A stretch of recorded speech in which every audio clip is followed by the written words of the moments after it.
that because we don't know the exact timing of Jesus' coming to judge this wicked world, it makes it even more imperative that we keep on the watch all the time. Why? Because we are deep in the time of the end. And one of the reasons for our distributing our handbills throughout our community, it was to invite others to attend this Keep on the Watch district convention. One of the benefits from attending is that we will hear from the Bible what God and his Son Christ Jesus have in store for us in the immediate future, but also the necessary steps that we need to take in order to remain on the watch. So with this in mind, we warmly welcome all of you who accepted our invitation, along with missionaries and full-time workers from Liberia, Sierra Leone, Madagascar, Tanzania, El Salvador, Burkina Faso, Brazil, and last but not least, South Korea. So we're glad to have you all with us for this convention.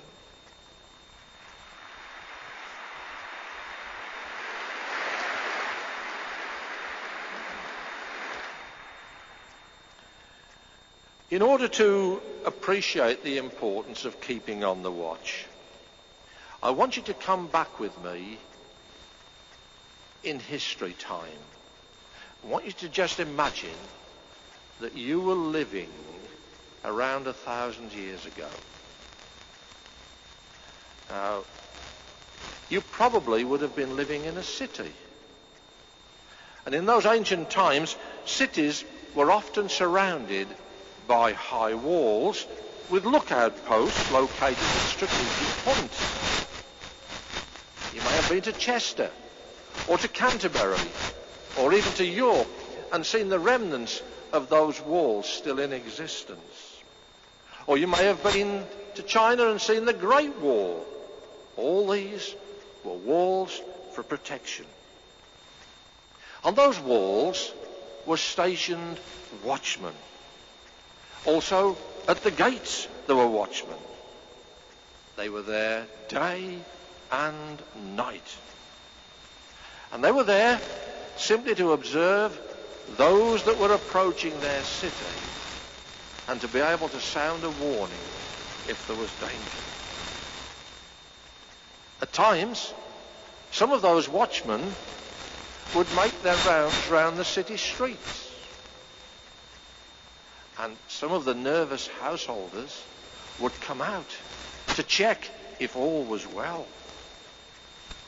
So you can imagine the vital role that these watchmen played in making sure that their city was kept safe. They were able to warn the inhabitants of any approaching danger so that they were on guard. But you know, the most dangerous period for the watchman was just before dawn. That was when he was most weary and he was apt to fall asleep. But there was another danger also for those within the city, because there was the temptation to think that we've never been attacked before. Well, why should we be attacked now?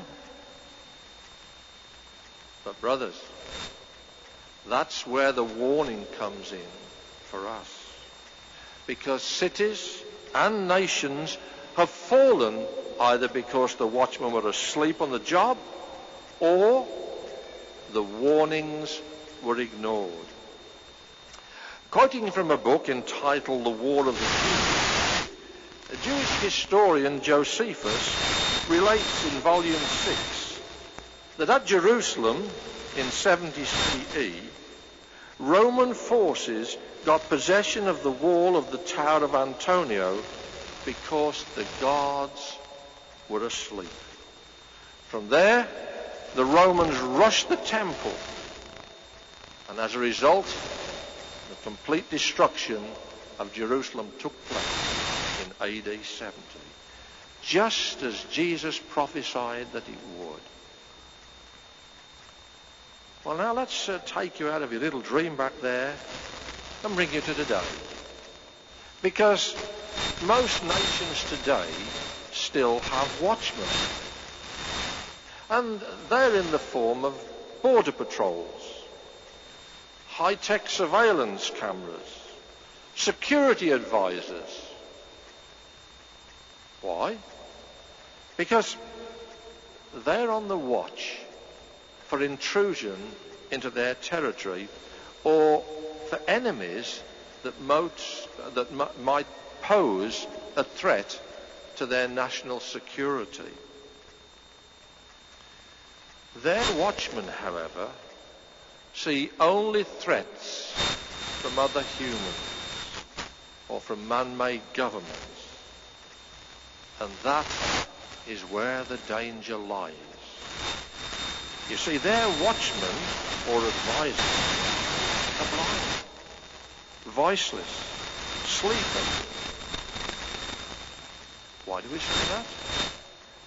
Because they are oblivious to God's heavenly kingdom government and the role that it will soon play in his impending judgment on this wicked system of things. Doesn't it remind us of the words of the prophet Isaiah? Would you like to turn to it with me, please?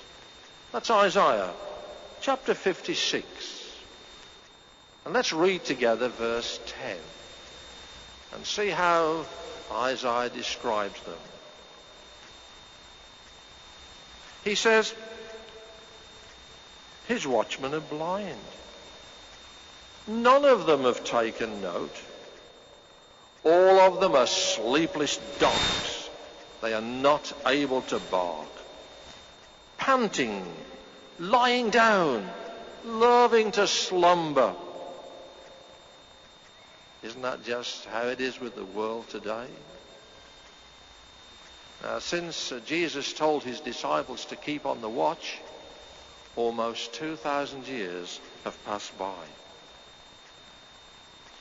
But Jesus gave us further instruction in Matthew chapter 24. And this time we're going to look at verses 43 and 44, where again he helps us to appreciate the position that we're in. Jesus said to his disciples, but know one thing. If the householder had known in what watch the thief was coming, he would have kept awake and not allowed his house to be broken into. And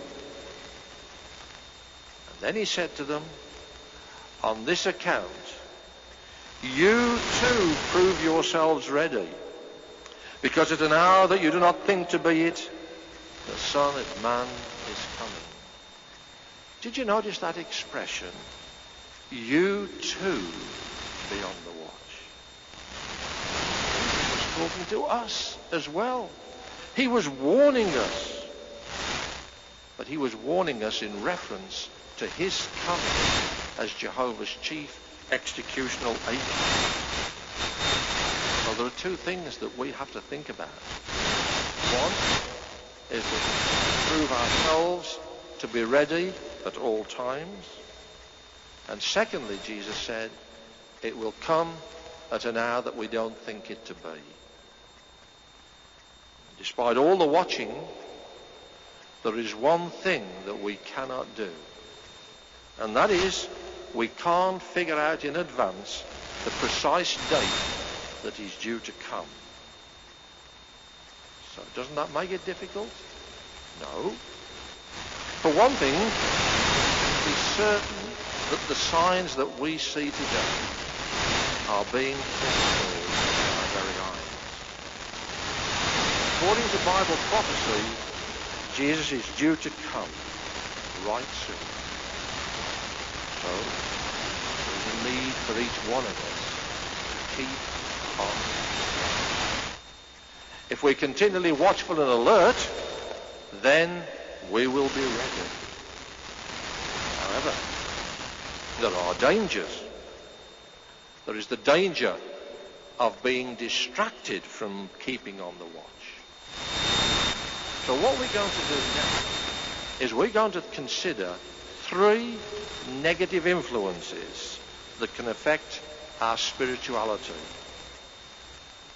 The first one, I'll repeat it, the devil is trying to lull everyone into spiritual apathy. The devil is trying to lull everyone into spiritual apathy. You may remember that the night before Jesus' death, he was so concerned about his disciples that 3 times he warned them that the ruler of this world is coming. But he said he will be cast out. And if you wanted to check those references, you'll find them in John chapter 12, chapter 14, and chapter 16. That's how concerned Jesus was. Now, why was Jesus so concerned that he found it necessary to sound this warning, both to them and to all of us today? Jesus knew the trickery that Satan the devil would get up to in order to keep people in darkness mentally. And you know, when you look around the world, he's done a marvellous job, hasn't he? You see, he wants to undermine our sense of urgency that permeates God's prophecies and the future. He wants to lull people into that false sense of security. But at 2 Corinthians chapter 4 and verse 4, the Apostle Paul highlighted at what Satan would do to becloud the issue. Paul said, "The God of this system of things has blinded the minds of the unbelievers that the illumination of the glorious good news about the Christ, who is the image of God, might shine through." That's the situation today, brothers, when we look around the world and see that. But you see, there's a danger that we could be lulled in the same way. But fortunately for us, we are made aware that we can protect ourselves and not fall into that trap. In the book of Thessalonians, Paul says at 1 Thessalonians chapter 5 and verses 2 to 4, he says, and again he's speaking to us, he says, "For you yourselves know quite well that Jehovah's day is coming exactly as a thief in the night." Paul was quoting from the words of Jesus. He says, "Whenever it is that they are saying peace and security, then sudden destruction is to be instantly upon them, just as the pang of distress upon a pregnant woman, and they will by no means escape. But you, brothers, you are not in darkness, that that day should overtake you as it would thieves."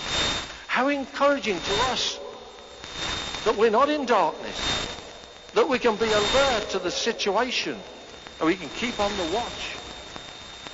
Doesn't that give us confidence to remain alert and to keep on the watch? But what is the second bit of trickery that he uses? Well, the world and its spirit induce spiritual sleep. I'll repeat that again. The world and its spirit induce spiritual sleep. Just take a look at the world today. Are they awake spiritually? No. Many people are so wrapped up in their daily affairs that they give little thought to where the world is heading. But the sad thing is, it doesn't take anything extraordinary to make us spiritually drowsy. The ordinary things in life will do that if we allow it. They'll crowd out spiritual matters. Now, why do we say that? Well, again, we have to turn to the words of Jesus, this time in the book of Luke. And we need to look at Luke chapter 21 and read together verses 32 and verses 39. Please follow along. Jesus said to his disciples and to us,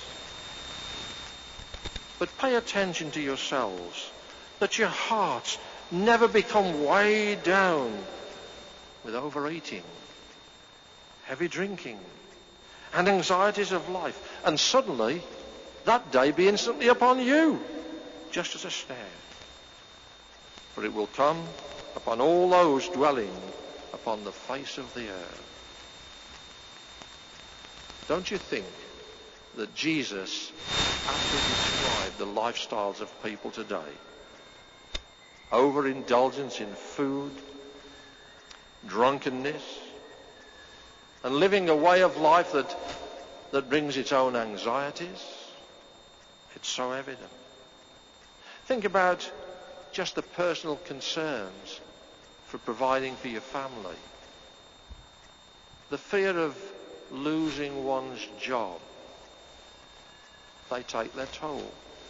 They can affect us and lull us to lose our spirituality. Think about the anxiety by the pursuit of materialistic things, the get-rich-quick schemes, the risky financial investments. For others, it's the pursuit of secular education as a means to attain financial success. For some, it's become a snare. See, we live in a world that's intoxicated with the love of pleasure, the temptations of which will only intensify the closer we get to the end of this system of things. Paul found it necessary to just remind Timothy of this, didn't he? In 2 Timothy chapter 3 and verse 4. He says they will be lovers of pleasure rather than lovers of God. Is that not the situation again today? Is it not easy for us to be drawn into that? Paul counteracted that by giving counsel in Romans chapter 13. And again, I'd invite you to open your Bibles, please, to that chapter. That's Romans chapter 13. And let's read together from verse 11 through to verse 14. Paul said, "Do this too, because you people know the season, that it's already the hour for you to awake from sleep. For now, our salvation is nearer than at the time we became believers. The night is well along. The day has drawn near. Let us therefore put off the works belonging to darkness. Let's put on the weapons of light. As in the daytime, let us walk decently, not in revelries and drunken bouts, not in illicit intercourse and loose conduct, not in strife and jealousy. But put on the Lord Jesus Christ, and do not be planning ahead for the desires of the flesh." Isn't that fine counsel to help us to keep on the watch? So you can see what Paul was stressing, the urgency of the times. This is not the time for us to lose our sense of urgency just because others may ridicule us for keeping awake. No, we need to make sure that our spiritual senses are not dull. That brings us to our third point of the trickery of Satan. Our own imperfect flesh can weaken our resolve to stay awake. Let's repeat it. Our own imperfect flesh can weaken our resolve to stay awake. Jesus was fully aware, really, of the tendency of imperfect humans. He knew that they could be easily distracted or succumb to the weakness of the flesh. This was very evident on the night before he was executed. Do you remember the situation? The account is contained in Mark chapter 14. And it stresses the fact that 3 times Jesus approached Peter, James and John and asked them to keep on the watch while he prayed. Each time he came back, what did he find? Why, they were fast asleep. Why was that? You see, they didn't realize the seriousness of what was coming. That's why they fell asleep. Jesus, although he was a perfect man, he also got physically tired. But there was a difference. And that difference was that Jesus was aware of what was to come. And so he was awake in fervent prayer to his heavenly Father. He was spiritually alert. And for us to keep awake, it requires more than good intentions. Interestingly, the Greek verb for keep awake, it literally means to chase away sleep. And it expresses the thought not of mere wakefulness, but the watchfulness of those who are intent upon a thing. That helps us to appreciate why Jesus was so alert and so awake. A few days prior to this, Jesus had told those same disciples how to do that, how to keep awake. Now, if we're going to keep awake, which is what we must do if we're going to endure this system of things, we have to remain spiritually awake. Note how concerned Jesus must have been, not only for his disciples, but also for us. If you look at verse 36 in Luke chapter 21, he says, "Keep awake then, all the time making supplication, that you may succeed in escaping all these things that are destined to occur, and in standing before the Son of Man." Did you notice that expression that Jesus used? All the time making supplication. Like Jesus, we should continually be making fervent prayer to help us to keep on the watch, to stay close to Jehovah. So what a wonderful example we have in Jesus in helping us to avoid the trickery of Satan and all his schemes. So let's just review the 3 areas that we've discussed. These 3 points where Satan tries to trick us. Do you remember them? The first one, the devil is trying to lull everyone into spiritual apathy. And he's doing a very good job. Don't let him lull you into spiritual apathy. Secondly, the world and its spirit induce spiritual sleep. Don't allow it to affect your spirituality. Stay awake. Keep alert. And that third point, our own imperfect flesh can weaken our resolve to stay awake.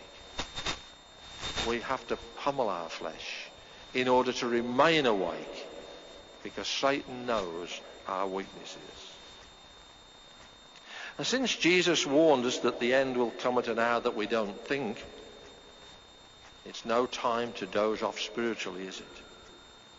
We could pursue the fantasies and the illusions that Satan makes look enticing. He wraps them up, he packages them so well. But once you open the packaging, it It's rotten and corrupt. And it ends in disaster. We don't want to go down that line. So it's not the time to be chasing after what the world offers. Neither is it the time to be pandering to our fallen flesh. Rather, it's the time to pay attention to ourselves. So what does that mean for each one of us personally? Well, it involves our thinking, our priorities in life. Again, we ask the question, why? Because our very lives are at stake. Brothers, this convention program has been designed to help all of us to sharpen our perspective and to keep us alert to the reality of what is taking place around us today. We need to listen very carefully. We need to be alert to the concluding words in Revelation chapter 22 and verse 20, where we're encouraged. He that bears witness of these things says, yes, I am coming quickly. Amen. Come, Lord Jesus. Those are our sentiments. Be watchful. Do not be among those who will be caught out when our Lord Jesus Christ comes to execute the final judgment of all the enemies of his Father, Jehovah. Keep on the watch. And we too say, come, Lord Jesus, come quickly.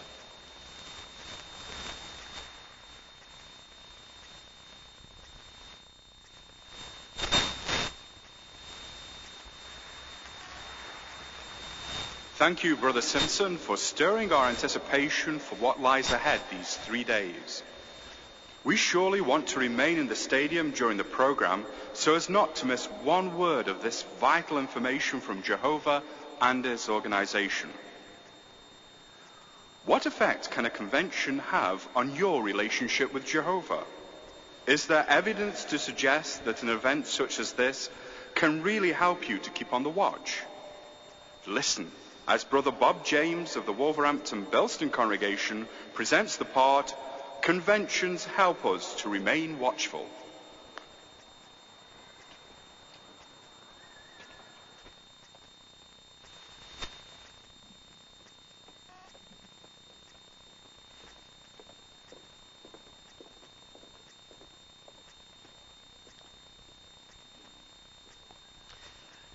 At 1 Thessalonians chapter 5 and verse 6, the Apostle Paul wrote these words to the Thessalonian congregation. So then, let us not sleep on as the rest do, but let us stay awake and keep our senses.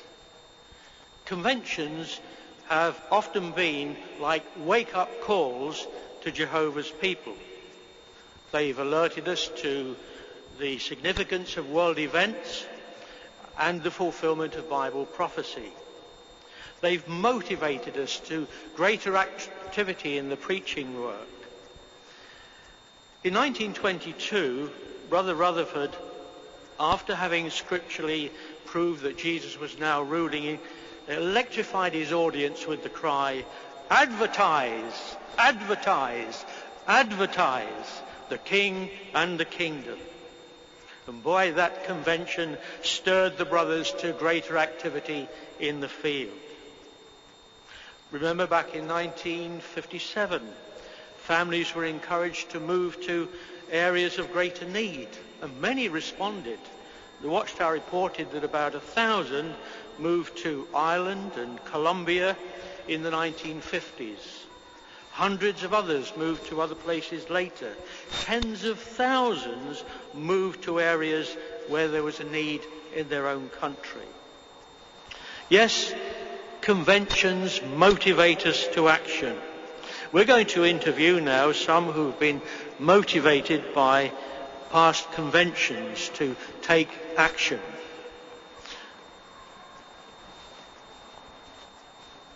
First, let me introduce you to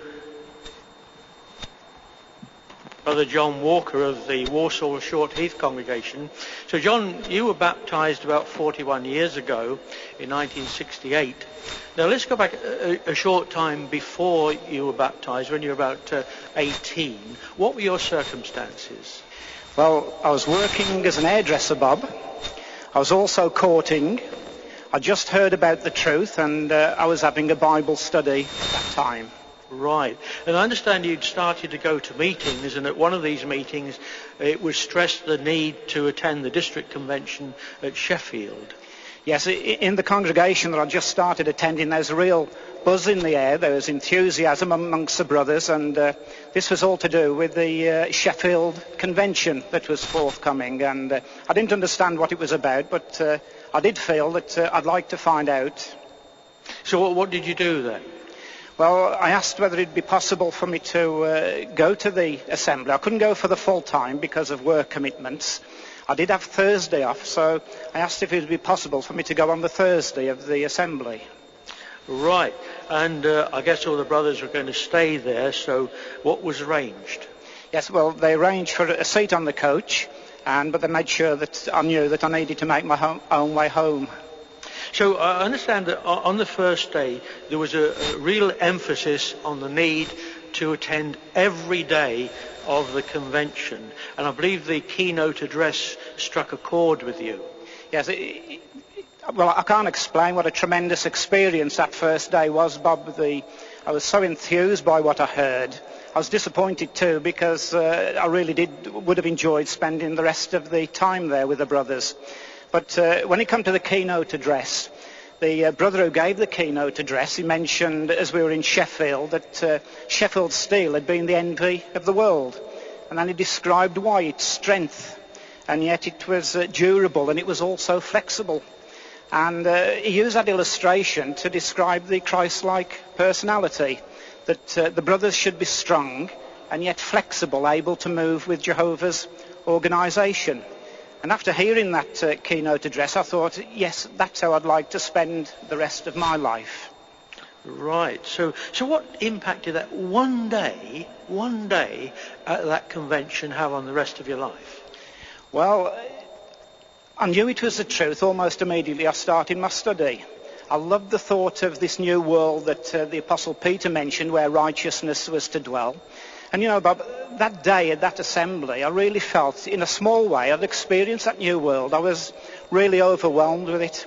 I realised the need to be at the assemblies, to enjoy the sessions. I think it also finalised my faith that this really was the truth, and I wanted it to be my way of life. That's how that convention moved me. That's lovely, John. So thanks for your comments. And it's interesting that after 40 years, you still remember the keynote address. Let me just introduce you now to Sister Carlone Barnett of the Wolverhampton Old Fallings congregation. I understand, Carlone, that about 4 years ago, when you were 17, you went to a convention. It had a really big impact on your life. Just tell us about that. Yes, at the time I wasn't yet baptised, but a brother there gave a baptism talk that made a real deep, lasting impression on me and made me ask myself, why not? So what was it that he said that really impacted on you? Well, one of the points that really stood out to me was the fact that whether I was baptised or not, I was already accountable to Jehovah because I knew his standards and his requirements for me. Another point, though, that the brother brought out was that as well, baptism wasn't the end, but the beginning of a world of opportunity and service in Jehovah's organisation. Right. So, yeah, and I believe you said he used an illustration that really struck home with you. What was that illustration? Yeah, he gave an illustration of a fish in a well, and how, obviously being in a well, the fish could only really go round and round in circles. So when taken out of the well and put into a large pond, the fish had two choices. He could either still go round and round in circles because that's what he was used to doing, or he could venture out into the pond and see what it had to offer, so to speak. So he then made the comparison that that's a bit like baptism. Before baptism, you can feel quite limited as to where you can go and what you can do. But then after baptism, you can really venture out into Jehovah's organisation and give him the best of your service, the best of your abilities, and not just go round and round in circles, not enjoying the service. Right. So what did that motivate you to do? You took some action as a result of that, didn't you? Well, during the course of that next year then, I was determined to make small goals for myself. Things such as commenting more at the meetings and having a meaningful share. Also, I managed to increase my hours in the ministry as well, working with different brothers and sisters in my congregation. And that made the ministry more enjoyable to me. I felt as though I wanted to be out there. So I was then able to regular auxiliary pioneer. Right, and that led on to other things. Eventually you became a regular pioneer, yeah? And so what blessings do you feel have resulted from that motivation at the convention? The blessings are just so many. I think first and foremost, my relationship with Jehovah has improved so much. He's more real to me now as a person than ever before. But also, I feel closer to not only the congregation, but the organisation as a whole. I don't feel as though I'm on the outskirts of it. And my ministry has definitely benefited as well. As you mentioned, I'm now regular pioneering, and I have the privilege of conducting 3 Bible studies. That's great. So thank you for your encouraging comments, and I've no doubt that Jehovah will continue to bless you as you explore the rest of the pond. Let's turn our attention now to Rennie and Debbie James and family. Now, Debbie, I understand that you had pioneered in the past, and you were influenced by an interview with a family at the district convention. What was actually said that influenced you? Yes, that's right. Virtually the whole family were pioneering, and they just seemed to be so focused on the ministry, and I wish that our family could do the same. So what was going to prevent you from doing that? Well, I wanted to get back into pioneering, but really I think it was just my own mindset that prevented me from doing that. I had a fantastic job, one that I thoroughly enjoyed doing. It was very well paid, but it was extremely time consuming and very demanding. So if I was going to pioneer, then Rennie and I decided that the job had to go. Right. So, and of course on top of that you had a husband and 4 children to look after. Yes. So what did you think about that? Well, yeah, that's true. And if I'm honest, I was using my family as an excuse not to pioneer, especially using the children to justify the reason why I should not pioneer. But I noticed with this interview at the convention that the whole family just mucked in together and they just helped each other out. So I thought, rather than viewing my family as a hindrance, they could be a support to me and I could be a support to them whilst I was pioneering. And I also felt that Rennie and I couldn't encourage the children to pioneer if we don't take the lead. So on the basis of one interview at that district convention programme, you were motivated to really change your life drastically, weren't you? What happened next? Well, I talked it over with Rennie, and Rennie backed me up in my decision. And Rennie, what did you think about it? I was very happy. I was very pleased to hear that Debbie had decided she'd like to resume pioneering. That district convention certainly sowed the seed for pioneering. And that was later reinforced by the follow-up circuit assembly program, which was all about the ministry. And then Debbie definitely made up her mind that she wanted to resume pioneering. So we decided to have a family conference. We got all the children together, sat down, and discussed what each of us could individually do to assist Debbie to pioneer. So now the motivation from that convention is moving on to affect the rest of the family. So Tanya, what was the response when you had this family conference? Well, there were 2 things that we discussed really. The first thing was what we could do to help on the ministry, and the second was what we could do around the house with the housework. Right. Now, I know all you girls do your own ironing and all that sort of thing, but what else was involved? Rhea, how did that decision affect you? Well, one thing was collecting Mishka from school and looking after him, and also helping to prepare meals was another thing, and doing other housework. Right. Okay. So, Rennie, did that affect you in other ways as well, this decision? Well, I decided to assist Debbie by auxiliary pioneering every month. Right. And what did you do regarding secular work? As a self-employed window cleaner, I'm free to adjust my schedule so that I could spend more time in the field ministry. And I engage in the ministry evenings, weekends, a full day Wednesday, and the occasional Friday. And it works so well that I was able to expand my ministry slightly so that I can meet the regular pioneer hours. And that enabled me to enroll as a regular pioneer last November 2008. That's great. So the convention certainly had a powerful effect on your family.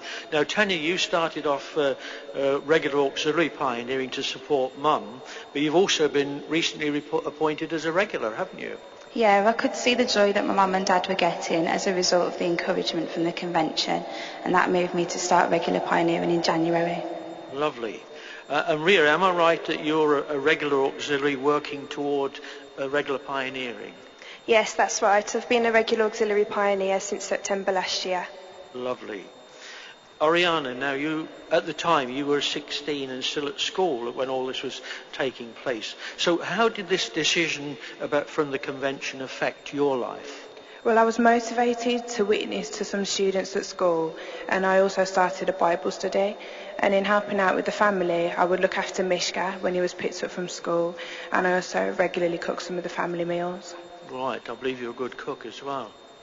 Right. Now, Mishka, you are 9, aren't you? Now, I believe you've got a goal each month. Yes, I have a goal of doing 10 hours each month in the ministry. Yes, my spies tell me you do a lot more than that sometimes. Now, what about the housework, though? Well, I set the table before dinner and clear it up after, and I sometimes clean the placemats. All right. Only sometimes. Yeah. Okay. So just think about that, brothers. That one convention powerfully motivated Rennie and Debbie and the family, resulting in 3 regular pioneers and 2 more potentials, and the whole family being blessed by being thoroughly involved in the truth. That's great, isn't it? I wonder how many other families at this convention will be motivated to have a family conference as a result of this interview. Let's now have a chat with Jake Douglas of the Oldbury congregation. Jake, you're 19 and a regular pioneer. We're interested to know how the Deliverance at Hand convention in 2006 helped you to make decisions that really altered the whole course of your life. Well, there was a sister who was interviewed, and she talked about how she worked full-time and how she felt she wasn't really going anywhere in the truth and how she didn't enjoy the ministry. And that really struck a chord with me because I felt exactly the same. I was working full-time and plodding along in the truth, and I didn't really enjoy the ministry. She then went on to say how she started to auxiliary pioneer just as a one-off, and she really, really enjoyed it, and it really encouraged her. So she then moved on to regular pioneering, and she just seemed so happy that I made it my goal to regular pioneer. Right. So this started you thinking. So what sort of impact did that interview have on you? It had a massive impact. It kind of scared me, to be honest. It made me realise I needed to do something. But I was working full-time as an engineer, so I needed to change my job. Right. So what did you do right away, there and then? Well, I'd spoke to another brother at the convention who was also looking for employment, and we decided to start a little window cleaning business together. So throughout July and August, I window cleaned whilst doing my engineering job, and then the 1st September I started regular auxiliary pioneering and finished engineering. Right, so that one item on that convention had such an effect on you, right there and then at the convention you made arrangements to change your life course. So you left a good job and started window cleaning. How did that work out financially? It was quite tough at times. After about 8 months of regular auxiliary pioneering, I started applying for full-time jobs again because I just didn't think I could manage. But then going back to the convention again the following year reminded me of what my original goal was. and I realised there was nothing stopping me from regular pioneering. I just needed to adjust my schedule a little bit more. So I put my form in to start regular pioneering, and I was due to start on the 1st of September 2008, and that's when I started having the job offers from the jobs I'd applied for before. So I actually got a job offer on the 1st of September, the day I was supposed to start pioneering, and it was a good job with good pay, but I did manage to turn it down. Good for you. So apart from the blessing of pioneering, what other blessings do you feel have resulted from that decision? One of the blessings is having a lot of flexibility. I've been able to be involved with the RBC. So I worked on a project at Manchester Assembly Hall, which I really enjoyed, and it really helped my spirituality. Jolly good. So the district convention then motivated you to change your life. Has it opened up any other goals to you? I'd love to pioneer in another country, so that's a long-term goal for me. Right, good. So thank you, Jake. I'm sure that you're going to enjoy many other blessings as a result of that decision at the Deliverance at Hand convention. So thank you very much for your comments.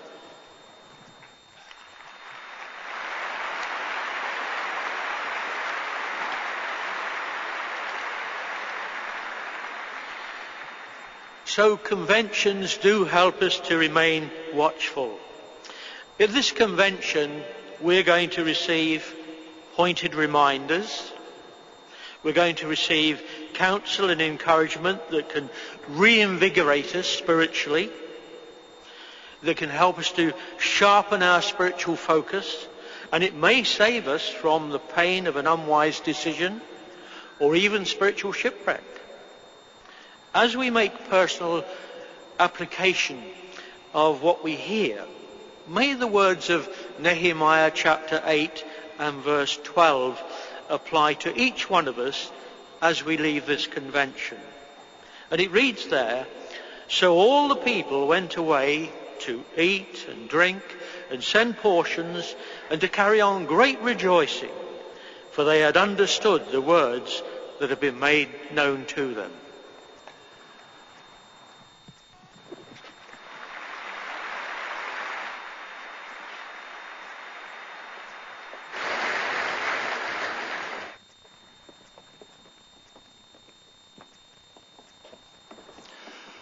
Thank you, Brother James, and all your participants. In everyday life, we are quite conscious of time. Why is that? And what is more important than the schedule for human activities? Please give your attention to Brother Sean Smart, serving as a missionary in Tanzania, as he speaks to us on the theme, Jehovah, God of Times and Seasons.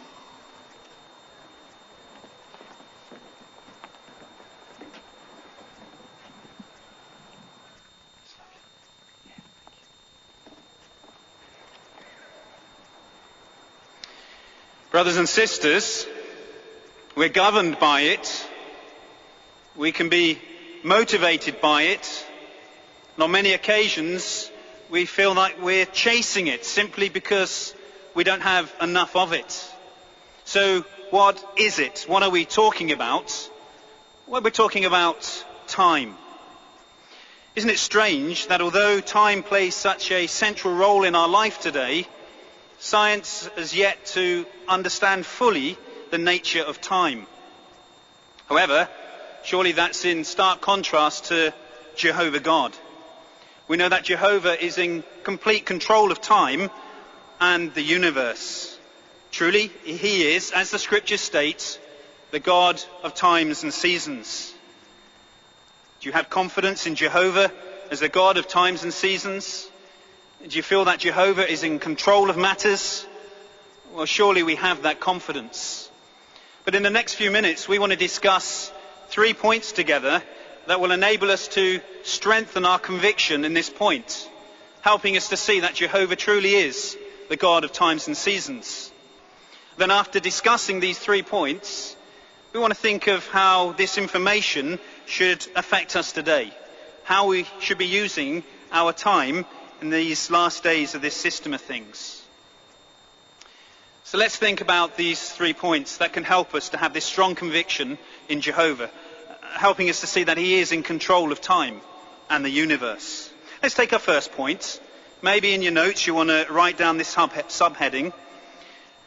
Timetables in creation inspire faith. Timetables in creation inspire faith. Now we know in the physical world, timing is precise on both the small and large scale. For example, in regard to precise timing on the small scale, think about the atom that is used in an atomic clock. Now these days, atomic clocks have a variety of different uses and purposes. For many years, this instrument was used in scientific research when precise measurement of time is required. Nowadays, atomic clocks are used for a variety of different purposes. For example, they're the basis of the GPS system. Now, an atomic clock derives its time scale from the vibration of an atom. And the atom that is normally used is a cesium atom. Now, scientists say that this atom vibrates some 9,192,631,770 times, not per minute, per second. These clocks are so accurate that, again, another source suggests that they may only need to be adjusted by 1 second every 370,000 years. So there it is, the atom, used ingeniously by mankind. What's more amazing, the atom was created by Jehovah God. So that's just one example of precise timing when we think about the smaller things in creation. What about on the large scale? Let's think about the motion of the stars and planets that are precisely timed. Please turn with me in your Bibles to Isaiah chapter 40, verse 26. Isaiah chapter 40, verse 26. And here we find that an invitation has been extended to us. Isaiah 40, verse 26. Raise your eyes high up and see who has created these things. It is the one who is bringing forth the army of them, even by number, all of whom he calls even by name. Due to the abundance of dynamic energy, he also being vigorous in power, not one of them is missing. So here is an invitation for us to think about what exists in the heavens, the celestial bodies. Now, how are they described here in verse 26? Well, in a variety of different ways, but we see that Isaiah refers to the stars, the planets, as being like an army, multitudinous. Now that's interesting. When we think about some of the world's greatest ever leaders, some of the greatest ever generals, many of them have had difficulty in controlling their armies, preventing them from carrying out atrocity or rebellion. It's not the case with Jehovah God. This verse shows us that Jehovah calls forth the stars. He names every single one of them. Not one of them is missing. How so? Their movement is precisely timed. So again, evidence here to show precision of timing in creation, particularly when we think about the large scale. And when we think about timetables in creation, let's not forget the biological clocks in living things show Jehovah's wisdom. And that helps us to place faith in Jehovah as the God of times and seasons. Do you remember the words of Job at Job 12, verse 7? He said, "Ask, please, the domestic animals, and they'll instruct you. Also the winged creatures of the heavens, and they will tell you." So what does Jehovah's creation tell us? What instruction have we received? Well, we know that scientists have discovered that many plants, birds and animals have built within them biological clocks, as we stated. For example, a simple swallow has a biological clock that enables him to fly some 14,000 miles around the world and arrive back at the same nesting place, sometimes on the very same date, year after year. Let's not forget us humans. Many of us hate to be ruled by time, but not one of us can escape the biological clock that's been ticking within us since we were just a mere fetus. So our biological clock regulates our daily life. So these may just seem like interesting facts and figures, but what do they teach us? They teach us that mindless matter could never produce what the God of times and seasons has put into creation. Surely the complexity, the precision seen in creation moves us to praise Jehovah for his infinite wisdom. So that's our first point. Let's think about our second point that enables us to have confidence in Jehovah as the God of times and seasons. Our second point is, and again maybe you'd like to write this down in your notes, prophecies fulfilled on time inspire trust in God. Prophecies fulfilled on time inspire trust in God. Let's turn again to our Bibles.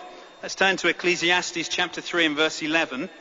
And let's see why we need to think about Bible prophecy if we want to have confidence in Jehovah as the God of times and seasons. Ecclesiastes chapter 3 and verse 11. Wise man Solomon wrote these words, "Everything he has made pretty in its time. Even time indefinite he has put in their hearts, that mankind may never find out the work that the true God has made from the start to the finish." So do you see why we need to think about Bible prophecy in order to have this confidence in Jehovah? Well, in this verse, halfway through, really we see that Solomon stated that we'll never find out everything there is to know about the works of Jehovah God. In other words, we're limited in what we can learn about Jehovah and his purposes by simply observing creation. But near the beginning of verse 11, we read, "Even time indefinite he has put in their hearts." We have a desire to live forever. We have a desire to know about the future. Now, when we think about the future, the only place that Jehovah has revealed information regarding our future is in his word, the Bible. We know, as the God of times and seasons, Jehovah can foresee the future, and he causes events to occur according to his timetable. Now, we know that as we study God's word, there is extensive evidence to show that Jehovah is an accurate timekeeper. And this is normally revealed to us by the accuracy of Bible prophecy. Let's just take note of 3 examples. First of all, we know that there are many prophecies that foretold the 70-year desolation of Jerusalem. For example, if you were to read Jeremiah 25, verses 11 and 12, chapter 29 and verse 10, we see that very clearly these verses prophesied about the desolation of Jerusalem. And we know that they were accurately fulfilled. Bible prophecy reveals that the Messiah would appear at the foretold time. And we know that these prophecies were accurately fulfilled, with Jesus being baptized in the year 29 CE. Third example, well, we know that the Bible points to God's kingdom being established on time. So when we think about these examples, surely fulfilled Bible prophecy inspires trust in Jehovah God. Do we trust Jehovah as the God of times and seasons? Do we see him as a reliable timekeeper? Surely we should, because yet there are other Bible prophecies to be fulfilled. For example, we know that the Great Tribulation will begin on time, as Bible prophecy shows. We know that the 1,000-year reign of God's kingdom will begin on time, as Bible prophecy shows. Why? Because Jehovah is not slow in fulfilling his purpose. He does things on time. Let's consider our third point that shows that Jehovah truly is the God of times and seasons.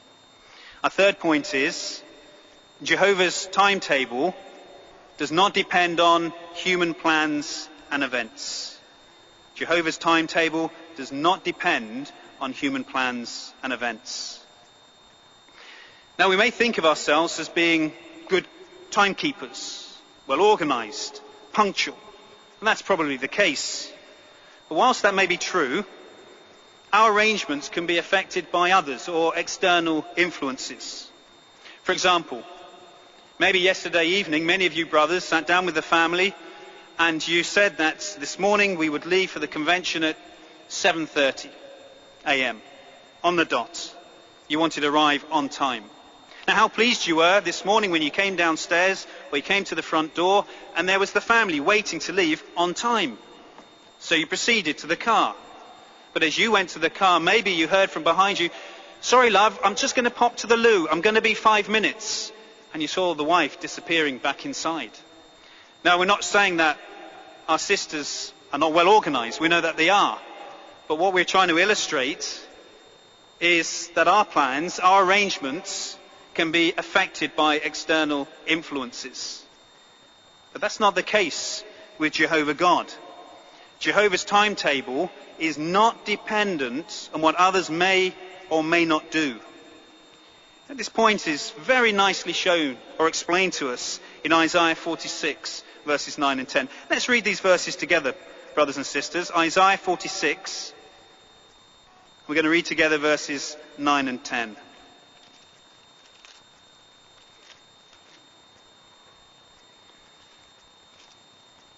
On behalf of Jehovah, Isaiah wrote, verse 9, "Remember the first things of a long time ago, that I am the divine one, and there is no other God, nor anyone like me, the one telling from the beginning the finale, and from long ago the things that have not been done, the one saying, my own counsel will stand, and everything that is my delight I shall do." So there in verse 9 we see that Jehovah is completely different from any other type of God. He's in control of things. Why? Well, there in verse 10 we see that Jehovah is the one telling from the beginning the finale. Towards the end of the verse, basically Jehovah shows anything that he wishes to do or carry out, Jehovah can carry it out. In other words, Jehovah can control the outcome and timing of matters in order to accomplish his purpose. And consider two reasons why he does so. Firstly, he does so he can sanctify his great name.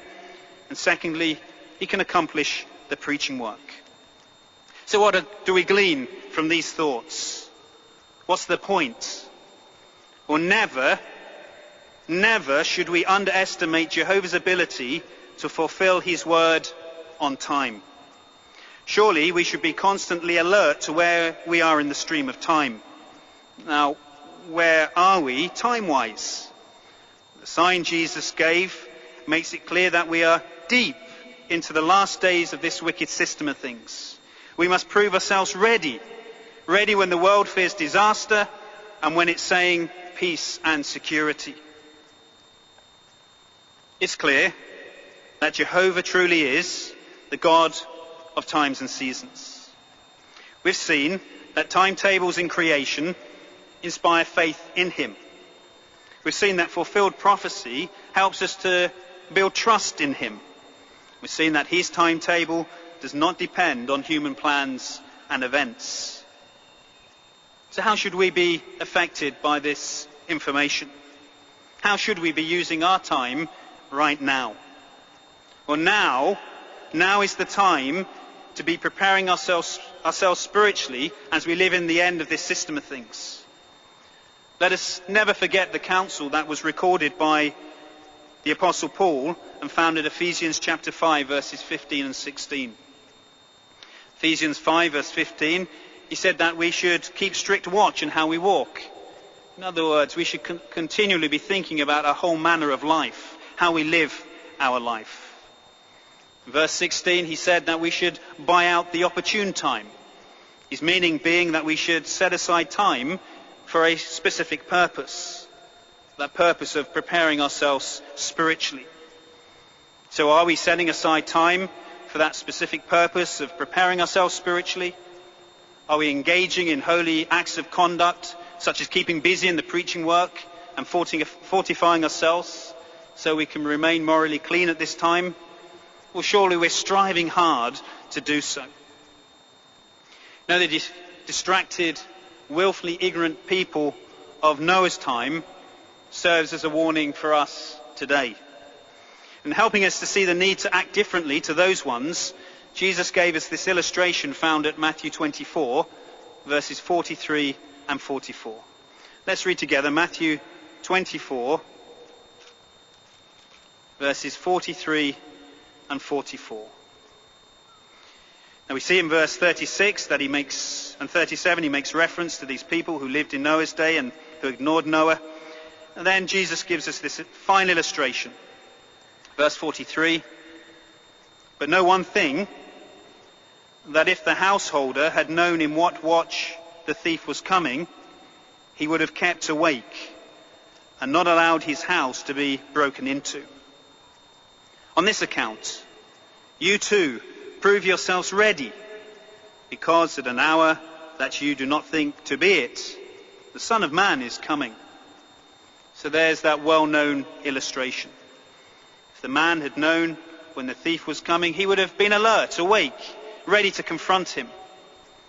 For us today, as we think about verse 44, now is the time to be ready, to be alert, regardless of the world's concern or lack of it. So it's good to ask ourselves, how are we using the time which remains in this system of things? Are we using our time that remains to save ourselves and those who listen to us? Or, on the other hand, because we might not know exactly on what day the end will come, are we not spiritually alert? Are we not concerned with these things? Well, let us be convinced of one thing. Now is not the time to be spiritually complacent. Now is not the time to be spiritually complacent. Soon, and just at the right time, Jehovah's Day will come and be part of universal history. So what's the outcome for faithful ones who recognize Jehovah as the God of times and seasons? Well, at the outset of our discussion, we said that we can feel like we're governed by time, dictated by time. It feels like we're chasing time because we don't have enough of it. Well, those who recognize Jehovah as the God of times and seasons will soon be rewarded with endless amounts of time. In other words, everlasting life. Yes, let's continue to worship the God of times and seasons, and thus enjoy the prospect of serving and learning about Jehovah God for all time.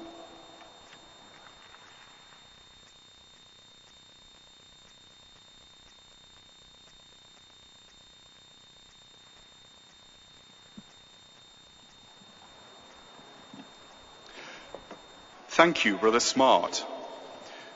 We marvel at the complexity and precision with which Jehovah accomplishes his purpose.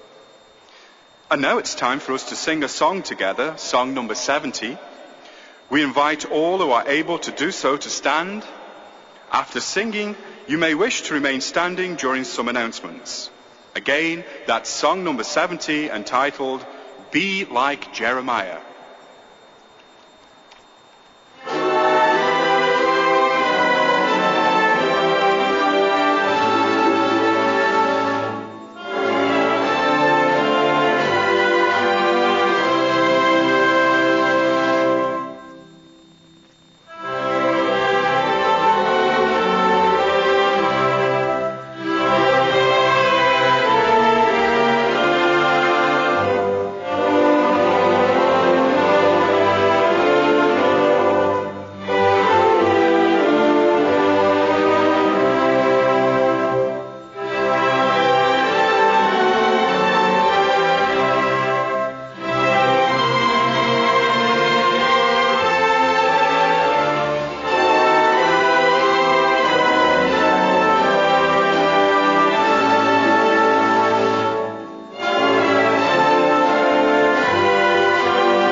We would like to remind you that our convention is an open meeting.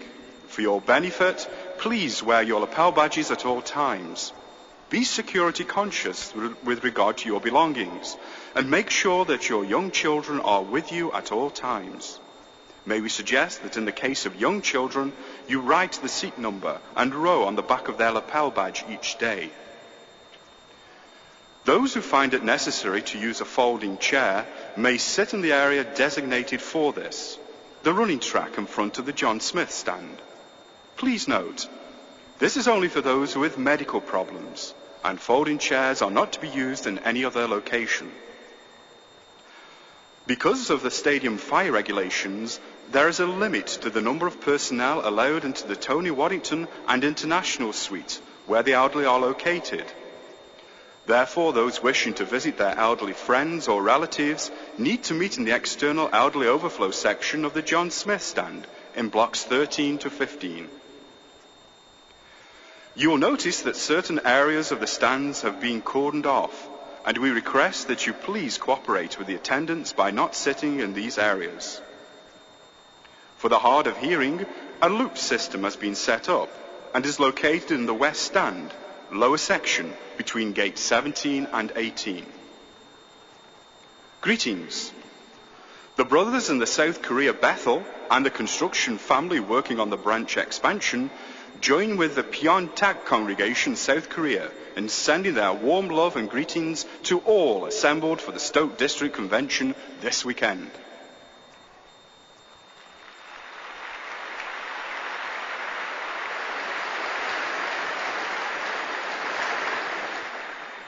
Warm love and greetings come from the Dapoyak English congregation in Ouagadougou and the Burkina Faso Bethel family.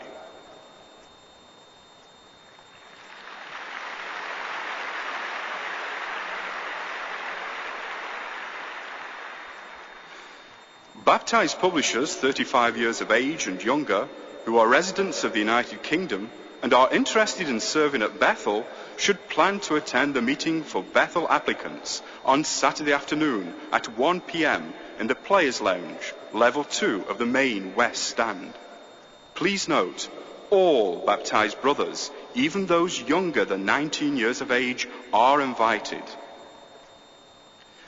Pioneers between the ages of 21 and 38 who are interested in missionary service are invited to attend the meeting for Gilead applicants that will be held this afternoon at 1:15 p.m. in the Players Lounge, level 2 of the main West Stand. You may be seated.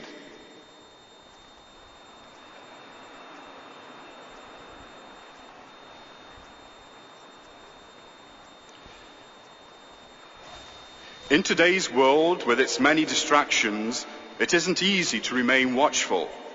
As a group, we are bombarded daily with financial challenges, personal disappointments, and verbal abuse.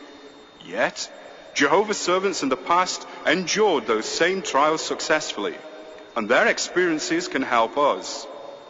To find out how, listen to this first symposium of our convention.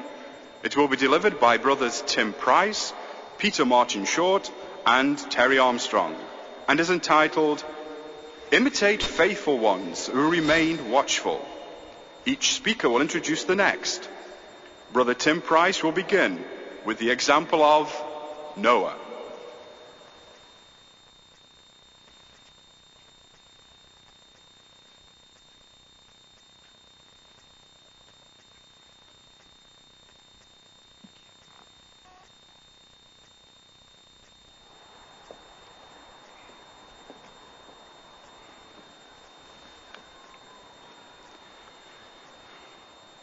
Some 30 years ago, I was one of the tenants in a less than desirable property. Despite the landlord's crude attempts to hide its true condition, it had become apparent that the house was in an advanced state of decay. A surveyor's report confirmed that the building was beyond repair and, worse still, was structurally unstable. It soon became subject to a demolition order, At an unspecified time in the near future, it would be levelled to the ground. However, until suitable alternative accommodation was found, I had to continue to live in that unhealthy and insecure environment. Now, in some respects, that illustrates Noah's experience. Jehovah had already issued a divine decree that marked the beginning of the end for the ungodly world of that time. Having surveyed its ongoing decay, he declared it to be morally irreparable. Much to the displeasure of the landlord, Satan, it became subject to a divine demolition order.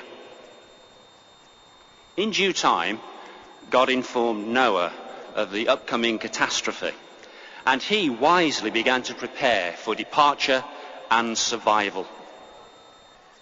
Likely, less than 50 years remained before the deluge, but in the meantime, Noah had to continue living in those unsavoury surroundings. He set to work as a builder. Jehovah gave instructions for Noah to construct alternative, somewhat temporary accommodation in the form of a floating wooden structure. He also set to work as a preacher, warning that wicked generation of impending destruction. In effect, delivering an evacuation notice to his fellow tenants. Hebrews chapter 11, verse 7 describes Noah's reaction to Jehovah's warning. So turn with me to that verse, Hebrews chapter 11 and verse 7. It reads, "By faith Noah, after being given divine warning of things not yet beheld, showed godly fear and constructed an ark for the saving of his household. And through this faith he condemned the world, and he became an heir of the righteousness that is according to faith." So what have we just read there? Noah's deep faith and godly fear moved him to take Jehovah's warning seriously and to remain alert and watchful. At the same time, his righteousness exposed graphically just how morally decayed the world around him was, thus pronouncing it as deserving of demolition. So really this verse indicates that Noah became a living notice of divine condemnation. But why had the world in which Noah lived become so degenerate and rotten? Well, let's consult the surveyor's report, so to speak. Turn with me to Genesis chapter 6. And first of all, let's read verses 4 and 5 of that chapter. Genesis chapter 6, verses 4 and 5. The Nephilim proved to be in the earth in those days, and also after that, when the sons of the true God continued to have relations with the daughters of men. And they bore sons to them. They were the mighty ones who were of old, the men of fame. Consequently, Jehovah saw that the badness of man was abundant in the earth, and every inclination of the thoughts of his heart was only bad all the time. And also look at verses 11 and 12. And the earth came to be ruined in the sight of the true God, and the earth became filled with violence. So God saw the earth, and look, it was ruined, because all flesh had ruined its way on the earth. Why had society reached this point of advanced decay and ruin? Renegade angels who abandoned their heavenly position to marry the daughters of men were largely responsible, along with the products of their perversion, the Nephilim. These tyrannical, aggressive bullies took wickedness to new lows, and humans adopted their violent, depraved ways. What an environment for Noah and his family to have to live in. Note then 4 ways in which Noah had to be watchful. Number 1. Noah had to be on the watch to avoid becoming contaminated, a victim of the rottenness that surrounded him. Now we know he maintained his spiritual health and successfully avoided the corruption of that ancient world, because he's described in God's word as a righteous man who walked with the true God. Number 2. Noah and his family had to stay alert, not allowing the influence of others to hinder them in their God-given work. Now these others might even have included the parents and siblings of Noah's daughters-in-law. Evidently, they remained sceptical regarding the divine decree, preferring to believe the landlord's propaganda, suggesting that Noah was exaggerating the imperfections of the existing structure. And though the construction of the ark was dismissed by many as utter lunacy, obedience moved Noah's family to finish their God-assigned work. Number 3. Noah remained watchful regarding his responsibility to preach. Neither indifference nor opposition could still his lips. Noah had faith in Jehovah's ability to safeguard him as he persisted in delivering that unpopular evacuation notice. And number 4,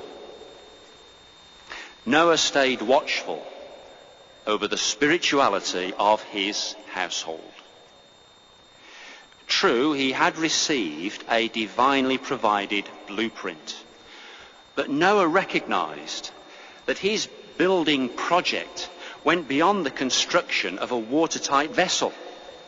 At the same time, he would have to devote himself to building a spiritually sound family unit.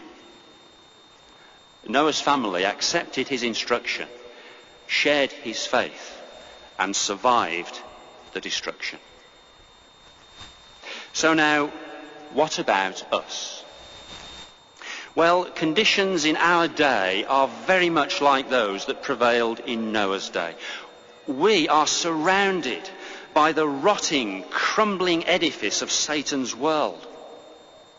How should we respond to the warnings we've been given and the sure knowledge that the system will very soon be reduced to rubble? Well, let's observe the following scene. Our brother here, Mark, has a decision he must make. His unbelieving relatives have encouraged him to take out a loan to expand his small business in order to provide a better life for his family. Listen in as he weighs up the possibilities. Work seems really slow at the moment. Maybe the experts are right.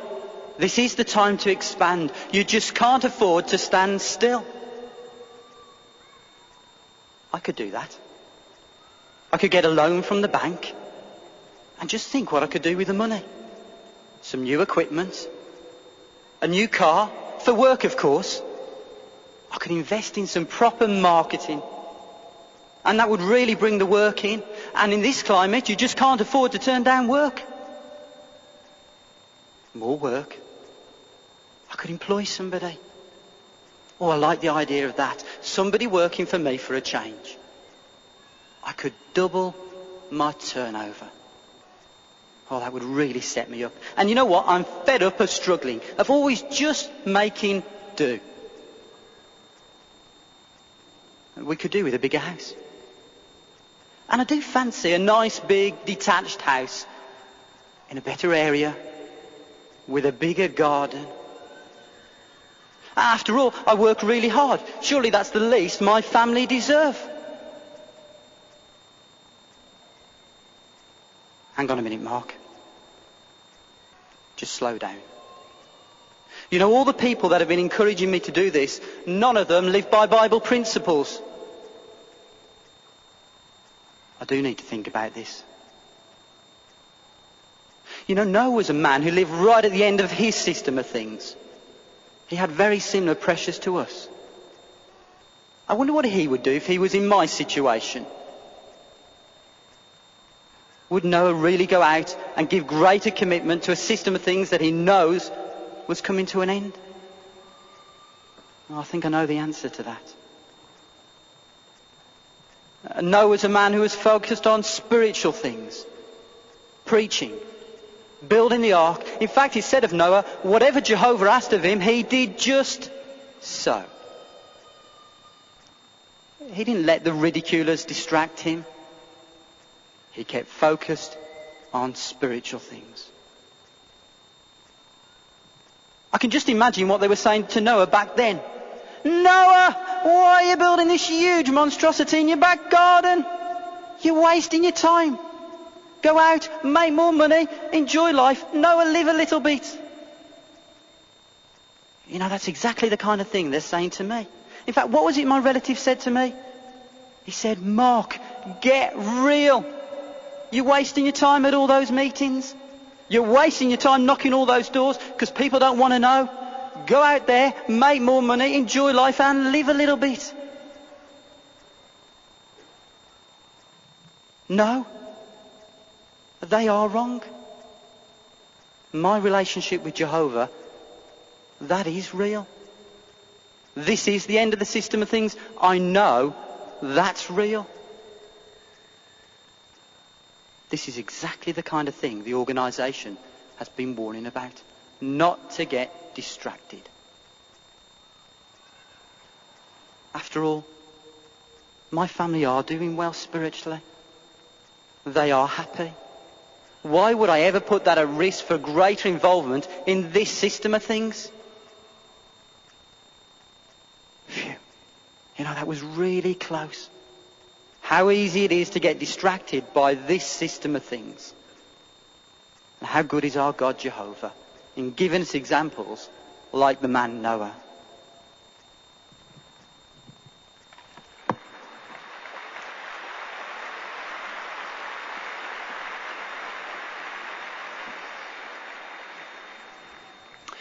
Recall those words we read together in Hebrews chapter 11 and verse 7.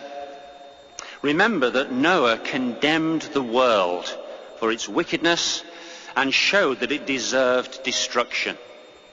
His obedience demonstrated that others could have survived if they had been willing to change their lifestyle. Through his faith, he became a living notice of divine condemnation. Noah's example also proves that despite pressure from this wicked world, it is possible to live a life that pleases God. Yes, you too can condemn the world through your faith.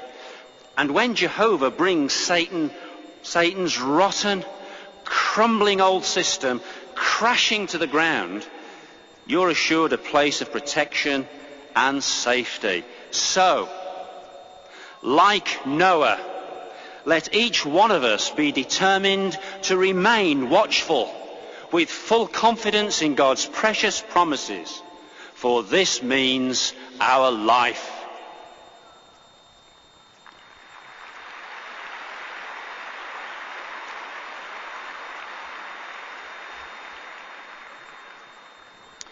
Brother Peter Martin Short will now consider the theme, Imitate Faithful Ones Who Remained Watchful, Moses.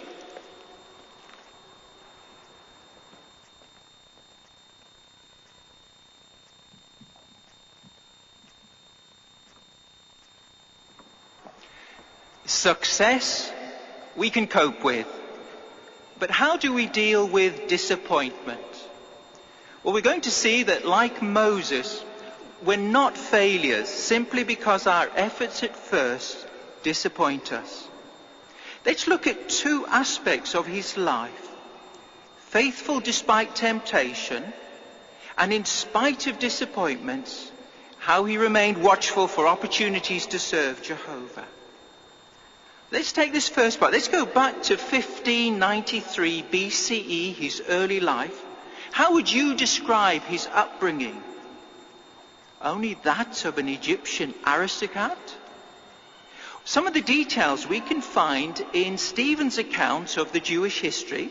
Please turn with me to Acts chapter 7, and let's look at verse 20 to 22. Here we can see described the man, his life, and the temptations. Acts 7, verse 20 to 22. In that particular time, Moses was born, and he was divinely beautiful. And he was nursed 3 months in his father's home.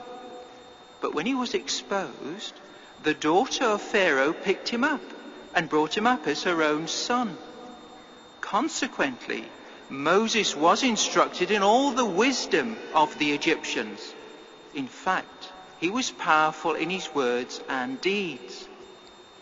Can I draw you to the expression at the beginning of verse 20, in that particular time? Well, we're aware that Pharaoh wanted to reduce the Israelite population by subjecting them to slave labor. When that failed, he introduced a program of infanticide. That was the Egypt Moses was born into. However, an Egyptian princess, she didn't share her father's prejudices. She allowed Moses to live, and his parents' precious time to instill faith and love in his heart. Do you notice in verse 21 that later she brought him up as her own son? What did that involve? Well, Moses must have joined the other royal offspring. He was educated in one of the nurseries connected to the royal palace. Not your ordinary nursery. That's there he was instructed in all the wisdom, being prepared for high office in government. There was great prestige associated with these royal nurseries. Inscriptions reveal that Pharaoh's personal attendants and high-ranking government officers retained the honourable title Child of the Nursery, even as adults. So would court life test Moses? What do you think? Along with their prestige and the honour, he might well have inherited a magnificent estate. Today he would have been known as one of the fabulously rich. Verse 22, what does it tell us about him? He was powerful in words and deeds. He had a striking personality and a strong physical man. How would the child of the nursery react? Was he at heart a worshipper of Jehovah, a brother of the oppressed Hebrews, or did he prefer what Egypt could offer? Well, we know, don't we, that he was faithful despite temptation. But what about ourselves? When certain opportunities come our way, or choices about our lifestyle, will we be successful like Moses? Let's consider the second aspect of his life, the sense of failure, coping with disappointment. When he was 40, and Acts show that he was with his brothers, he yearned to help them. But Moses' timing did not match Jehovah's. What a major disappointment. Has something similar happened to you? Did Moses crumble? Did he allow his feelings to paralyze him? Well, let's see the result by turning to Hebrews chapter 11 and notice verse 27. That's Hebrews 11 and verse 27. By faith he left Egypt, but not fearing the anger of the king, for he continued steadfast as seeing the one who is invisible. That's a delightful expression. By faith he left Egypt. he withdrew to Midian. But was that an act of fear? Well, notice what it says in the verse, not fearing the anger of the king. No, it was an act of courage of a man who was there to learn how to wait. His initial disappointment did not prevent the development of qualities. His meekness was not because of weakness. This verse also tells us not just that he was a man of faith, but the source of the faith. Jehovah, though invisible, was real. What a contrast to the 740 names but lifeless idol gods, who the custom was that each morning a priest would wake them with a hymn, a bath, some clothes and food. Though seen, those gods were not real. Moses knew that. Yet the invisible one was real. What happened in his life? Well, he remained watchful. Moses could be used by Jehovah. His training in the household of Pharaoh had given him confidence, poise, and ability to organize. But now he had learned how to handle with loving kindness the strengths, the hopes, the aspirations, and the disappointments of a great nation. Notice this future role that he was going to play in verse 24 to 26. By faith, Moses, when grown up, refused to be called the son of the daughter of Pharaoh, choosing to be ill-treated with the people of God rather than to have the temporary enjoyment of sin, because he esteemed the reproach of the Christ as riches greater than the treasures of Egypt, for he looked intently toward the payment of the reward. Can I draw your attention to the beginning of verse 26? He esteemed the reproach of the Christ, or the anointed one. Well, this expression fits Moses because he would serve as a Messiah, a Christ. So that after a period of time where he had received training, he would receive a special commission directly from Jehovah. And that's exactly what happened toward the end of his 40-year sojourn. It was now time for Jehovah to deliver Israel. Here we read for the first time in Scripture of a human empowered to perform miracles. So it was God's work, God's way, and in his time. So can we imitate Moses? Do we see that failures and disappointments are a little bit like finger posts pointing out the right direction to those willing to learn? Can we remain watchful for opportunities to be used by Jehovah? Well, let's interview a brother who has done just that. I'd like to introduce Brother Timothy Humphreys. And I wonder, Tim, could you tell us about your background? Well, 1 year after I left school, I became a regular pioneer. And a little while after, I married Nikki, who was also a regular pioneer. It's good to hear that. And did you both have any goals? We did. We applied for Bethel. We'd heard that there was a need at the Bethel farm at the time. So what happened with this, Tim?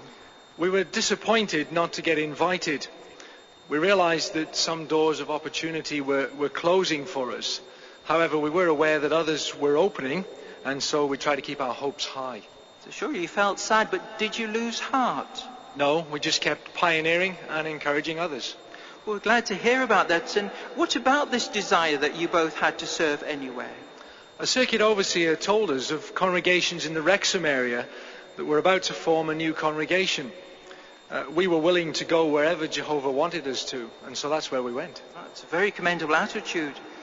And apart from those congregation responsibilities, what other privileges have you had? We've shared in the construction of kingdom halls, convention work, such as the departments of food service and trucking. We've always kept on the watch for opportunities like this to serve Jehovah. That's nice. And looking back, Tim, how did you feel about that initial disappointment? Well, in Jehovah's time, we actually were delighted to be invited down to Bethel to do some construction work. By this time, we had 4 children. Well, that's a nice development to get to Bethel, and then this increased responsibility with your family. And then how have you continued to remain watchful for opportunities to serve Jehovah? In the last 3 years, we've been able to support a new Welsh congregation. And as a family, we've all been able to serve together there and help the new congregation on its way. Right now, we're back in the Welsh Pool congregation, and as a family, we're still watchful for opportunities to serve Jehovah. Thank you very much, Brother Humphreys. We're delighted to hear your experience this morning.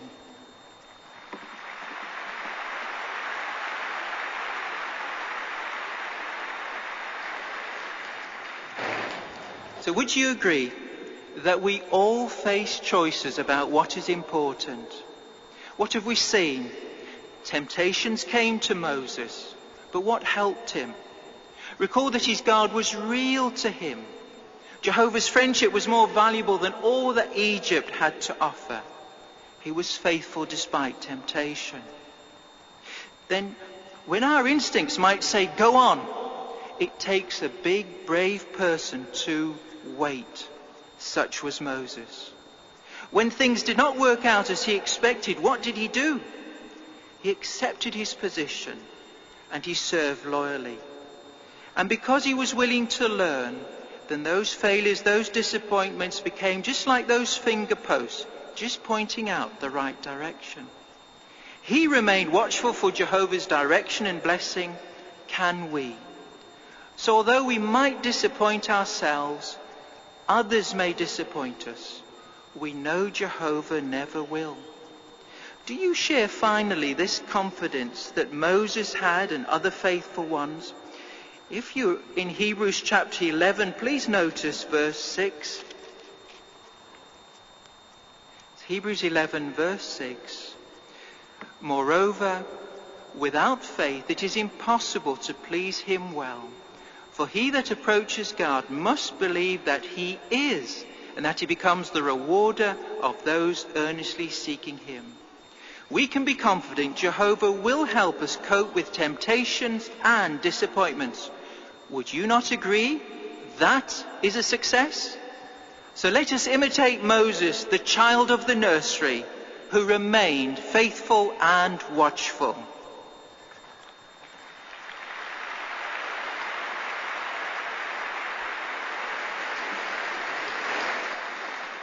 Brother Terry Armstrong of the Telford Oakengates congregation will now consider the last aspect of this symposium.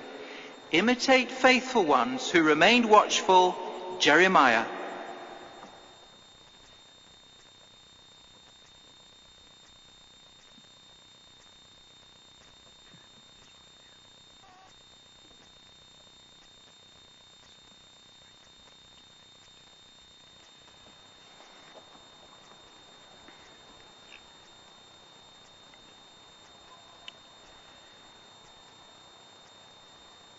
O Jehovah,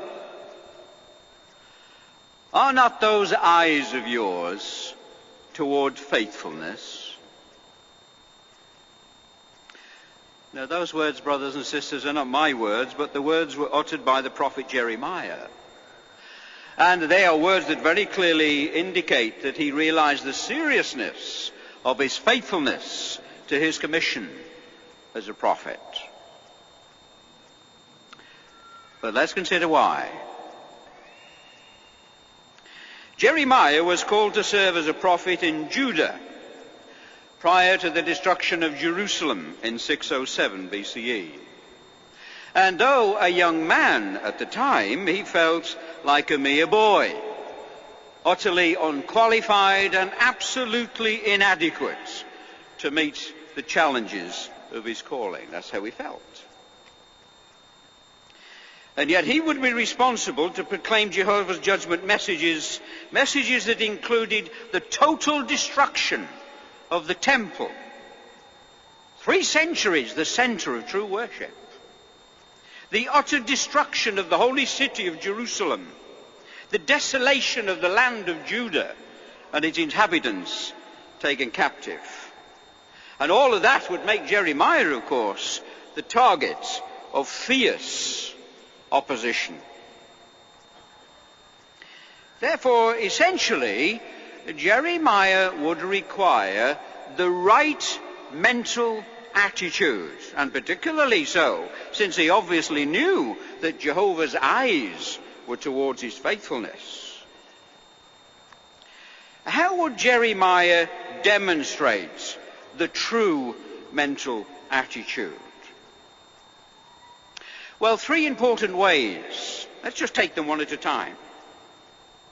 Firstly, part of the right mental attitude would be Jeremiah's watchfulness, since he had no idea, no knowledge, no advanced knowledge of the day or the hour of Jerusalem's destruction. But in his mind's eye, he could see Babylon's executional forces on their way. Secondly, part of his faithfulness, he would need courage. He would need endurance to unfailingly carry out his 67-year-long ministry. Why? Especially because he had to be specific in addressing certain accountable groups of people. Let me just give you an idea of what we mean by that. If we open our Bibles to Jeremiah chapter 6, I'm just going to paraphrase and pull out the point that the Bible is making here to help us to appreciate the accountable groups of people that Jeremiah had to denounce. In verse 13 of Jeremiah chapter 6, there you'll notice, from the least one of them even to the greatest one of them, everyone is making unjust gain, from prophet to priest. And then just turning over a few pages into the 32nd chapter of Jeremiah, and in verse 32, again just pulling out the thoughts that are contained in this verse, accountable groups of people, on account of all the badness of the sons of Israel and of the sons of Judah that they have done to offend me, that's offending Jehovah, their kings and priests. Now, noticeably, Jeremiah is exactly voicing Jehovah's judgment messages against accountable groups of people. 5 kings he denounced in his 67-year-long ministry. Princes, priests, false prophets, all of these accountable groups were scathingly denounced by Jeremiah, year in, year out. Would that not demand courage and endurance?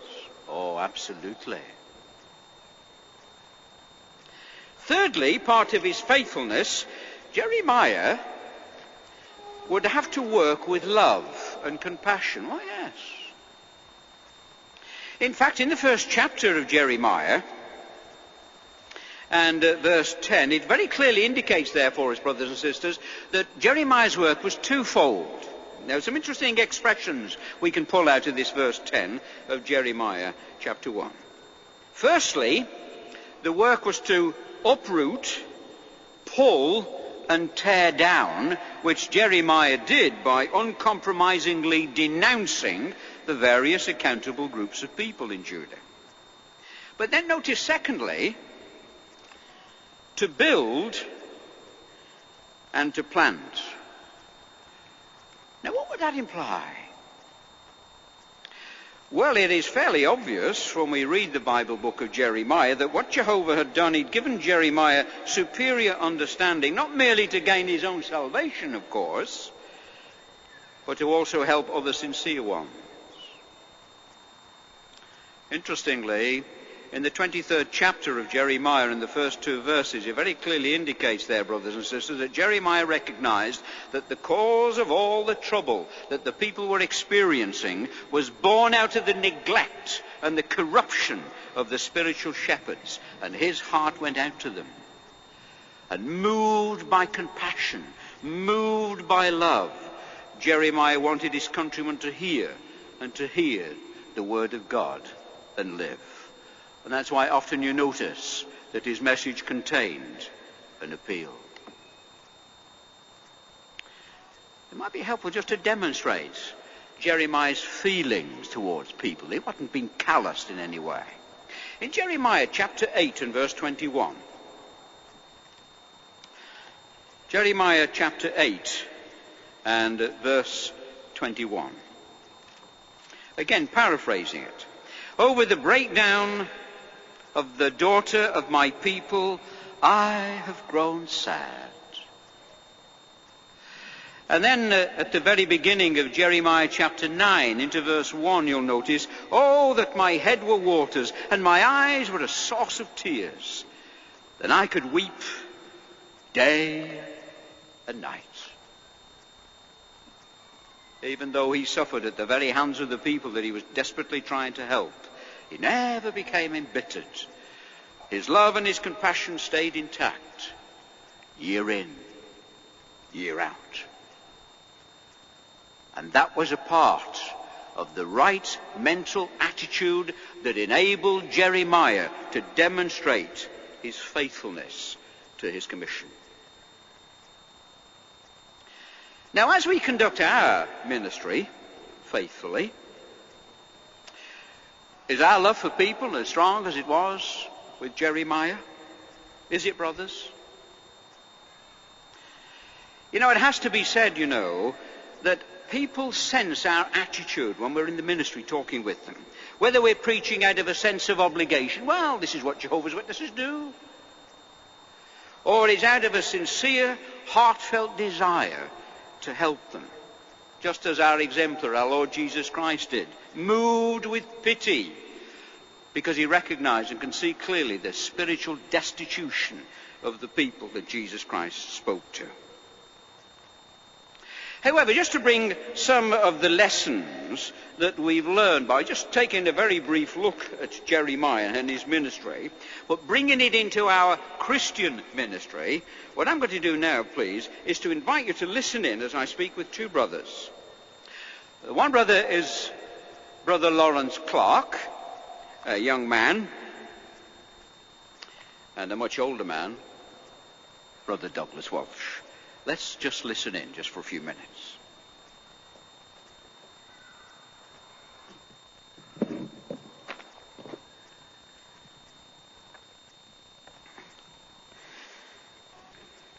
Well, Jeremiah's example as a prophet is one that we would want to copy, of course, in fulfilling our obligations as ministers of God. One thing that really stood out about Jeremiah was his courage and his endurance. And of course, Lawrence, something that you have in common with Jeremiah is your youth being just 18 years of age. Is that not true? Yes, that's true, Brother Armstrong. But at times, like Jeremiah, I really struggle with my ministry. I really do.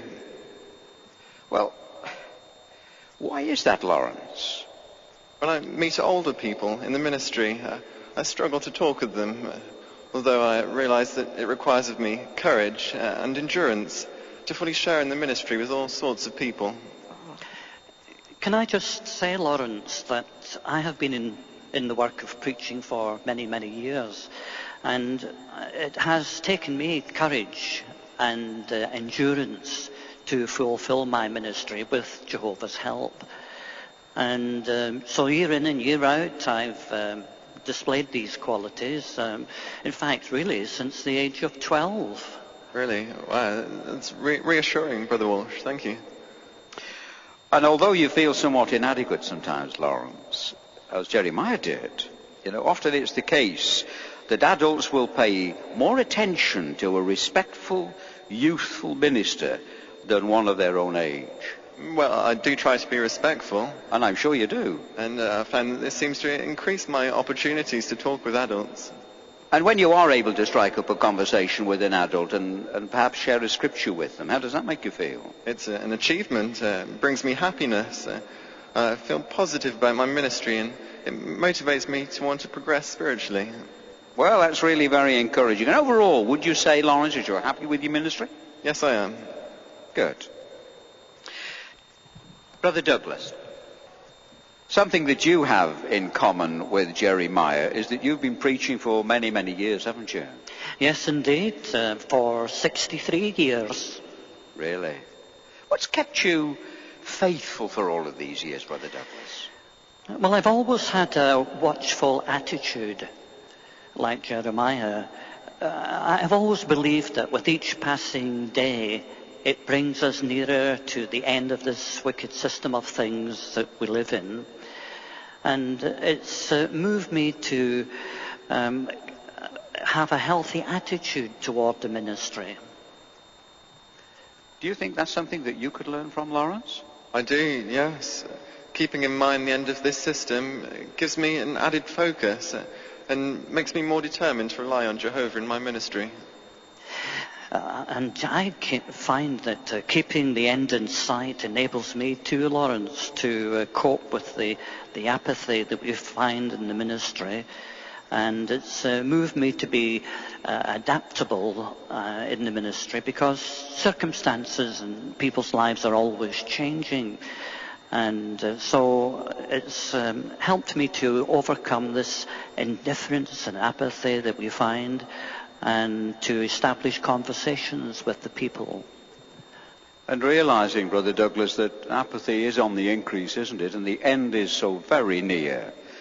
Does love and compassion for people, do you think, still have a place? Oh, very much so, yes.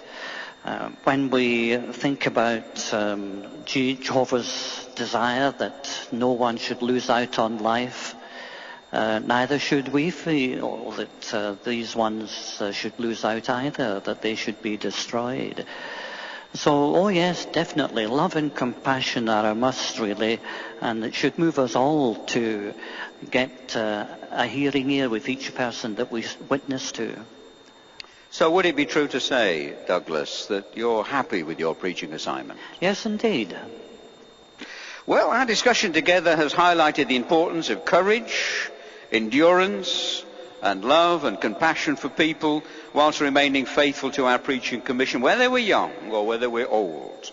And on that note, I would like to thank Brother Douglas Walsh, and I'd like to thank Brother Lawrence Clark for their personal comments and experiences, and feel quite sure, brothers and sisters, you in attendance would like to do exactly the same.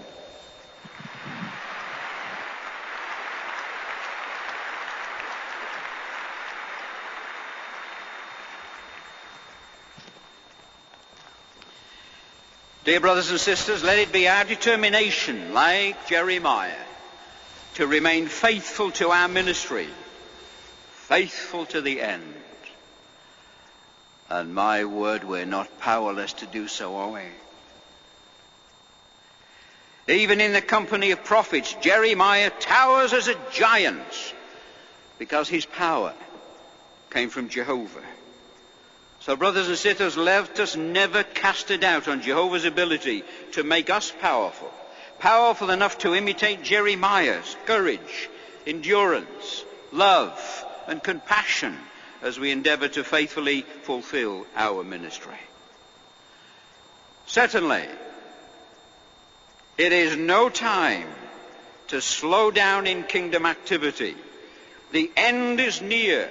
It's time for watchfulness, alert to the fact that Jehovah's eyes are toward our faithfulness. The time now is exactly the time to exhort people as Jeremiah exhorted people. Sing to Jehovah, you people. Praise Jehovah, you people, before it's too late.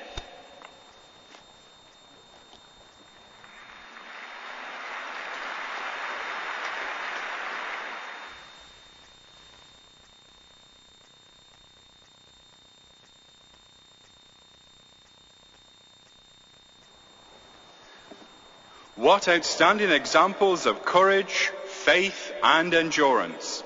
We thoroughly enjoyed those encouraging talks. Thank you, brothers.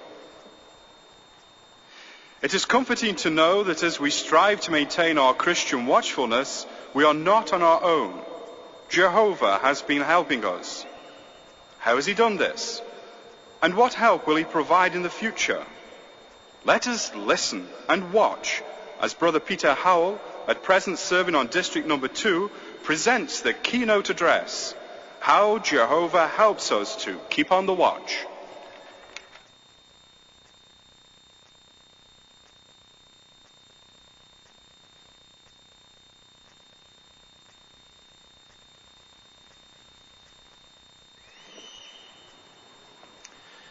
Keep on the watch. What a wonderful and thrilling theme we have to our district convention. 3 days we can enjoy reflecting upon that theme and seeing various facets of it. How Jehovah helps us to keep on the watch is the theme of this particular discussion. A man who is blind would have great difficulty to keep on the watch in the usual way. He would have obstacles before him, traps, and yet even a blind man can keep on the watch by using his other senses. A man on the crow's nest of a ship is put there for a reason. He has good eyesight and he can keep a lookout for danger. Is that a cloud on the horizon, or is it the sail of an enemy ship? The experienced lookout man would know.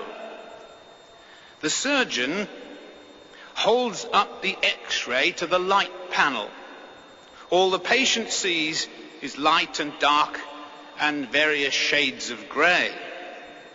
The surgeon points out the outline of the man's lung. Here is the damage done from working all your life down the mine, he says, pointing to 1 or 2 areas of the X-ray. All the patient sees is light and dark and various shades of grey. Yes, our eyes can alert us to dangers, but only if we understand the significance of what we are seeing. And even beyond that, even with good eyesight, we may lack comprehension. This is sometimes referred to as mental blindness. In 2 Kings chapter 6, we have the story of the event, the account in the life of Elisha the prophet. Assyrian forces wanted to lay siege to the city of Dothan. Elisha, however, led them to Samaria, some 10 miles south. They were completely oblivious of the direction in which they were being taken, blind to their surroundings. A blindness brought on at the word of Elisha. William James, in his Principles of Psychology, makes some interesting observations, and I paraphrase him. He talks about people who can see things and yet they're not able to understand. And so he says it is an inability to understand the impressions that are entering through the cortex. And he says it is a loss of association between what the person is seeing and what they signify. Well, this was apparently the problem with those whom Elisha was leading to the city of Samaria. And it was apparently the kind of blindness removed by Jehovah when the Syrian army finally reached that city. And when he removed it, they suddenly realized where they were, not where they thought they were going to be. So there are dangers in literal blindness, and there are dangers with mental blindness, but there is another far more dangerous blindness than these. It is spiritual blindness. At Exodus chapter 4, verse 11, we're told that Jehovah God is the one who appoints the clear-sighted and the blind. Not in a literal sense, but one in which he grants spiritual sight to those seeking to do his will. And so they have spiritual vision. We too can have spiritual vision if we are seeking to do Jehovah's will.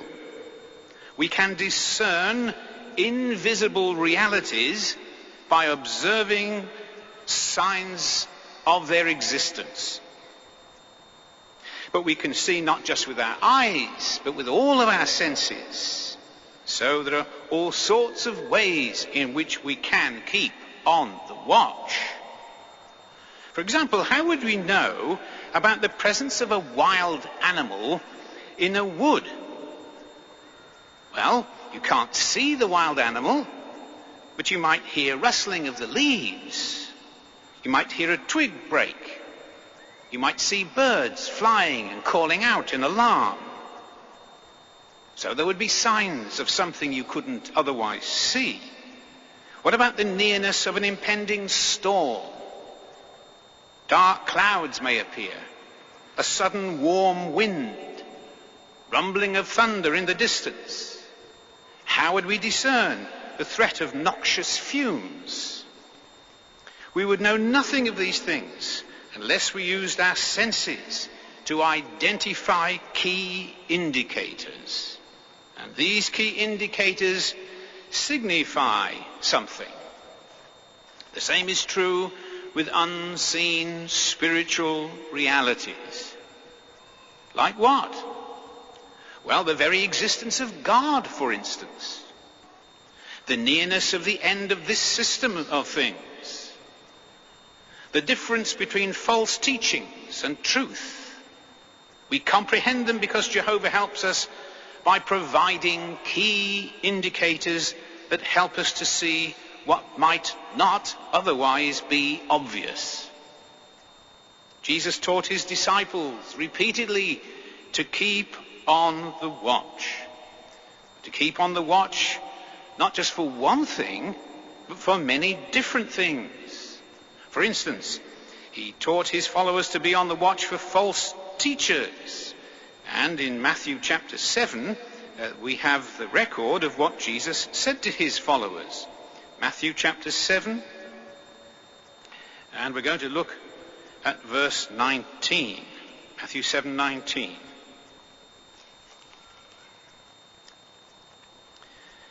Every tree not producing fine fruit gets cut down and thrown into the fire. Really then, by their fruits you will recognize those men. So Jesus Christ very cleverly didn't give a whole list of false teachings that might identify them. He simply said, look, this is the right tree that produces this kind of fruit. And if you're not getting this kind of fruit, then the tree you're eating from is the wrong one. So go and find the tree that produces this kind of fruit.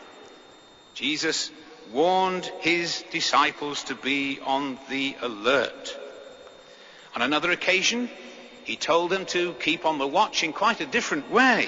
He gave them a multifaceted sign by which they could recognize the nearness of the end of the system of things in which we live. We find those indicators in Matthew 24, Luke 21, and Mark chapter 13. And then Jehovah has helped us by inspiring his prophets and servants in the first century to write letters. Paul, James, Peter, John, Jude, they all wrote letters in which they exhorted their brothers to keep spiritually alert. They were warned not to be jealous, not to harbor resentment. They were warned not to be materialistic, to avoid drunkenness, immorality. All kinds of warnings were given to those early Christians to watch out. In fact, the Apostle Peter made this interesting comment in his letter in 1 Peter chapter 5. 1 Peter chapter 5 and verse 8. Keep your senses. Be watchful. Your adversary, the devil, walks about like a roaring lion seeking to devour someone. And so Peter, like the other early Christians, was well aware of the need to be alert and conscious of the dangers surrounding us. In addition to that, to help us, we have the power of the Holy Spirit. Never underestimate the operation and the power of the Holy Spirit. How do we get the Holy Spirit, though? One simple way, as Jesus suggested, was simply by asking for it. Talking to Jehovah in prayer. Holy Spirit sheds light on God's word. A deeper understanding is gained. It helps us to keep awake. And note what Jesus said here in Matthew chapter 26. Matthew chapter 26, and we're going to have a look at verse 41. Matthew 26:41, Jesus said this: "Keep on the watch and pray continually that you may not enter into temptation. The spirit, of course, is eager, but the flesh is weak." And so once again, Jesus Christ shows another area in which we need to be watchful and alert. And the power of prayer is so essential in this. We need to pray regularly, consistently, and become men and women of prayer, so that we are awake and watchful to all these things. Keeping busy in theocratic activity keeps us sharp, helps us to maintain a sense of urgency. And the more we're involved in the work of preaching and disciple making and other work which contributes toward that, will certainly help us to be alert to the urgent times in which we live. Now, the watchman class, the faithful and discreet slave, are helping us constantly to stay awake to our responsibility to warn people of the coming of the great day of Jehovah, which lies just ahead of us. We need to do this because if we do not, then we will have blood guilt. Ezekiel chapter 3 tells us that we need to speak out once we know the truth of things, so that others can react and respond accordingly. And the Watchtower magazine has been a wonderful means for accomplishing this. And we have been able to use the Watchtower magazine. Now, the Watchtower isn't called the Watchtower for nothing. Watchtowers in ancient Israel were used on the battlements of city walls, and they were also strategically placed throughout the land, so that a watchman could look out and see an approaching army, a threat that may endanger the whole nation. Watchtowers are elevated platforms, and the watchman standing on the elevated platform could see much further than the man on the ground, and therefore he could survey the landscape. He could see approaching dangers, and he would call out and shout that the danger was approaching. The Watchtower magazine is an elevated platform, a spiritual elevated platform, and through it and from it, the watchman class shout out and speak clearly the messages of God as they view the spiritual landscape before them. Now, this convention is rich in provisions to help us keep on the watch. Now, one danger for a watchman, particularly, is drowsiness. If he has been on the watch for some time and nothing particular has happened, he may start to lose concentration. It is not the moment to lose his concentration. He may become drowsy. He may even fall asleep when he should be awake and alert. But supposing, though, now that the watchman were given some help, supposing he were given a watchdog. Now, watchdogs are very useful. Trained watchdogs can be very useful indeed in alerting households or businesses to the approach of danger or theft. Because dogs have a remarkable ability to hear sounds undetectable by humans. And they have a heightened sense of smell too, and they can sniff the air. And through their ears and their nose, they can detect an approaching danger. For these reasons, then, they are used to give early warning of danger that may be approaching.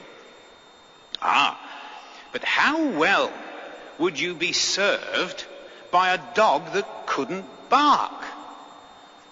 How well protected would you be if you had a dog that didn't bark? Well, turn to Isaiah chapter 56.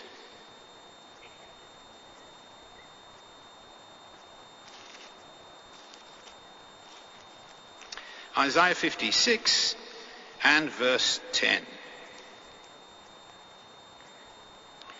His watchmen.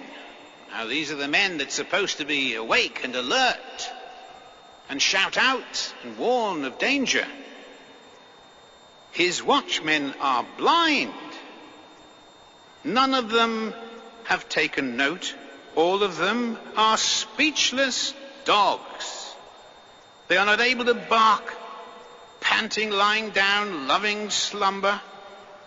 They are even dogs strong in soulful desire. They have known no satisfaction. They are not shepherds that have. They are also shepherds that have not known how to understand. They have all of them turned to their own way, each one to his own unjust gain from his own border. These watchmen should have barked out warnings when the nation of Israel was going in the wrong direction, away from Jehovah, practicing things they ought not. They should have said, when false teachings came along, they should have barked out the warning and warned the nation. The leaders of Judah are thus described, and they are serving as a fitting symbol of the failure of Christendom's religious leaders to sound warnings to their people, to keep the people spiritually awake and alert. These religious leaders, at least some of them, have letters after their name.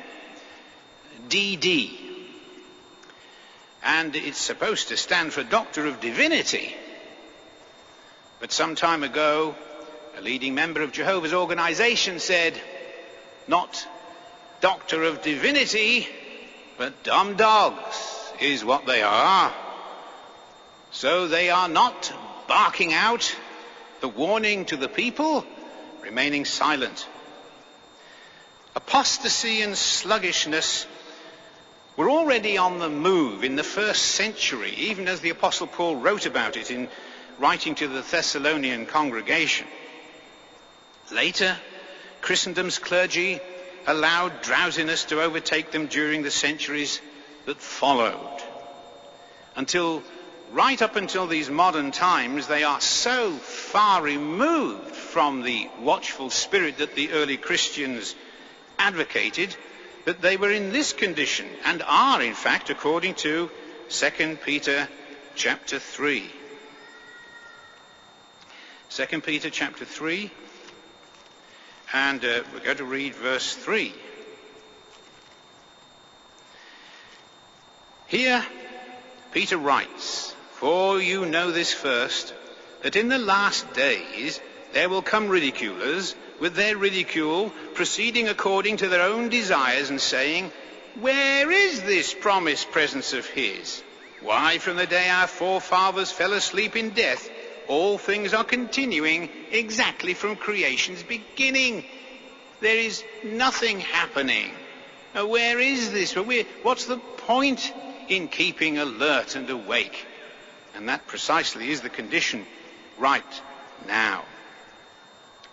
A Watchtower magazine some years ago pointed out that it was undoubtedly Augustine of Hippo, the so-called Saint Augustine, that struck the death blow to Christian watchfulness in about the year 400 CE. In his famous work, The City of God, he said, "The church now on earth is both the kingdom of Christ and the kingdom of heaven." So it's already here on earth, it's already ruling, and we are its kings, he implied. So then, no need to look for the coming of Christ the Messiah in his second coming, his second presence. No need to look for the coming of kingdom power or the sign of the end of the system of things. Theologians in the 18th and 19th century certainly followed that course of thinking and said there is no point in looking for the second coming or presence of Jesus Christ. The end times. No point in doing that. That's all outdated stuff, they thought. The Encyclopaedia Britannica comments on their attitude and says, it was regarded as part of the crude, primitive, outworn trappings of traditional religion which could no longer be accepted in an age of enlightenment. So they felt all enlightened. They didn't need the, what did they call them? The crude, outworn trappings of traditional religion. Traditional religion is the teachings of Jesus Christ, the early apostles, that we find in the inspired word of God. No longer any need for that, they implied. And so they became like a dog without a bark. Dumb dogs is what they became. Only Jehovah's Watchman class is keeping on the watch according to the scriptures. And only Jehovah's Watchman class is declaring his name in all the earth. And you know the principal instrument for doing so? Now I would have said the Watchtower magazine, making known Jehovah's name through all the earth. But no, it is the New World Translation of the Holy Scriptures. Because now the New World Translation of the Holy Scriptures is published in whole or in part in over 70 languages. What an amazing achievement. And are we not rightly proud of that work, a work wherein Jehovah's name has been restored to its rightful place?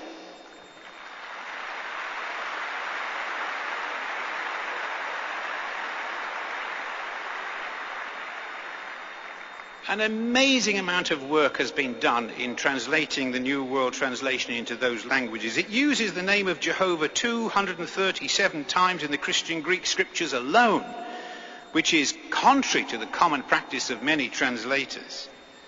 In fact, in complete contrast, the clergy of Christendom are making people forget God's name, not simply because they're neglectful or forgetful.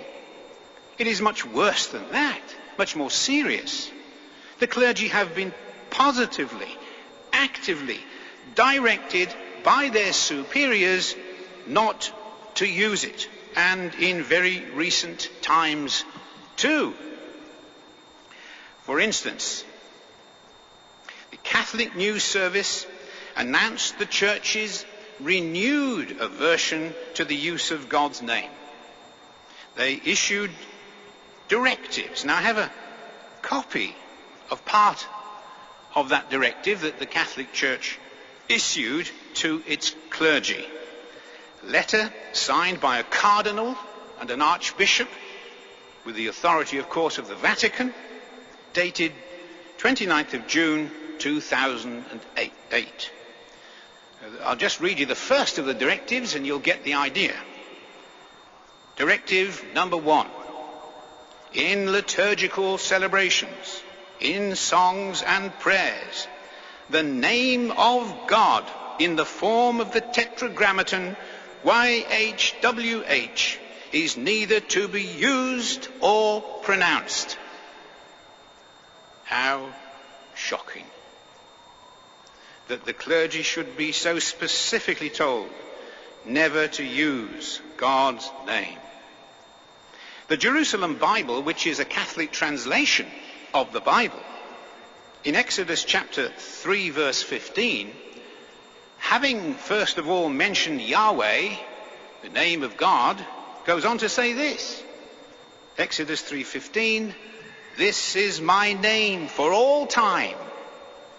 By this name I shall be invoked for all generations to come. But not the clergy of Christendom. How this reminds us of Jeremiah chapter 23. Jeremiah 23 and verse 27.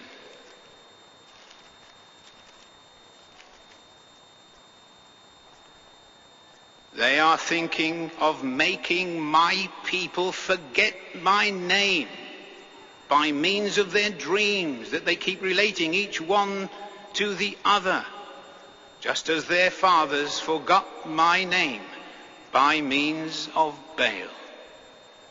They are thinking of making the people forget my name. That's precisely what they are doing. But how glad we are of the watchman class, because how different they are. And they are standing out in the world. The faithful and discreet slave class adhere to God's word. And so it is, they alert us to the sign of Christ's presence, pointing to key indicators of unseen realities. And remember, the watchman class serves spiritual food at the proper time. And when we think back, how glad we are they have and continue to do so. Take, for instance, just before the Second World War, how the issue of Christian neutrality came to the fore. And Jehovah's people addressed that issue right on time. The slave class showed the Bible's view of blood transfusions long before the medical community acknowledged the inherent dangers therein. The same can be said of the position taken regarding tobacco and sexual immorality and the consequences of that, including homosexuality.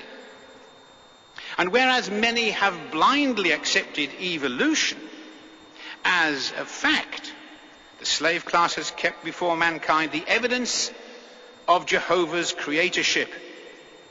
The blind acceptance of evolution even concerns worldly commentators.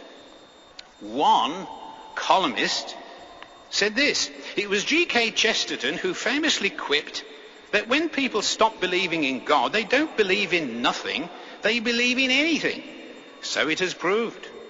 She continues, in modern times, science has given rise to scientism, the belief that science can answer all the questions of human existence. This is not so. Science cannot explain the origin of the universe, yet it now presumes to do so, and as a result has descended into irrationality. Well, that was in 2007. But you know, over 100 years ago, Bible students published a masterful refutation of the evolution theory. In later years, the watchman class awakened people to God's existence and activity by means of the publications such as Evolution versus the New World. And did man get here by evolution or by creation? And life, how did it get here? By evolution or by creation? And more recently, is there a creator who cares about you? Well, now, we are pleased to release at this convention yet another provision to help us to keep on the watch.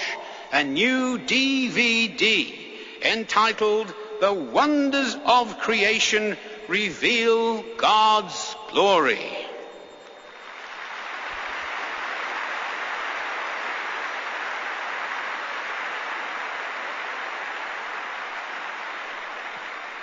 This DVD is designed for our Christian brotherhood. It is designed to help us all to look carefully at the wonders of creation. Parents will be able to assist their children to look beyond man-made things, fascinating as they may be, to see how marvelous and truly fascinating the creation that Jehovah has produced really is. It gives us a wonderful glimpse into the physical world around us. It reveals the qualities and the personality of our intelligent, brilliant, wise, grand Creator. This DVD will make it clear why glorious creatures in heaven were moved to declare, and still are moved to declare, what we read here in Revelation chapter 4 and verse 11. You are worthy, Jehovah, even our God, to receive the glory and the honor and the power, because you created all things, and because of your will they existed and were created. But please note that this new DVD is just one of the many provisions coming to us by means of this convention to help us to keep on the watch. Now, how thrilling is that? Surely we look forward to more. But we must remember that it is only by applying what we hear at this convention that we will be kept alert to the sign of Christ's presence, aware of the snares of the devil, and focused on prophecies yet to be fulfilled. So, pay close attention to the program that follows for the rest of our 2-3-day convention. And may all of us use Jehovah's provisions and remain active in kingdom service. May all of us use our senses to identify the key indicators of invisible realities. For then we will be among the truly happy ones who keep awake, keep on the watch, and receive the reward.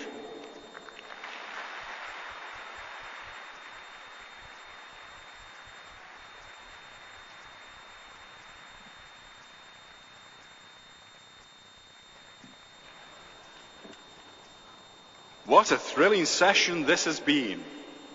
You'll be pleased to know that arrangements have been made for each family present to receive one copy of the DVD, The Wonders of Creation Reveal God's Glory. DVDs will be available as soon as our noon break begins. We request that just one representative from each family obtain your family's copy. We are eager to watch this new DVD and to enjoy its special extra features. The attendance for this opening segment of our Keep on the Watch District Convention is 7,756.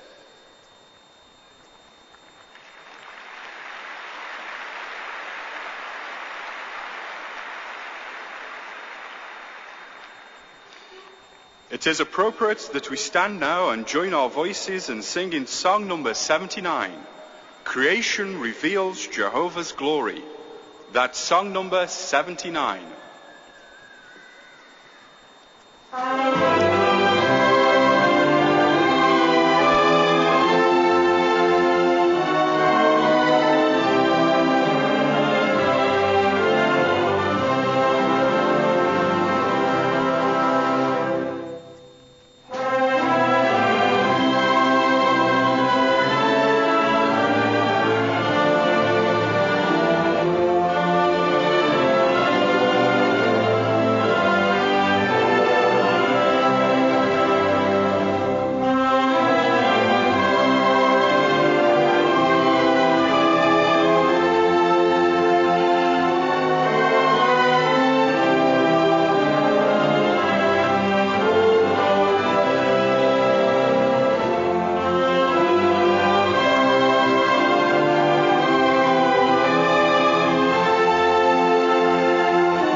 And now there will be an intermission.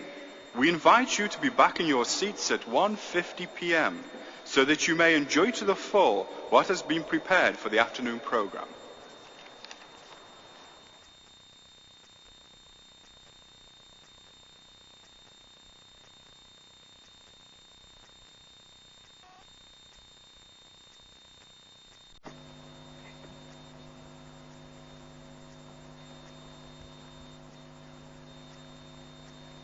Men have spent their lifetimes searching for silver and gold.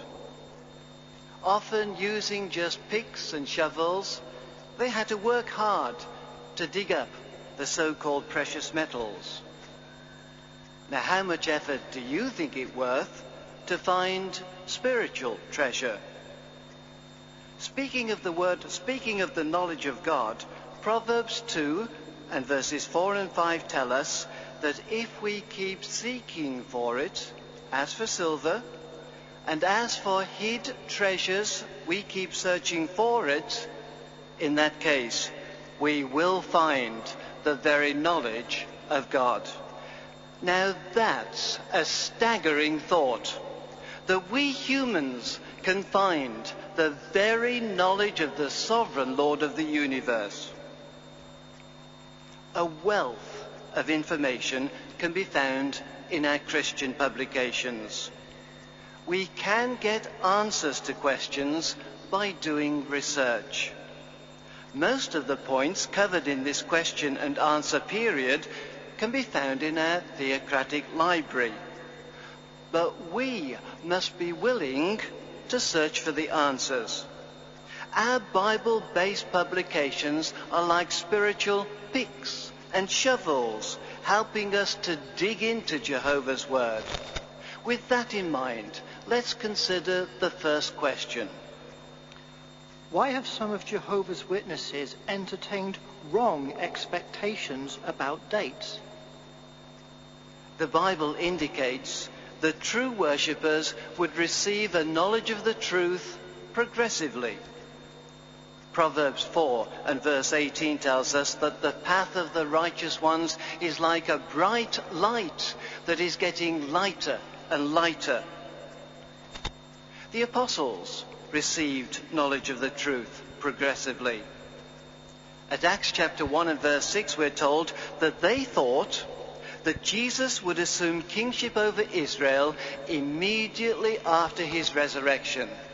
And so they asked him, Lord, are you restoring the kingdom to Israel at this time? Of course, the answer was no. But their mistake did not prove their religion to be false. True religion is identified by such things as love, the honoring of God's name, and kingdom preaching. Now let's turn together to the Gospel of Luke. We want to turn to Luke chapter 12 and read together an illustration of Jesus recorded there. Now as we read the key points of this illustration, note that within the illustration there is a specific command from Jesus for his true followers. So that's the Gospel of Luke, chapter 12. We're going to read verses 36 and 40. And you yourselves, be like men waiting for their master when he returns from the marriage, so that at his arriving and knocking, they may at once open to him. So that's the illustration. Now, notice the specific command in verse 40. You also keep ready, because at an hour that you do not think likely, the Son of Man is coming. Did you notice that explicit command for true Christians? Keep ready, keep awake, remain on the watch. Consider this illustration. What is proved if the watchman wakes up the household when he thinks that he hears the master's arrival, but it turns out to be only the sound of the wind? Does that prove the watchman delinquent, or that he remains on alert?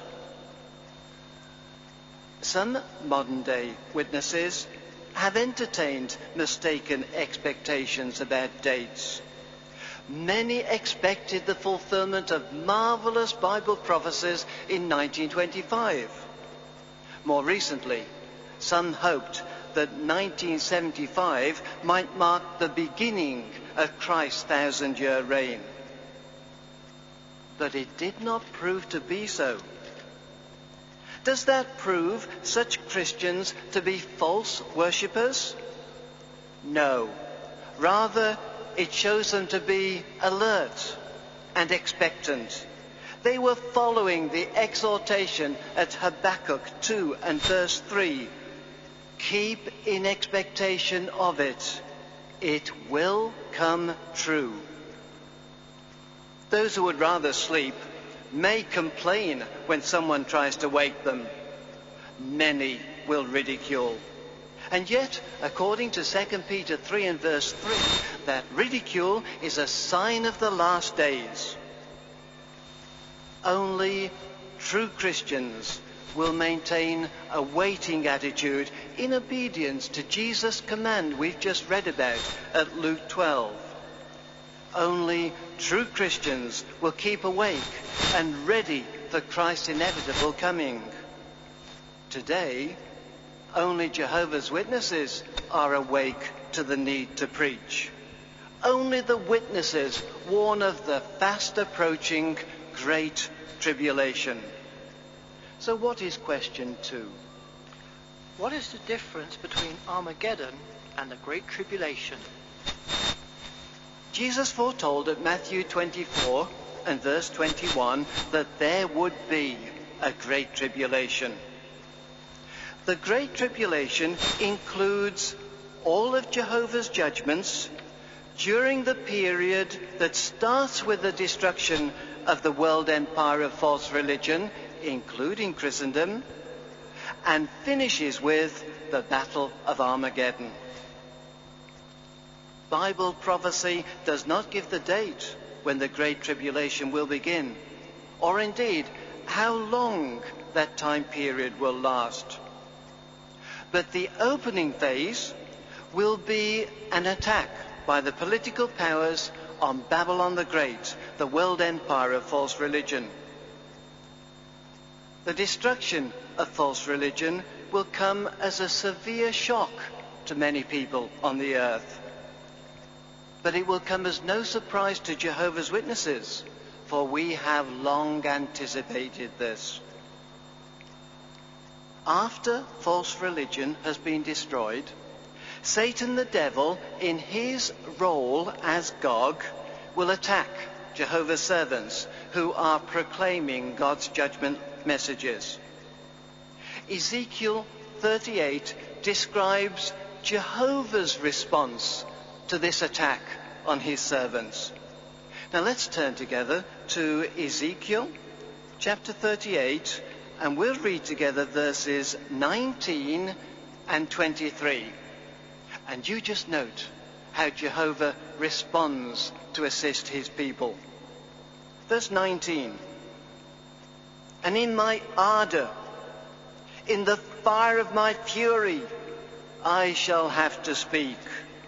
Surely in that day a great quaking will occur in the soil of Israel. And verse 23, God's words, and I shall certainly magnify myself and sanctify myself and make myself known before the eyes of many nations. And they will have to know that I am Jehovah.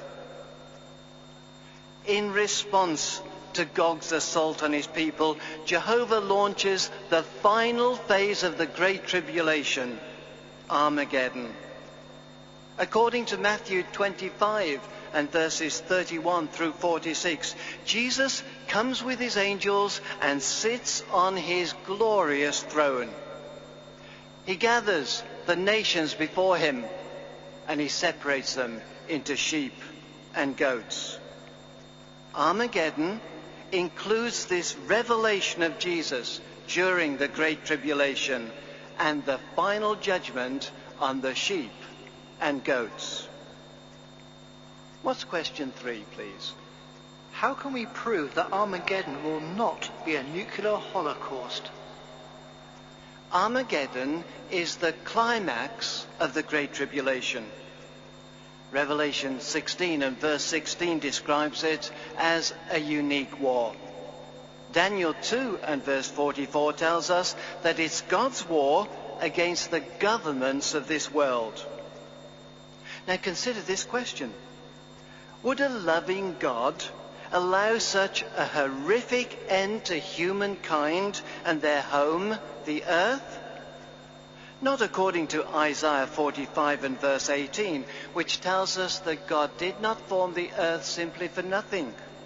Or Psalm 96 and verse 10, that God formed it even to be inhabited.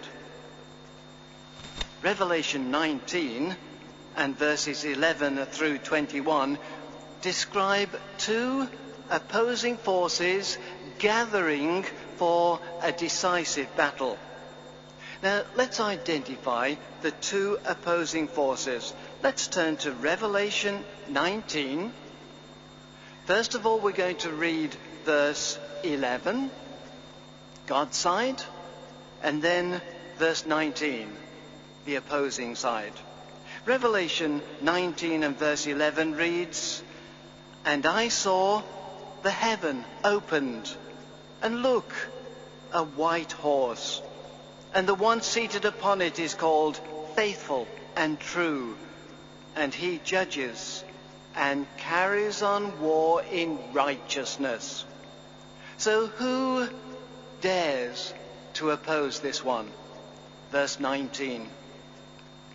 "And I saw the wild beast and the kings of the earth and their armies gathered together to wage the war with the one seated on the horse and with his army." These are the ones whom God will destroy. These are the ones who oppose God's kingdom and are part of Satan's system who will go. Jehovah will never ruin this earth, for his stated purpose is to bring to ruin those ruining the earth. What does the Transfiguration account tell us about the last days? According to the inspired record at Matthew 17 and verses 1 through 9, Jesus took Peter, James and John to a mountain and was there transfigured before them. Jehovah provided the transfiguration vision for Jesus' disciples because they were going through a challenging time. Jesus had just revealed to his followers that he was going to suffer and die in Jerusalem. But they found his words difficult to grasp.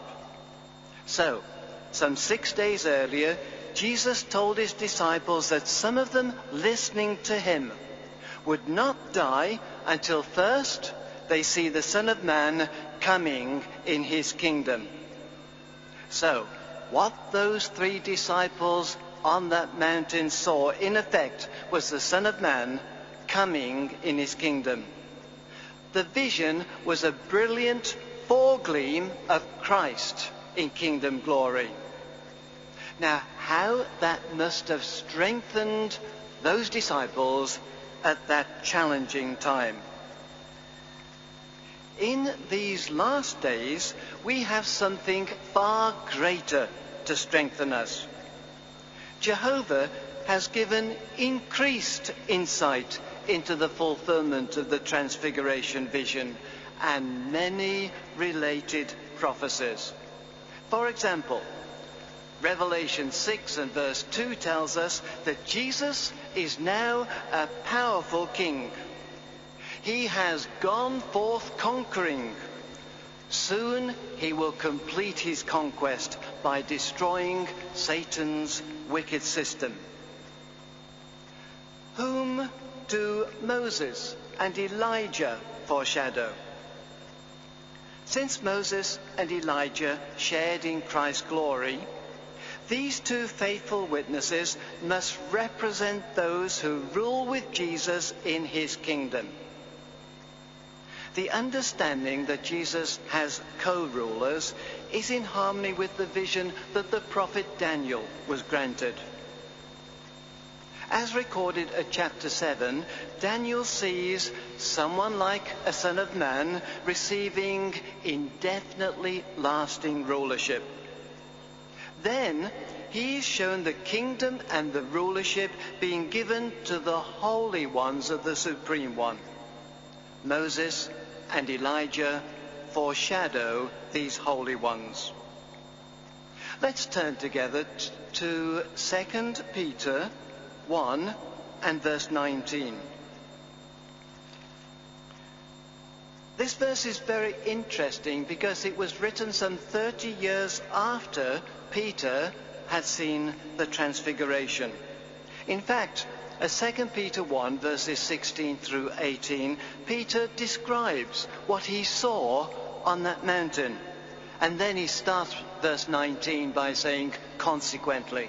So let's read together 2 Peter 1 and verse 19. Peter wrote, consequently, we have the prophetic word made more sure. And you're doing well in paying attention to it as to a lamp shining in a dark place, until day dawns and a day star rises in your hearts. Likewise, as a result of the transfiguration vision, we have the prophetic word made more sure. Did you notice in that verse, Peter mentioned the day star rising and a day dawning? At Revelation 22 and verse 16, the glorified Jesus is identified as the figurative day star. He rose in 1914 when God's kingdom was born in heaven, marking the dawn of a new era. It is a golden age of spiritual provisions for the faithful and discreet slave mentioned at Matthew 24 and verse 45 have been providing abundant spiritual food during this time. Let's consider the final question, please. What features of the sign are there in addition to what is recorded in Matthew 24, Mark 13 and Luke 21?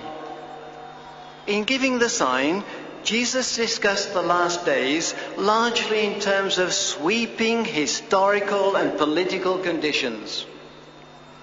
At 2 Timothy 3, verses 1 through 5, the Apostle Paul put focus on social problems and prevalent attitudes, including the spirit of independence resulting in rebellion and breakdown.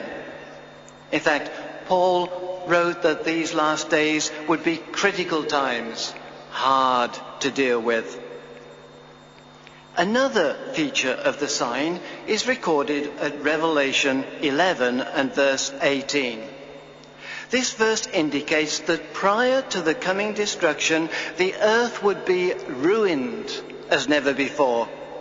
We see abundant evidence of that devastation all around us.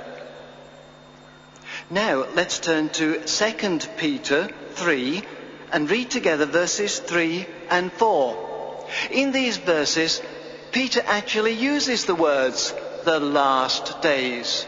So what does he say about them? 2 Peter 3, verses 3 and 4. Peter wrote, for you know this first, that in the last days there will come ridiculers with their ridicule, proceeding according to their own desires and saying, where is this promised presence of his? Why, from the day our forefathers fell asleep in death, all things are continuing exactly as from creation's beginning.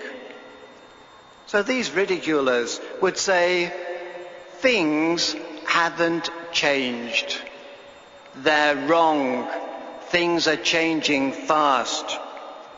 So, in addition to the gospel accounts, the sign includes social problems and prevalent attitudes, the earth being ruined and ridiculers rejecting the sign of the last days. We want to stay alert to the times in which we are living and keep on the watch.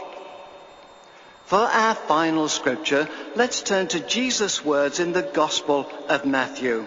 Matthew 7, verses 7 and 8, where Jesus gives counsel on how to find a real treasure, spiritual treasure. At chapter 7, verses 7 and 8, we can read, "Keep on asking, and it will be given you. Keep on seeking, and you will find. Keep on knocking, and it will be opened to you. For everyone asking receives, and everyone seeking finds, and to everyone knocking it will be opened." That advice, to keep on asking, to keep on seeking, to keep on knocking, shows how important it is to take time to research Bible questions. As we find the answers, our appreciation for Bible truth will be deepened. The vast majority of mankind are unaware of the real significance of world events. Our searching for answers to scriptural questions will keep us alert to the times in which we are living and thereby help us keep on the watch.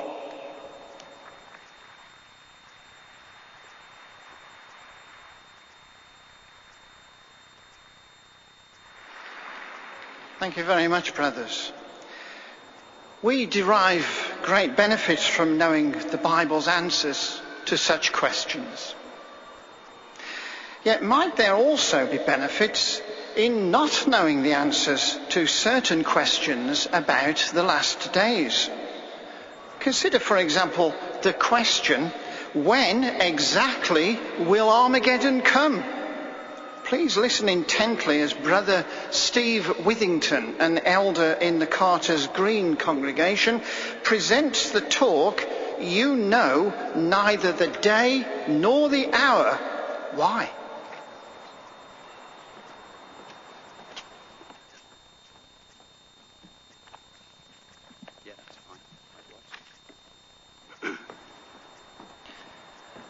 We live in a world which is dominated by time.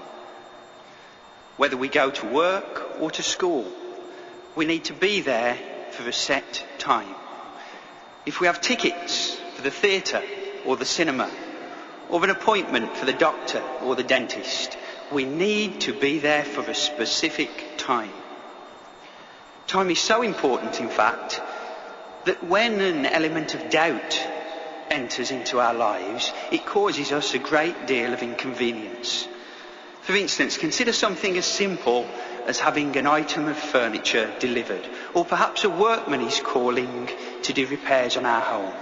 And when we ask, "When can I expect them to come?" the answer comes back, "Sometime between 9 and 5. What's our first question? Can't you be any more specific? Can't you at least tell me whether it's in the morning or the afternoon? And when they say no, that's taken my whole day away from me.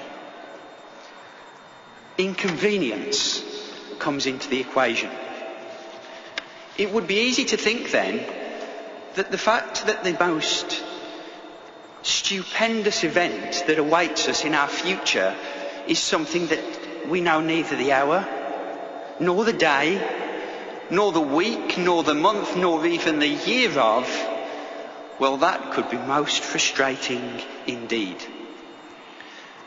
But there is an individual who knows both the day and the hour, Jehovah God. And if he wanted to, he could have revealed it to us.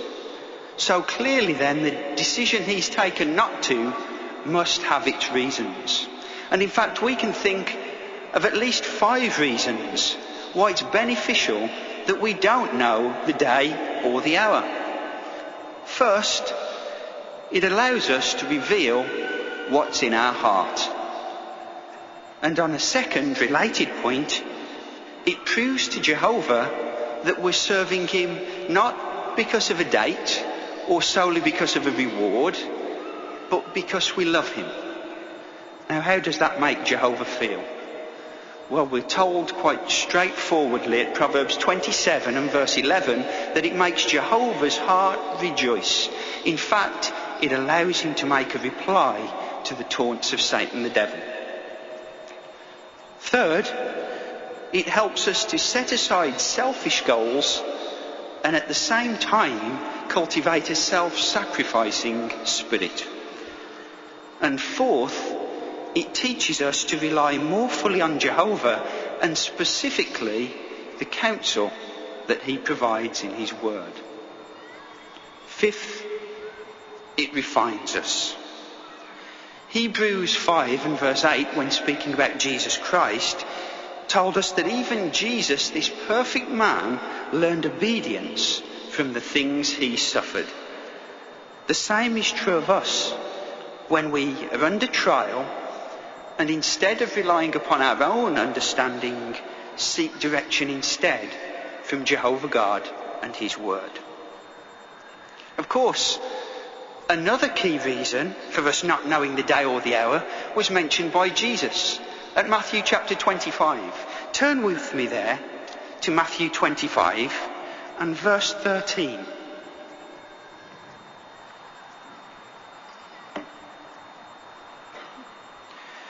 Notice Jesus' statement here in Matthew 25 and verse 13.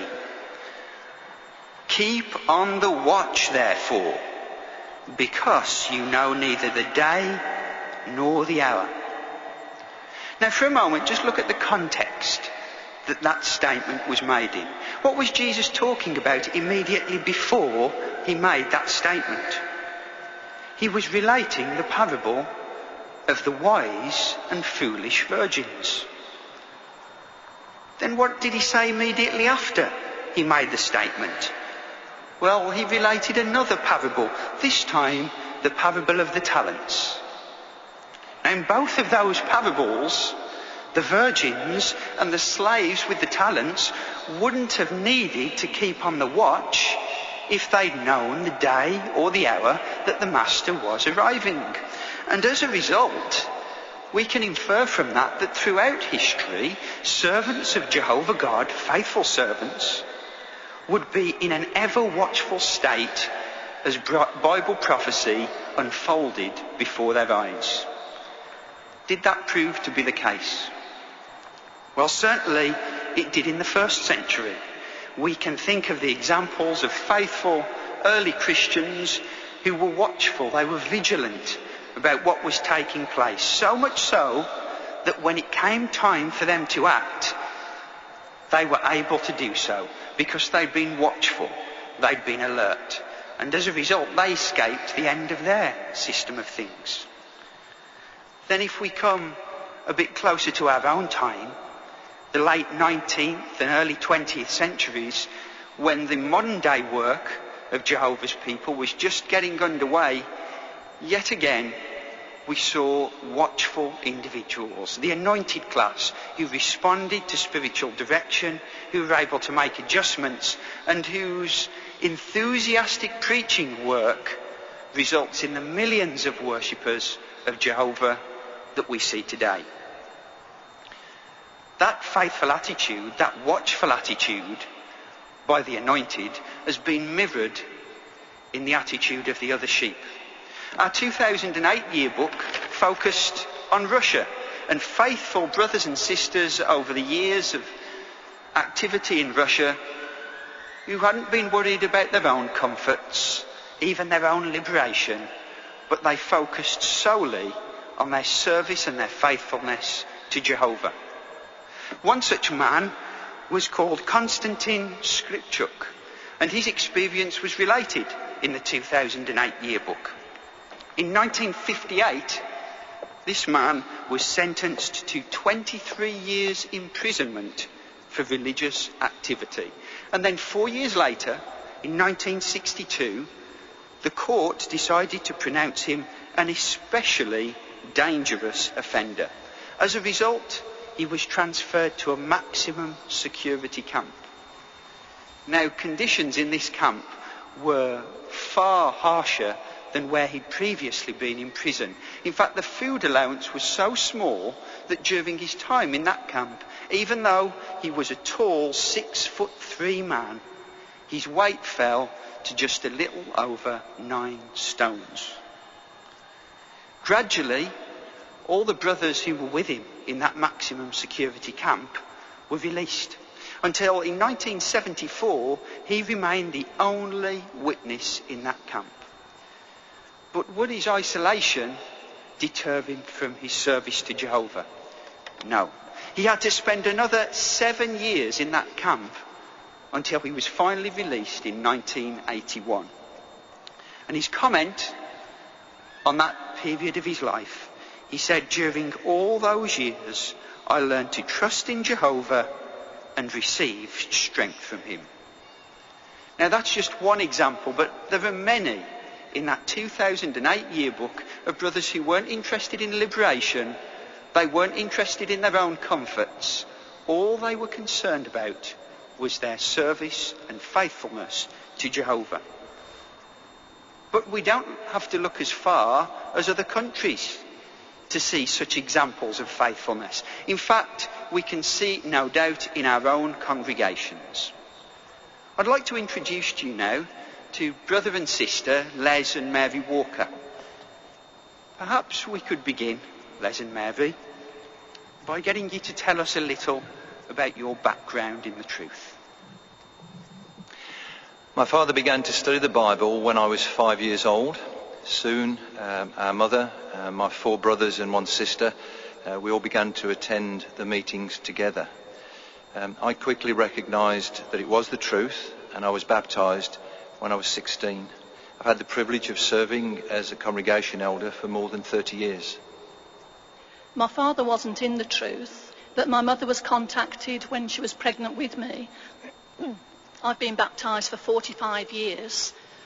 We've been married for 38 years with 2 children, and we've served for about 30 of those years in Oldbury congregation.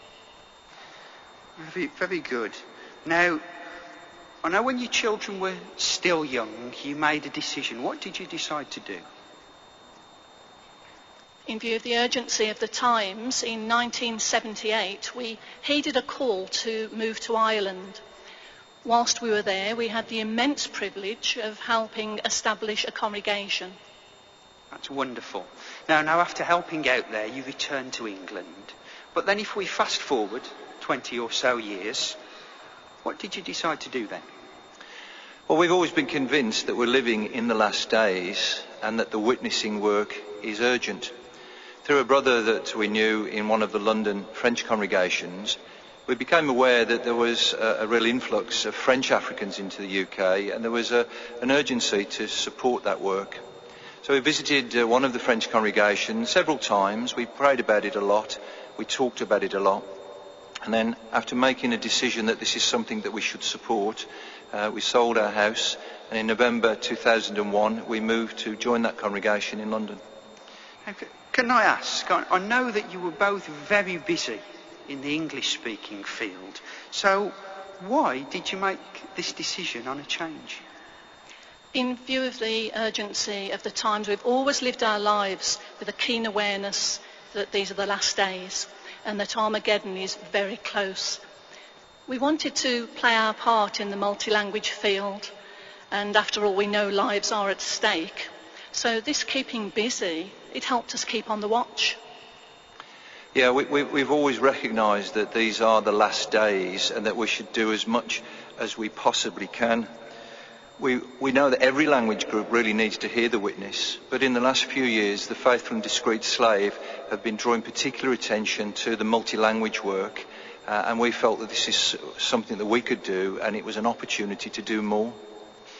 Now, no doubt there were challenges that were involved in making that change into a different assignment. Could you perhaps talk about those a little for us? Well, when I first went to London, I couldn't speak any French. So for the first year I was doing Bible readings, which was quite a humbling experience. I was still able to function as an elder. A lot of the youngsters who go to school here and preferred English, I was able to help there. And with time, I've managed to get a reasonable grasp of the language. It would be true to say that all my assignments require more preparation and the field ministry. But there's a spin-off from that. I'm probably much better prepared now than I was when I was serving in an English congregation. Oh, that's good. So even some of the challenges turned into blessings then. And no doubt you've had many blessings. Perhaps you could relate one or two of those to us, maybe.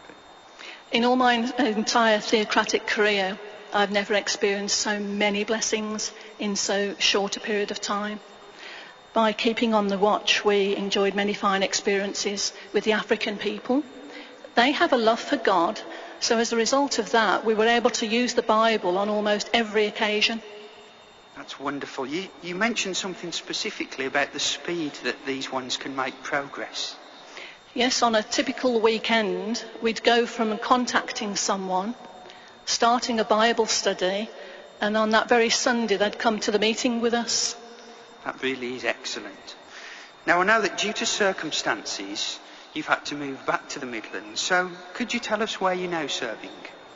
Yes, we were able to stay within the multi-language field, in the French field, because we've joined the Birmingham French congregation. So along with our daughter Lois, that's where we've been serving for the last year. That really is wonderful. Thank you for those comments, Brother and Sister Walker.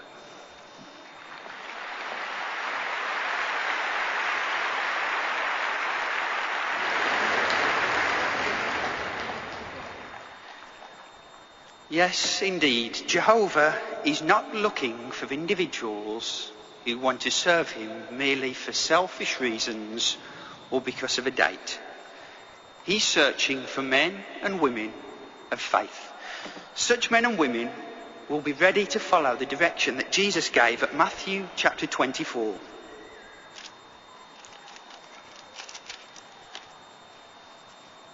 Notice in Matthew chapter 24, in verse 36, we get the reminder, concerning that day and hour, nobody knows, neither the angels of the heavens nor the Son, but only the Father.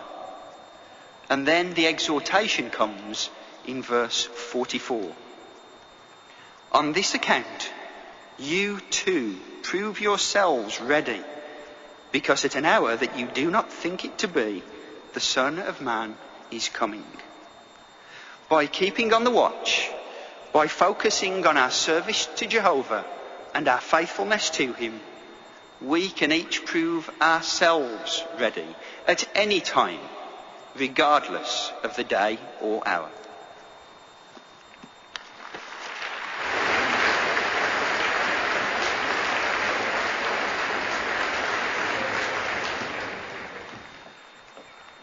That fine discussion will no doubt help each of us to keep serving Jehovah with pure motives. Thank you. With those thoughts clearly in mind, it's good for us to remind ourselves of the abundant evidence that these truly are the last days. What are 4 lines of evidence that convince, assure, and guarantee us that the end will come in our time? Listen as Brother Edmund Kerr, serving in the Cheshire No. 2 Circuit, gives the talk entitled, Know That the End is Near.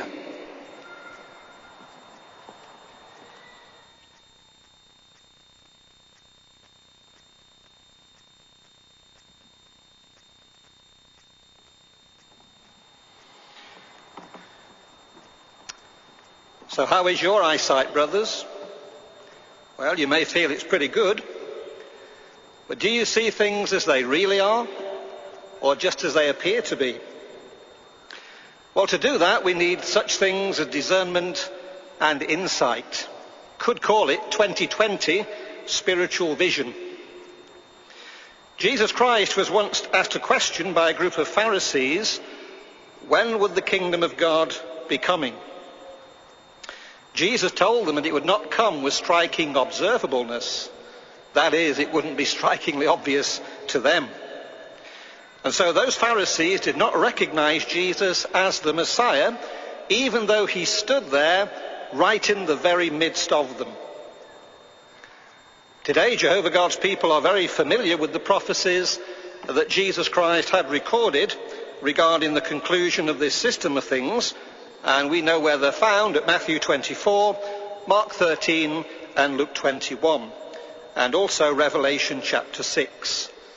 And Jehovah's people have now long recognized that their fulfillment of these prophecies in world wars, famines, earthquakes and the like for many years.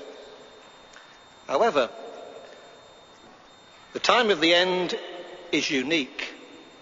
It's unique because all of these things Jesus said were to happen at one time, at one period of time, and in one place after another.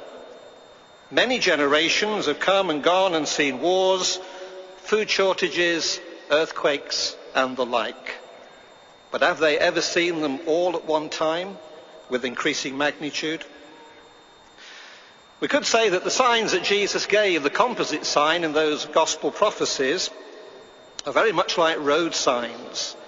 Very helpful when you're trying to get to a destination. Let's just imagine that we were going to visit our London Bethel this afternoon. I don't think you'd see many signs for London in the immediate vicinity. You'd probably have to get a few miles down the M6 or the M1 before you start to see how far away London is. But as you got closer to London, not only would you see signs for London, but also the various areas of London, including Mill Hill. When you see a sign for Mill Hill, then you know you're close. Now, have we seen the signs of the last days taking place with growing intensity and magnitude? Well, this afternoon we just want to examine 4 events or elements that Jesus' signs assure us that the end is near. So if you have your pens poised, if you're taking notes, the 4 points we're going to look at is number 1, events, world events. The second, attitudes. The third, political circumstances. And finally, the condition and activity of God's people. So let's start with our first point, events. All of the events foretold by Jesus were to occur with increasing intensity, eventually spreading worldwide. The composite sign, as we know, starts with wars, earthquakes, famines and pestilence. So if you have your Bible, why not open it to that well-worn part in Matthew chapter 24, while we just consider the opening part of this sign, verse 7 and 8. And there Jesus foretold, for nation will rise against nation, and kingdom against kingdom. And there will be food shortages and earthquakes in one place after another. All these things are a beginning of pangs of distress. Let's start with the first one that Jesus listed there, wars. Prior to World War I in 1914, wars tended to be quite localized. But World War I, well, that was very different. It engulfed large parts of the globe. But not only that, it accelerated the developments of weapons, more terrible than anything that man could ever imagine or had known before. And as those weapons have improved and proliferated worldwide, we've seen them used in international conflicts, civil conflicts, and sadly now in terrorism. Millions have been affected and displaced. Well, let's just add a little bit of more detail to that sign that Jesus gave. Perhaps you'd like to keep your finger in Matthew 24, while we just go to the end of the Bible to Revelation 6, where we're reminded of the ride of the 4 horsemen of the apocalypse.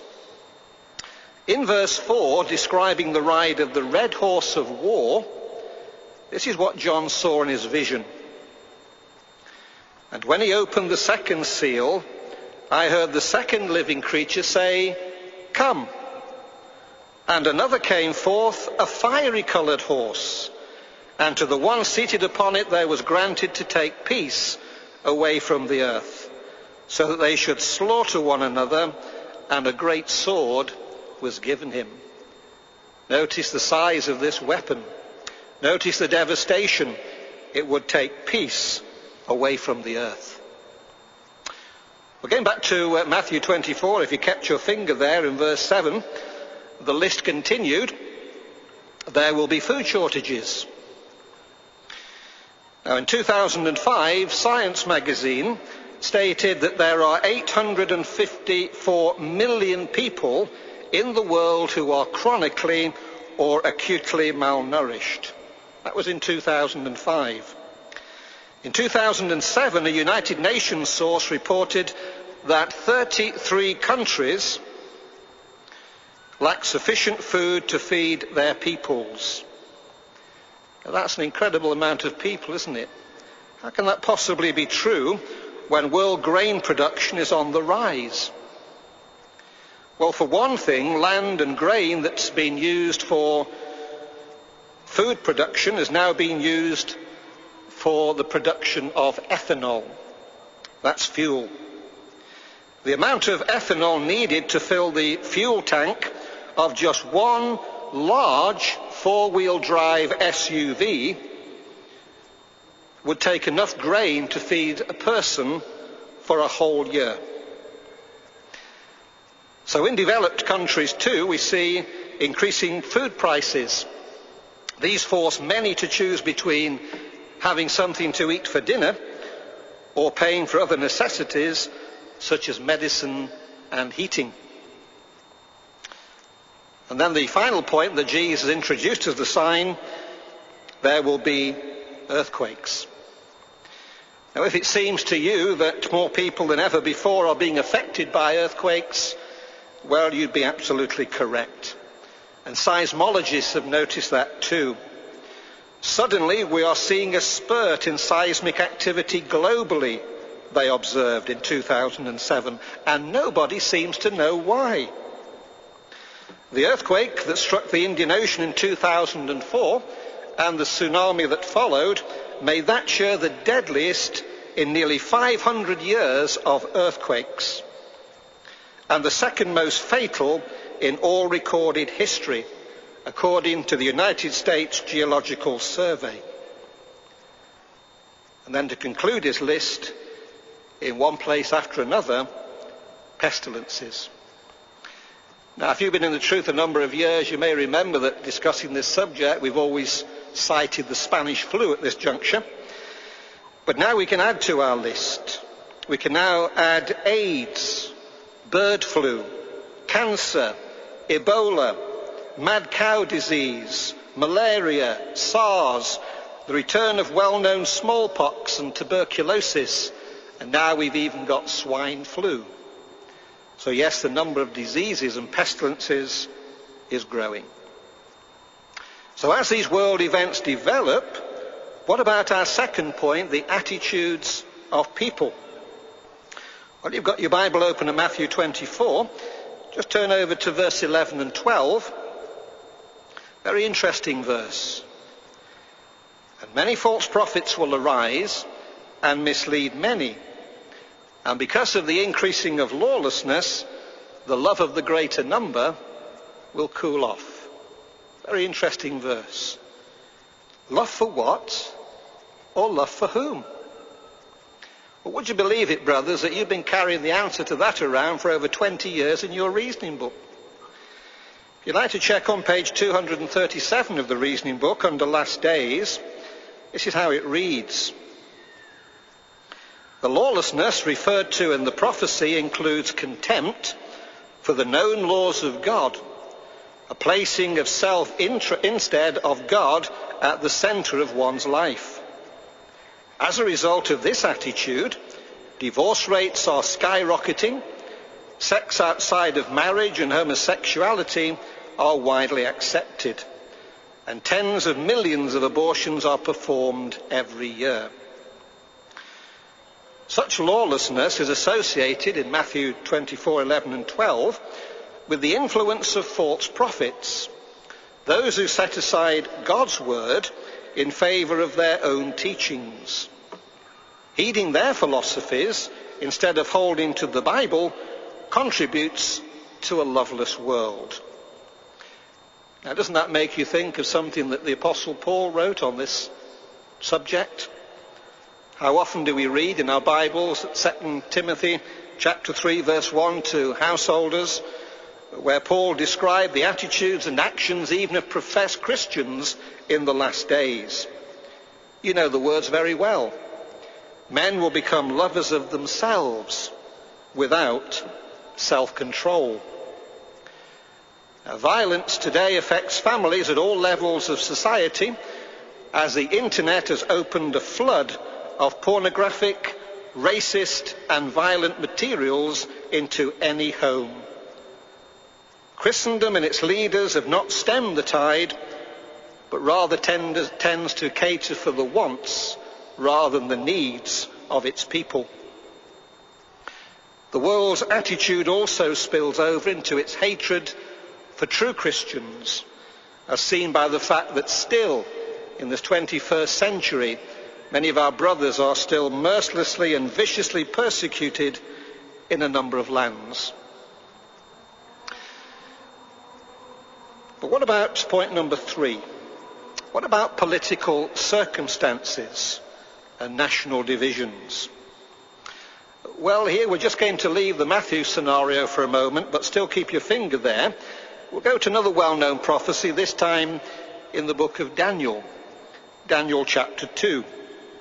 And we know this prophecy where Daniel describes the immense image of the man made of various metals. Head of gold, starting at Babylon, going right down to today's world power, but each layer of metal gets weaker. And it's the base of the image that we are concerned with. That's the place where we are at the present time. All the other world powers have gone. So in Daniel 2:42 and 43, this is what Daniel foresaw. He said, "And as for the toes of the feet, being partly of iron and partly of moulded clay, the kingdom will partly prove to be strong and will partly prove to be fragile. Whereas you beheld iron mixed with moist clay, they will come to be mixed with the offspring of mankind, but they will not prove to be sticking together, this one to that one, just as iron is not mixing with moulded clay." Yes, interestingly, Daniel said that the feet of the image would be made of iron mixed with clay. The old iron-like regimes are going quickly, only to be replaced with governments made up of people power. Have you noticed how many nations now are fragmenting into political factions and governments are becoming more fragile? At the same time, terrorism threatens to destabilize society through its use of fear. But need we fear?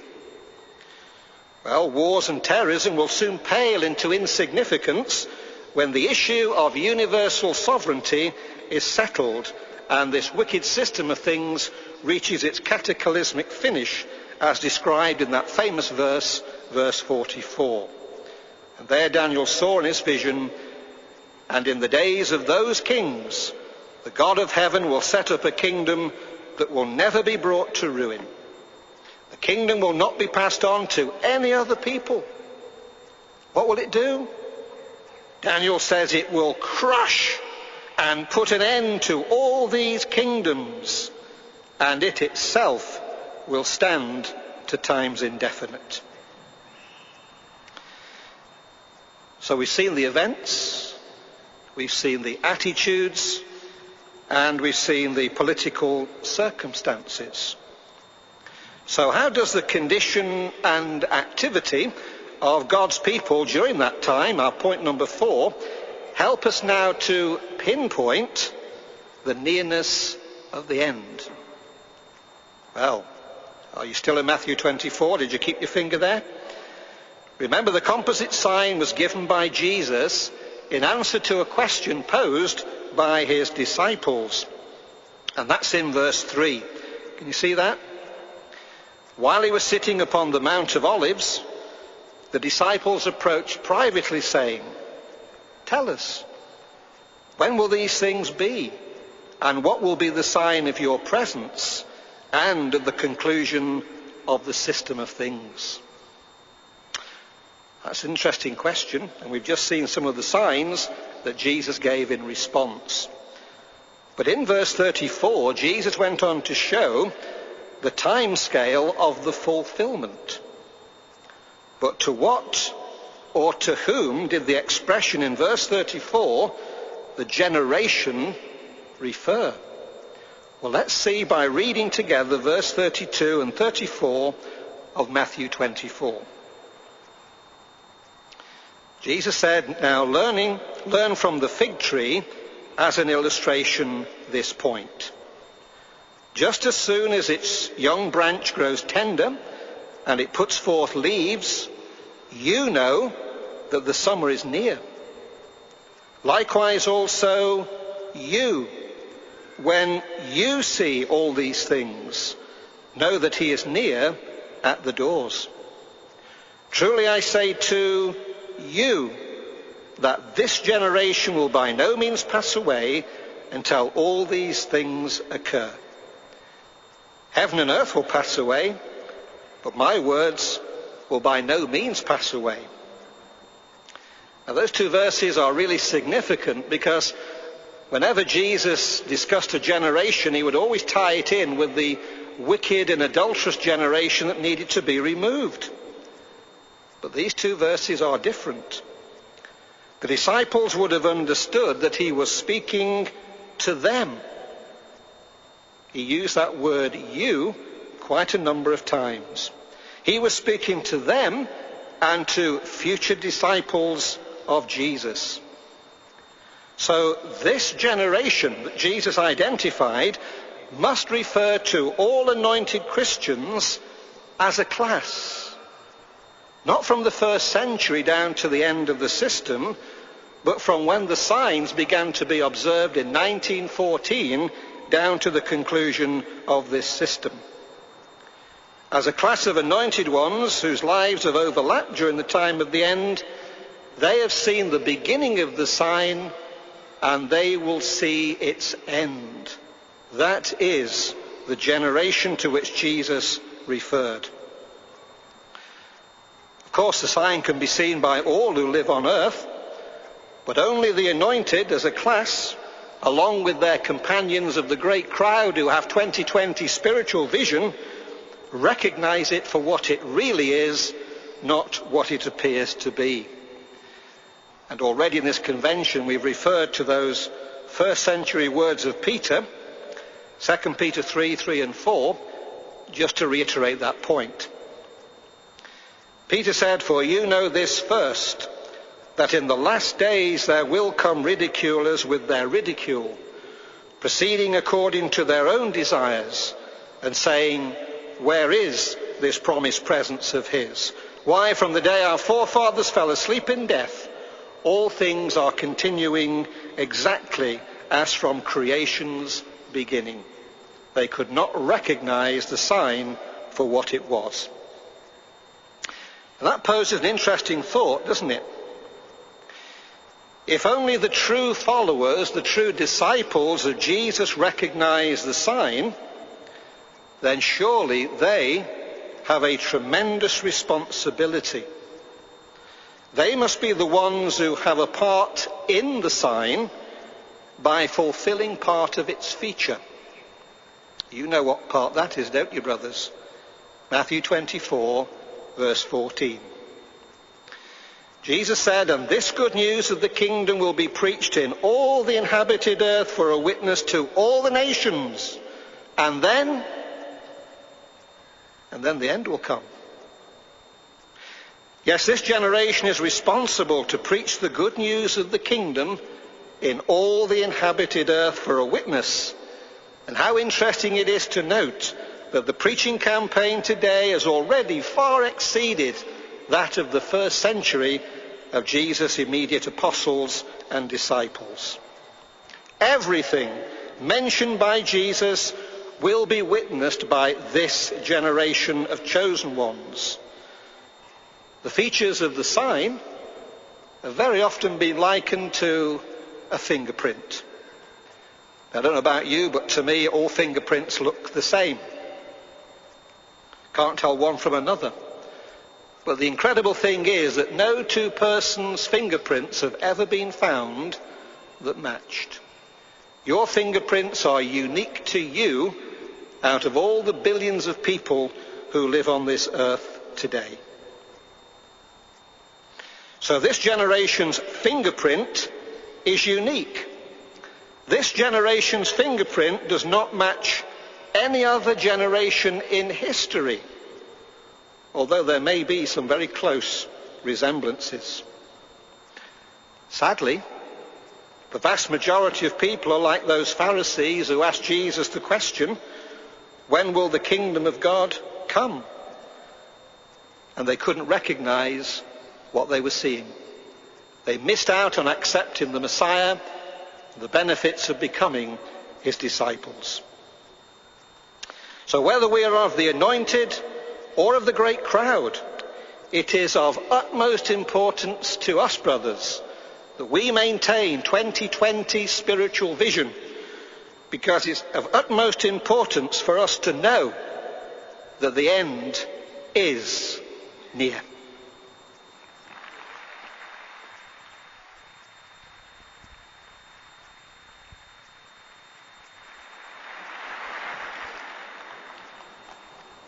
How faith strengthening. We're grateful to Jehovah and his organisation for helping us to think seriously about the fulfilment of those remarkable Bible prophecies.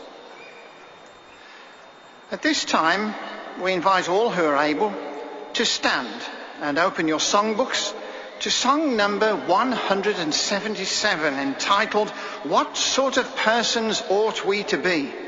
This song is based on the exhortation found in 2 Peter chapter 3.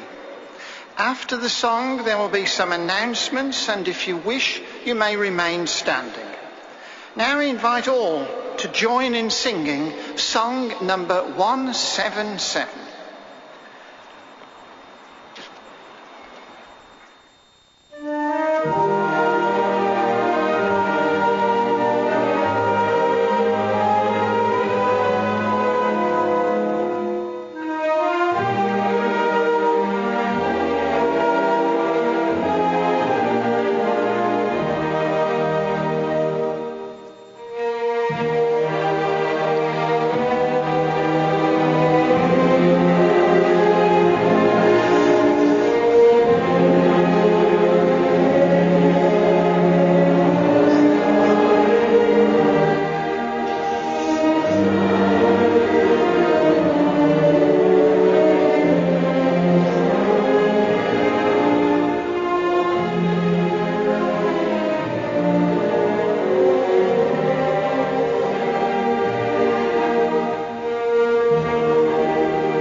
first announcement concerns the baptism.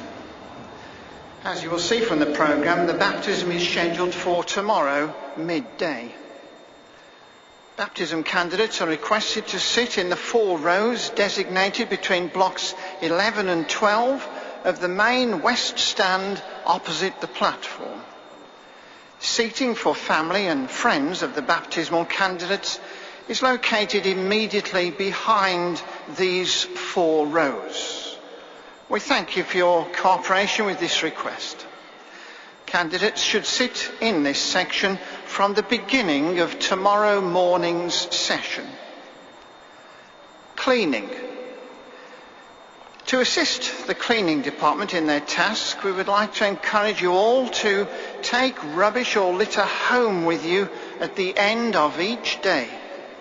Could we remind all those pre-registered volunteers to check with the cleaning department at the end of each day's sessions? Parking. Many have expressed their appreciation for the extensive parking facilities so close to the stadium. However, we would request that everyone exercise patience and demonstrate the fruitage of the Spirit because of the limited routes from the stadium.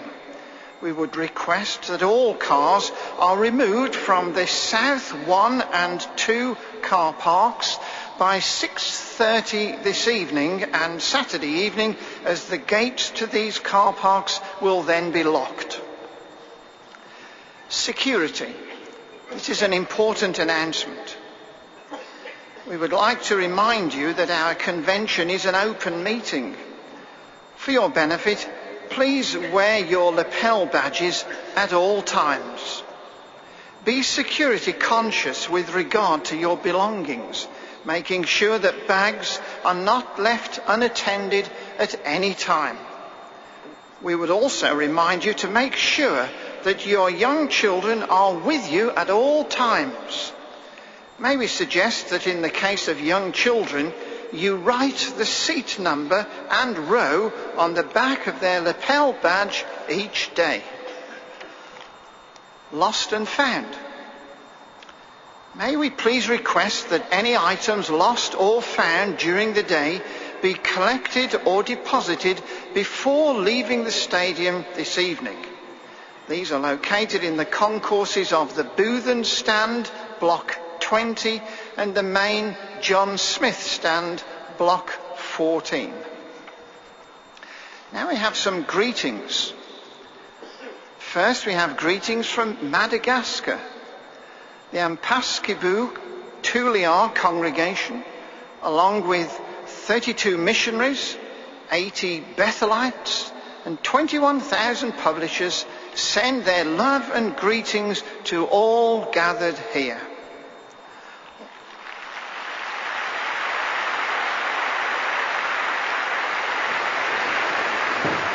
Also, greetings to all at the Stoke Convention from the 5 missionaries and the Goderic congregation in Freetown, Sierra Leone, West Africa.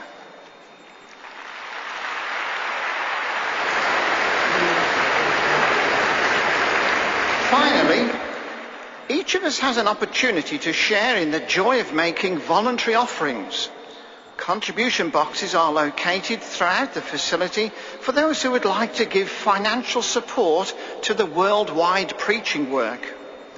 Anyone who pays income tax may wish to increase the value of their kind donation by placing cash or a cheque payable to IBSA Convention in an envelope along with a completed gift aid form, both of which are available at the contribution boxes. The form needs to show just the amount enclosed along with your name and address, all of which will be treated confidentially. In addition, donations can be made by credit or debit card, whether tax effective or not. The facilities for this are located in the following areas: 3 in the main stand at Concourse Blocks 7 and 18 and in the main reception. 2 are located in the North Stand at the Concourse Kiosk and Supporters Club entrance. A further location is in the south stand at Concourse Block 36. You may now be seated. An important area in which we demonstrate that we are truly proving ourselves ready for Jehovah's Day is in our family life. We know you will find this 6-part symposium to be timely and practical. It is entitled Stay Awake as Christian Families. Each speaker will introduce the one to follow. Brother John Farrell from the Craven Arms congregation will start us off with the exhortation, "Husbands, take a zealous lead."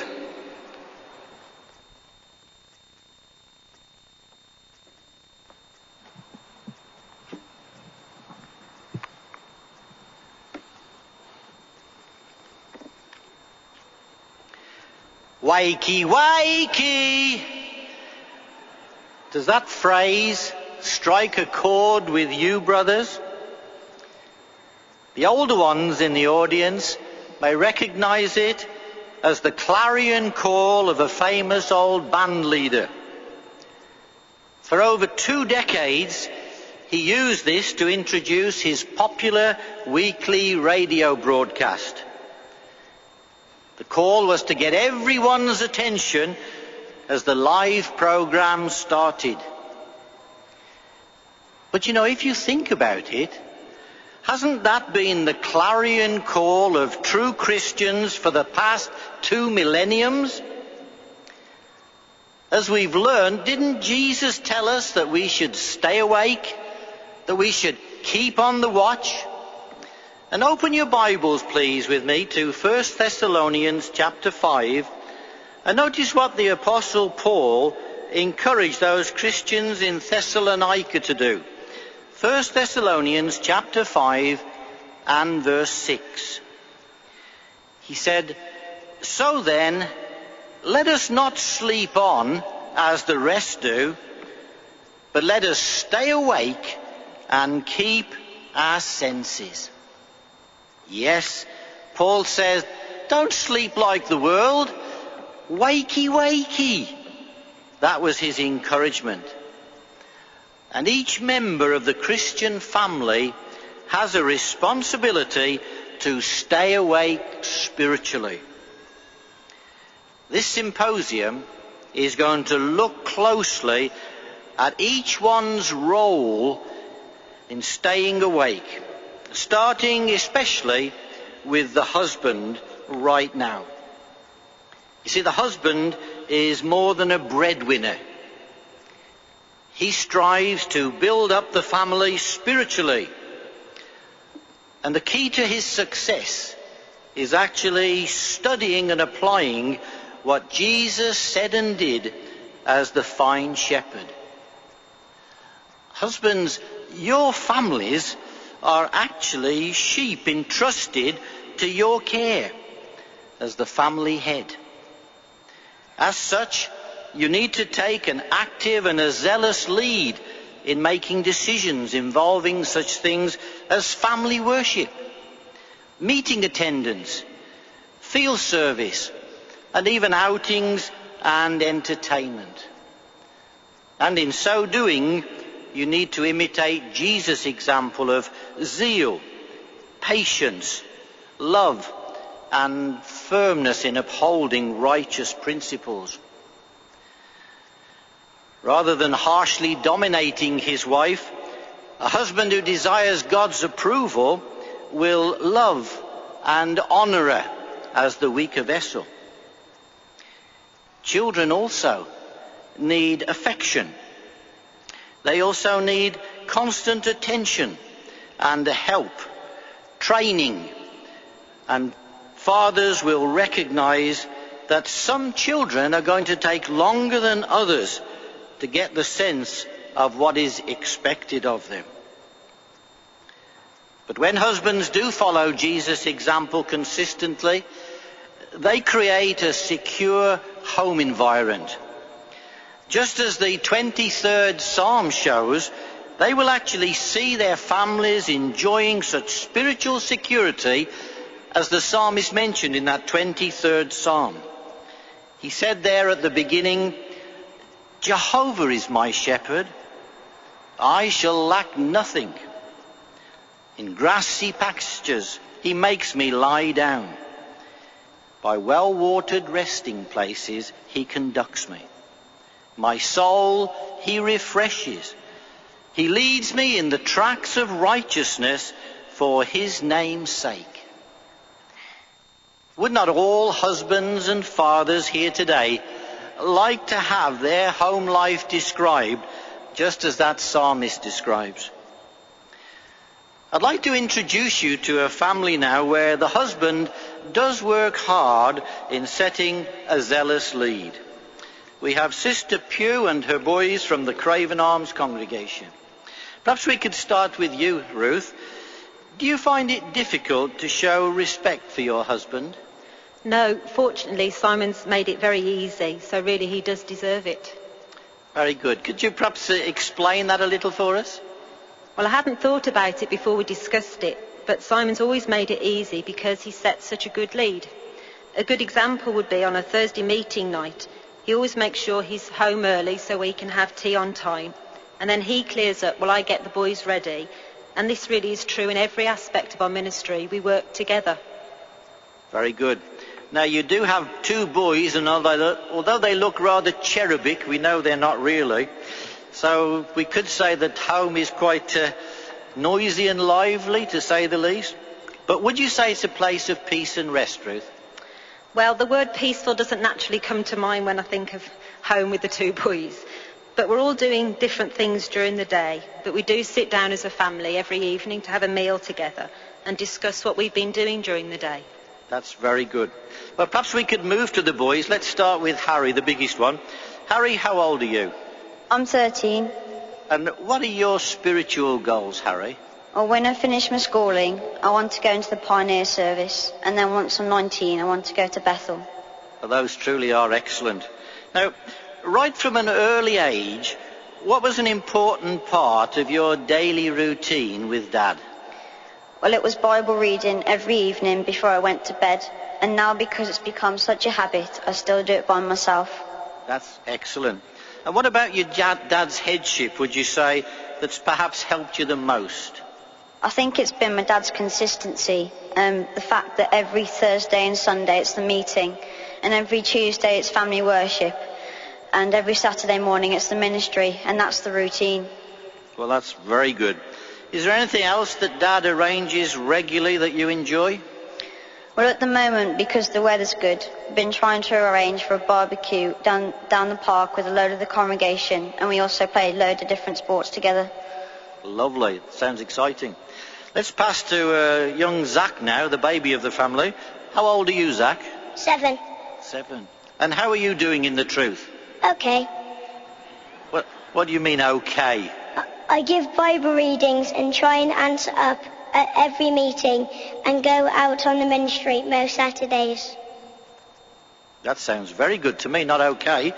And how do you think Dad's helped you with this? I didn't like the ministry at all, but Dad said the more I go out, the more I'll like it. So we used to go out most Saturdays before the group for an hour, and then I'd have a treat.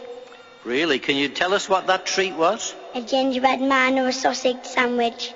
Aye, very good. And how do you feel about the ministry now, Zach? I like it much better. Very good. I know that's true.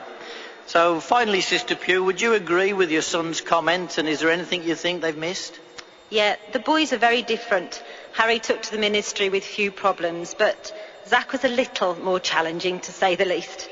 But Simon's firm stand and regularity with our spiritual routine has really paid off. Very good. So in conclusion, how important do you think a good lead is from the family head? Well, I'm really grateful to Jehovah for our family, but a lot of our happiness has really come from Simon's good, consistent lead. Thank you. Thank you for sharing those thoughts with us, Ruth and the boys.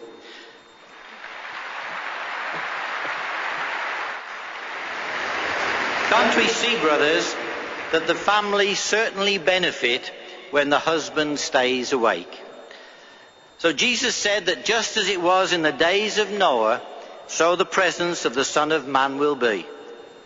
As family head, Noah gladly devoted time and loving attention to his household. And like Noah, family heads today bear the responsibility for the survival of their families. So what can we say to you fathers and husbands? Why, isn't it wakey, wakey? Yes, those who do will have the joy and the privilege of seeing their families survive through the end of this system into that wonderful new system. But how can a Christian wife work along with a husband in the care for their family? Well, please listen to Brother Greg Tyson, who will consider stay awake as Christian families. Wives, be exemplary in your supportive role. Brother Tyson.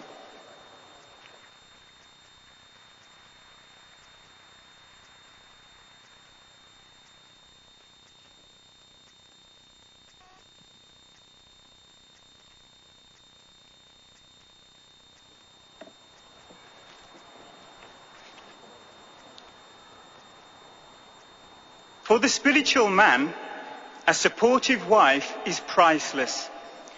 In fact, Christian husbands, I'm sure you'd have no difficulty in agreeing with the words found at Proverbs chapter 18 and verse 22. Now, as we read together Proverbs 18 verse 22, Christian wives pay particular attention to the response found here to the question posed. We read, "Has one found a good wife? One has found a good thing, and one gets goodwill from Jehovah." So yes, a good wife is indeed a good thing. But did you notice, Christian wives, that by means of your exemplary supportive role, you can help secure the goodwill from Jehovah God from the entire family? Yes, as a true helper and complement, and as you work along with your husband in subjection to his headship, you can help him care for his family responsibilities. Now, we do appreciate at times, sisters, that this could be a challenge, particularly if your husband makes a decision that you don't necessarily agree with. However, working along with your husband in a spirit of mildness is of great value in the eyes of Jehovah, the Bible tells us. As an exemplary wife, you can actively contribute to the marital partnership by showing love and respect. Not speaking disparagingly of your husband, somehow revealing a foible of his in public, but speaking well of your husband to others, thus enhancing whatever good reputation he may already have. Now, further highlighting the honourable role that you play, Proverbs chapter 1 and verse 8, whilst reminding young ones not to forsake the law of their mother, it really highlights what a valuable role you play in helping the family to stay spiritually alert, thus avoiding spiritual shipwreck, as it were. You can do so by helping the family pursue spiritual goals, such as supporting the family worship program, such as on the family worship evening, as well as other theocratic activities. You can support your husband as he administers the needed counsel and discipline to any children that may be party to the family. As a supportive wife, you can be alert not to undermine your husband's headship by nagging him, contending with him, or demeaning him by word or even by deed, but rather you can be displaying that most honourable of qualities, inner beauty, thus setting a fine example for other family members. Now turn with me to Proverbs chapter 14 and verse 1. Sisters, which of the two descriptors spoken of here would you like to be said of you? Proverbs chapter 14 and verse 1. The truly wise woman has built up her house. but the foolish one tears it down with her own hands. Now, we've already seen what a valuable role that a Christian wife has in educating the children, both in a practical and in a spiritual way. Here, however, at Proverbs chapter 14, it shows that by means of your hard work, you can build up your household, making the home a pleasant and comfortable place for the entire family. Thus, her management style is marked by prudence and economy. A truly wise woman contributes to the prosperity and stability of her household. A foolish woman, on the other hand, lacks respect for God's headship arrangement, and thus does not hesitate to speak ill of her husband. Not being thrifty, she squanders the household's hard-earned resources.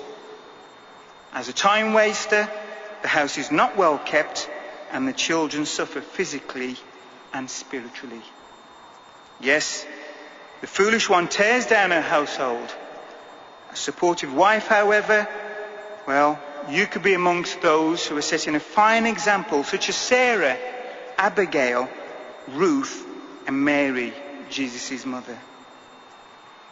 Yes, Christian wives, we encourage you to experience the joy which is to be had as you work along with your husband as one flesh, thus giving him the freedom and the latitude to work hard on behalf of Jehovah and the brothers and sisters within the congregation and outside of the congregation as he pursues other theocratic activities, in the full knowledge that he's able to do so as a result of your exemplary supportive role.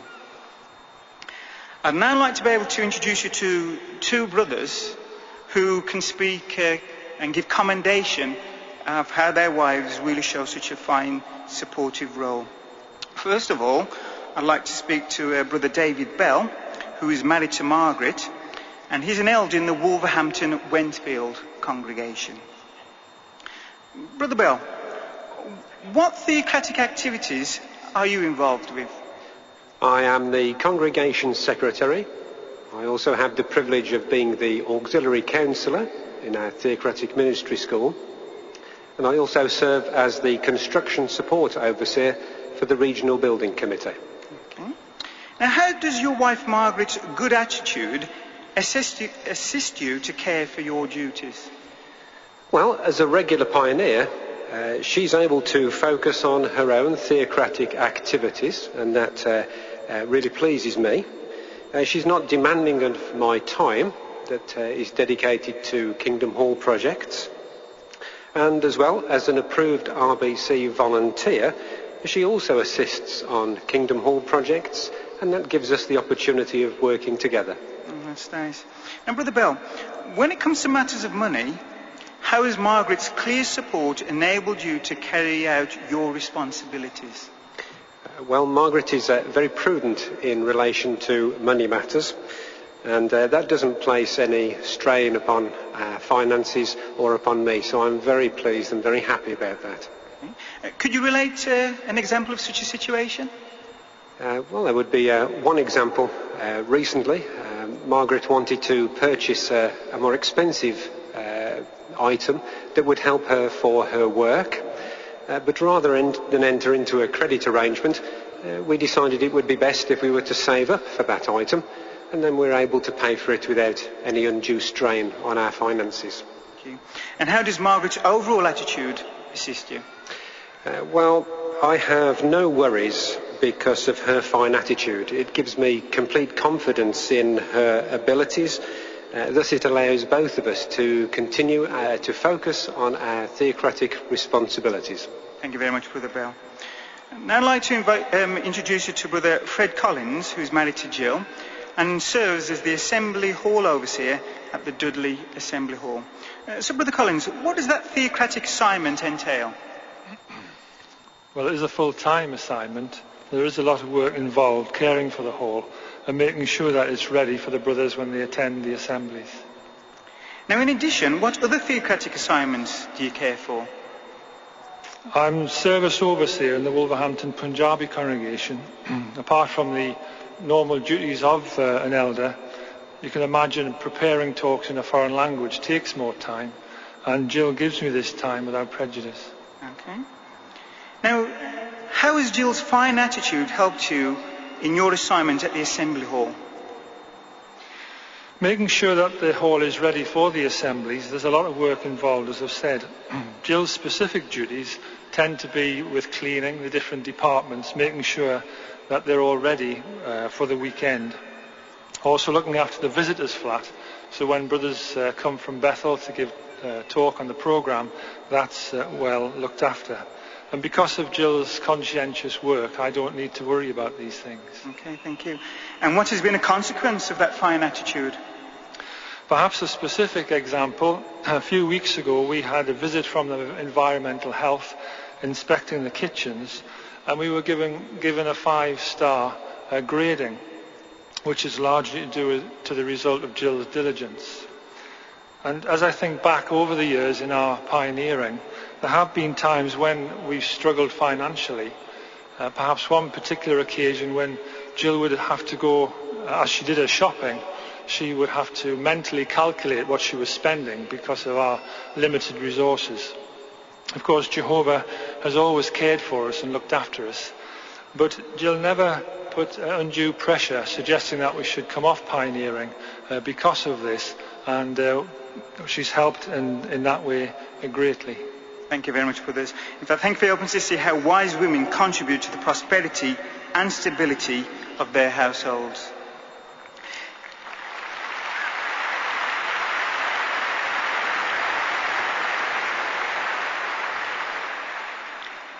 Sisters, you deserve our gratitude and commendation for the faithful support you give your husbands. Now, how can young ones successfully work with their parents to stay awake in the times in which we live? Please listen to Brother Peter Clark of the Wolverhampton Penn Congregation, who will consider Stay Awake as Christian Families. Young ones, keep your eyes on the prize.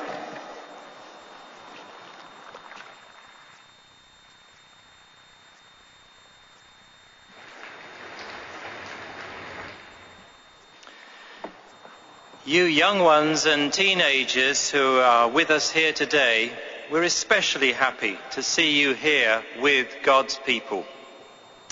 Yet each one of you will have many goals in life put before you, prizes for which you will be encouraged to strive and achieve. And maybe some will seem attractive to you. Perhaps you're tempted by the fame, the glory, the excitement and the wealth that this world can offer. Yet Jehovah our God, who made you and who loves you, asks you to show wisdom, because he also puts a prize before you. A prize that, if you meditate upon it, is infinitely more exciting and valuable than any of those temporary prizes.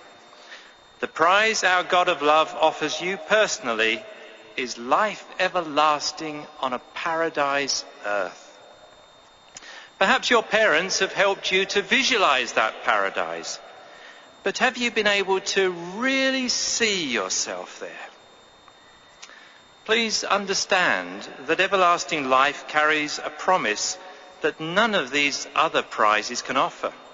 That is the promise of real happiness. Everlasting life is so valuable that the Apostle Paul offered us this wise advice. Please turn to 1 Corinthians chapter 9 and verse 24. 1 Corinthians chapter 9 and verse 24.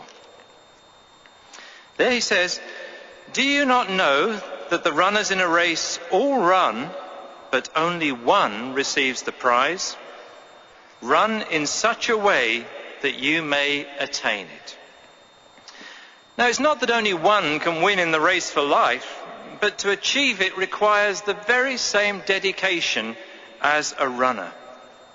Some young ones have been distracted in the race for life from seeing the prize because they pursued fleshly, material things, only to learn much later that such things do not make a person truly happy. So, dear young ones, you must understand that real happiness comes from using your life in Jehovah's service. You need to be focused so as to keep your eyes on the prize. And the best way to do this is to reach out for theocratic goals, short-term and long-term goals. If you do that, you will experience a joyful, a rich life with no regrets about your spiritual decisions. In the Apostle Paul's day, the Isthmian Games were even more prestigious in the area than the Olympic Games are today. Those games featured such events as running, chariot racing, leaping, dart throwing, and wrestling. The winners just received a wreath. Of course, it was not for the wreath that the athletes contended, but for the glory, the honour, the fame that came with it. One source relates that when the victor returned home, he was welcomed as a conquering hero, and statues were erected in his honour. Those athletes in training showed great self-discipline. They gave everything to achieve that short-lived glory. And they were not envious of those around with an easier life. Their heart was set on the prize, and so they viewed it as a real honour to be able to do this. So young ones, please ask yourself, are you running in the race for life in that way? Is your heart so set on the prize that nothing else really matters? If that's so, well, that's wonderful. Continue to enjoy running with your eyes on the prize. But perhaps you don't feel that way. If so, please do not be disheartened. There is much you can do to change your situation. Perhaps you believe this is the truth, but you just don't feel motivated to throw yourself into spiritual activities. So what can you do? Well, the first step on the road to life is to make the truth your own. Start by thinking hard about the prize of everlasting life in a paradise earth. See yourself there. Really imagine it. You must understand that if you can't really appreciate the prize, there's no way that you're going to exert yourself fully in order to achieve it. Next, ask yourself, am I a spiritual person? Or is my participation in spiritual activities dependent upon my parents? I remember a brother saying in a talk when I was a young teenager, he said, remember the word pass if you want to pass into Jehovah's new system and live forever. It's still good today. Write it down. It's served many well. P is for prayer. Pray often. Draw close to Jehovah. Make him your friend. A is for association. Regular meeting attendance. And then please choose your companions very carefully. S is for study. Reading and studying the Bible is the way we listen to what God has to say to us. Prepare for the meetings. And the last S is for service. Regularly participate in the field ministry. Prayer, association, study and service. By making the effort to be regular and consistent in these 4 areas, you will be cultivating spiritual qualities. With that consistent routine, then you really will be making Jehovah your close, personal friend. You know, the young man Moses was one who could see the prize clearly, and he focused on his friendship with God. Again, in your Bibles, read with me Hebrews chapter 11 and verses 24 to 27. See Moses' attitude. Hebrews chapter 11 and verses 24 to 27. It says, by faith, Moses, when grown up, refused to be called the son of the daughter of Pharaoh, choosing to be ill-treated with the people of God rather than to have the temporary enjoyment of sin, because he esteemed the reproach of the Christ as riches greater than the treasures of Egypt. For he looked intently toward the payment of the reward. By faith he left Egypt, but not fearing the anger of the king, for he continued steadfast as seeing the one who is invisible. You Christian youths also need to grow close to Jehovah God. This will bring you true happiness and the highest quality of life. You know, in the race for life, the prize will go to those who do not give up. Be assured you are not running alone. Many have run successfully before you, and many are running alongside you. You, dear young ones, please be determined to see the prize and then go on to win the prize that Jehovah has set before you.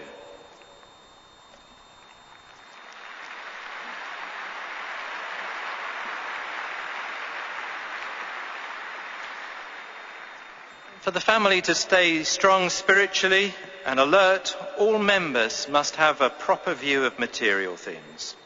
In this regard, Jesus provided timely counsel and powerful counsel. So listen now to Brother Keith Tomlinson of the Cradley Heath congregation as he presents Stay Awake as Christian Families, Keep Your Eye Simple.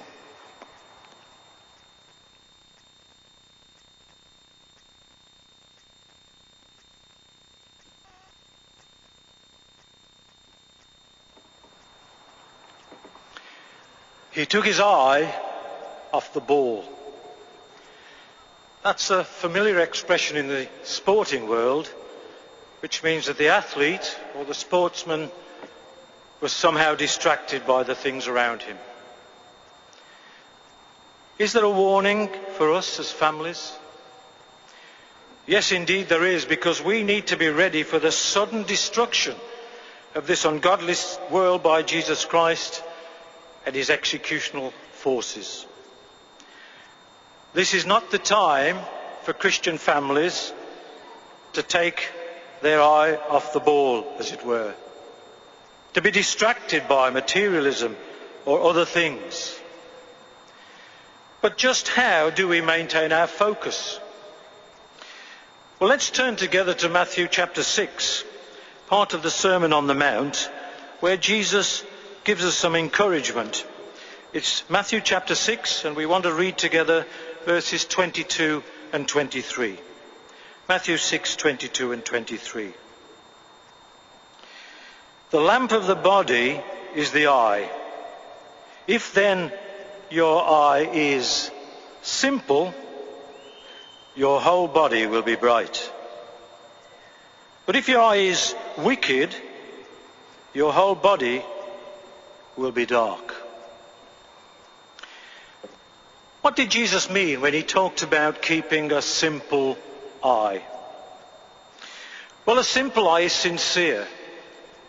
The original translation is all one way, almost blinkered in effect, to look straight ahead and not be distracted by things around us. A simple eye is pure in motive. It's free from greed and selfish ambition. On the other hand, having a simple eye does not mean living in abject poverty or being negligent in caring for our Christian responsibilities. Rather, it means showing soundness of mind as we keep Jehovah's day in mind. A physical eye, as you and I know, can only focus on one thing at a time. So to our spiritual eye. And for Christian families, it must be the kingdom. Did you notice in Matthew 6, verse 23, Jesus did not contrast simple with complex. No, he contrasted simple with wicked. The Greek word meaning envious, covetous. And we know that that's condemned by Jehovah and, of course, Jesus Christ. In fact, Jesus makes an interesting point in Luke chapter 12 and verse 15. if you could turn there and we'll read that together. That's Luke chapter 12 and verse 15. Then he said to them, "Keep your eyes open and guard against every sort of covetousness." It says, because even when a person has an abundance, his life does not result from the things he possesses. It's very interesting that Jesus contrasts keeping our eyes open with covetousness. Now, why is that? Well, because it's easy for us to see that someone else is being greedy or covetous, but it's very rare that as an individual that we will acknowledge that we are guilty of it. All of us should reflect on Jesus' words. We need to be honest with ourselves, need to examine ourselves carefully. We need to evaluate as families how much time and money we spend on leisure, on recreation. And when it comes to material things, even if we can afford a certain item, have we got time to use it regularly? Have we got time to take care of it? And here's the important thing: will it help me keep my eye focused on the kingdom, or will it be a distraction? And if we have to go into debt to buy it, of course, what could that do? Well, it would change our focus. We'd probably think more about the debt than keeping our eye focused on the more important things. So each family member has to play his or her part, not be making unreasonable demands on the family budget, not fooled into thinking that our lives will be better for the latest designer clothes, mobile phones, computers, toys, etc. Remember what Jesus said? Even when a person has an abundance, his life does not result from the things he possesses. If we desire to serve God more fully, we need to keep our eye simple. We need to stay focused on the kingdom. So at this point, we'd just like to talk to Brother Jamie Howard from the Dudley Dixon's Green congregation. Now, Brother Howard has simplified his life to serve God more fully. He's a married man, he's a ministerial servant, he's got 2 young children, and he was working full-time and offered a promotion. So we'll just ask Brother Howard what happened to change his focus. Well, I was at the Dudley Assembly Hall at the time for the weekend, and a brother was being interviewed about his life circumstances, and he said that he was working full-time and he wanted to simplify his life and do more in the ministry, so he got a part-time job and he started to pioneer. Lovely, thanks for that. But so you decided to do that. You obviously had to think very carefully about it. So what factors did you weigh up? Well, it was circumstances really, whether I could physically do it, and also financial. Right, so of course that's a consideration. So you obviously had to, from that point, take measures so that you could reach out for that. So what were those measures? The first thing that I did was take it obviously to Jehovah in prayer, and then we was away for the week. So I talked it over with my wife, Amy, whether we could do it and what was the bare minimum that we could live on really with money, and then talked to one of the local elders. And I remember that a brother said to me that he was opening a shop up and that he wanted some brothers to work part-time for him. And if I wanted to do this, there was a job there for me. So I took the opportunity and gave him a ring, and he gave me a part-time job. Excellent. So no doubt you've had to face challenges. Can you just share one with us? Well, the biggest one that I had was not long into the auxiliary pioneering at the time. My dad died, which obviously not me for 6, which he did me family at the same time. But with Jehovah's strength and with his help, he managed to get me back on track with pioneering. Lovely, and I know you are a full-time pioneer now. So what have been the benefits to you and your family? Well, over the years there's been many blessings really from Jehovah, to see that he's supported me financially, spiritually as well. It's brought myself and my family closer to Jehovah with our relationship with him. But just the privilege in serving Jehovah and seeing these blessings and knowing that when he's giving you these blessings, you've got his approval as well. Thank you very much for sharing that with us, Brother Howard. Thank you.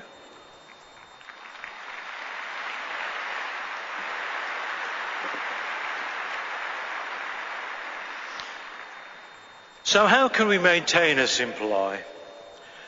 Well, of course we need strong faith, we need courage, and we need determination. And what will help us? Well, look at the advice that Paul gives the Hebrew congregation in the first century. We're facing the end of the Jewish system in about 61 CE. Let's just turn there together. It's Hebrews chapter 13 and verse 5, where Paul said, "Let your manner of life be free of the love of money, while you are content with the present things." And here's a promise from Jehovah, for he has said, "I will by no means leave you, nor by any means forsake you." A cast iron guarantee that if we keep our eyes focused on the kingdom, that Jehovah will be with us. If an athlete or a sportsman takes his eye off the ball, he can so easily miss a vital shot or even lose a match. But he can fight, he can live to fight another day. If we allow this dying system to distract us, we will lose out in our race for life with no second chance. So, as individuals and as families, let us keep our eyes simple, stay awake, then we will be victorious in the race for life.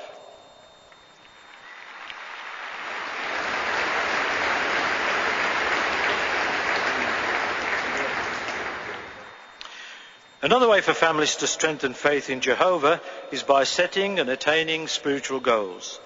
Let us consider together the value of doing so as we listen to Brother Cameron McNeil from the Winsford Middlewich congregation, who will present the next part of our symposium, Stay Awake as Christian Families, Keep Pursuing Spiritual Goals.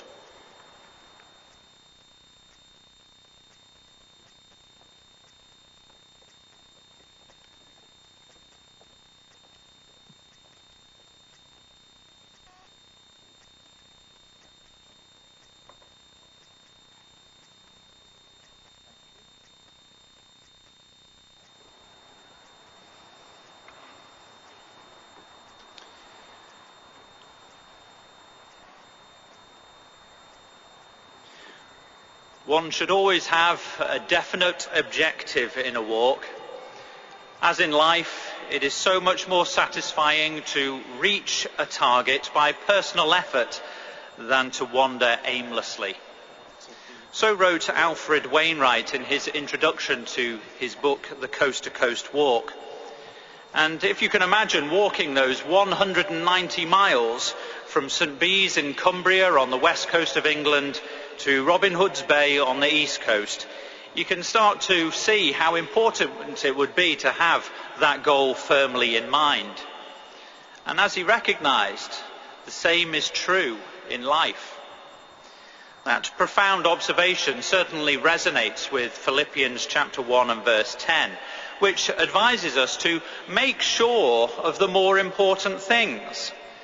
An objective or a goal can ensure that we recognise the relative importance of activities in our life and therefore devote the appropriate amount of time to each one. Small goals can help families to measure their spiritual progress on an ongoing basis as they keep in focus their primary objective, and that is of pursuing the worship of Jehovah. So what are some goals that families have set? Well, for families with children of any age, we could consider discussing the daily text or reading the assigned Bible reading each week. You know, reading the Bible reading that we're assigned takes less than half an hour to do. What about improving the quality of our prayers? With young children especially, if we pray with them, it can lead to some really special moments, perhaps sharing thoughts and helping to see the depth of their personal devotion. Maybe we could work at striving to demonstrate the fruitage of God's Holy Spirit. Now that would imply proactively looking for opportunities to demonstrate those qualities amongst our own family members, in our own household, and that surely is going to benefit all of us. What about displaying compassion for people that we meet in our field ministry? When children learn this empathy, this genuine concern for other human beings, they may soon develop a desire to want to help others as well, which could lead them on into pioneer or missionary service. We also want our families to cultivate endurance. So, as the children grow a little older, could we perhaps adopt the following suggestions? As we heard this morning, maybe we can rearrange activities within the family, within the household, so that the family can set a goal of spending more time in the ministry. Maybe by working together and moving things around, we could enable one of the family to pioneer. Could we as a family work toward overcoming apprehension about witnessing in different forms of the ministry, whether that be over the telephone or to people that we see on the street, or maybe to business people too? The more that we're meeting people regularly in our ministry, the more joy that we're going to find. And then there's also serving where the need is greater, or learning another language so as to expand our ministry in different ways. Of course, any goal that we discuss and agree upon as a family, we need to be realistic. It needs to be within our circumstances to reach. Well, why is that? Well, let's look at these wise words from Proverbs chapter 13 and verse 12. Let's read that together in Proverbs 13 and verse 12. Expectation postponed is making the heart sick, but the thing desired is a tree of life when it does come. So unrealistic goals might lead to our own discouragement. But as family heads, we could identify areas where our family could set refreshing and attainable goals that will really uplift us with joy as we reach them. Replacing time spent watching television with pursuing a creative spiritual endeavour could really invigorate your family. Let's speak to two of our sisters who have been invigorated by their goals. So first of all, we'll talk to Sister Winnie Maloney. You're already a regular pioneer. How long has that been for, Winnie? 10 years.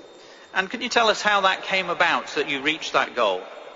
I had the goal to regular pioneer, but I didn't think that I could reach the 90 hours until after the children left school. So how did you make that step up then? I auxiliary pioneered on a regular basis, and it was 60 hours a month then. But then the hours for regular pioneering dropped to 70 hours. And I thought, well, that's only 2.5 hours a week more than I'm doing now. So I prayed about it, put my form in, and immediately felt elated that I'd reached that goal. Very good. So how did you find those extra 2.5 hours? Well, I loved watching quiz programmes on TV. Sorry, Winnie, did I hear you right? Quiz programmes on television? Yes, I'm afraid so. I was addicted to them. But then I realised I'd got to put them in the proper place. So I do still watch a few of them, but I find I do enjoy them more now. Very good, thank you. Sister Ashley Wilson, you're also regular pioneering. How did you reach that goal? Well, I was working from school as well as auxiliary pioneering with the goal to regular pioneer. So what changed to make it happen? Well, it was a change in my circumstances when my work hours reduced and I had more time available. So I took the opportunity, and at the same time both my parents went to pioneer school, which really encouraged me. So it's good that you made use of that opportunity. What effect did your parents' example have then? Well, my parents came back full of enthusiasm from the school, so it encouraged me all the more to put my form into regular pioneer. So that's what I did, and I carried on since then. That's excellent, thank you. Winnie, if we can come back to you, what's your current goal that you're pursuing? To stay close to Jehovah and also to improve in my teaching ability. Very good. What practical steps are you taking to improve your teaching? Well, by preparing fully, and also in order to teach better, to really listen and think about what I'm going to say. I also listen attentively at the ministry school and the service meeting, and I try out new suggestions given there. Thank you. Ashley, if we can talk to you again, what's your current goal that you're working at?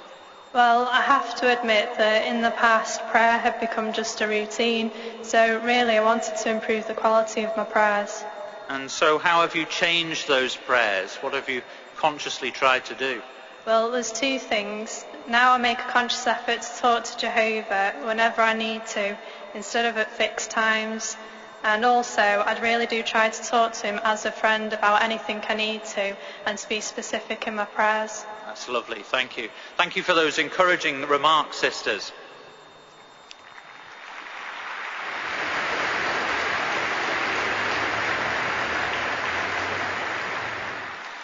There is some heartwarming reassurance found for us in Galatians chapter 6 and verse 9.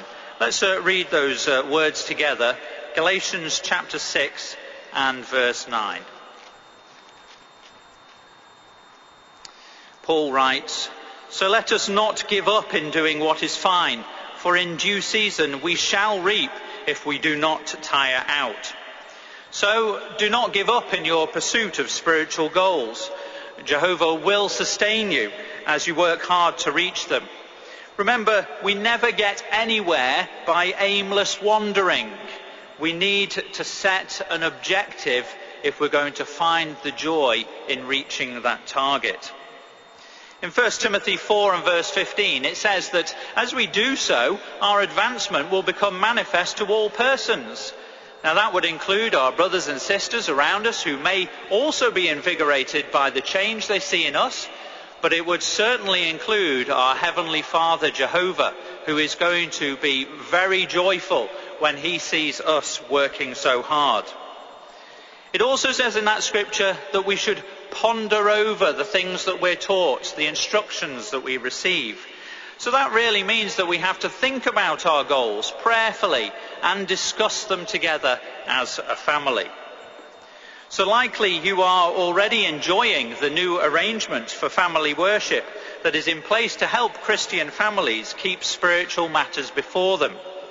Well, let's consider that further together now as we listen to Brother Terry Cannon from the Wolverhampton Bilston congregation as he will present the final part of this symposium, Stay Awake as Christian Families, Maintain a Family Worship Evening.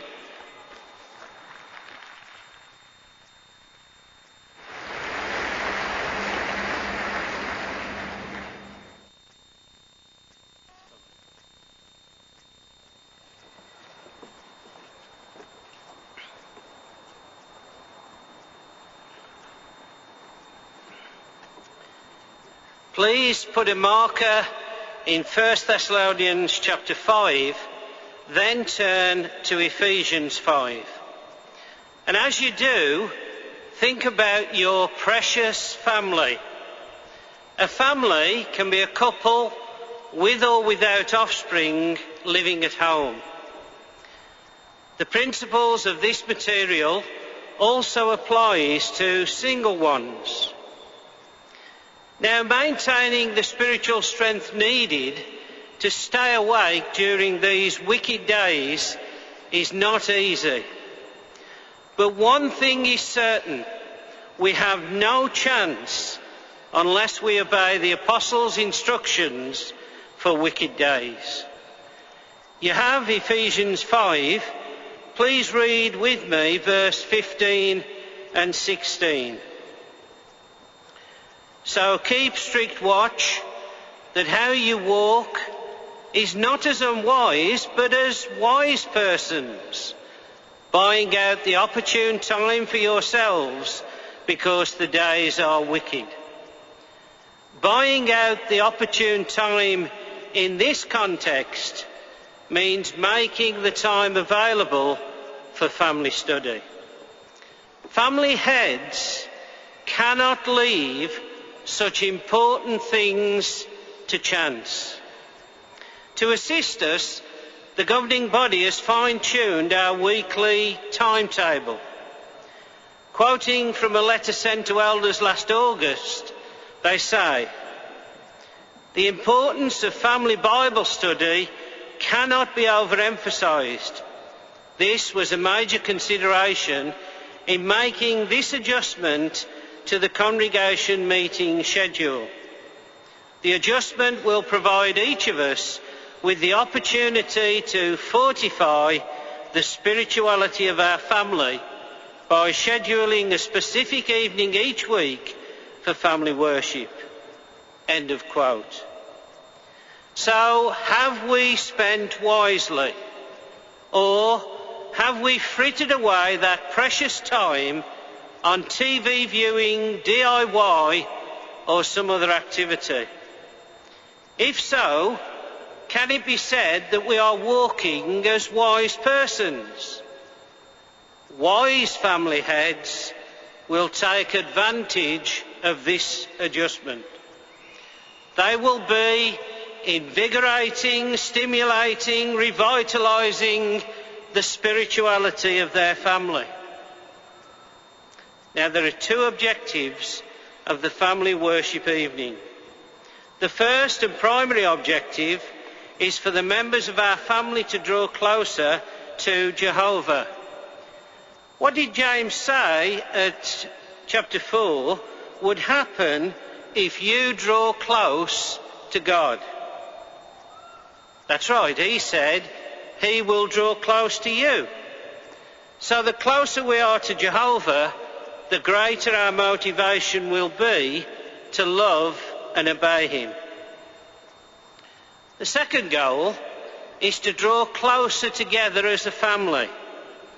Solomon in wisdom said, "And if somebody could overpower one alone, two together could make a stand against him. And a threefold cord cannot be quickly torn in two." However, let's be honest, it's not easy to establish and maintain a good routine of family study. That's why we cannot leave it to chance. Just living in the same house is not going to keep a family spiritually united. Children need unstinting love and concern every day. Married couples must seriously consider this important responsibility before they decide to have children. A wise parent will want to view the rearing of children as a blessed privilege, not as a chore. A family based on such godly love will be firmly united, glued together. Why? Because love is the perfect bond of union. So do you want your precious family to draw closer to Jehovah and to each other? If we do, wisdom dictates that we will want to set aside a specific evening for family worship. Agreed? Okay. Now we can consider the essential elements that make up a thriving family worship evening. As oxygen, food and water are fundamental to life, so consistency, practicalness and enjoyment are the key elements of successful family worship. Consistency is vital. It is too important to be left to chance. Using the same day we once used for the book study is helpful because everyone is in the habit of buying that time out, and the chances are there'll be fewer distractions. But can I ask a couple of questions to family heads? Is your family study stale and, dare we say it, boring? Does your family look forward to it? Ask them. Not now, the stadium will be in uproar. But families will anticipate the event with joy if family heads make the evening practical and interesting. Therefore, the material must be age appropriate, tailored to your child's needs. Perhaps for your family, it's more practical to have 10 to 15 minute study sessions on a daily basis. Husbands and wives can buy out time for their worship together when the children are asleep. But it's easy, isn't it, to make it practical and interesting with young children. You can get them to dress up, draw pictures, explain illustrations, play games. You've got the Bible storybook, the Great Teacher book. It's not so straightforward with older children, some of whom may try to sabotage the evening with cunning and devious plans. But a parent must win any battle of wills. A child must never be allowed to dominate a family at any age. I jotted down a few ideas from the Watchtower Index. How to deal with sessions. For instance, how to deal with peer pressure. Try a bit of role reversal. Ask your children to look for advice for dealing with peer pressure, then let them take the lead in reasoning from the scriptures. Prepare comments for the meetings together. Practice presentations for field service, defending the faith. Watch and discuss one of the videos. Read portions of the Bible as a family. Assume the roles of various characters. But don't rush the reading. Make it come alive. Visualise Noah and his family building the ark. Taste the oiled honey cake flavour of manna. Feel the weight of Goliath's head as David held it aloft in front of the fleeing Philistines. Hear the sound of horns and smashing of water jars as Gideon and his small army surround the Midianites. Smell the stinking Nile, clogged with mouldering blood and putrefied fish, so rancid you are too frightened to swallow. The kids will love it. So write this down in your notes. Excuse me. Watchtower Index under Families / Bible Study. That's all the notes you need for this item. This is the time to implant spiritual goals. If we don't influence our children, someone else will. Now, many family heads are making good use of the Young People Ask, Volume 2. We have two here on the platform with us, Sister Denise McCauley and first of all Brother Jazz Chanda. Jazz and his wife Deb have 3 children, Chloe 13, Samuel 10, both valued unbaptised publishers, and Isaac, the specially valued 5-year-old. Jazz, how are you using the Young People Ask Volume 2 in your family? Well, from time to time, we found that we face certain issues with our children, and some of these issues are faced, or covered, should I say, in that book. So, can you give us an example? Well, as an example, every household has a set of rules to live by, and our family is no different. And at times, though, our children have found it very difficult to live by those rules, and that particular issue is actually covered in the book. So what format do you use with the book? Well, we don't generally tend to cover the chapter paragraph by paragraph. We focus really on key paragraphs, making good use of key scriptures as well, and in particular highlighting the illustrations that are used, the pictures, and the very good questions that are posed in the chapters as well. Thank you. So how would you say you've benefited as a family? Well, it's certainly helped us as parents and of course the children, to understand each other better. As parents, we sometimes forget what it was like to be young and to reason and think the way they do. But more importantly, it's helped our children to see another side of the issue, thus helping them to mature a little bit and thus be able to contribute towards the peace in the family. Now, you must have received helpful suggestions from others over the years. Just give us one. One piece of advice from an elder comes to mind. He encouraged us with our children not to have or focus on one best friend, as many children tend to do. And as parents, we've always tried to encourage our children to have a wide circle of friends. So have the children responded to that? Well, they certainly have. It's so good for us as parents to see them trying to have a wide circle of friends. And their friends not being those just of their own age, but also some many years of age, perhaps 70, 80 years of age as well.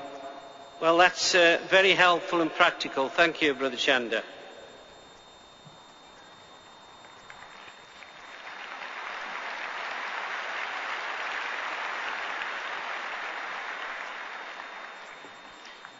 Now, Denise is in her 11th year of regular pioneering. She and her two sons serve in a Spanish group based at Smethwick. Denise is a single parent who looks upon her two baptised sons as her blessings. Joshua is 15 and Jerome is 20. He also is a regular pioneer and ministerial servant. So, Denise, how are you using the Young People Ask Volume 2 in your family worship evening? We're all enjoying it. So why is that, Denise? The thing is, we don't study chapter to chapter. I ask the lads to choose what they prefer. We then prepare it separately and then we get together on a Monday evening to study it. We consider the what do you think box closely because this is where the main points are emphasised. So have you benefited as a family? Oh, definitely. We've drawn closer to Jehovah and as a family. I've also seen the progress in the lads. So what do you mean by that, Denise? Well, Joshua's become more confident in his commenting at the meeting, and Jerome has grown as a spiritual man with his obvious joy in the ministry. Thank you. Progress doesn't just happen, though. Would you agree that a parent has to work hard?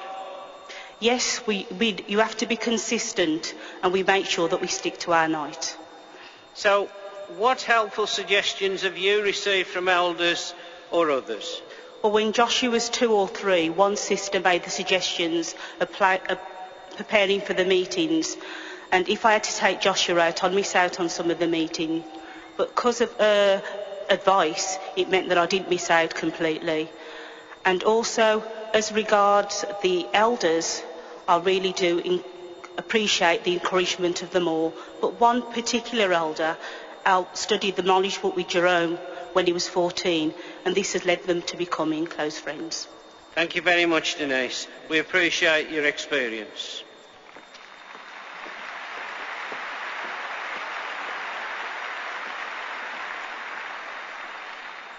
Underpinning consistency and practical and interesting, the final indispensable component for a thriving family worship evening is make it enjoyable. Learning occurs best under peaceful conditions, so we need to cultivate a relaxed, happy and respectful atmosphere. Having refreshments ready after the study can also help to make the evening special. Unlike the dodgy, failed financial ventures of this system, paying the needed price for such time is a sound investment. It guarantees the secure spiritual growth of our most valuable asset, our precious family. Such times, however, should be happy times, not torture sessions. I suppose the question to ask is, does our lounge resemble a haven for peaceful learning or Guantanamo Bay? It isn't wise to use these occasions for punishment. If needed, discipline should be administered later and individually.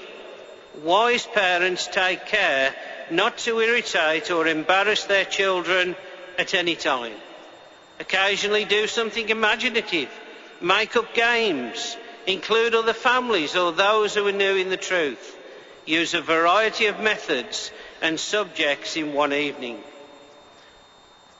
all appointed men should encourage congregation members to concentrate on their family worship evening.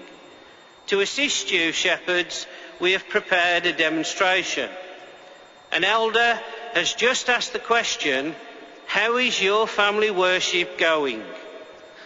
It's going okay at the moment, thanks for asking. I can really see the wisdom and benefits behind this provision. It's certainly improved my relationship with Jehovah and the families as well. It's really good. Ephesians chapter 6 and verse 4 comes to mind, where as family heads we're encouraged to bring up our children in the discipline and mental regulating of Jehovah. And you know that word mental regulating of Jehovah literally means putting mind in. And you know that's a wonderful privilege to be able to put the mind of Jehovah in our children.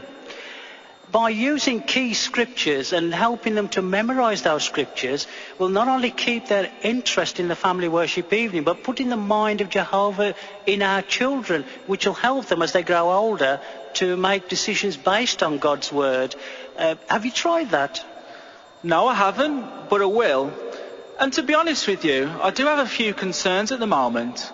When I'm conducting the family worship evening, I get the feeling that the children are bored. What material are you using, Ben, and what teaching method are you using? Well, with the children, we go through the My Book of Bible Stories. We read it paragraph by paragraph, and then I ask them questions to see what they thought of the story we've just read. Well, I can see why the children may get bored with that, with question and answer by paragraph. But Elizabeth, who's your youngest, if you want to carry on using the My Bible Book of Stories, perhaps as a family you could act out a scene from a story and then ask questions on that afterwards.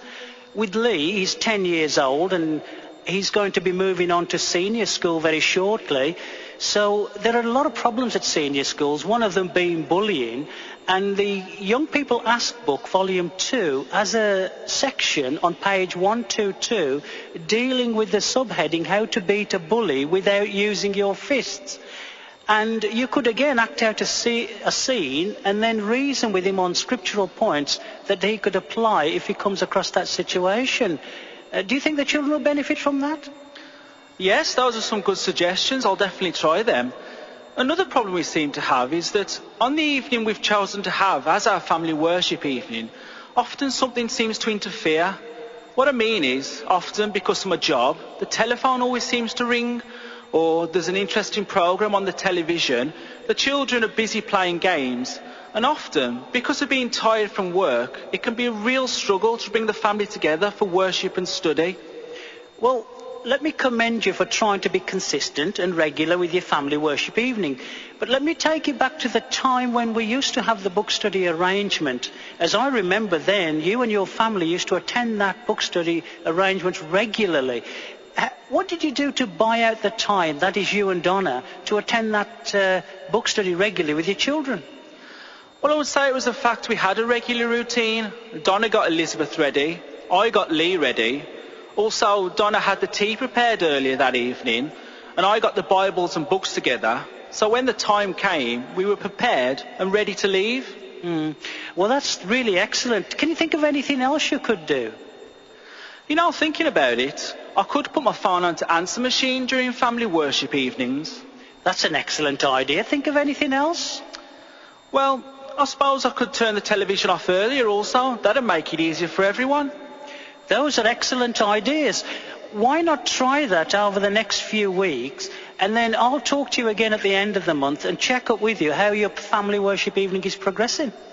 I'll do that. Thank you for those suggestions. I'll definitely try them. Thank you, brothers Ramsden and Ben Sinclair.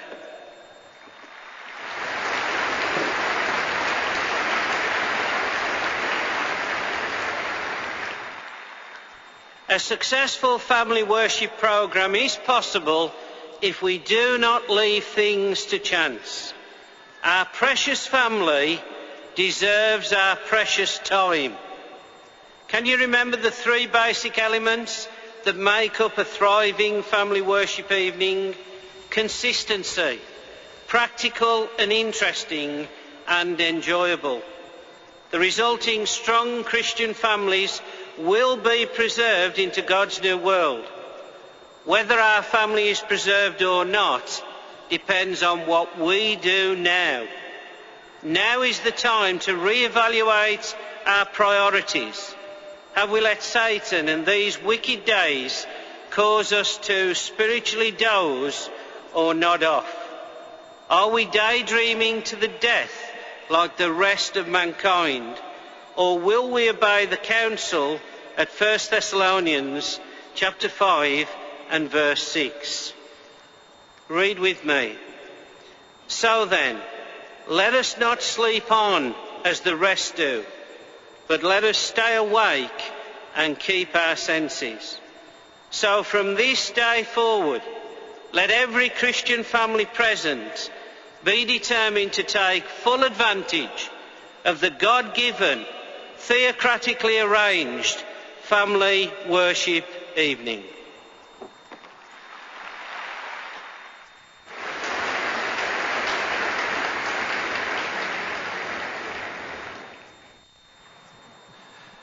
Thank you, brothers.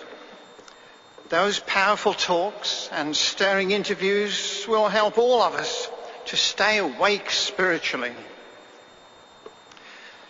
Can you recall specific verses in the Bible that made you aware of the sign of Christ's presence, alerted you to the snares of the devil, or awakened you to your Christian responsibilities? What can you do to remind yourself of those scriptures so that you can continue to be guided by them? We know you will take delight in this next part entitled Verses That Move Us to Keep Strict Watch. Brother John Andrews, a member of the London Bethel Branch Committee, will present it. Brother Andrews.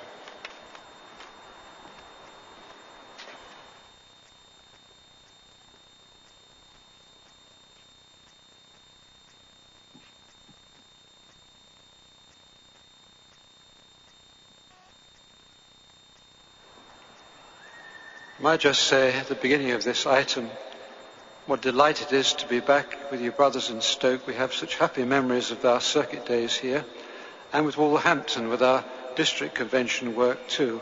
It really is a very happy occasion for us to be back with you. I feel sure that you're going to thoroughly enjoy this convention programme. Many of the brothers who've been on previous conventions have returned to Bethel and have said that to them it's been a very special programme. I'm sure you will find that to be the case. You know, it's full of surprises, which you'll see as the time progresses. Now, this talk is an interesting one. Verses that move us to keep strict watch. While a prisoner in Rome, the Apostle Paul wrote a letter to the Christians living in Ephesus. He was very concerned about them, and of course he had reason to be. The city of Ephesus was fabulously wealthy. It was grossly immoral too. Paul knew that both the incredible wealth of the city and its blatant immorality could pose a dangerous threat to his brothers. Paul didn't want any of them to lose out on the prize of everlasting life. So in his letter, Paul gave them some practical advice to help them maintain their integrity. This afternoon, we're going to consider just one aspect of Paul's counsel to the Ephesians. It's recorded in the 5th chapter of his letter. Please follow along as we read Ephesians chapter 5, 15 and 16. Ephesians 5, 15 and 16.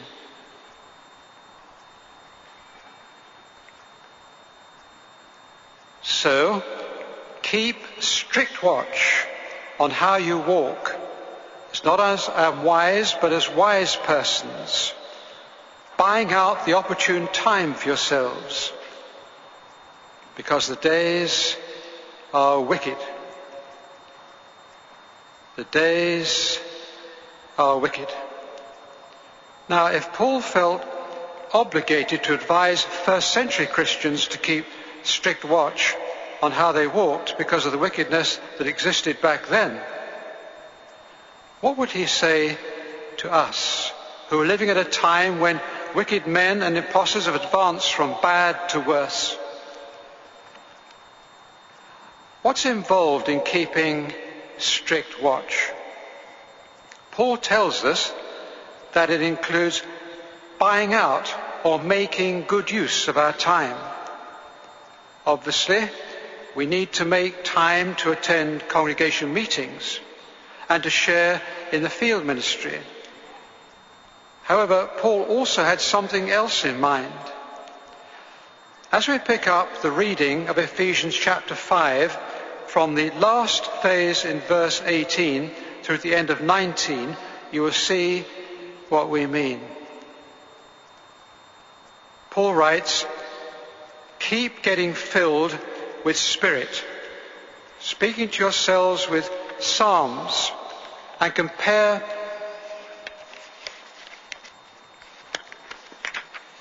and praises to God, and spiritual songs, singing and accompanying yourselves with music in your hearts to Jehovah." Now note the expression, speaking to yourselves. Just spot that, speaking to yourselves. Paul's lightly encouraging his brothers to speak to one another with psalms and praises. However, according to the Greek text, Paul could have been referring to the way in which we use our time when we're alone. We may set our minds on spiritual things while attending congregation meetings or when engaging in field service, but what is our focus when we're by ourselves, on our own? Do we center our attention on things that are true, chaste, lovable, virtuous, and upbuilding? Verses 18 and 19, Paul makes two basic points. First, he encourages us to speak to ourselves with psalms and praises to God. Then he invites us to sing and accompany ourselves with music in our hearts. With regard to the first point, that is to speak to ourselves with psalms, it is a fact that memorizing passages of Scripture can help us remain spiritually alert. This is especially true when we meet with temptation or when adversity strikes and the Bible is not readily available. Suppose, for example, you are distraught because you've just experienced, say, a severe financial setback. How beneficial it would be to be able to draw on passages such as Proverbs 10:22, Philippians 4:6 and 7, or Psalm 23. Proverbs 10:22 reminds us that it is the blessing of Jehovah that makes rich. Philippians 4:6 and 7 encourages us not to be anxious over anything, but to pray and to allow the peace of God to protect our hearts and our minds. In the 23rd Psalm, compares Jehovah to a loving shepherd and assures us that we will lack nothing under the great shepherd's loving, watchful care. Many brothers who've been thrown into prison for the sake of the good news have been comforted beyond measure when they were able to recall Bible verses that they had previously memorized. Interestingly, the three Bible passages that we just mentioned, Proverbs 10:22, Philippians 4:6 and 7, and the 23rd Psalm have each served as a basis for kingdom songs. Now this brings us to the second way in which we can focus our minds on upbuilding thoughts. That is by singing and accompanying ourselves with music in our hearts. Setting scriptural thought to music has been an excellent way of getting the truth deep into our mind and heart. For the next few minutes, we're going to review the role that music has played in pure worship. I think you'll find this quite interesting. Music has been featured in the worship of Jehovah for at least 3,500 years, from the day the Israelites sang praises after their deliverance at the Red Sea until the present. During King David's reign, for example, 4,000 Levites were assigned as givers of praise on instruments. 4,000. David himself composed many of the songs that were performed by those Levites. And did you know that more than 1/10 of all the active Levites were assigned to perform beautiful music in true worship? According to 1 Chronicles 25:7, there were 288 of these musicians trained in song to Jehovah, all experts. Why was so much attention given to music in Israel? Was it just because David himself was an accomplished musician? No. There was another reason. As you will see when we read alone, there were 120 trumpets. The Bible states that the trumpeters, who were all priests and singers, were as one in causing one sound to be heard in praising and thanking Jehovah. As soon as that joyful sound was lifted up, the house itself was filled with a cloud, indicating Jehovah's approval. Although not as prominently as in the days of ancient Israel, music was used in worship by Jesus' disciples. Following the Lord's evening meal, Jesus and his apostles sang songs of praise to Jehovah. And after Paul and Silas were thrown into prison, they began praying, and you remember, praising God with song. Showing that music was used at Christian meetings back then, Paul encourages his Christian brothers at Colossae to keep on admonishing one another with psalms, praises to God, spiritual songs with graciousness. Modern day witnesses of Jehovah have good use of the gift of music, and they certainly make good use of the gift of music. More than 100 years ago, Zion's Watchtower made this significant statement: the singing of the truth is a good way to get it into the heads and hearts of God's people. Thus, through the years, the faithful and discreet slave has published a number of songbooks. This is in keeping with the principle stated at Proverbs 4:18. The path of the righteous one is like the bright light that is getting lighter and lighter as the day is firmly established. 25 years have passed since we received our current songbook. During that time, the light has become brighter on a number of topics. As a result, some of the expressions used in our songs are now outdated. For example, no longer do we speak of the new order, but of the new world. Love, joy, peace are not fruits of the Spirit, they are aspects of the fruitage of the Spirit. and Jehovah's name will be sanctified, not vindicated. For these and other reasons, work has been underway for some time to prepare an updated songbook. That work is now complete, and it is a pleasure to announce that as of January 2010, we will be praising Jehovah with the help of a delightful new songbook entitled Sing to Jehovah.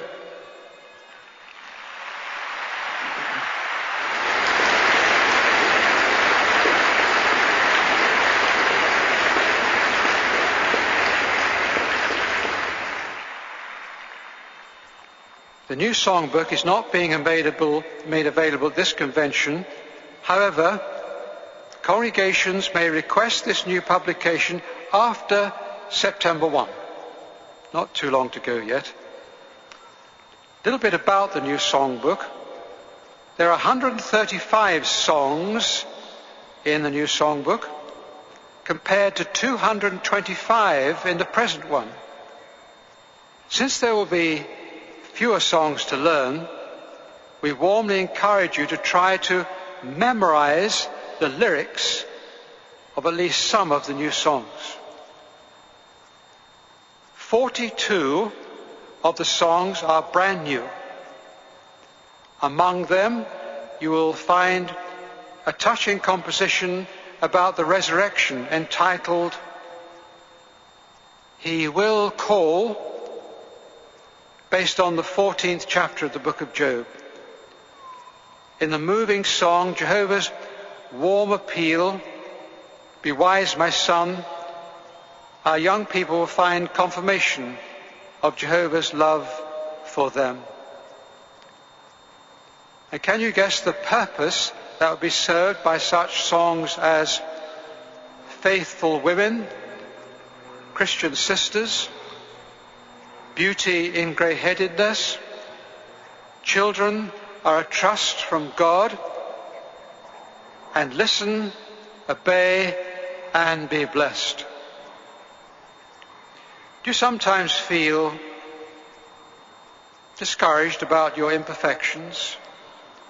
If so, we are confident that the words of such songs as Give Us More Faith and A Prayer of the Lowly One will beautifully express your sentiments. Not only that, they will give you hope. Have you ever worked on a Kingdom Hall construction project?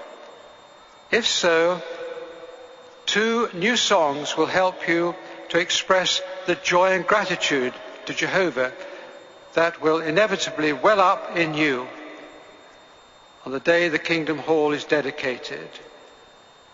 There are also 2 lovely new songs that may be used at Christian weddings. When you examine the contents of our new songbook, you'll find that in some instances we've adopted new words for familiar melodies. Now, why would that be? Well, some songs, as you are aware, were very rarely used at congregation meetings because the subject matter was not often covered. So new lyrics have been composed with a view to making the songs more usable at meetings.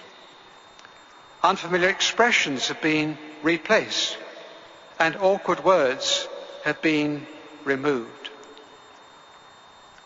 In other instances, new melodies have been composed to accompany familiar words. The reason? Some songs were difficult for untrained voices because of the tempo, or because they were challenging intervals between the notes. Now tell me, would you like to hear a few of the new songs?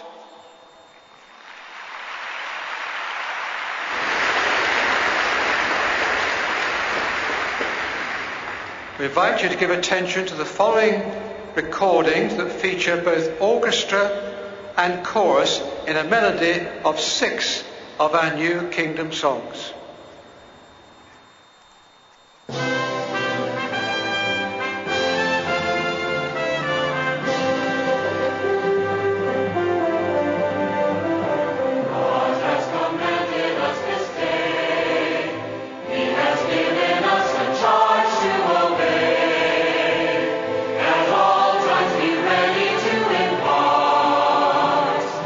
Reason for the hope within your heart. So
thought you would enjoy that. They're very, very fine. So now until the conclusion of this convention, the music that is played before the morning and afternoon programme will include orchestral renditions from our new songbook. So we warmly encourage you to take your seats when the chairman invites you to do so, and then listen. Music, even as we've just experienced, touches the emotions. Uplifting music that praises Jehovah can help us to focus not on our troubles, but on truly important things, spiritual things. The lyrics of our kingdom songs can help us to bring scriptural thoughts to mind and prevent us from deviating from our Christian course. Yes, indeed, because the days are wicked, we need to speak to ourselves with praises to God more than ever before. Jehovah takes note of our songs of praise. They're important to him, you see.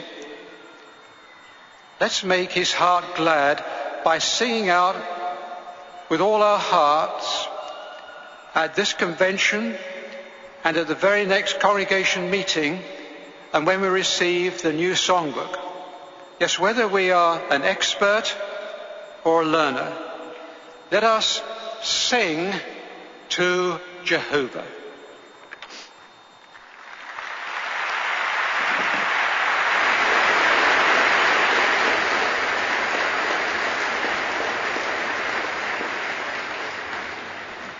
Thank you very much, Brother Andrews. No doubt all 8,120 in attendance were thrilled to learn about this wonderful new provision, and we look forward to hearing more about it in the days to come.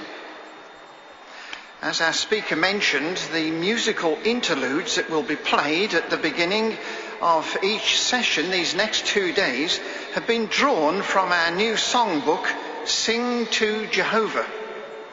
So be sure to be in your seats at the times indicated on your programme in order to enjoy these special recordings. Every talk we heard today has helped us to understand how we can prove ourselves ready, as our day's theme, based on Matthew 24 verse 44, admonishes us. The scriptural theme for tomorrow's programme is Keep Your Senses, Be Watchful, based on 1 Peter 5 verse 8. The programme will begin at 9:20 a.m. Be sure to get a good night's rest and arrive early in order to enjoy all that's in store.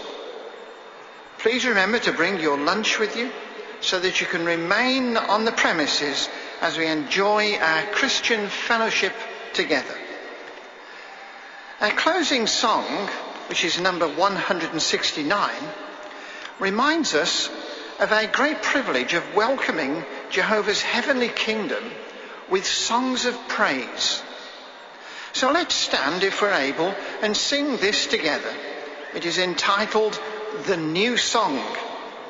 After the song, Brother Ralph Bucknor, at present serving as a missionary in Liberia, will express our thanks to Jehovah. Again, that's song number 169.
Our majestic Heavenly Father, Jehovah, how grateful we are that we've enjoyed so many rich blessings from you this day.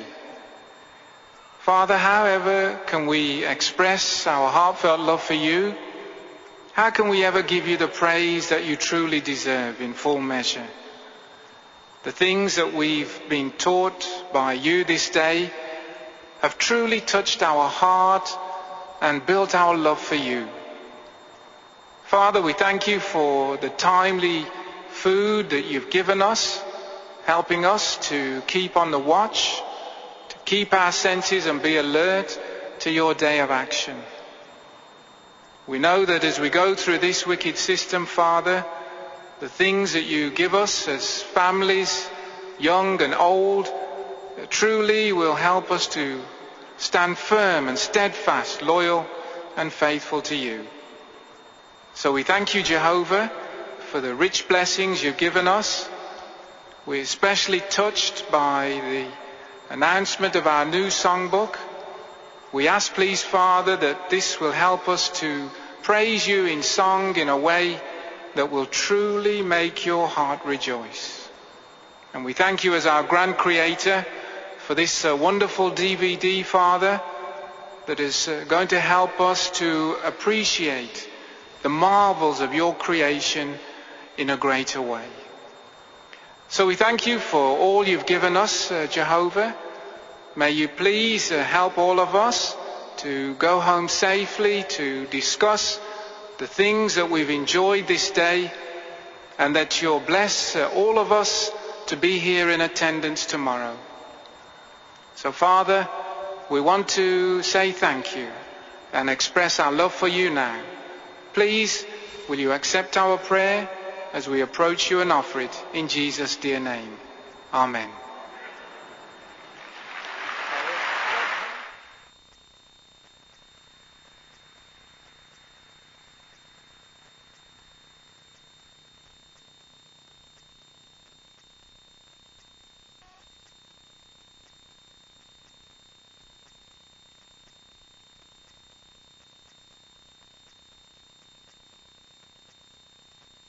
You're listening to the Watchtower Convention in Stoke, broadcasting on 87.7 MHz FM and operating under the call sign Watchtower Convention Stoke.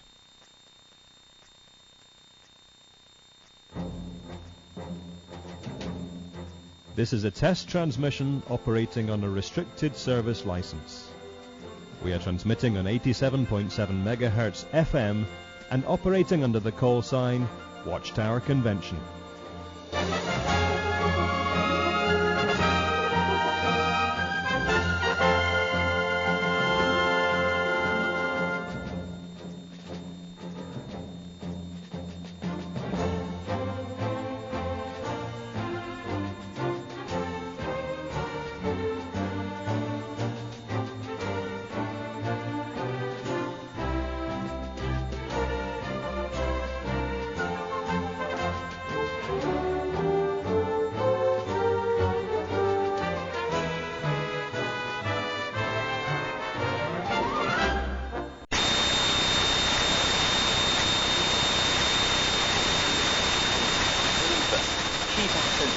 Throughout that day. And isn't that important? We're bombarded every day by news, deadening propaganda. That we are armed by looking at our days. Considering the advantages the bodies of having country. We're being conduct.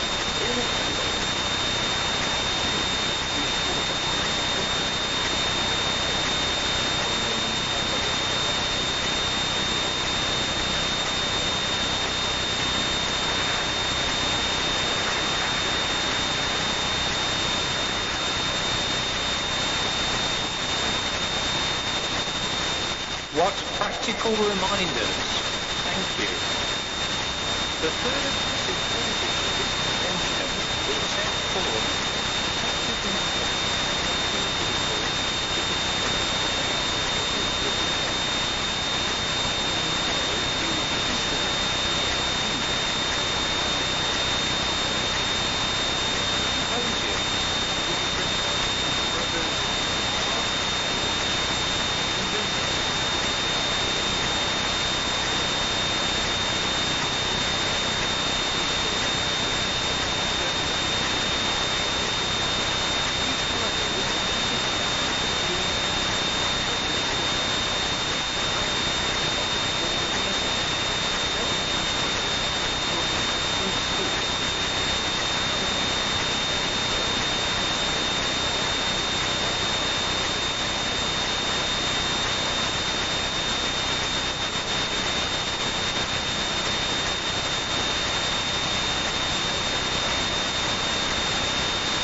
who was trying to get up this morning, you have your head.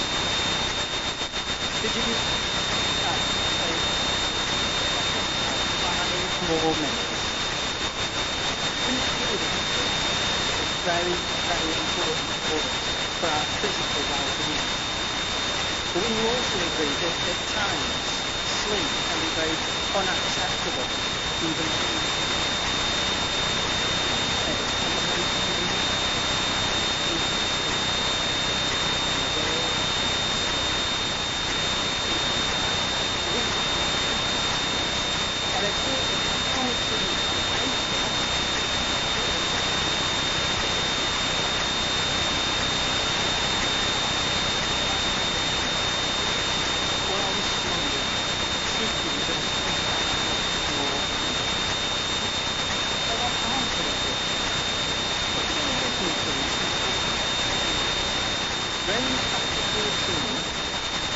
verse 11.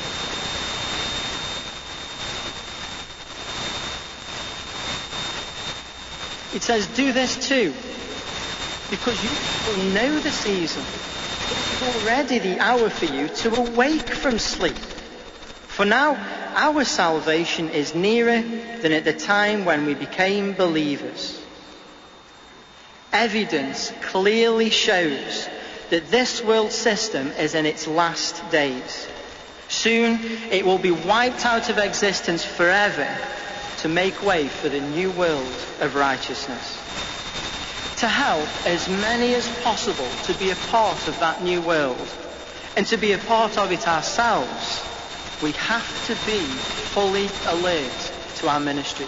We cannot afford to be asleep or indifferent. Now, we may have called many times on our local territory with little result. But people's lives change along with their viewpoints. Natural disasters, economic reversals, loss of employment and many other things can all turn apathy into interest. There are those within our territory who do want to know the reason why and the solution to the crisis that they may now face. If we have the answer to those questions, it is not only a responsibility, but it is our obligation to help these honest-hearted ones to see that the solution to the world's crisis is not in the hands of man or in human governments and organisations, but only with God's kingdom. If those few things weren't enough, what else makes our ministry vital? Well, our view of people will be influenced by our understanding about what the Bible says regarding Armageddon, the resurrection, and the final judgment. Now, it seems obvious, doesn't it, that our understanding of the nearness of Armageddon will influence the way we go about our ministry. But why the resurrection? Well, it's all to do with a simple truth that's recorded in the book of Acts. Acts 24 and the second part of verse 15 says that there will be a resurrection of both the righteous and the unrighteous. But we cannot use that simple truth to suggest that vigorous Christian service is not necessary now. Those who die at Armageddon will not have a resurrection. We have the responsibility of so many lives in our hands. And with that great day fast approaching, do we see a need to wake up to our ministry, as it were? But consider what else is accomplished when we engage in our ministry. It gives us an opportunity to demonstrate our devotion to Jehovah. Because through our loyal endurance in this important work, we can make Jehovah's heart rejoice. But Jehovah uses our ministry not just to place magazines or literature, but in the outworking of his purposes. It serves as a basis for judgment, but it's also an expression of his mercy. And it serves as a protection for us also. It helps us, while we're busy in the ministry, to keep on the watch, to be alert and awake, so that we avoid being distracted by this world and nodding off, as it were, to our responsibilities, spiritually speaking. Can we see that sometimes we need to have a little self-examination about our ministry towards our attitude towards it? I'd just like to introduce you to Brother Ian Mould. Now, Brother Mould is from the Longton congregation and serves as the service overseer. Now, Ian, how would you say that your ministry has helped you? Well, it's certainly given me a greater appreciation for Jehovah and Jesus Christ, and it certainly goes a long way in keeping me focused on the days in which we're living. Now, I thought I had empathy for people before I came into the truth, but really the ministry has given me more empathy. It's given me a greater vision of empathy, which really does roll over into helping the brothers and sisters within the congregation. Excellent. So how would you say that you've observed the effect of that on others? I think having studied with ones and then they've come to baptism and they've likewise done the same, they see a sense of achievement, and that gives me a greater sense of achievement. Yeah, there's nothing nicer, is there, to see new ones progressing in the truth and then taking up this role of the ministry themselves. Now, you mentioned about empathy, a quality that you developed through your ministry. In what way would you say that that's played a part? Well, I think with older ones in the congregation, we can all have a role in making sure that these still feel a sense that they are a support and a pillar to the truth. Because many of our older ones may feel that they are restricted in what they can do anymore. So if we can use those qualities to help them to feel appreciated, then that's a good thing. Would you say, though, Ian, that your ministry for you is just going from door to door? No, I've always been very, very mindful of the fact that it isn't just talking to people who we meet in our daily ministry. It's showing love, it's showing consideration to our neighbours and people that we actually work with. It's important. For example, we have one sister in our congregation. She came into the truth because her neighbours who were Jehovah's Witnesses set a fine example, and that stayed with her. She had a Bible study, and then she came into the truth. So for me, really, it's how we live our lives in general. Excellent, very good. So we can see, can't we, from those comments that it's not just what we do for other people in the ministry that benefits them, but we can get many benefits ourselves as well. Thank you very much, Brother Mould.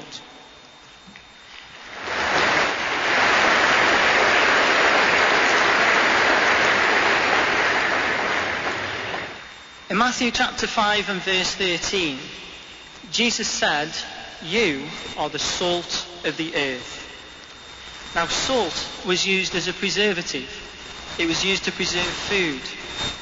What Jesus was striving at there was that with the message that his disciples would take, those who listened to it and applied it in their lives, it would have a preserving effect upon them.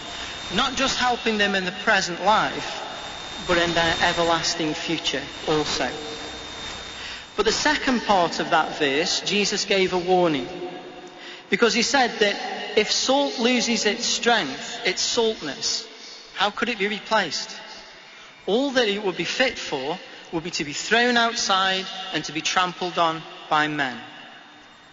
The salt that Jesus was familiar with was not refined. It was mixed up with vegetable and earthy matter. So if the salt lost its saltness, what would be left?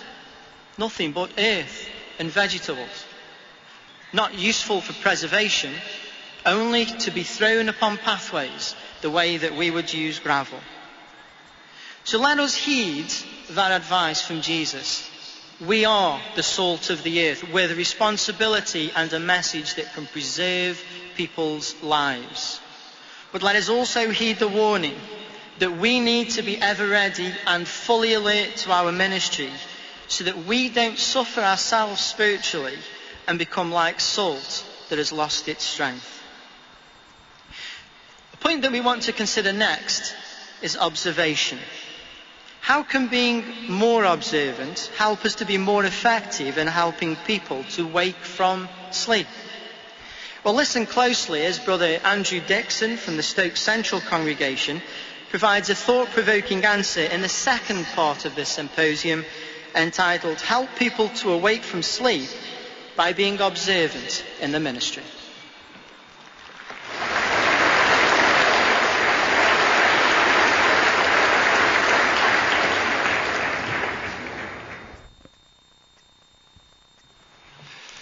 So, tell me, are you observant or oblivious? Observant. Can I just test that? So, husbands, eyes to me, what colour shoes is your wife wearing today? I hope you haven't had to look. Children, are you observant? By that I mean, do you notice what's important? Okay. So what's in your lunchbox for later on? Now in my book, what's for lunch is need to know stuff. Open your Bibles to Mark chapter 6, verse 34. And while some of us are learning about how observant we really are, notice how Jesus was observant. That's Mark chapter 6, verse 34.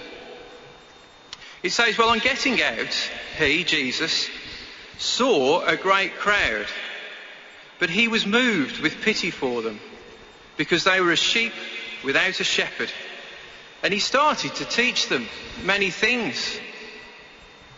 Jesus had a general knowledge that the nation of Israel were in a bad state spiritually, but here we see him observing individuals and seeing what a state they were in, and what he observes them to such a degree that he's emotionally affected by what he sees, and he starts to teach them. So by our copying Jesus and being observant in our ministry, we can be more effective. To be able to help people awaken spiritually, we want to avoid distractions in our ministry. We enjoy working with ones in our field ministry, but we remember that our purpose is to preach to others. The scriptures say that everything has its appointed or designated time, and that includes our ministry. Have you ever planned time to watch a TV programme of special interest, only to have somebody join you who then talks all the way through it? How frustrating. You lose the plot and you lose your enjoyment. Well, thinking on that, we're careful that our conversations between the doors don't inhibit conversations with the householder. And in a similar fashion, we make sure that mobile phones are set so they don't disrupt our conversation with householders. Our aim is that we want people to tell us why they want the kingdom. How can we do that? Well, by showing interest in them as individuals in two ways: in being observant and by listening, asking them discerning questions. By being observant, we learn much about a person's concerns and interests. As we approach the door, we may look for indications of interest and reflect this in what we then go on to say. A crescent, a mezuzah, an idol, or a sticker may indicate a person's religious interest, or there may be evidence of a cultural or custom or family situation that might guide our conversation. And of course our service companion can help us by discreetly drawing our attention to these. Another way we show personal interest is to get to know the person. Notice at Proverbs chapter 20, verse 5, how discernment helps us to do this. That's Proverbs chapter 20, verse 5. We read there, counsel in the heart of a man is as deep waters, but the man of discernment is the one who will draw it up. So beliefs and values that move individuals to action are here called deep waters. And by asking discerning questions crafted to draw these up, we get to know the person.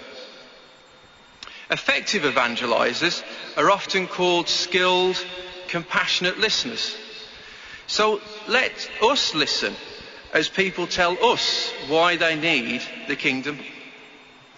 Let's look in now on a ministry setting with a lady who has just lost a close relative in death, but our two sisters are in the ministry close by.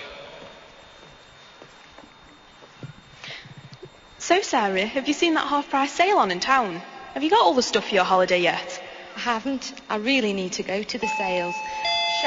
Shall we go straight after the ministry? And in fact, shall we make this the last door? Yeah, that sounds like a good idea. Okay. Oh, we're making one of our regular visits, but this time...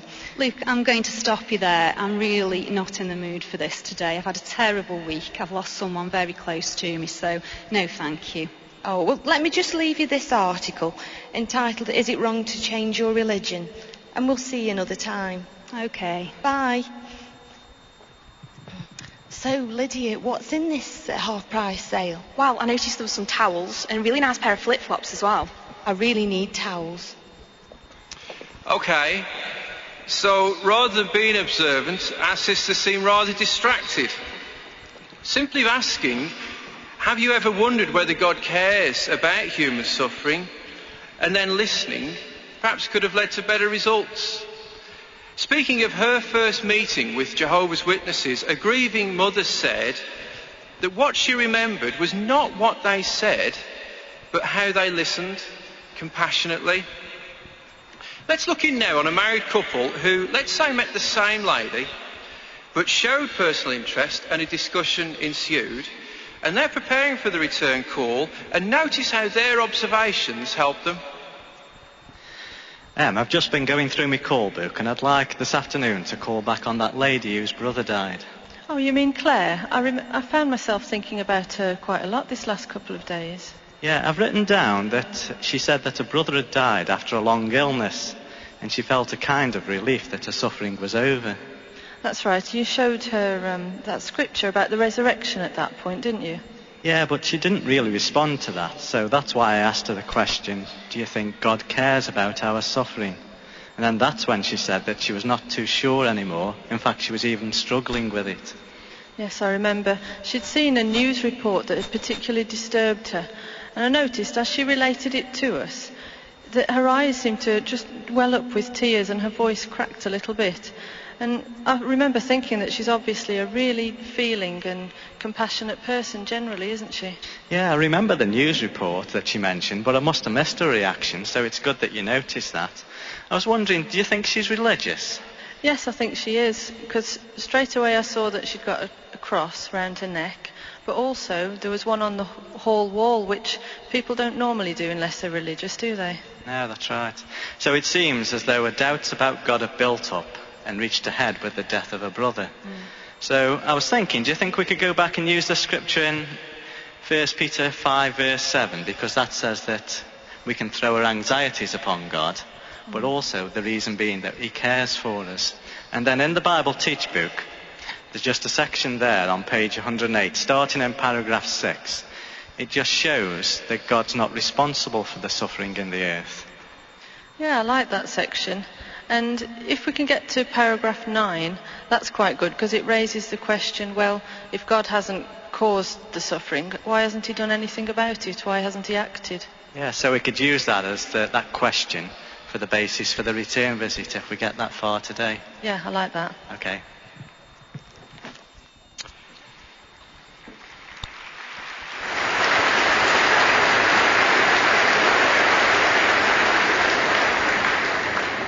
So let's observe and listen as individuals tell us why they need the kingdom. Then we can help them awaken their spiritual interest. But what else can help each one of us to personally become more effective in helping people to wake from their spiritual sleep? Well, listen as Brother David Griffiths of the Blind Eye Festiniog congregation provides an answer in the part, help people to awake from sleep, focus on improving your skills.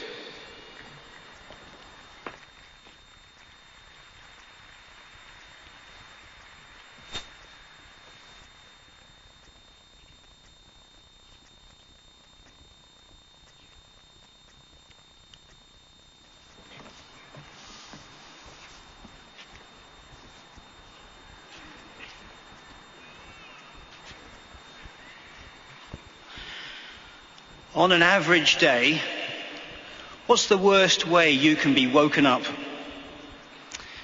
Is it that loud, two-belled, brutal alarm clock situated 4 inches from your head? For me, going back a few years, it was by having an overactive 3-year-old jumping up and down on my head at about 5 in the morning. How we wake up often is how we view the world. When you're woken up so violently, so brutally, do you not feel angry? Do you not feel unable to deal with issues? You know, when we go out in our ministry, we're talking to most people who are spiritually asleep. What is it like for them, do you think, to be woken from a deep sleep by us being brutal with the good news? A gentle approach is usually what works better. Now this requires skill, and this skill is described by the Apostle Paul in Colossians chapter 4 and verse 6.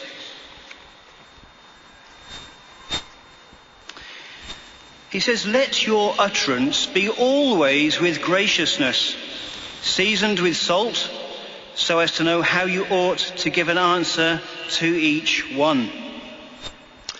So we need to develop skills when trying to gently awake people from a spiritual sleep. So those necessary skills that we need to develop, well, there's 4 of them. We need to learn to give a mild response. We need to overcome potential conversation stoppers. We need to use our Bible even when people are genuinely busy. And we need to seize the opportunity to witness to people informally. How might we improve our skills in these 4 areas? Well, let's just think of that first one. At times, people may be quite brusque or curt with us. Does that mean that it's inevitable that there will be a negative result to our preaching? No, not necessarily. Just note in this demonstration how a mild reply can turn a conversation. Good morning, it's really nice to find you... Let me stop you there. I'm really not interested. You know, in fact, I'm really fed up of people trying to force their own ideas and opinions on me. Well, okay, I'm ever so sorry if I came across a little bit pushy. I really didn't mean to. And I do respect the way you feel. I'm not bothered. Well, that's fair enough. The purpose of our visit isn't to upset people. It's just to give a little bit of good news. But I can see that today isn't a very good day. But if I'm in the area again, and you do have any questions you'd like to raise, please feel free to ask them. But there's no pressure. Okay. Thank you. Did you see how the brother's mild, respectful response had a telling effect? Sometimes householders are just not keen to talk to us, and they offer an objection. See how, without being pushy, our brother's able to offer some encouraging comments whilst building bridges. Good morning. I'd like to ask you, do you feel optimistic or pessimistic about the future? Look, before you go any further, I've got my own religion and I'm quite happy with that, thank you very much. Okay, what religion are you affiliated with? Well, it's the chapel down the road. Well, I'm pleased to find someone who has a spiritual interest. I'm sure you'd agree, so many people aren't interested these days. Well, that's true. As someone then who has a respect for God's word, could I just ask you how you feel about the promise contained in his word, where he's going to remove the wicked and the suffering and bring about a paradise where only the righteous ones will dwell? Acknowledging others' opinions can bring positive results. Now here's something we meet quite frequently. Someone who is genuinely busy. How can this be handled, even using God's word, the Bible? Good morning. Oh, let me get that for you. Yeah, thanks. Look, as you can see, I'm up to my eyes in paperwork. You know, I work from home and I'm actually getting paid for this. I totally understand. Life's getting busier and busier, isn't it? I tell you what, maybe I can call back at a more convenient time. But But just before I go, could I quickly share this thought with you? It says, he will actually swallow up death forever, and the sovereign Lord Jehovah will certainly wipe the tears from all faces, and the reproach of his people he will take away from all the earth, for Jehovah himself has spoken it. Do you think conditions like that would ever exist here on earth? Well, to be honest, I think you're being a bit hopeful, but it's an interesting thought. It is interesting, but I tell you, I said that I wouldn't keep you, and you did say that you were busy. Maybe I could call at another time. Would 5:30 this evening be all right? I think I'll be finished by 5:30. That'll be great, thank you. So our brother was able to give a witness, but also he considerately acknowledged the householder's situation. Quick thinking and planning can help us to witness informally. I'd just like you to observe this example that is set in a jeweller's shop. Thanks very much for showing us the rings there. I'll tell you what we're going to do. We're going to go and have a coffee first, and then we'll make our decision. That's fair enough, but just before you go, can I just say how nice it is to see such a happy couple? Am I right in saying that you're just married? Well, thank you so much for the compliment. We've actually been married 18 years now. Oh wow, I didn't know that. The reason I say that is just because, you know, you don't see many happily married couples nowadays. Do you know, I'd agree with you there. Okay. See you later. Okay. Oh, Daz, do you know, I think we've just missed a great opportunity there. He really should know why we're so happy. Hang on a minute. Yep, I thought I did. I've got one set of the June magazines left. Perhaps we haven't missed that opportunity. Here you go. Wow, that was a quick coffee. Have you decided already? No, it's not that. It was just something you said. You know, you said we looked happy, and we are happy. And the reason we're happy is because we try to apply Bible principles in our marriage. What I'd like to do, I'd just like to leave you this magazine. It just actually shows how, if we apply Bible principles in every aspect of our life, we'll be happy. Oh, thank you very much. Well, we're going to go for that coffee now, but I've already decided, so you will see us later. Great. So our couple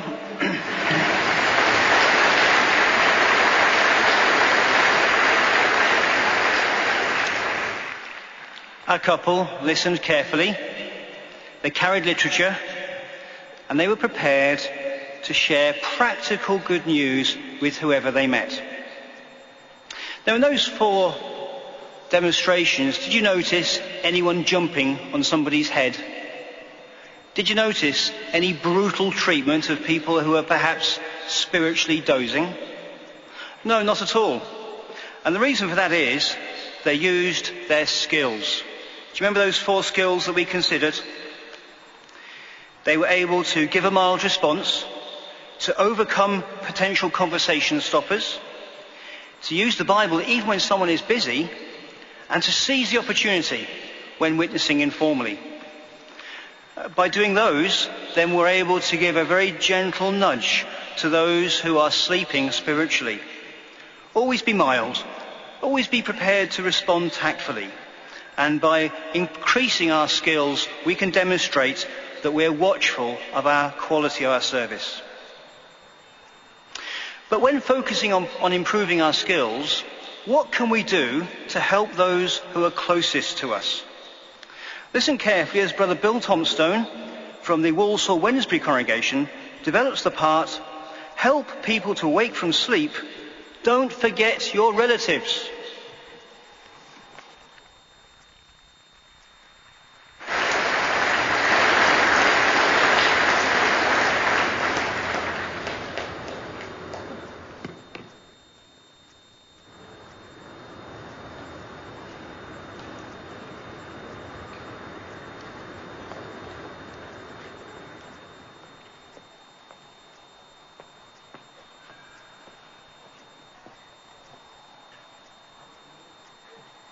To many of us, the most difficult people to witness to are our own relatives. Would you agree on that, brothers?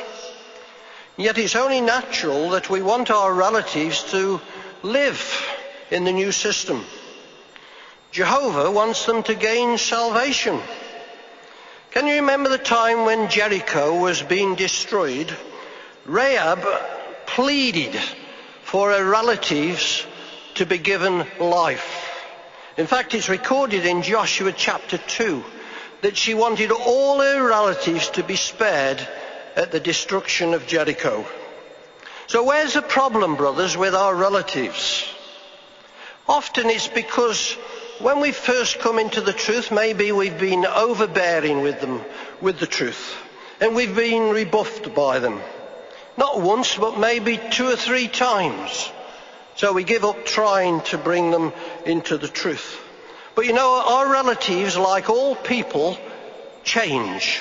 And many of them really are changing now because of things that are happening. What we're going to do is look at some situations. First of all, we're going to look at 2 things not to do. And then we're going to look at situations that will help us to bring our relatives maybe along in the truth. So let's have a look at this situation, first of all, of what not to do. Look, Jamie, this is the truth. Right is right. I know I'm right. Why don't you listen to what I'm telling you? You give me any evidence that Jesus wanted us to celebrate his birthday, or even that he was born on December the 25th. There's none. You can't give me any, can you? We've been lied to all these years. It's a lie. Hold on a minute, Nick. I know there's no Santa Claus, but this is the best time for our family to get together and have a good time. Now, I don't know anything about your new religion, but I'm sure your God would want you to love your family, right? Come on, let's go and get some Christmas cake. Cake? Cake? How can you say cake? That's a compromise to me. I mean, Satan has used food to tempt people for years. Think of the Garden of Eden, and he's still doing it now. So what do we learn from this, brothers? We learn the fact that we need to use tact, don't we? Don't take liberties with your relatives. Just the same as you wouldn't take liberties with people on the doors. Let's look at another situation. Nick, have you just seen that on the TV? More job losses. The economy's going down all the time. I don't know what the future holds for me and my family. Oh, what do I do now? What a great opportunity to give him a witness. But wait a minute. What happened last time I tried? 2 hours I sat there just arguing. That's all we did. Just argue. I had a headache at the end of it. What am I going to do? I've got a perfect opportunity. But all these years we've grown up, he's just provoked me since we've been little. Oh no, this time I'm just going to keep my mouth shut. Now here, brothers, we've got a different situation. You see, don't write off your relatives. Don't conclude that they'll never be receptive to the truth. Sometimes this situation is worse than the first one, where you've been overbearing. Now, if you're not going to say anything about the truth at all, are your relatives ever going to accept the truth? So let's look at 2 of the things that we really should do, shall we? First of all, we're going to look at Romans chapter 2 and verse 4. Because there it says this, look. In Romans 2 verse 4, or do you despise the riches of his kindness and forbearance and long-suffering, because you do not know that the kindly quality of God is trying to lead you to repentance? Now notice there, it says the kindly quality of God is leading to repentance. So the lesson we learn there, brothers, the thing that we ought to do with our relatives is to show the quality of kindness. Rather than be overbearing with the truth, use this quality of kindness. In fact, we're going to look at another demonstration for a moment of somebody on the telephone to a relative. Hi Jamie, it's Nick. I was just giving you a call to see how you were feeling. Me and Liz had heard that you'd not been well the past few weeks. How are you feeling now? I'm really sorry to hear that you're not well. When are you due at the hospital again? Next Friday, right. Well, what we thought is the children break up from school next week.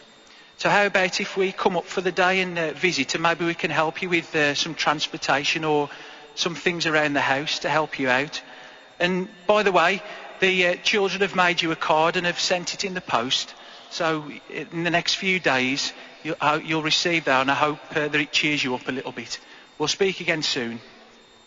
Thank you, Nick. Did you notice there, brothers? Nick never once said anything about the truth to his relative.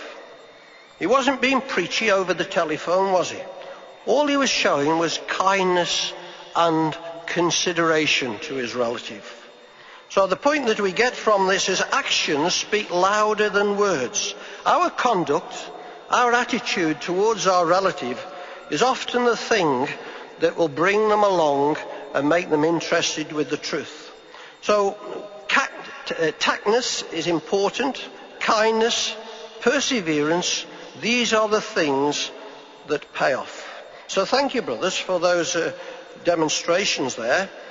We're going to have an interview now. This interview is with Brother David Matthews. David is from the King's Winford congregation, that's over in Dudley, or the Dudley area. Now, David, how long was your wife in the truth before you accepted it? Over 25 years.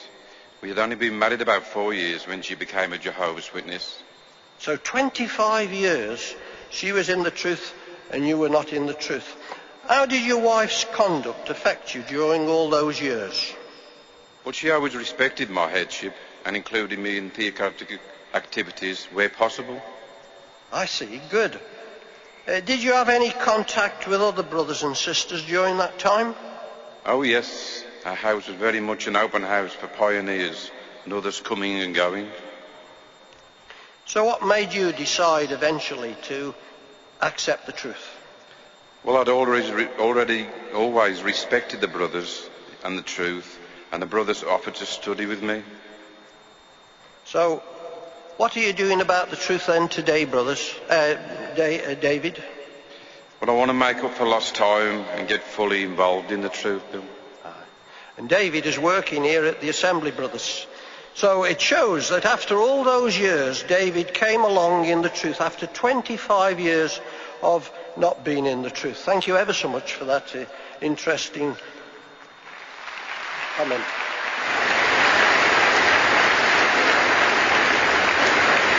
Now I'm going to introduce you to Sister Sandra Ferris. Sandra's from the Wolverhampton Penn congregation. Sandra's known the truth for about 26 years when her son Anthony came into the truth and witnessed to her. But to put it into her own words, you sat on the fence, didn't you, Sandra? Yes, that's right, brother. So what happened recently, Sandra? I decided that I had to make a decision about the truth. And it was our 51st wedding anniversary, a family get-together.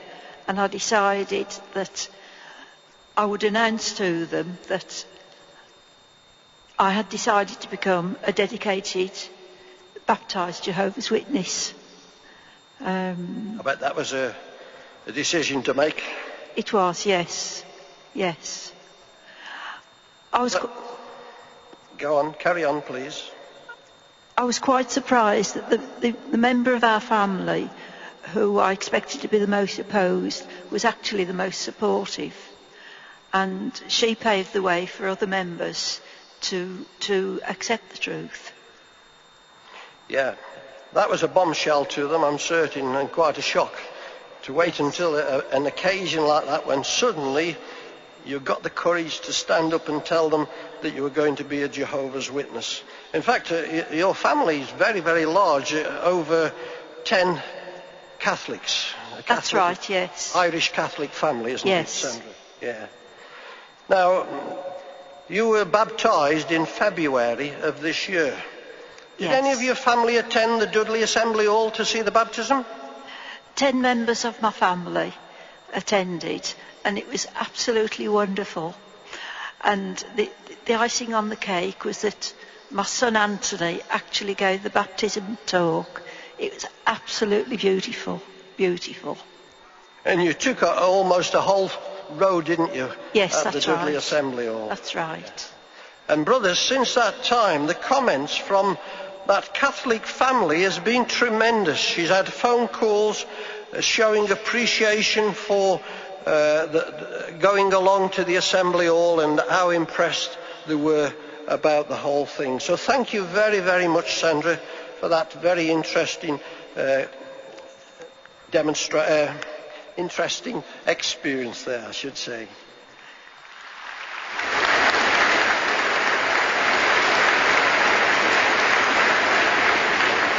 So brothers, in conclusion, never give up hope with your relatives. People are waking up to the Bible's warning beyond any doubt. But remember, be tactful. Avoid being preachy. Show real kindness and set a good example. Remember that scripture in 2 Peter chapter 3 verse 9. It says, God is patient with you. He doesn't want any to be destroyed, but for all to attain to repentance. The concluding talk in this symposium is going to be given by Brother Keith Gaydon from the Staffordshire No. 2 Circuit. And his talk is this: help people to awaken from sleep, maintain your sense of urgency. Thank you.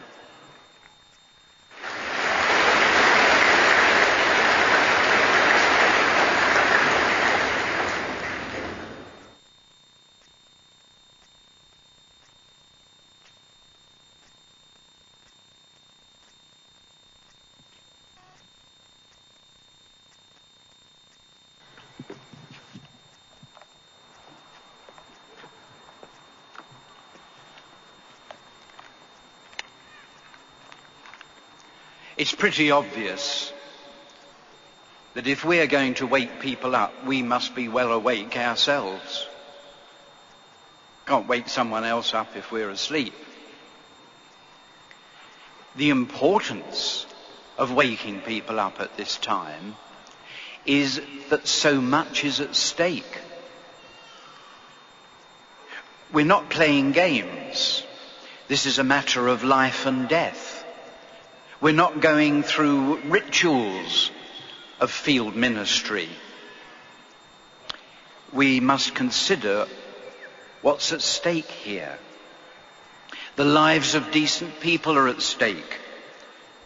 There's much to be gained, much to be saved, and much to be lost as a result of our preaching.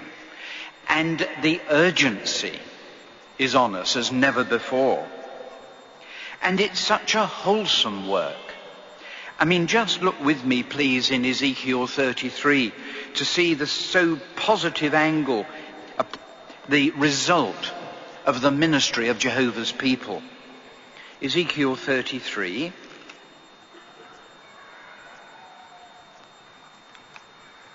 Got it? If you don't have a Bible with you, look over somebody who has. And let's read together verse 14 of Ezekiel 33. Jehovah speaking, when I say to the wicked one, you will positively die, and he actually turns back from his sin and carries on justice and righteousness, and the wicked one returns the very thing pledged, pays back the things taken by robbery, and actually walks in the very statutes of life by not doing injustice, he will positively keep living. He will not die. And look at verse 16, at the depth of Jehovah's mercy. None of his sins with which he has sinned will be remembered against him. Justice and righteousness are what he has carried on. He will positively keep on living. What an end result to our preaching work. It's urgent. The Apostle Paul said to Timothy, preach the word and be at it urgently. And just think of this. Millions of powerful spirit creatures, angels, are helping us accomplish the kingdom preaching work.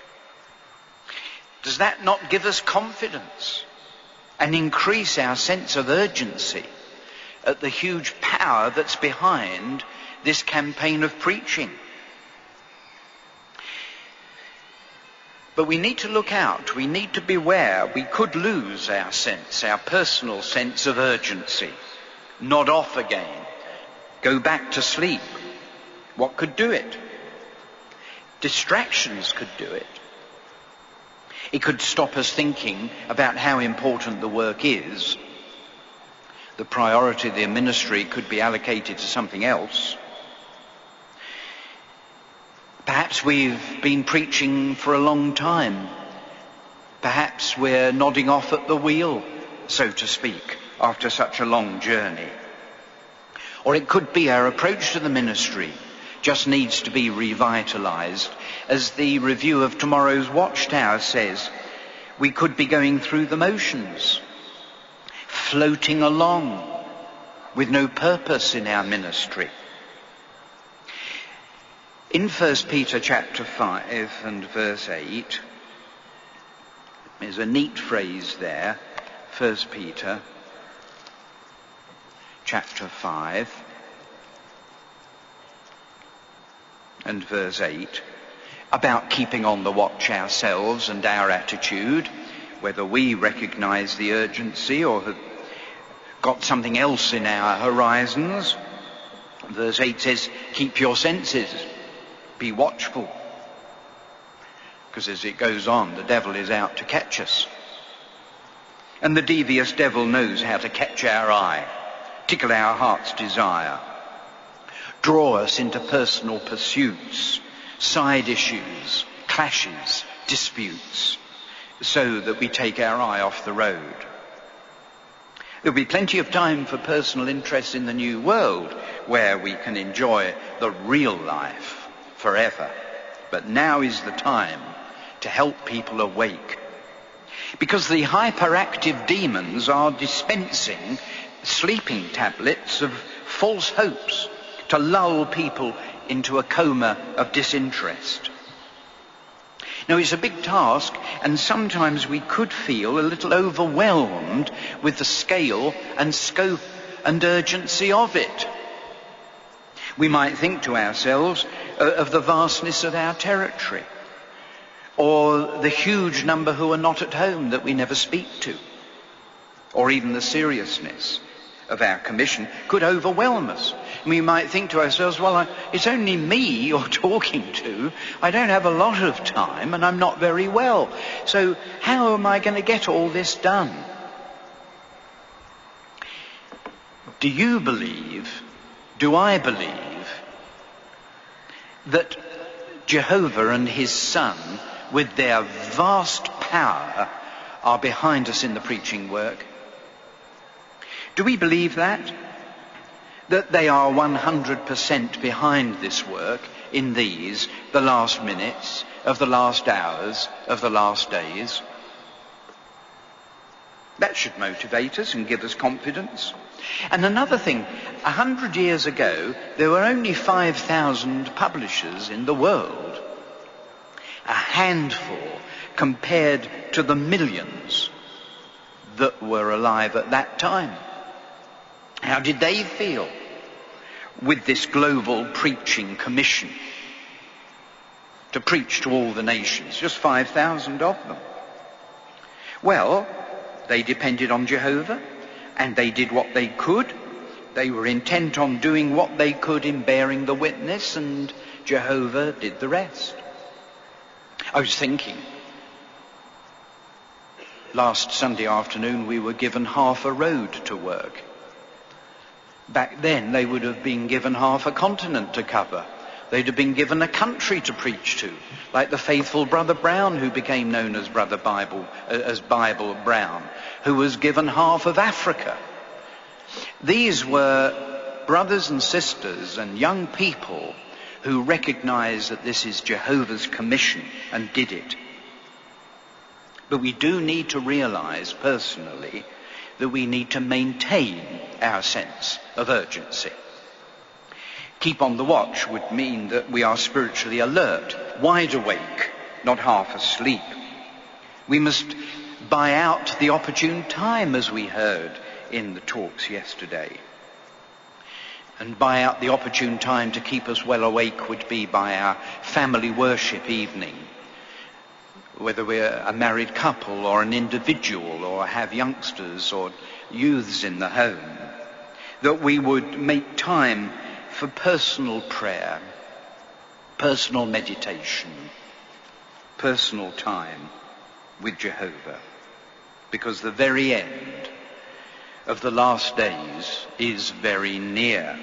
The curtain is about to go up on the last act to be played, on the finale of this system of things. What an eventful time we live in. So now is the time for people to be woken up from their spiritual slumber. Your ministry, my ministry, is needed now. Not tomorrow, not next week, not when we've finished some project, but now. People are sleepwalking in a dream world of unreal security, deceptive promises. People are daydreaming in a virtual world of complacency, self-righteousness, and unreality.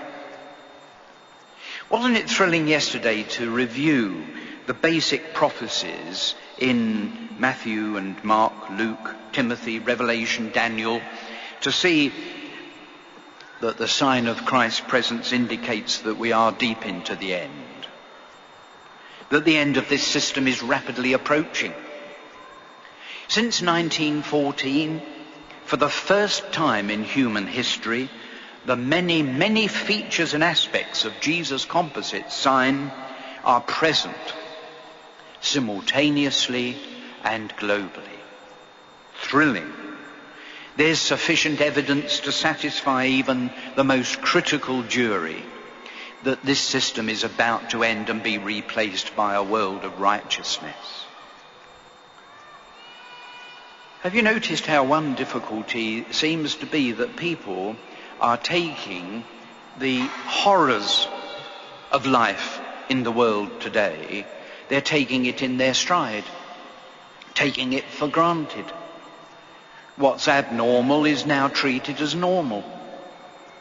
Like a virus can get immunized to a medicine, so people are now immunized to the pain of this system. It's normal now, it's every day, and it's on television, so it's not really real. To see a pretty Arab girl shot and die while we're eating our tea in our sitting room with the television. People have grown accustomed to it. Such things, ordinary things, people now take for granted, that our children can't go outside to play or can't go to school on their own, but have to be monitored and looked after. People have lost count of how many detailed accounts they've watched and heard of brutal, evil killing of little children. Could even follow a news report with, oh dear, there's another little child. It's commonplace now that children can murder children, that little girls can play with dolls and yet have babies. It's no use it's no longer hot news. The dishonesty of national and world leaders in their personal lives and finances now just gets perhaps a tut-tut of disapproval, if people are bothered. Of mindless crimes by adolescents who, without conscience, can't even blush over what they do. And the spiritually dozy say to us, you know, it's always been the same, and it always will be, you know. It's nonsense. This is a system that needs and will soon be removed. These happenings are moving some who are sighing and groaning to come to their senses and pay attention. Many brothers and sisters are commenting how householders are paying respectful attention far more now than they ever have. There is a change. People are listening. People are watching. People are being alerted. But it's not enough. Some do need to be roused from their state of hopelessness. Knowing what will soon overtake this wicked system to change it for the better, forever, we zealously declare God's judgment and give warning of this oncoming great tribulation with its fantastic climax. That phrase used in 2 Peter 3 means so much. 2 Peter chapter 3, when it compares the end of this system soon with the flood of Noah's day, there's a phrase there, verse 7 it is, of 2 Peter 3, when it speaks about the reservation for destruction at the day of judgment. It's of ungodly men. That's what's going to end. So people need to know that, so that they can become godly. The Bible's message is real, it's imperative, it's pressingly urgent. There's a deplorable lack of knowledge of the Bible today. Billions, including millions in Christendom, know little or nothing about it. Children are not taught it in schools, parents don't even have Bibles.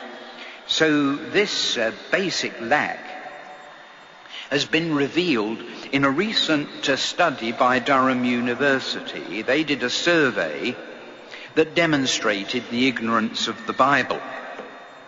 And the full results of this survey are coming out this month. For example, as a result of their questioning of people, many of whom didn't have a Bible, few knew of Abraham or Joseph. Few knew any of the accounts in the Bible. One person thought the Good Samaritan helped the woman at the well. One thought that Joseph, he of the coat of many colours, was one of Jesus' disciples. And the Reverend Alan Wilkinson of Durham's University's St. John's College, he said the consequence is not just being unclear about what the church teached, but could not understand Shakespeare as a result. Now, we don't mean to be irreverent to the reverend, but Alan, you should know that Shakespeare is fiction. And although it is remarkable literature that's considerably influenced the culture of the English-speaking world, it's stories. It's Midsummer Night Dreams. It's Much Ado About Nothing.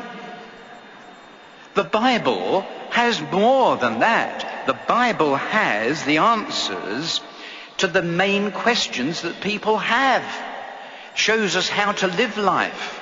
It shows us how to deal with life. It shows us how to be happy, how to know Jehovah, how to answer the questions that rightly bother people.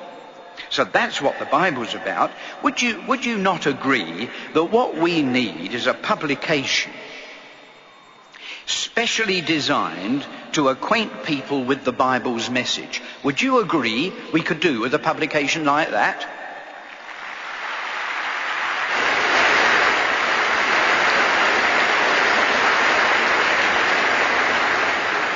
Well, we've got it.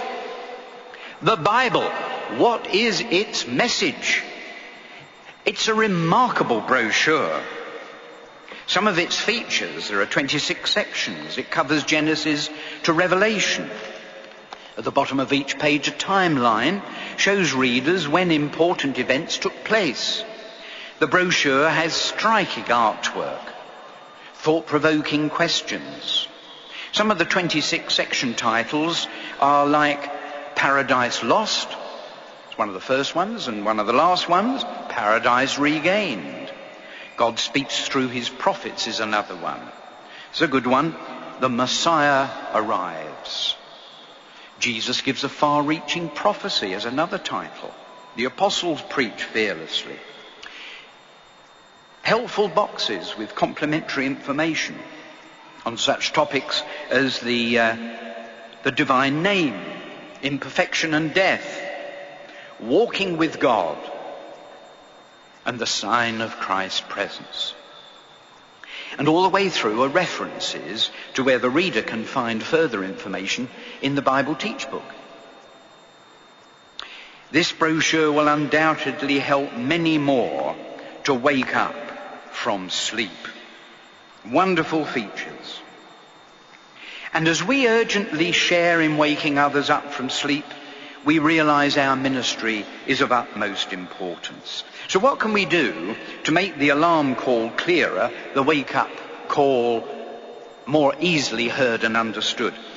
Well, as we've learned, we'll be observant in our ministry and talk to people about what they are concerned about, not what we think they should be concerned about. We want to improve our skills in waking people up, those who are slumbering spiritually. Our relatives need to be alerted. So will I resolve to demonstrate that your thinking agrees with the giver of life, save lives, by maintaining our sense of urgency.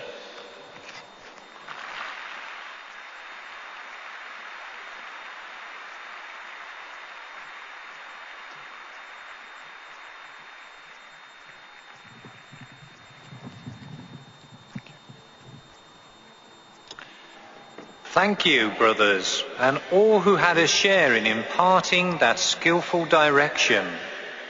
We can't wait to read and use the new brochure entitled The Bible, What is its Message? You will be pleased to know that each person in attendance may receive 1 or 2 copies of the brochure during the noon break. Please stand now, if you are able to do so, and join in singing Song 166. As we are thinking about our field ministry, it is fitting that we sing together the song entitled, See Jehovah's Army. After the song, you may remain standing for some announcements. That's Song 166.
We have some announcements for you, brothers and sisters.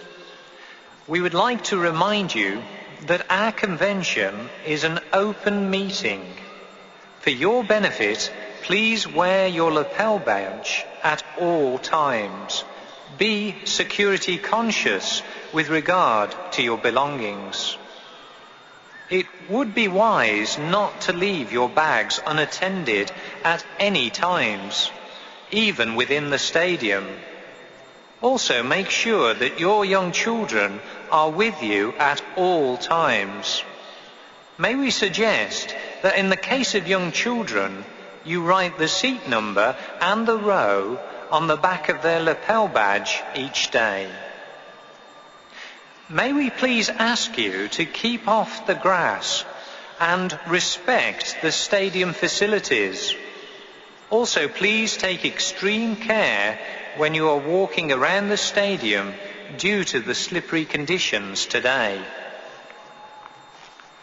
Baptized publishers, 35 years of age and younger, who are United Kingdom residents and are interested in serving at Bethel should plan to attend the meeting for Bethel applicants this afternoon at 1 p.m. in the Players' Lounge, level 2 of the main West Stand.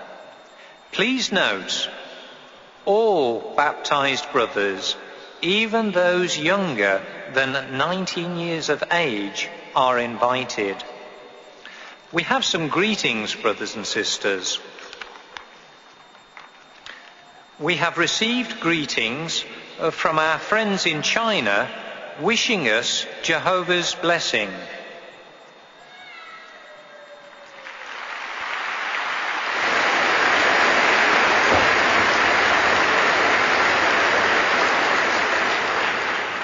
We also have greetings.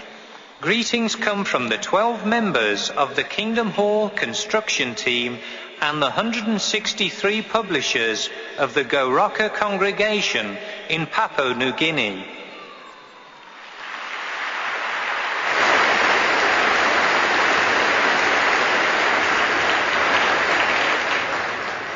Warm Christian love and greetings have been brought from the 11 missionaries at the Old Road Missionary Home, Monrovia, Liberia, as well as the Liberia Bethel family.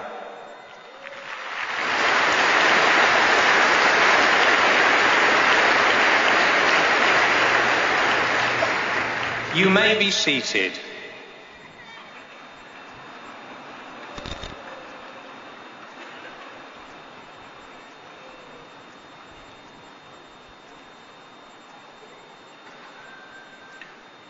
No one set a better example of keeping on the watch than Jesus.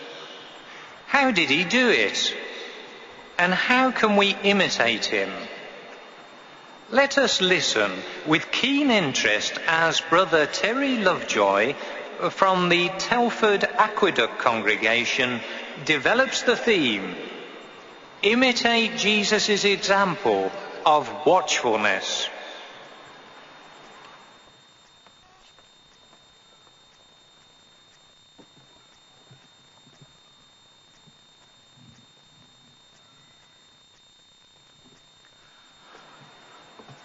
Are you armchair active? Now, what do we mean by that? Well, having watched the experts closely, do you now know how that winning goal in the match should have been scored? Or when that cross-court pass would have clinched the final set at Wimbledon? But honestly, could you do it yourself? You see, understand me, I'm an armchair mountaineer. I know how to climb Everest. I've watched the documentaries, I've read the books. I know about weather, acclimatization, equipment. But I'm not going to do it. I know my limitations. I'm a little bit unfit, probably a little bit overweight, and I'm probably the wrong age. But that doesn't stop you and me being knowledgeable and armchair active. It suits us, doesn't it? We know how good the experts are, but we see our limitations, our comparative lack of ability, and so we hold back. In my case, probably wisely. Here's the danger, though. We could look with appropriate admiration at Jesus' watchfulness, but see his example as just as inaccessible, just as far out of our reach, reasoning that he was perfect, that he had miraculous insight into the future. But before we settle back again, knowledgeable but already defeated, let's just consider a few similarities between Jesus and us. Open your Bibles, if you will, to Matthew chapter 24, and just consider how Jesus, as a human, had to keep watchful. In Matthew chapter 24, notice his words in verse 36. Concerning that day and hour, nobody knows, neither the angels of the heavens nor the Son, but only the Father. So as a human, Jesus had to keep watchful because his knowledge of the future wasn't complete. Now, isn't that true of us? Don't we humbly recognize that our knowledge of the future is limited to what Jehovah has revealed to us? In fact, if you look to Jesus' words at verse 43, he advised us to keep on the watch, because if the householder had known in what watch the thief was coming, he would not have kept awake. Would there really be a need for watchfulness if we knew the day and the hour? Jesus too knew far more about the future than the people he taught. He spoke to the scribes and Pharisees about this. He reminded them that they could see the seasons progressing, and yet the more obvious signs that surrounded them about God's purpose, they were oblivious to. Isn't that true of us? Don't we have the thrilling knowledge that we are in the last days, while the vast majority remain wholly ignorant to that fact? And notice how this knowledge affected Jesus.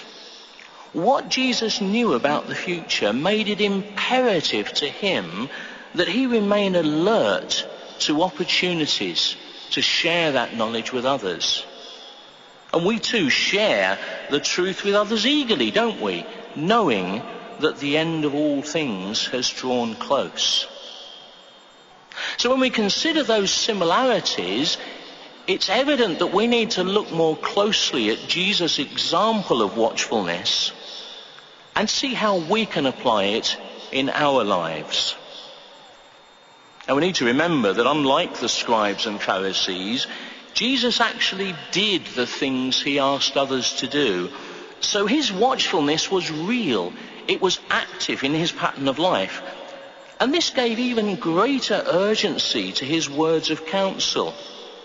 If you've still got Matthew 24 open there, notice in verse 42, he urged his disciples, "Keep on the watch, therefore, because you do not know on what day your Lord is coming." So Jesus would have taken the lead in keeping actively, spiritually alert, watchful. Let's think of 3 ways in which he did that. The first is that Jesus prayed frequently and fervently. You'll remember how Jesus once continued the whole night in prayer to God. And when under great stress, we know that he poured out his feelings in prayer. Who could forget the intensity of the account describing his earnest prayer in the Garden of Gethsemane? And remember too that his prayers always included heartfelt petitions relative to the needs of his fellow servants of Jehovah. Remember how John recorded his requests in respect of those putting faith in him, those who would be like him, no part of the world. The second area in which Jesus remained watchful was that he kept his mind on his work. Now, some sought to distract him from that work, it's true, but he resisted all such efforts, even when they came from those who were well-meaning among his disciples. He kept focused on the work that he had to do. Now, here's the balance, because although focused, Jesus was a balanced worker. He was neither a fanatic nor an ascetic. He loved life. He loved happy times with friends. We know he accepted the invitation, enjoyed the marriage feast in Cana. He shared Levi's big reception feast for him in his house. And don't we, when we look to Jesus' example, see that he also understood domestic matters? He valued families. Remember how he indignantly spoke out again to his disciples, well-meaning, who tried to prevent those children coming to him, naturally drawn to this loving individual. And he welcomed them because he cared about them. The third area in which Jesus set this greatest example of watchfulness is that he relied on Jehovah when facing trials. We know from the account in Matthew how when Satan tempted him, Jesus replied by using the scriptures, not by resorting to his own wisdom. Time and again he said, "It is written," to refute Satan's distorted reasoning. And even when Jesus was suffering persecution, he kept his focus on the hope that he cherished.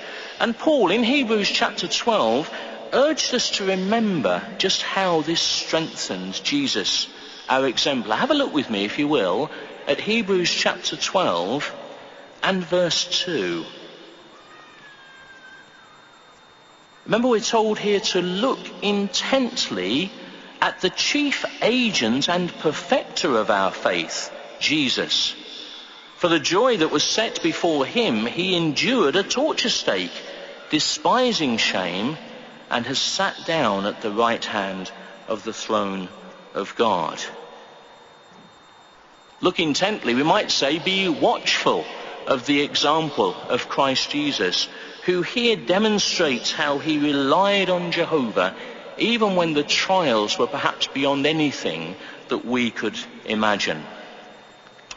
So how can we imitate Jesus' watchful spirit today, particularly in those three areas that we've considered? We might ask first, are we praying regularly and fervently? Are our prayers from our hearts? Do our prayers reflect the urgency of the times? Do they include requests for more workers in the harvest, for God's blessing on our endeavours and on those of our brothers? Just look with me to the example in Acts chapter 4, which really sets a pattern for us of how first century Christians responded to Jesus' example of watchfulness. In verse 29, having suffered at the hands of opposers and persecutors, notice how they petition Jehovah. "And now, Jehovah, give attention to their threats, and grant your slaves to keep speaking your word with all boldness." Surely that's a pattern of prayer we do well to follow. Secondly, does our lifestyle show that our mind is on the work that Jesus assigned his followers to do? Now, you like me might well be able to quote from memory the command of Matthew 28, verses 19 and 20, but surely our very life pattern should in itself speak the words aloud. Do others see us go? Do others see us make disciples? Do others see us teach as Jesus instructed? Is it clear that we are truly seeking God's kingdom first as a demonstration of our watchfulness? Thirdly, we might ask, when we face trials and opposition, do we, in imitation of Jesus, rely on Jehovah? You see, trials shouldn't make us panic or become inactive, should they? Rather, they're opportunities to prove our integrity. James even went a little further. If you turn with me to the book of James and have a look at chapter 1. Remember here in James chapter 1, how in verse 2 he says, "Consider it all joy, my brothers, when you meet with various trials." How could it be joyful? Well, if those trials enable us to build qualities within us of endurance and integrity, if they draw us closer to Jehovah, surely it's a joyful thing, and we're demonstrating our watchfulness. Now, of course, it's vital that family heads in particular set a fine example of Christian watchfulness. So let's speak with one such brother, Brother David Mayrick, who serves as a ministerial servant in the Dudley Dixon's Green congregation. Now, David has a regular pioneer wife, Rachel, and 2 children, Chloe and Jake, 8 and 6, aren't they? Yes. So, David, how important has prayer proved to be in keeping you and your family spiritually watchful? It's very important. It starts with personal prayer. And to keep myself watchful, I speak with Jehovah on every occasion, whenever I can, and that may be at work or at home. And how about the family then, David? Well, as a couple, Rachel and I, we found it really important to be able to pray to Jehovah together. And this helps us to express our concerns and our joys together. It helps us keep focused on the right priorities, and it draws us closer to Jehovah as a couple. Well, that's nice. What about the children, though? How are you training your children to stay watchful in prayer? Well, in addition to family prayer, we're helping Jake and Chloe to say their own prayers to Jehovah. And this will be throughout the day, at bedtimes, or when opportunities arise at school, at situations. This really helps them to develop their own confidence in their prayers to Jehovah. That's nice. Now, thinking then about being watchful, keeping centred on the kingdom, how do you keep your family centred that way? Well, in addition to a regular family study, the introduction of the family worship evening has really allowed the children to remain watchful. We found it essential, though, to keep it regular and definite, that nothing gets in the way. And like the family study night, the children know that the family worship evening is also a no TV night. Well, that's a very practical point. So how do you use that extra time now? Well, the introduction of the family worship evening has enabled us to expand on our studies together as a family. And we'll try different things, like acting out the Bible studies, like a mini drama. Well, that's good. Do the children enjoy that? Oh, definitely. They'll remind us now when it's time for their study. That's a good sign, isn't it? Good. Now, David, I know you've experienced not just difficulties, but real traumas as a family in recent times. You've been made redundant and then struggled to find another job, although I know you've got one now, which is good. And then you've also suffered the tragic loss of a baby. And that's just been part of what's happened. We talked about lots of things. Tell us, how have you helped the family to continue to rely watchfully on Jehovah when you've been through such difficult times? Well, I wanted the family to know, but importantly, as a family, we want Jehovah to know and make it clear that it's important to rely on him at all times. And we really did see it as a chance to show our integrity to Jehovah during the trials we faced. And we've done this really by maintaining a regular spiritual routine, so we've never missed the meetings or the ministry or our studies together.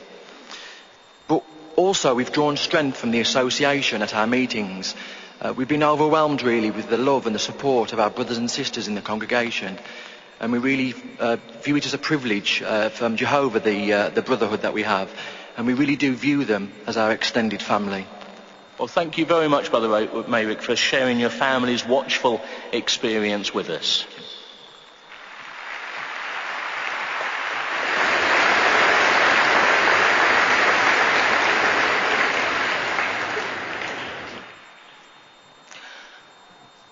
Of course, you and I might still be a little armchair active where the stuff of boys' own adventures is concerned, and maybe there's not too much harm in that. But when it comes to Jesus' example, we must never ever become armchair watchful. Remember how Peter explained that Christ suffered for us, leaving us a model for us to follow his steps closely. Note that, not just watch, but follow. The model of Christ is accessible, it's practical, it's achievable, it's within our grasp. So like Jesus, our watchfulness must be active. It must be purposeful, so we won't be caught unprepared when he comes to bring this wicked system to its end. So in those three areas, in firstly, our pattern of regular, fervent prayer, concerned with the kingdom, concerned with the work that we're devoted to. In that second area, of the evident choice that we make to focus our lifestyle on the kingdom, and in our third area of our solid reliance on Jehovah whenever trials or opposition of whatever size might arise, may each of us keep on the watch as our Master did.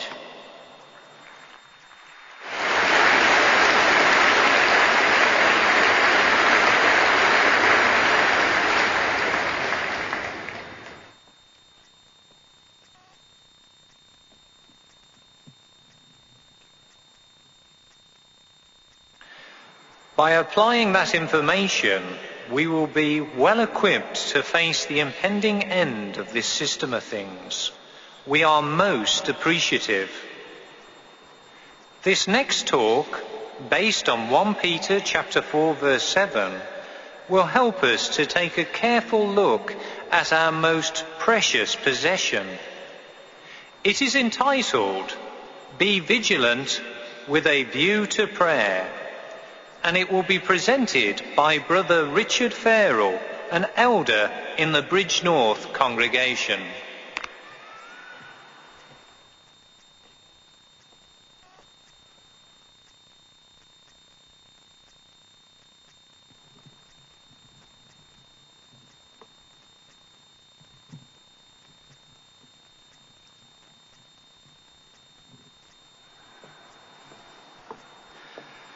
It was 11:40 on the night of April the 14th, 1912. The world's largest ocean liner, with some 2,207 people on board, was sailing full speed ahead on the North Atlantic. She was hailed as man's proudest engineering achievement. The liner, reputed to be unsinkable, was on the 5th day of her maiden voyage. Then, out of the darkness, there loomed an iceberg, and before her course could be sufficiently changed, she received a large gash in her side. In less than 3 hours, the unsinkable Titanic sank, taking down with her 1,502 men, women, and children to a watery grave. What caused that terrible tragedy? It was lack of vigilance due to overconfidence. 6 warnings had been received by her wireless operator, one of these even giving the exact location of the very iceberg that the Titanic struck. So why did her captain keep sailing full speed ahead in spite of such warnings? It was because of his confidence. Confidence in the claim that his ship was unsinkable. We have been given a warning that is crucial to heed. And along with that warning, we've also been given a set of instructions to follow. Shall we turn to them? They're found for us in 1 Peter chapter 4,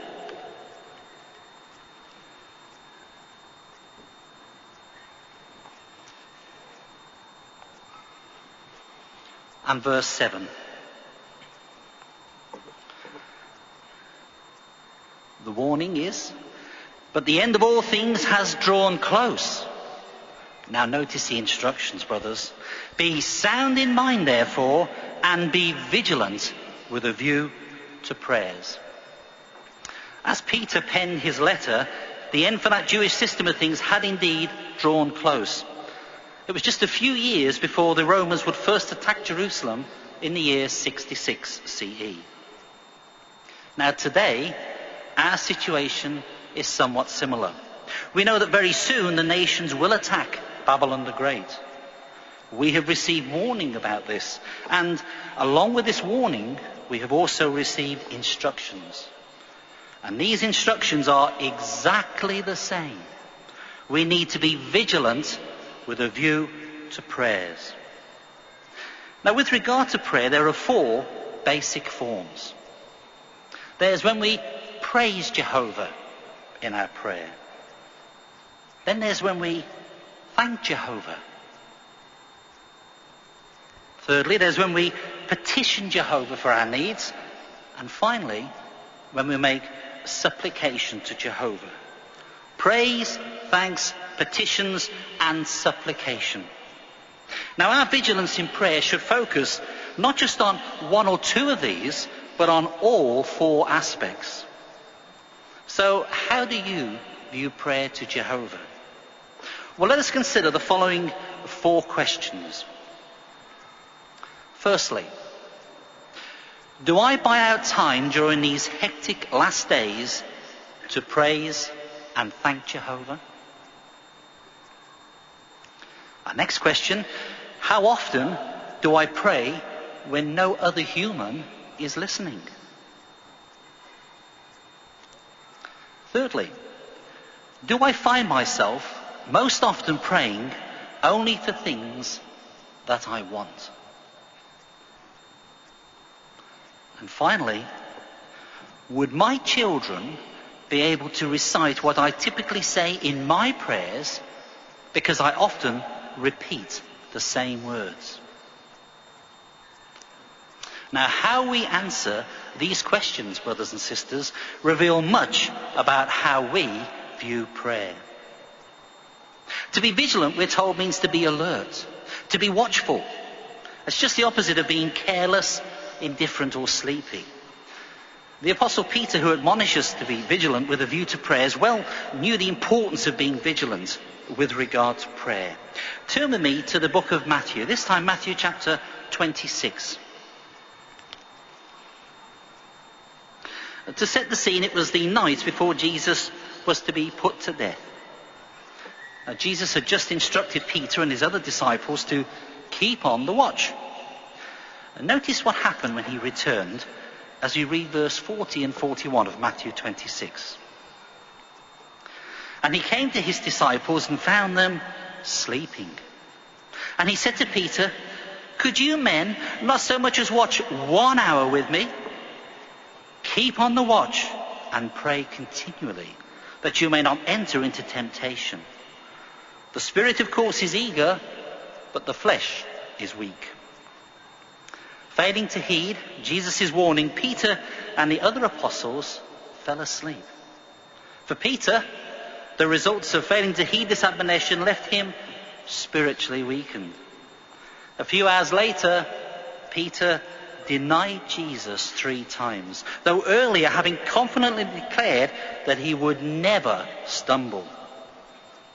The lesson for us is to beware of overconfidence. Thinking back to the sinking of the Titanic, despite her wireless operator receiving 6 warnings, one of these even giving the exact location of the very iceberg that the Titanic struck, we ask, why did the captain, regardless of these warnings, keep sailing full speed ahead? It was because of his overconfidence in his belief that the vessel he was sailing in was unsinkable. Remember what Paul said in his first letter to the brothers in Corinth? 1 Corinthians 10:12, "Let him that thinks he is standing beware that he does not fall." An excellent example of someone who valued the privilege and indeed the power of prayer was Nehemiah. When Nehemiah first heard of the report about the condition that the walls of Jerusalem and its gates were in, notice what he did. Turn with me to the book of Nehemiah, and we'll read together chapter 1 and verse 4. Nehemiah 1 and verse 4. And it came about that as soon as I heard these words, I sat down and began to weep and mourn for days. And I was continually fasting and praying before the God of the heavens. Nehemiah was indeed vigilant with regard to prayer. When anything troubled him, he would talk to Jehovah about it. Notice Nehemiah's reaction when the king, seeing him gloomy, unexpectedly asked him a question. Let's read together chapter 2 this time in verse 4. In turn, the king said to me, "What is this that you're seeking to secure?" At once I prayed to the God of the heavens. You notice that, brothers? The king asks Nehemiah a question, and what does Nehemiah do? Before giving a response to the king, he immediately prays to Jehovah. Do we imitate that example when suddenly we're confronted with something unexpectedly? Do we automatically think problem, prayer?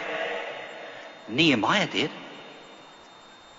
Now is the time not to relax our vigilance with regards to prayer. Now is the time to be alert and ready to petition Jehovah with our prayers. The sea that we are sailing in is also strewn with icebergs, obstacles put there by the devil and his demons, which can easily cause us shipwreck and ultimately the loss of our integrity to Jehovah.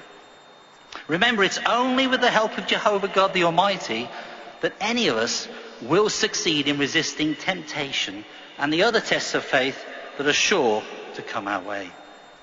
So how vital it is for us to heed the warning and keep on the watch and pray continually. Now, it may be that we are vigilant with regards to our prayers to Jehovah, but are we just as vigilant in praying on behalf of others? One first-century Christian set a fine example for us to follow in this regard. Turn with me to the book of Colossians.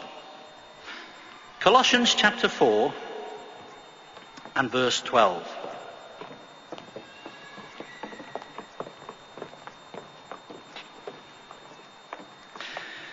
Here we read, Epaphras, who is from among you, a slave of Christ Jesus, sends you his greetings, always exerting himself in your behalf in his prayers, that you may finally stand complete and with firm conviction in all the will of God. Epaphras obviously put a great deal of faith into his specific prayers for those in his congregation. He knew them well. He knew their individual situations, and he earnestly prayed about them because both he and Paul wanted such devoted ones to walk worthily of Jehovah. Do we do the same for our brothers? We do well to ask ourselves, how often do I pray for brothers in disaster areas? When did I last pray for those shouldering heavy responsibilities in Jehovah's organization? Or when did I last pray for those facing temptations? Your prayers to Jehovah in behalf of others really matter. While it's true that Jehovah God cannot be pressured by number into acting, he evidently takes note of the extent of concern shown among his servants as a body, taking action when they collectively show concern and united interests in others. We have a responsibility to be vigilant with prayers in behalf of our brothers. We're told through God's inspired word, the Bible, that there's more happiness than there is in receiving. And brothers, the more often we pray for others, rest assured, the happier we will be. So how fine it is when young and old collectively show deep concern for fellow servants of Jehovah in their prayers, just as Epaphras did. We'd now like to spend a few moments talking to some who have been helped by the avenue of prayer. First, we'd like to invite brother and sister John and Jan Rossthorne from the Bridgenorth congregation to the microphone. John, turning to you firstly, could we ask you, have you found yourself relying on Jehovah when in a difficult situation? Well, yes, and frankly, on more than one occasion. Would you care to tell us about it? When I was younger, I was blessed with pretty good health. Then later, a bit of rot set in. For example, 6 years ago, I had to undergo cardiac surgery to prevent heart attack. And then, fairly recently, surgery again in order to control a malignant cancer. So how has prayer specifically helped you through all of this? Well, the very availability of prayer, it's almost like a miracle, isn't it? And for example, I'd ask for Holy Spirit in order to give me peace from God, and the fruitage that comes from Holy Spirit fitting to the circumstances prevailing. In addition, when I was frightened, and to some extent that's the case now, I could ask for God's peace that only He can give. And then there's the matter of recall of Bible principles to fit any decision of life. So how do you feel that you were strengthened to remain firm? The resurrection hope, having that clear in mind and heart, enabled me to face surgical risk. And in addition, having wisdom from God gave me a peace of mind and the wisdom to live one day at a time. Thank you, John. Let's turn to Jan now, shall we? Jan, could we ask you, how has prayer supported you at this particular time? It was just so good to be able to talk to Jehovah at this particular time. In my personal prayers and in our family prayers, we were able to acknowledge the difficulties that lay ahead and the challenges. So I was able to ask Jehovah for the strength and the courage to cope. That's lovely. In what other ways has prayer helped you, Jan? I must say in congregation prayer, I was helped and strengthened specifically by the mention of John in the prayers, because it showed that the brothers cared. And on the night before John went into hospital, an elder visited us, talked with us and prayed on our behalf. I really, really appreciated that. And all of this enabled me to manage whatever situation came along. Thank you, brother and sister Rosston, for sharing your experience with us.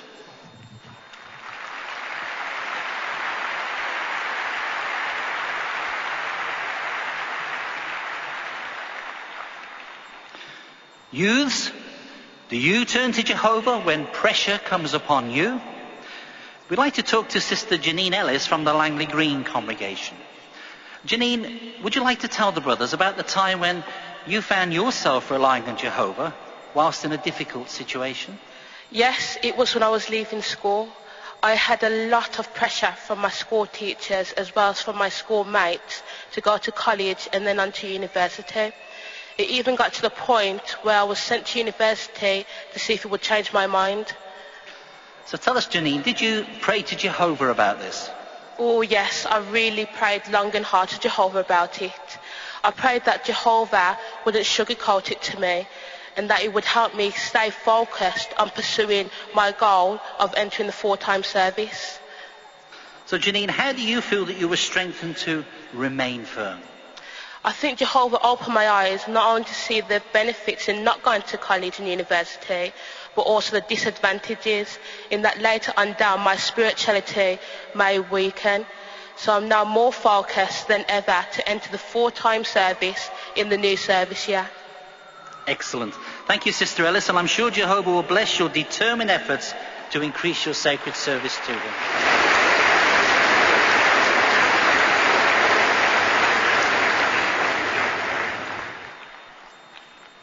Finally, we'd like to speak with Sister Josie Webster from the Bridgenorth congregation.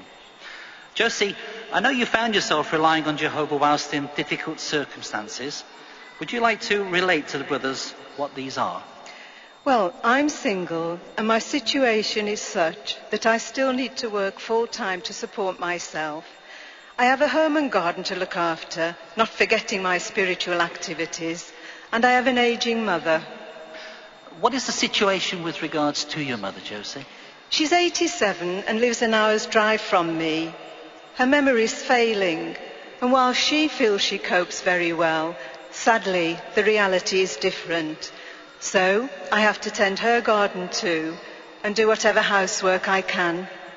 So how has prayer specifically helped you? Well, with so much to do and too little time, I am under pressure. So I have to rely heavily on Jehovah for guidance and direction to enable me to cope with my changing circumstances, and also to treat my mum in a kind and respectful manner, giving her the dignity she deserves. So what does prayer mean to you, Josie? Well, I think I would have to say it means stability. Yes, because as we travel through these difficult last days, for me, prayer acts like an anchor. It helps me to maintain my mental, emotional, and spiritual balance. Thank you, Sister Webster. I'm sure many can relate to your circumstances and appreciate the sentiments that you've just expressed.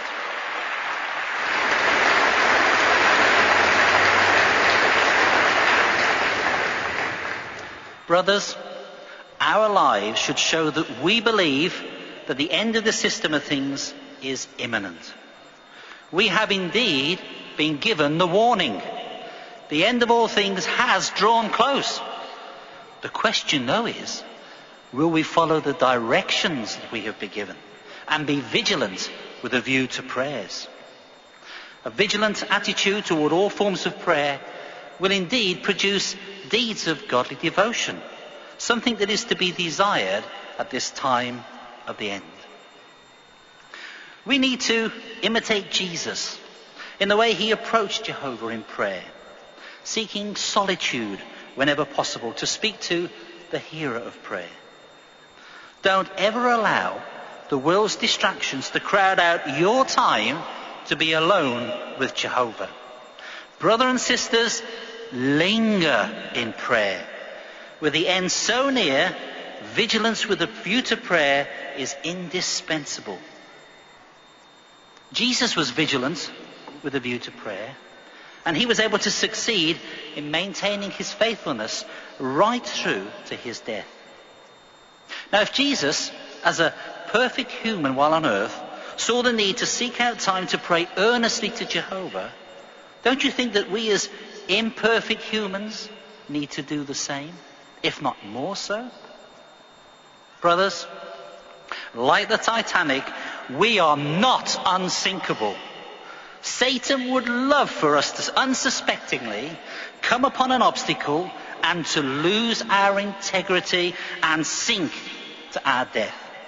But rest assured and be confident that regardless of the trials we will face in the future, the obstacles that he may put before us, we can and will succeed if we keep our senses and are vigilant with a view to prayer.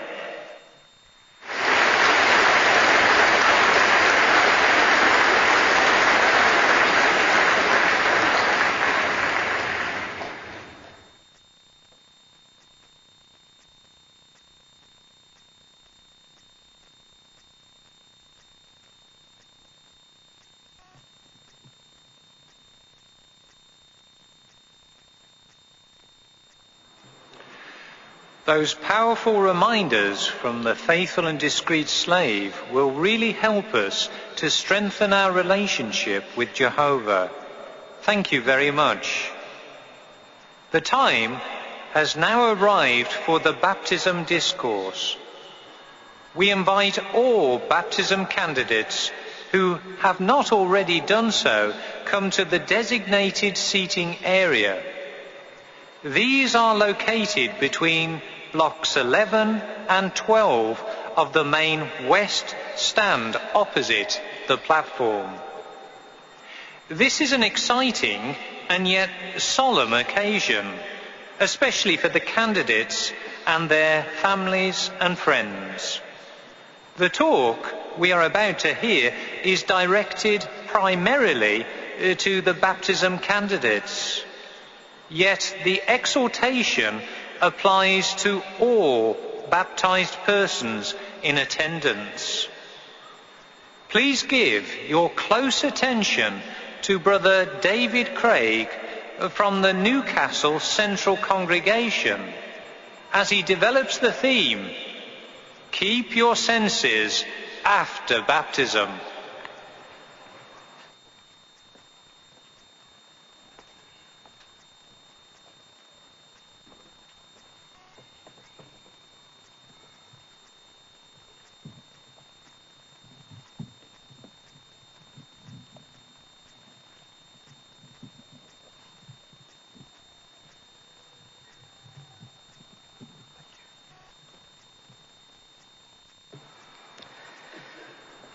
On behalf of the Worldwide Brotherhood of Jehovah's Witnesses, we extend a warm welcome to all of you who are going to be baptized today.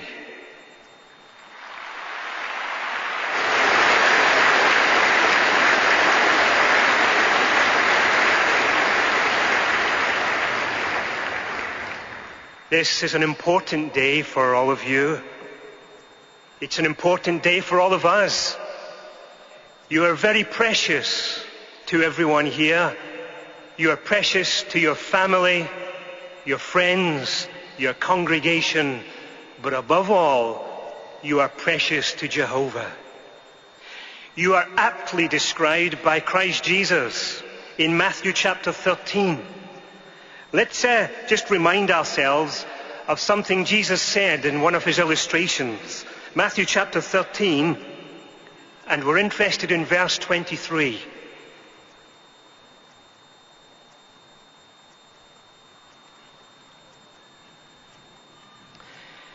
You might recall that Jesus gave a wonderful illustration about the kingdom seed, the good news that would be sown and it would fall on all kinds of soil.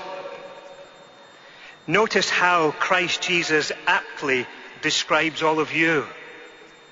In verse 23 he said, "As for the one sown upon the fine soil, this is the one hearing the word of God and getting the sense of it, who really does bear fruit and produces, this one 100-fold, that one 60, the other 30. Did you notice that Jesus described you as fine soil? What a privilege and what a thought to think that Jesus has described you in that way. And he describes you as such because you've heard the truth and importantly, you've got the sense of it. But you know, it's important to keep something in mind.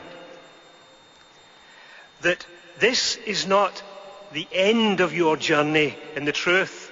This is just the beginning. This is the starting point. This is the beginning of your career as an ordained minister of Jehovah God and his kingdom message. And while we've said that all of us are happy that you're here today and that you've come to this moment, there are those who are very unhappy about your decision. In fact, we're going to remind ourselves of someone who is extremely unhappy about what you have done. And we're going to focus on some advice that a very experienced man was inspired to write. Jehovah inspired the Apostle Peter to give all of you and all of us some direction as we think about these points today. Turn in your Bible, please, to Peter's first letter that we have in our possession, 1 Peter chapter 5.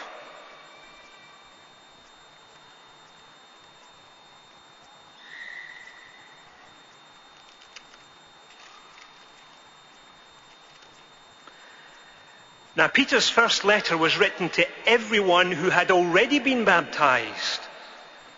But of course, all of you are going to be baptized very shortly, so this applies to all of us. In 1 Peter chapter 5 and verse 8, he said, "Keep your senses. Be watchful. Your adversary, the devil, walks about like a roaring lion seeking to devour someone.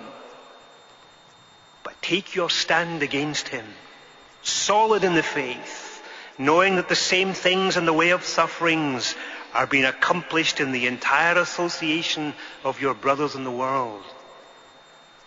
Peter has so much to say to us here.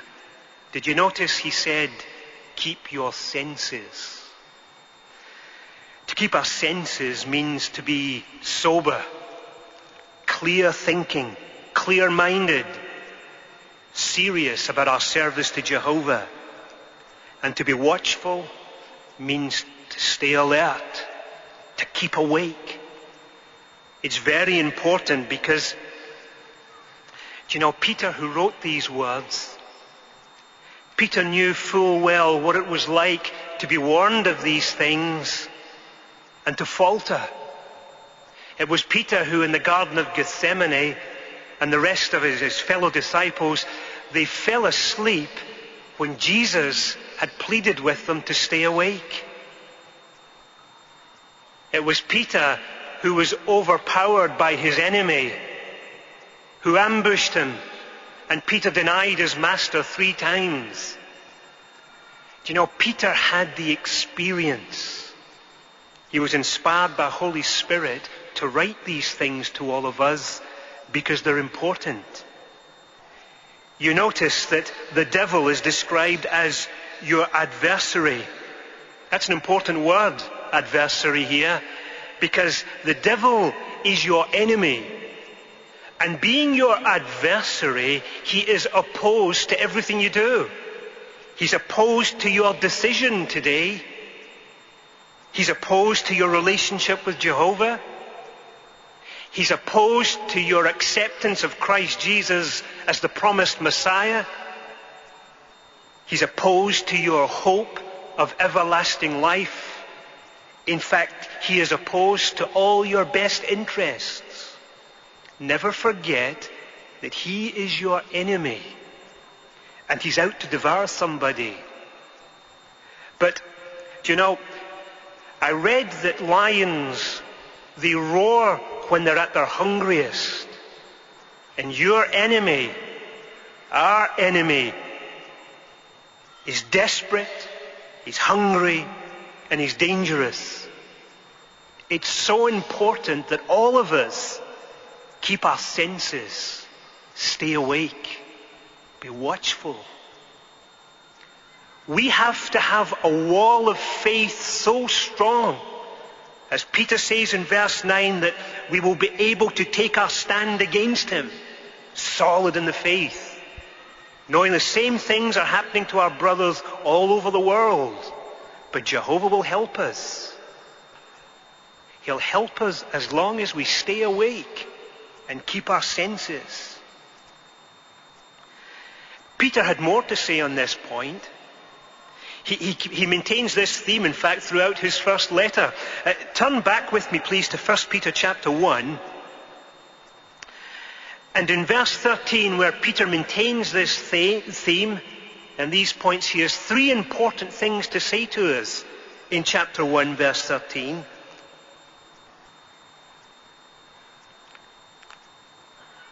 He said, hence, brace up your minds for activity.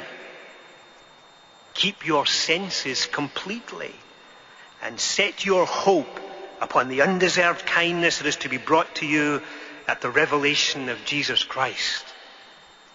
You notice the 3 points. First of all, he said, brace up your minds for activity. And what an interesting expression this is that Peter uses here. If you've checked in the large reference Bible with this verse, you'll see it reads in the original language, gird up the loins of your mind. What does that mean? Well, back in those days, men wore long robes.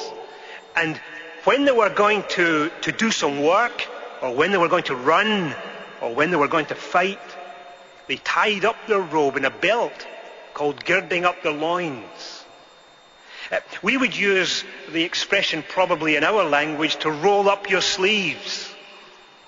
Peter says, roll up the sleeves of your mind, because you have a work to do, a race to run, and a battle to fight.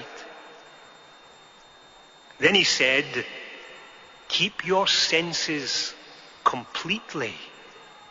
We're going to return to that point about keeping our senses completely, because that's important.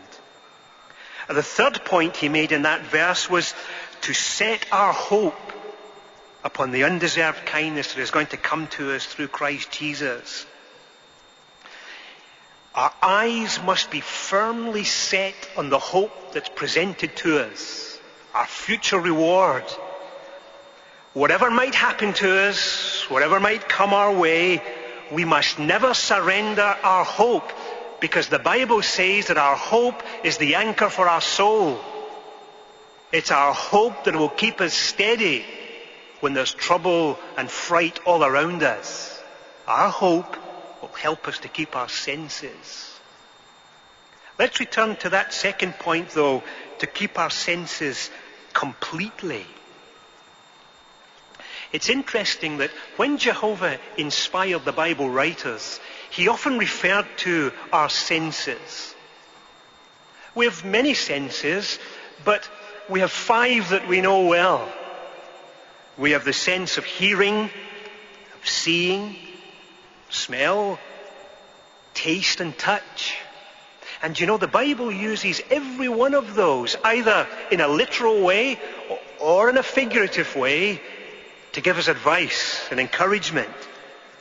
Now, since Peter said, keep your senses completely, let's think about those 5 complete senses, if you like. When we think of hearing, this was a key method that Jehovah has always used to teach his people. A key learning method. If we were to open our Bibles when we have the opportunity to the law of Moses, time and again when Jehovah spoke to the people, he said, "Hear, O Israel."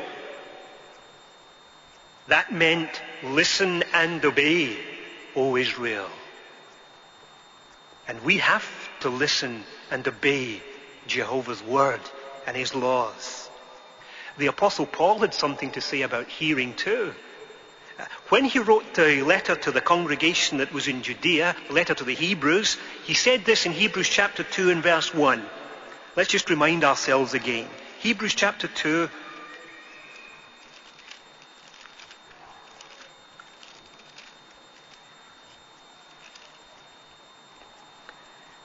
And the first verse.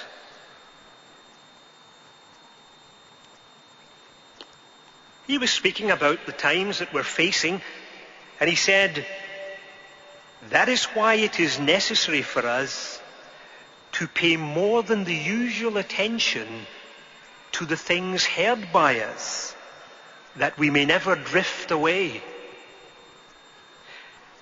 Now, all of us here attend our meetings, we listen to Jehovah's word, and we do that usually. But the Apostle Paul says something more than that here. Considering the important and critical time in which we now live, he said, we now have to pay more than the usual attention to the things the apostles were inspired to write. And why is that? So that we may never drift away. We mentioned earlier that this is a starting point. In your career as an ordained minister, you have your mind focused on your service to Jehovah. You might even be considering expanding your service to Jehovah in the future. But things will happen to you. Things happen to all of us that could dull our senses, could cause us to drift. The word that Paul uses here was often used in those days for ships at sea. And the captain and the crew had to pay complete attention, have their senses focused, especially when they were getting near the harbour. Because if they didn't keep attention, sometimes the ship would drift away from the harbour and miss its target. And that could be disastrous. It could be so easy for us to drift and miss our target, miss the reward. So be careful. keep our senses, pay more than the usual attention to the things we hear at our meetings, for example. But there are things we must avoid listening to, things that will dull our senses. Be careful not to listen to false teachings. There are those who will be determined to mislead you. Don't listen to them. It's important. There's music out there that we have to be extremely careful that we don't listen to because it's degrading. It will damage your senses.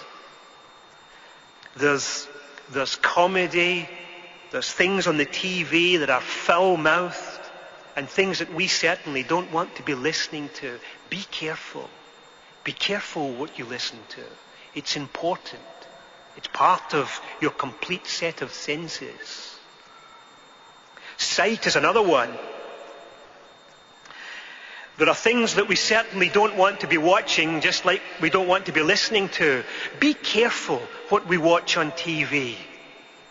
There's plenty there that will dull our senses or ruin our senses. There's plenty there that the devil will use to ambush you as your enemy.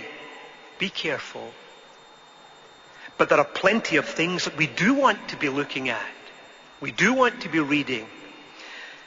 The psalmist had something interesting to say about this in the first psalm. Let's look at this because it's very good. The first psalm.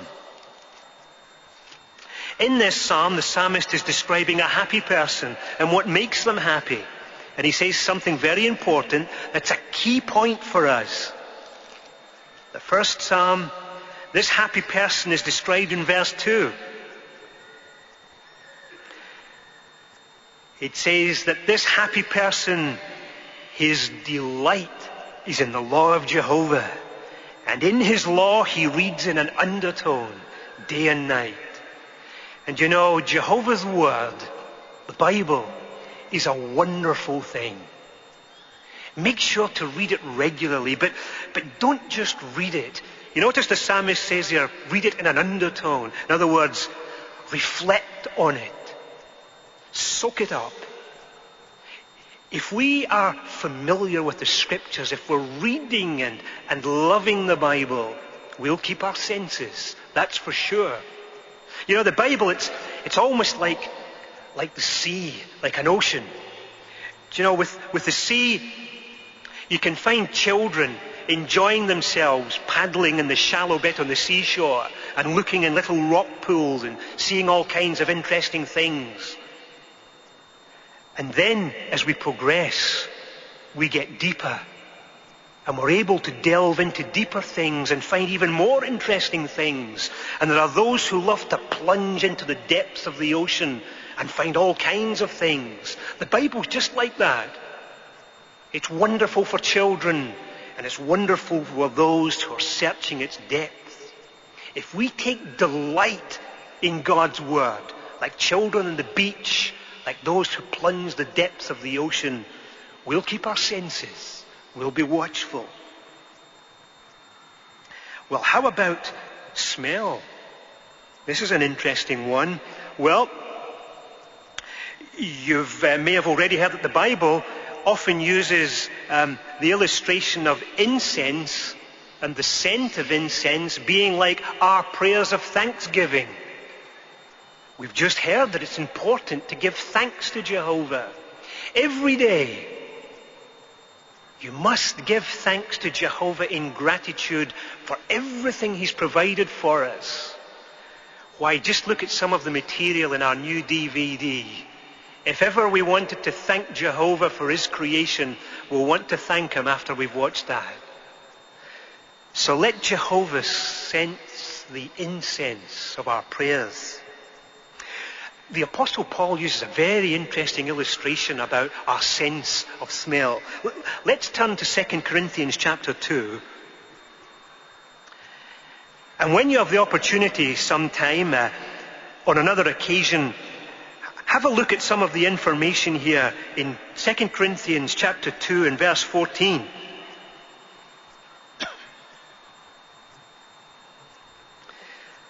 The Apostle Paul mentions something here called a triumphal procession in verse 14.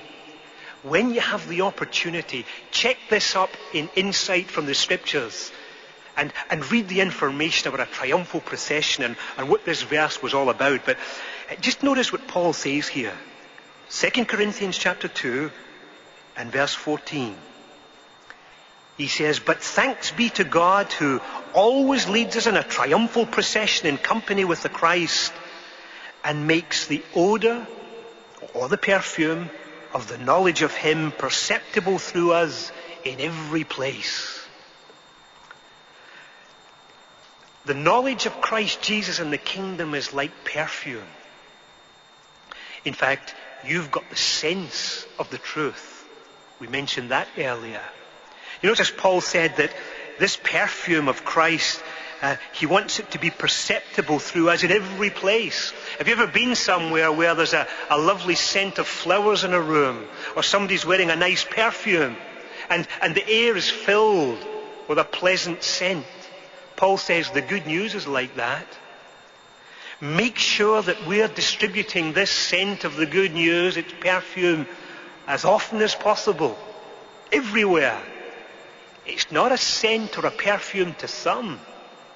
To many out there, it's a stench. And Paul says that. But we'll make sure that if we are fully active in our ministry work, then we'll be keeping our senses. We'll be staying awake. Well, that's our hearing, our sight, our smell. The Bible also uses another sense. And again, it's one of the psalmists who does this. Let's turn to Psalm 34 this time. Psalm 34. Now here, David, a man experienced like the Apostle Peter, who we mentioned earlier. David experienced all kinds of things. He knew what it was like to make mistakes. Look at the sense he was inspired to write about in verse 8 of Psalm 34. He said, taste and see that Jehovah is good, O you people. Happy is the able-bodied man that takes refuge in him. Taste is a wonderful expression here again in the Bible in one of the Psalms. It means to experience. You might be familiar. Somebody might say that they've tasted the good life. In other words, they've experienced something. David wants you to experience what he has experienced. What did David experience? He experienced that Jehovah is good. Jehovah is kind. We need to experience that experience. Go in search of the spiritual and spiritual experiences. And when we do, that will lead to an enrichment of our spiritual knowledge and our spiritual discernment. But experience the experience. Taste and see that Jehovah is good. Jesus said, my food is to do the will of him that sent me. Jesus tasted. Make sure you taste. Go in search of these things. Finally, the Bible refers to touch. The Apostle Paul said, quit touching the unclean thing. Make sure we don't touch unclean things. Spiritual uncleanness, the false teachings that we might come across from time to time. Make sure that we're morally clean, that we keep our senses in that regard, and keep a tight grip on the Word of God. Because if we do, we'll keep our senses. We'll stay awake.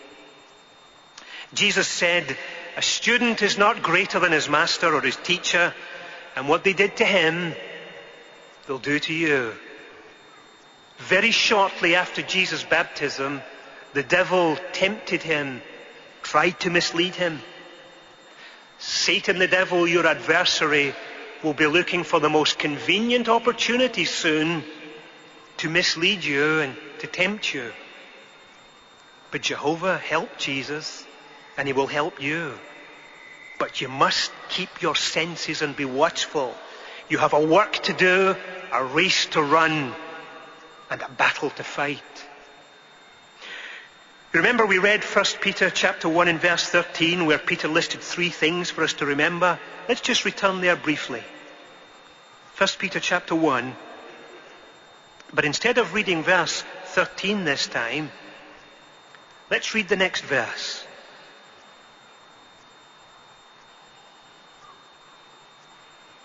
Verse 14. Peter said, as obedient children, quit being fashioned according to the desires you formerly had in your ignorance. But in accord with the Holy One who called you, do you also become holy yourselves in all your conduct. So let's not allow the world to fashion us, or the devil to write the script of our life. Jehovah has given us our work to do, the job to be done. So don't be fashioned after the desires, the things we used to enjoy doing and when we were in the world, when we didn't know about Jehovah's ways. It's different now. And we're confident that you really are the fine soil who've heard the word and got the sense of it. And finally, we'd like to speak to you through the words of the aged Apostle John, who had something really important to say to you.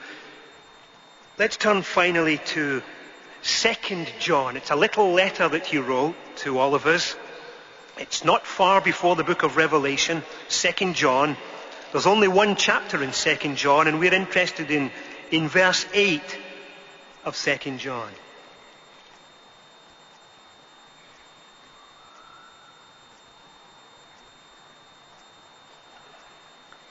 The aged apostle said this, and we say it to you. Look out for yourselves, that you don't lose the things we have worked to produce. Jehovah's organization in heaven and on earth has worked to produce disciples like you. Please don't lose the things that we have worked so hard to produce. But however, it's not really about us. John continues. He says, but that you may attain a full reward. Let's make sure that you achieve your reward from Jehovah, and what a reward you have in store. But only if you keep your senses and be watchful after your baptism today. Could I ask you at this moment to stand, please? Because we have some questions to put to you.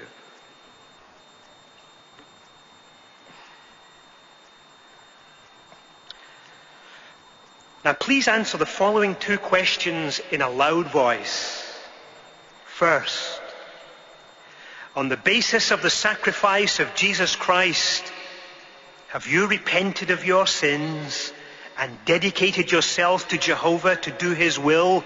Your answer, please. Thank you. Second, do you understand that your dedication and baptism identify you as one of Jehovah's Witnesses in association with God's Spirit-directed organization? Your answer, please. Thank you. Your clear, affirmative answers to these questions indicate that you are qualified for baptism as ordained ministers of Jehovah God. And it would now be very appropriate that we go to Jehovah in prayer. Heavenly Father Jehovah, all of us here would like to come to you today on this most important occasion. Your Son Jesus said to us that we had to go and make disciples of people of all nations and baptize them. Father, we would like to present to you today the fruits of our labor. But we're very much aware that it's you who makes the truth grow in people's hearts. We know that you have made the truth grow in the hearts of our new disciples. Please may we ask for your blessing to be upon them today. We ask for your blessing on our whole arrangement here of our baptism. But please be with our new ones. We know that, and we're confident that they are the fine soil that your Son referred to. But Father, we also know that your enemy, the devil, is like a roaring lion seeking to tear us apart. Please may we ask for your Spirit to protect our new brothers and sisters, to protect all of us here today as we face the race and the battle and the work you've given us to do. We thank you for this day. We thank you for our new disciples. And we thank you in the precious name of your Son and our King, Christ Jesus. Amen.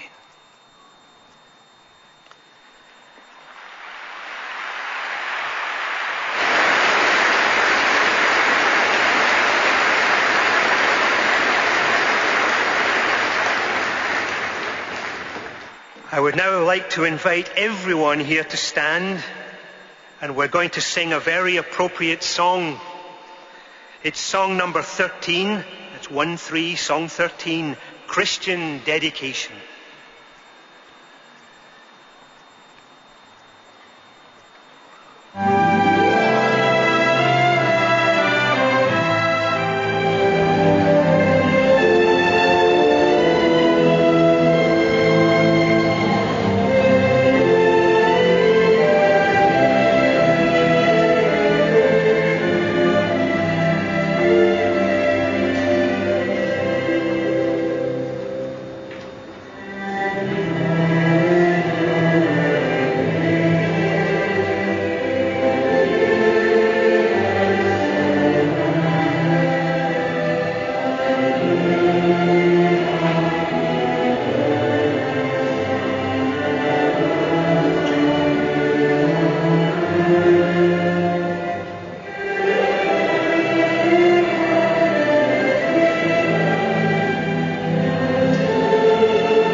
Can we request that you remain standing until all of the candidates have filed out? Then we invite you to be seated, brothers, and may we remind you of the dignity of the occasion as we await the baptism of the candidates.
MHz FM and operating under the call sign Watchtower Convention, Stoke. You are listening to the Watchtower Convention in Stoke, broadcasting on 87.7 MHz FM and operating under the call sign Watchtower Convention, Stoke.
That the baptism is about to commence.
8,720 of us in attendance may now enjoy Christian association during the noon break.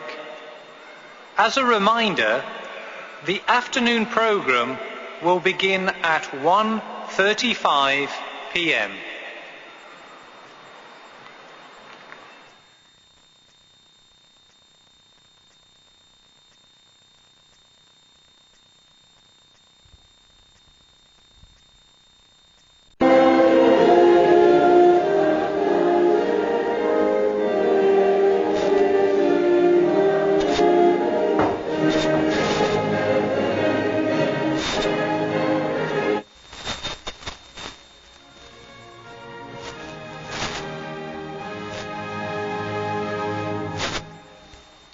Please be seated.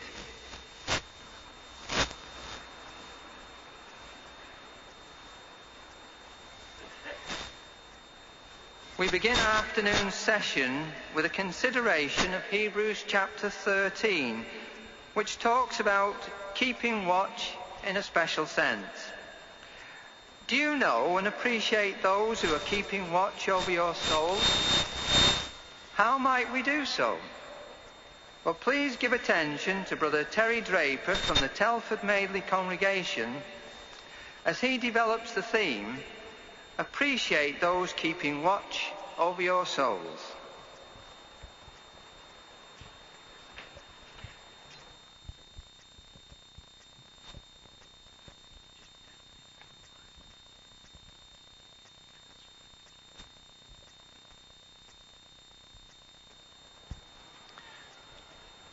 Is there anyone here this afternoon who doesn't like receiving gifts? But how do you feel when you receive a gift that you've been excited about and you open it and it isn't what you wanted? Have you used that expression, it's the thought that counts? When you stop and think about that, brothers, it really is an unappreciative thing to say about someone who has given us a gift. However, there is one giver of gifts who always gets it right. Let's identify that one, shall we, by having a look at James chapter 1 and verses 16 and 17. James chapter 1, verse 16 and 17. It says, "Do not be misled, my brothers.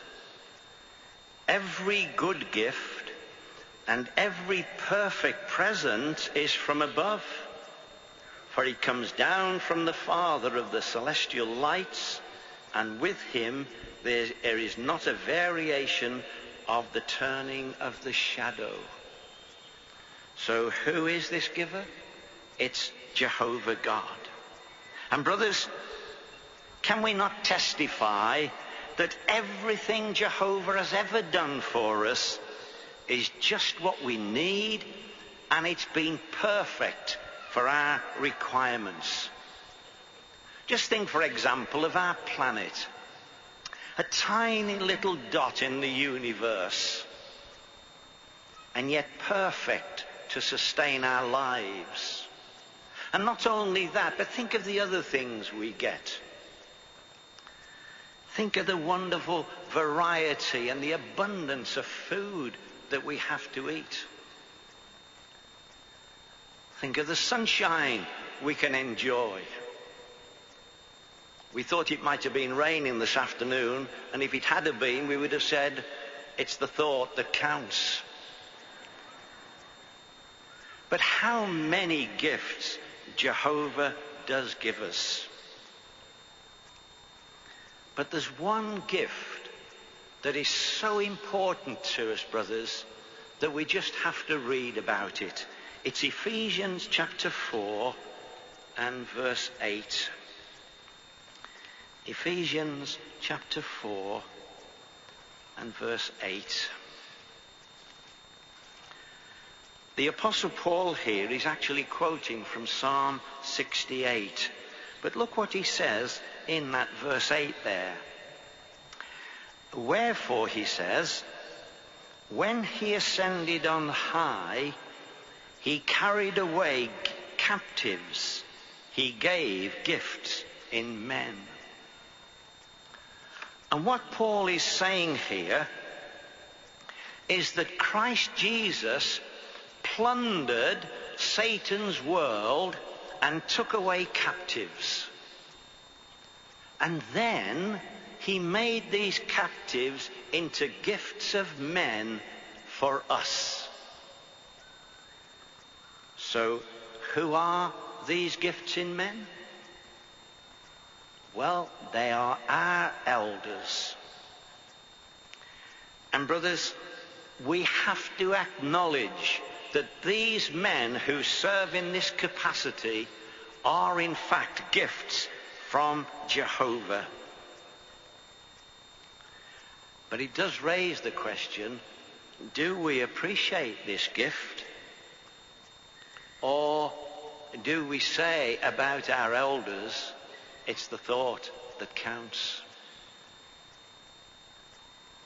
The faithfulness of these brothers, many of them for so many years, is an indication that they inspire the trust of all of us. We have no doubt that Jehovah God is the very center of their lives. And they are just willing and eager to give him first place in their lives and to support his arrangement here upon the earth.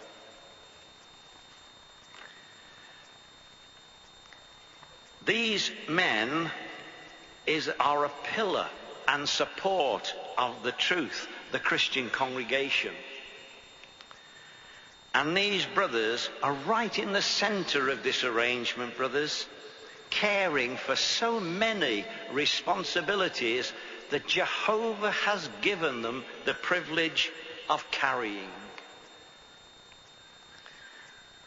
Just ask yourselves,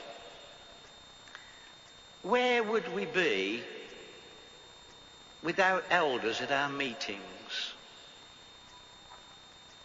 Now, every week, Jehovah, through his organization, provides every one of us with all of the ingredients that are needed to make that meeting. But then, these faithful men, they sacrifice time at home, they sacrifice time with their families, because they study all of the ingredients, and then every meeting we go to, they present the truth to us. And sometimes this could be done after a hard day at work. It may have even been a bad day at work. And yet they come along and they present the truth clearly to us and with great enthusiasm. Brothers, let's never ever take our elders for granted at meetings. What about the ministry? Well, we all have the obligation to share, and we do that. But then behind the scenes, our elders have been working. They're having to make sure that the territories work systematically. They make sure that there are arrangements to accommodate every one of us in the congregations, whether we're pioneers or whether we're publishers. We don't see that maybe, but it's all gone on. They look for and they buy time out, brothers, to be able to prepare those things. And then, of course, we see them out in the ministry taking the lead in many of those arrangements. So let's never ever take our elders for granted in organizing the preaching of the good news of the kingdom. What about the Kingdom Hall? We all have the responsibility to keep our Kingdom Hall clean. But again, behind the scenes, our elders have to be sure that the Kingdom Hall meets all of the legal requirements brought in by government. They have to be sure that our Kingdom Hall is up to a standard that brings praise to Jehovah. And then we have many elders outside of their congregation arrangements who work along with the regional building committees or with the hospital liaison committees. This convention, the whole of the organisation of it has been done by elders who have bought time from so many other things just to concentrate their efforts on making this assembly a success and a praise to Jehovah. And we must agree, brothers, that they do all of this work in imitation of the chief shepherd, Jesus Christ. He cared for his congregation in a superlative way. Today, our elders work under his direction, and they care for us, and everything they do is for our best interests, for our benefits. Now let's have a look at the key reason why we should appreciate our elders. Hebrews chapter 13 and verse 17. Hebrews 13 and verse 17. And we're instructed here, be obedient to those who are taking the lead among you, and be submissive, for they are keeping watch over your soul as those who will render an account, that they may do this with joy and not with sighing, for this would be damaging to you. Did you notice the key phrase there? Keeping watch over your souls. And this indicates again that what our elders are doing is under the direction of Christ Jesus. The expression that's used there, keeping watch, literally means to refrain from sleep. And if your husband or your father is an elder, you will appreciate how true that statement is. These brothers are on call 24 hours of every day. They visit us when we're sick, whether it be day or night time. They're there and they pray with us. If we lose someone in death, they're there and they take out God's word and they show us the wonderful hope of the resurrection. And they show us that our dead loved one is safe and can be guaranteed a resurrection into Jehovah's new world. Like a literal shepherd, we have many experiences where elders have actually laid down their lives for their sheep. We have the scriptural example of Epaphroditus. You've read about this man, and it says he risked his neck for Paul.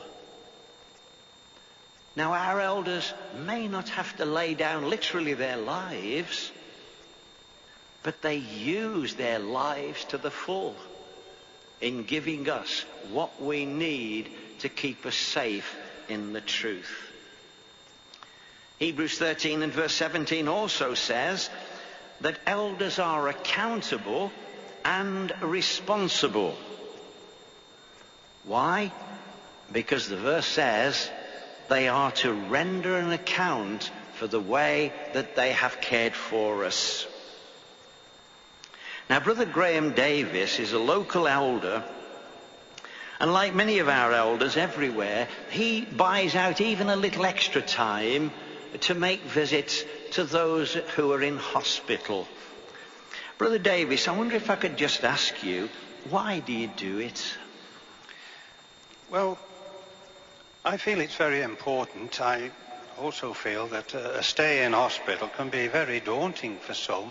Some may even feel vulnerable. And so it's good for them to see a friendly face at what may be for many a time of need. Good. And what's involved when you get to the hospitals? Well, obviously, it involves time and it involves effort. I want my visit to be helpful. Obviously, the condition of the patient, and that will guide the conversation, and it will guide how long I stay. But there's a Proverb 17, and it's verse 22, that says, "A heart that is joyful does good as a curer." So I try to keep the conversation upbuilding, light-hearted if I can. A little humour is always acceptable. But the most important thing is prayer. Prayer, if possible, is really appreciated. And if a prayer can be held with the patient, that for them is so reassuring. It's an extension, really, of the congregation, and they feel as though they're still under Jehovah's care. Very good, thank you. And what about blessings? Well, the blessings gained, well, they're twofold, really. Obviously, that the patient benefits, but I always feel a tremendous feeling of satisfaction. And I feel that I've really achieved something worthwhile. But once again, there's a scripture, Proverbs 3:27, and the answer lies in the scripture, really.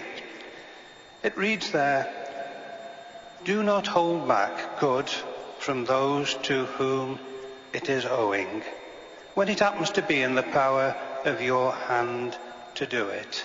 And I do feel for these ones that I owe it to them, that I should visit. Very good. Thank you very much indeed, Brother Davis, for those fine comments.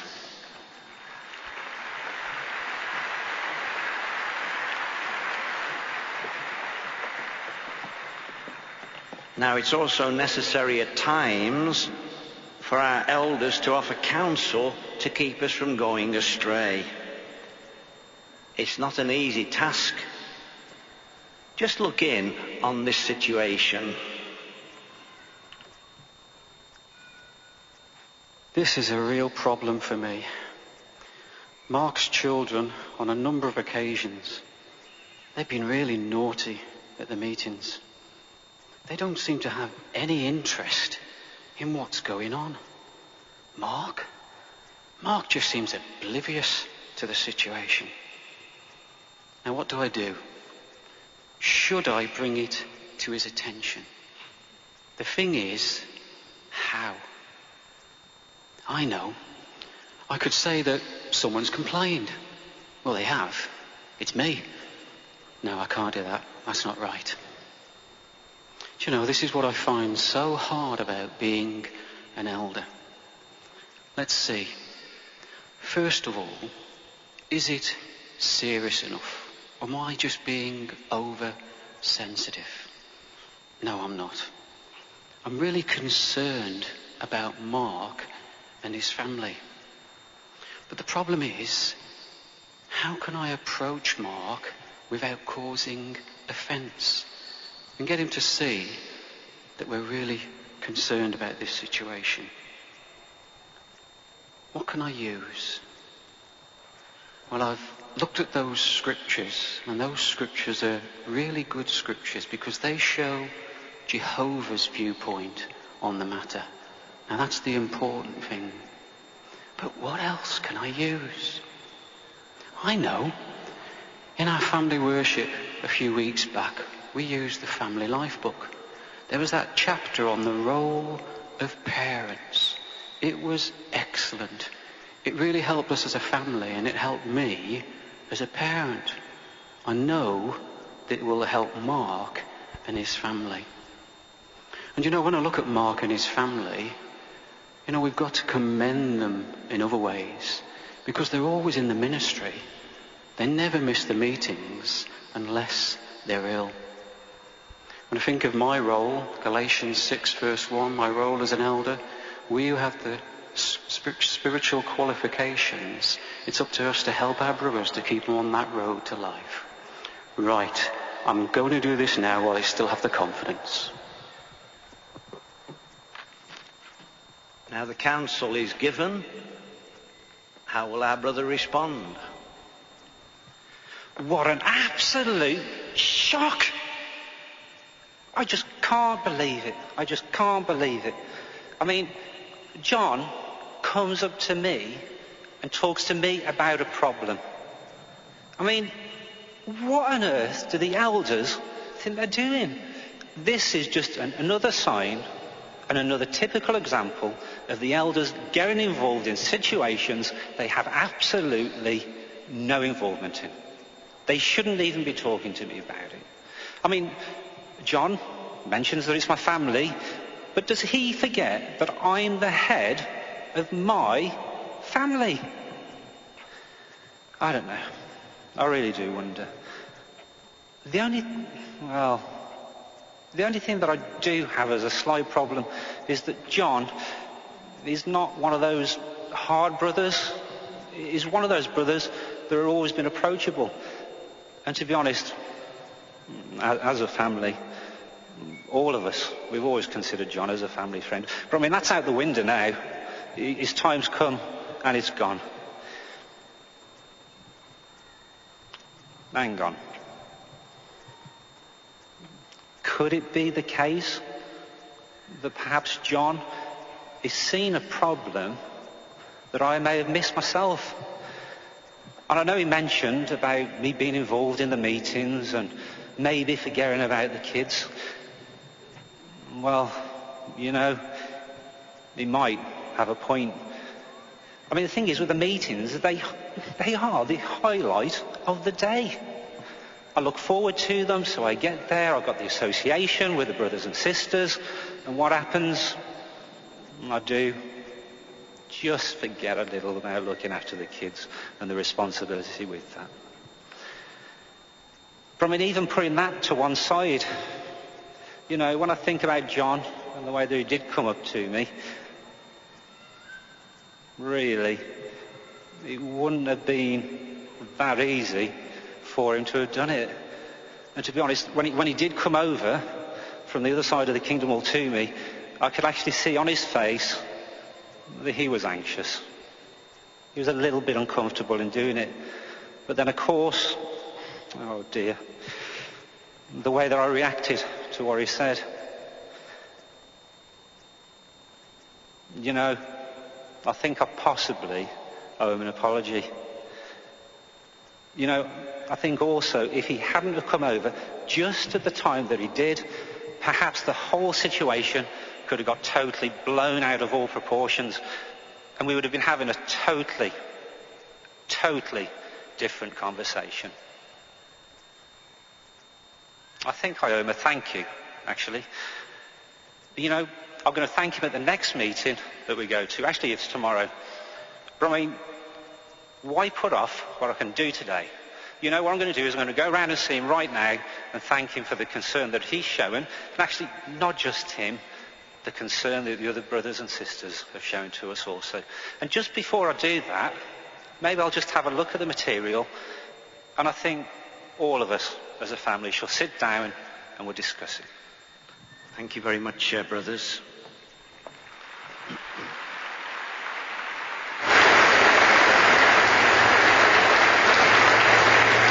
Elders are worth extraordinary consideration.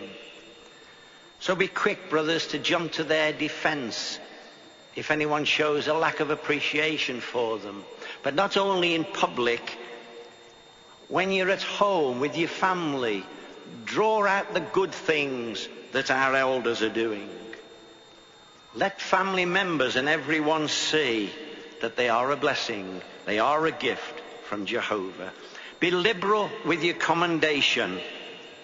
Be quick to cooperate with our elders. Most importantly, pray for them. and never ever cease thanking Jehovah for this wonderful gift. They will continue then to serve us with joy to our eternal benefits.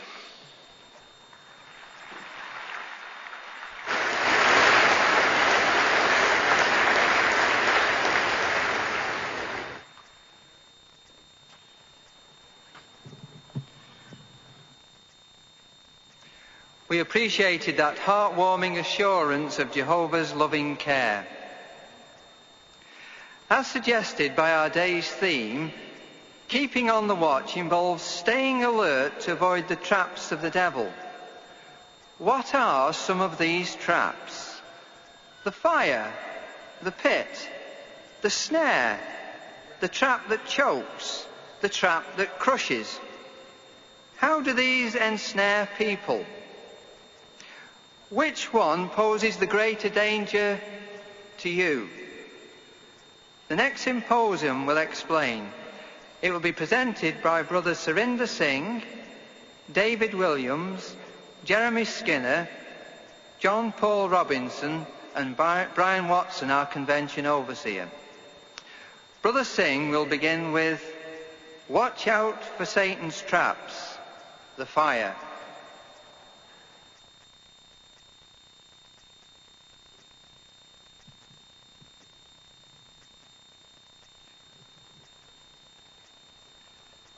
Poachers catch or kill countless number of animals every year, from little birds, rabbits, foxes, right up to the largest of creatures, elephants and whales.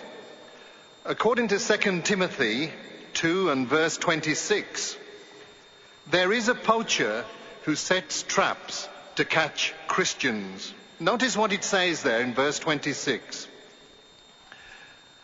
And they may come back to their proper senses out from the snare of the devil, seeing that they have been caught alive by him for the will of that one. So Satan sets traps to catch Christians unawares, so that he can take them away from worshipping Jehovah and back into the world to do his will rather than Jehovah's will. Now, of course, a snare is not something that we walk into with our eyes open. By its very nature, it's designed to catch you off guard. And if we don't keep a sharp lookout for Satan's traps, or if we ignore the warning signs, there's a real possibility that we will end up being one of his victims. Literal traps have at least three things in common. First, they are hidden. Second, they have a trigger. And third, they seize their victim suddenly. Now, what are the traps Satan uses? And how can we avoid falling into them? In this symposium, we will consider 5 traps that have already claimed many victims. You may want to make a note of these. First, there is the fire. Second, the pit. Third, the snare. 4, the trap that chokes. And 5, the trap that crushes. What does the first of these traps, the fire, represent? You know, to flush animals out of hiding, some hunters actually set fire to a section of shrubland or forest, and as the animals try to escape, they are slaughtered. Satan wants to start a fire in the congregation to drive as many as possible out of it, so that when they are isolated, he can pick them off and kill them spiritually. How may he start the fire in the congregation? Well, according to James chapter 3 and verses 6 and 8, we might unintentionally help him to set that fire. That's James 3 verses 6 and 8, where he tells us, well, the tongue is a fire. The tongue is constituted a world of unrighteousness among our members, for it spots up all the body and sets the wheel of natural life aflame, and it is set aflame by Gehenna. And verse 8 continues, but the tongue, not one of mankind can get it tamed. An unruly, injurious thing, it is full of death-dealing poison. We have to admit, do we not, that sometimes it's very difficult, or it takes a real effort to control our tongue. James calls it a fire, because it has the ability to cause such great damage. And because of that, he likens it to Gehenna, the symbol of total annihilation. Just as it takes only one spark to set a whole forest on fire, the uncontrolled tongue can be responsible for so much spiritually death-dealing poison. But what prompts uncontrolled speech? What could be the trigger for the hidden trap?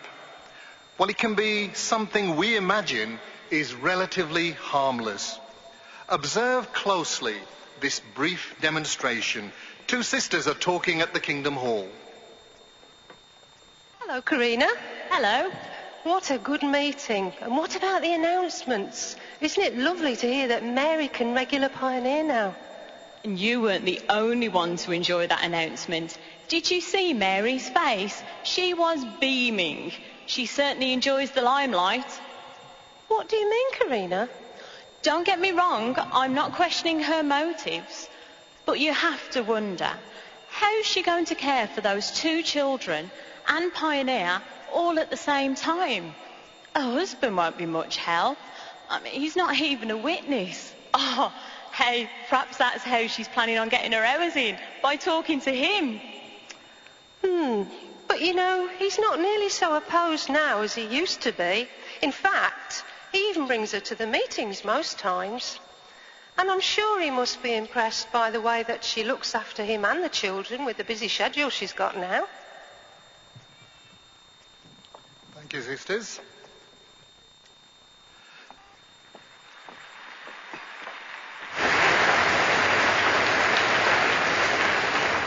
Imagine what might have happened if our sister wasn't there with her upbuilding speech, and the sister who assumed the worst of others was to carry on talking in the same negative way to others in the congregation.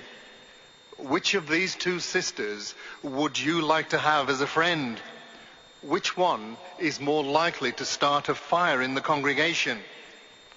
If we fall into the trap of questioning the motives of others, perhaps questioning their good and positive actions, our negative thoughts will likely result in damaging speech. How then can we avoid the fire? Well, we have to tackle the problem at the root. Jesus said, out of the abundance of the heart, the mouth speaks. Our speech often reflects our innermost thoughts, our desires and attitudes.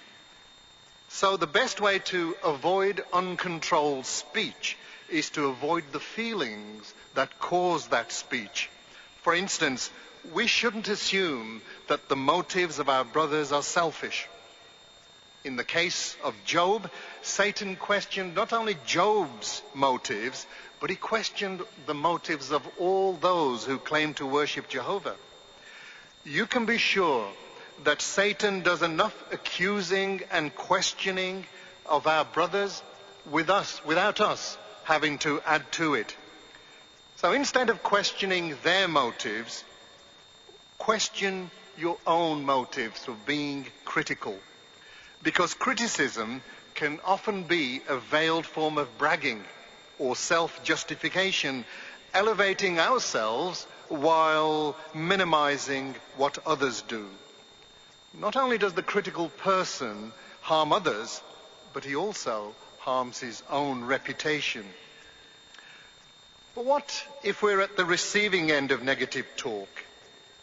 It's never easy, is it, to have to endure injustice. But in such instances, we follow Jesus' example. And as he mentioned in Peter, when he was being reviled, he did not go reviling in return. He left the matter in Jehovah's hands, so we do well to do the same. Whether someone has the tendency to be critical or is at the receiving end of it, to avoid falling into Satan's trap of the fire, we have to follow the admonition found at 1 Corinthians 13 and verses 4 and 6. Love is long-suffering and kind. Love is not jealous. It does not brag, does not get puffed up. And verse 6, it does not rejoice over unrighteousness, but rejoices with the truth. Patience and self-control can help Christians to cope with the minor scrapes and scratches when we're dealing with our brothers.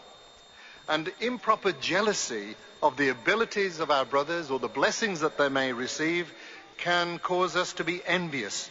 Envy is a selfish, destructive emotion that can disrupt the peace of the congregation as well as that of the individual. The scripture mentions there, love rejoices with the truth. Another translation says, love joyfully sides with the truth.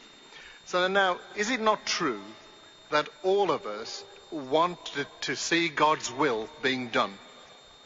Is it not also true that we want to see the good news preached throughout the earth and God's name to be sanctified? So when a brother or a sister make sacrifices for the sake of the truth, why would we want to be critical of their motives? Instead, we should rejoice that God's name is being declared and the congregation is being strengthened and unified. So, if we control our speech and use it to heal and not to harm our brothers, we will avoid falling into Satan's trap of the fire. Another Satan's traps can be likened to a pit. What is this pit and how can we avoid it? Please give your attention to Brother David Williams from the Llandudno congregation as he discusses this topic.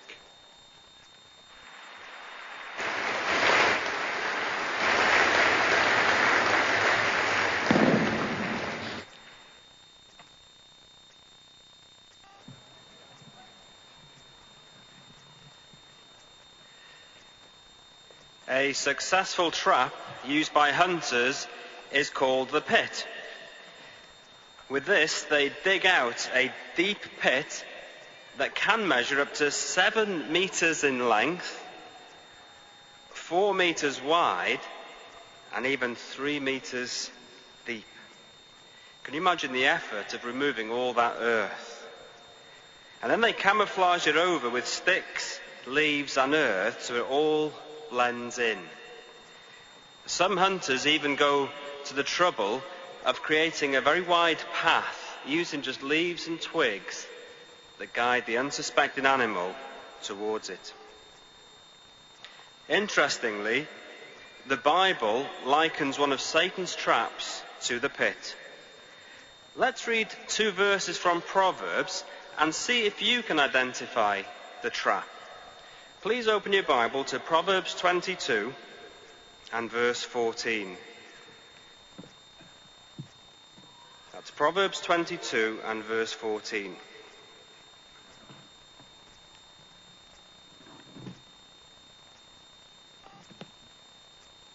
The mouth of strange women is a deep pit. The one denounced by Jehovah will fall into it. Now just into chapter 23 and verse 27, the expression comes up again. Verse 27 says, "For a prostitute is a deep pit, and a foreign woman is a narrow well." So can you see how the Bible likens the pit to immorality or adultery? But we would like to just qualify these 2 verses by adding that the temptation to commit immorality is not limited to gender or age group. So what is one place where we might get caught in this trap? Well, the hunters set the trap of the pit where they know the animal frequents. Don't you think that Satan too will try and set the trap for us where he knows where we go, where we may be more vulnerable? The workplace is one such place. We therefore invite you to observe carefully with your eyes and your ears the following demonstration.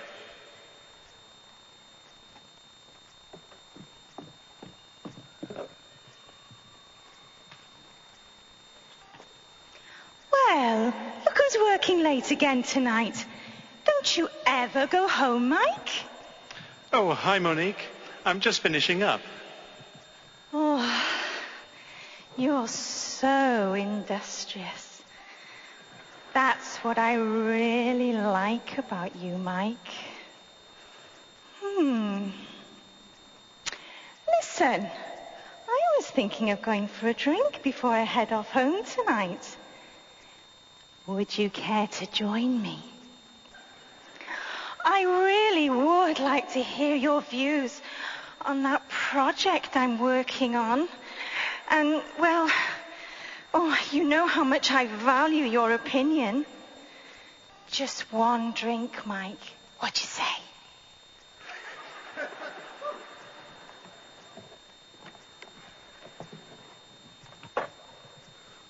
Whew. That Monique.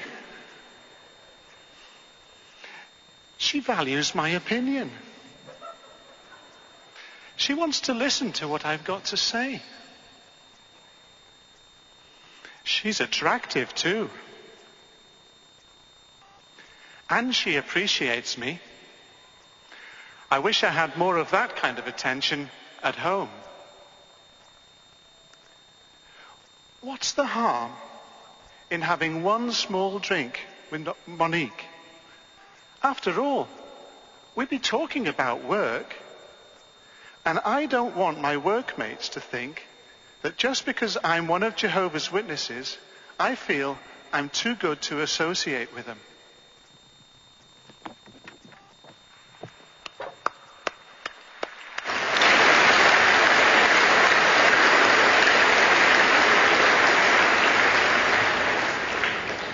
I wonder how things turned out for Mike.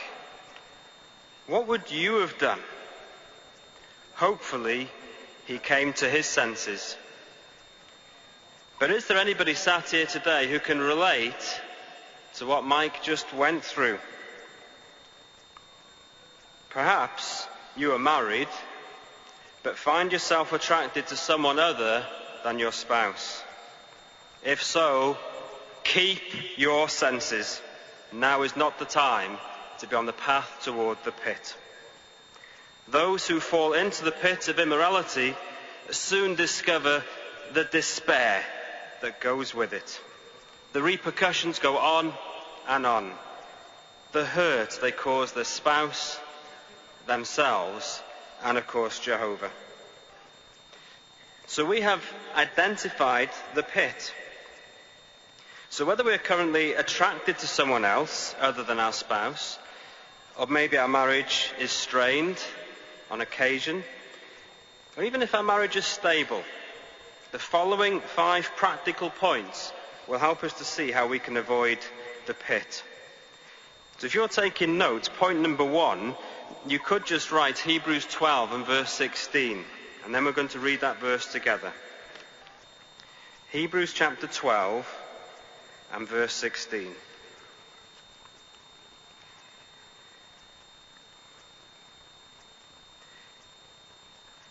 That there may be no fornicator, nor anyone not appreciating sacred things, like Esau, who in exchange for one meal gave away his rights as firstborn.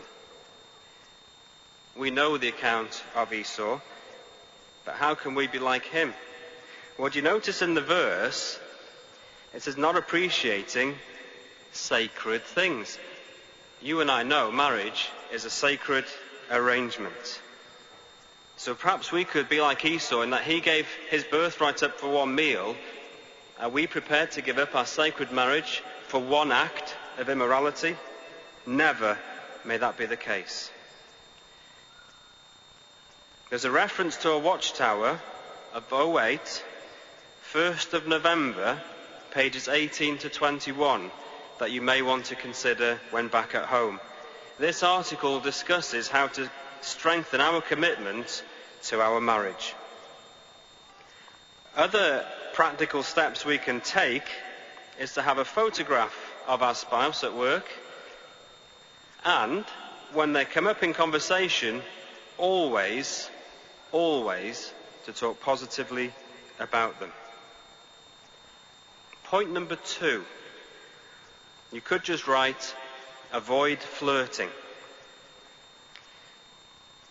So that includes with the eyes, because much can be said with the eyes without saying a word.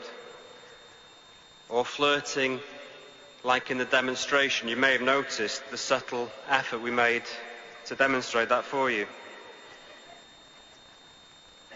Flirting with danger is an expression we've used.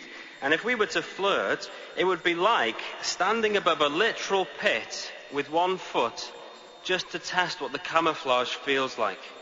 Flirting with danger, indeed. Point number 3. Meditate on the damaging consequences. Meditate on the damaging consequences. You could just fill in the blanks yourself on this one, but just imagine if your spouse hurt you with immorality. Just contemplate that. Point number 4. Contemplate the benefits of chaste conduct. Contemplate the benefits of chaste conduct.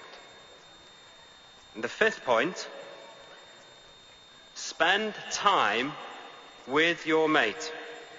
Spend time with your mate. Your husband or wife should be your closest friend. Were you aware that frequently spending time apart for non-essential activity may indicate a weakness in, or it can create a weakness in your marriage? And this can lead to temptation. You can be confident it won't have escaped Satan's notice if we're doing this. Now, these 5 points will aid us avoid the pit, but we need something else. Can you think what it might be? We need loyalty. The kind of loyalty Joseph had when the trap of the pit was set before him. Do you recall what Joseph said to Potiphar's wife in Genesis 39?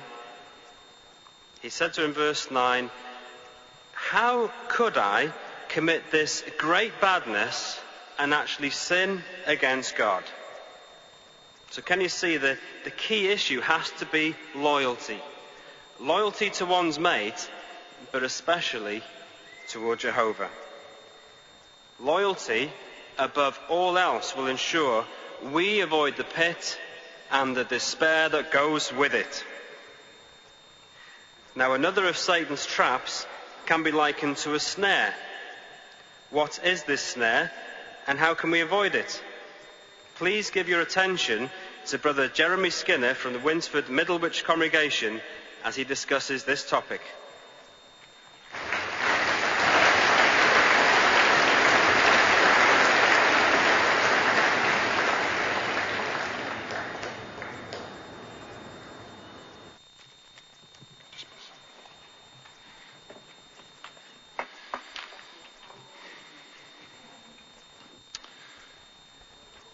The little bird high up in the sky looks down and he sees the juicy seed on the ground. Down he comes and quickly snaps it up. But then he sees another seed just a few inches away. Wow, beautiful. He snaps that up. And then, well, this must be my lucky day. There's another one. He snaps that one up too, and on he goes until, bang, the net falls, the door shuts, and the trap has been closed. The little animal, the little bird, who a few minutes ago was completely free to do whatever he wanted to do, is now caught in a snare and has no control over his destiny. He's now under the control of the person who set the trap. You see, whether you're young or whether you're older, whether youth or adult, the person who succumbs to peer pressure has, just like that little bird, given up control of his own destiny and his own life. Now, coerced by other people, he submits to their will and, of course, suffers the consequences. You may remember occasions in the Bible when people did exactly that. Could you remember, for example, the occasion of Pontius Pilate? He gave in to fear of man. Coerced by others, he even gave in to putting Jesus, the Son of God, to death. The Bible says, the voice of the people began to win out. And on that very same occasion, even the Apostle Peter gave in to peer pressure and denied Jesus 3 times. Notice how the Bible describes what happens. Turn with me to Proverbs 29. In Proverbs 29 and verse 25, it describes exactly what this trap is. It says there in verse 25, trembling at men is what lays a snare, but he that is trusting in Jehovah will be protected. Yes, the truth of that is that trembling at what men say can lay a snare for us. Both adults and youths, both of us can be vulnerable to the negative influence of other people. For example, workmates in the workplace, they face pressure, maybe to take part in excessive overtime, to be dishonest, to commit immorality with workmates. And then at school, well, schoolmates may be under pressure to take part in unclean conduct. Let's look in on a scene at school involving 3 girls. Christine is a witness. She's with her 2 friends, Amber and Debbie. Look, over there, it's Eric and... Calm down, it's just a boy. You what? Nobody's just a boy, and definitely not this one. What's the big deal, Debbie? I mean, you don't even know him. Hey, Christine, what is your problem? It is blind as a bat, or... Ew, maybe you're gay. What? No way. You've never had a boyfriend, right? Look, I'm not gay, okay? Just leave me alone. Hey, Christine, you got such a sheltered life. Deb and I can help you out of it. We can fix you up with Eric. What are you talking about? Oh, come on, Christine. This is your chance. The guy likes you. I can tell. Let Amber and me fix you up with him. Look, Debbie, Amber, I don't need your help to get a boyfriend. And I am not interested in Eric. Oh, it's that religion of yours, right? Christine can only date priests. She can't date real guys. No, that's not true. And I'm not denying that Eric is cute, okay? Then let us help you. What you say, Christine? This is your chance to have some real fun. You can always pray forgiveness later. Okay. Well, analyze what you just observed in the scene. What do you think about Christine? Well, Christine's not really worldly at heart, is she? She wants to do what's right, but she's under pressure. All Christine maybe needs is some training to stand up for what she believes in. So let's think about how we could all train ourselves with regard to peer pressure. Think about and jot down these 2 main steps that you could take.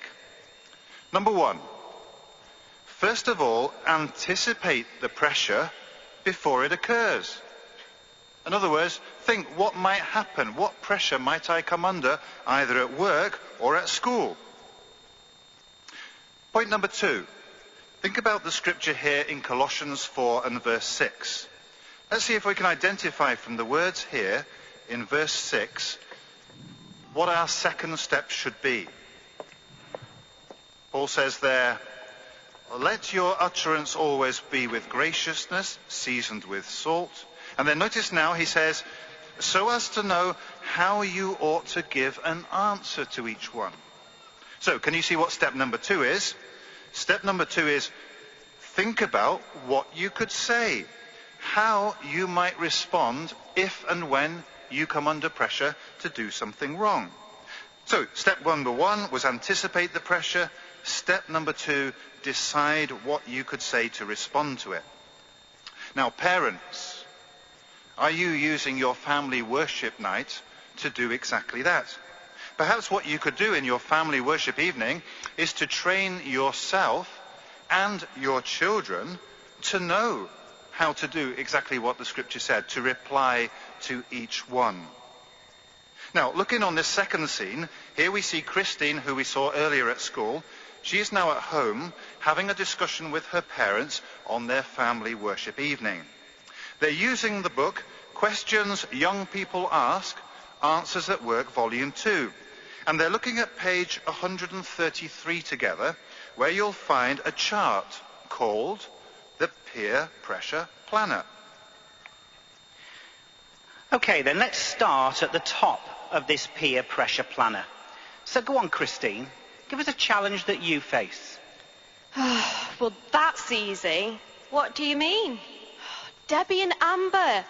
They're always trying to get me to do one thing or another. Did these girls know that you're a witness? Yeah, but that only makes things worse.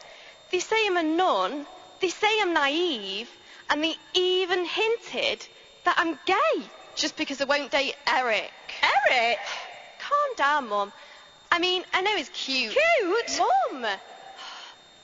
Look, I'm just saying that this is where I face the pressure. Not because of Eric, but because of Debbie and Amber. And that... Okay, let's keep calm. Christine, let's follow the suggestion that's outlined in the book here. We first of all need to answer that first question. Notice it says, where will I likely face this challenge? Where would that be? That's easy. Between the classes. All Debbie and Amber seem to talk about is boys. And it always gets to the point where they're questioning me about why I won't date. And that's where Eric comes in. Right. Amber said something like, your religion won't let you date. And then she says, this is your chance to have some real fun. You can always pray for forgiveness later. Cool. That is cruel, isn't it?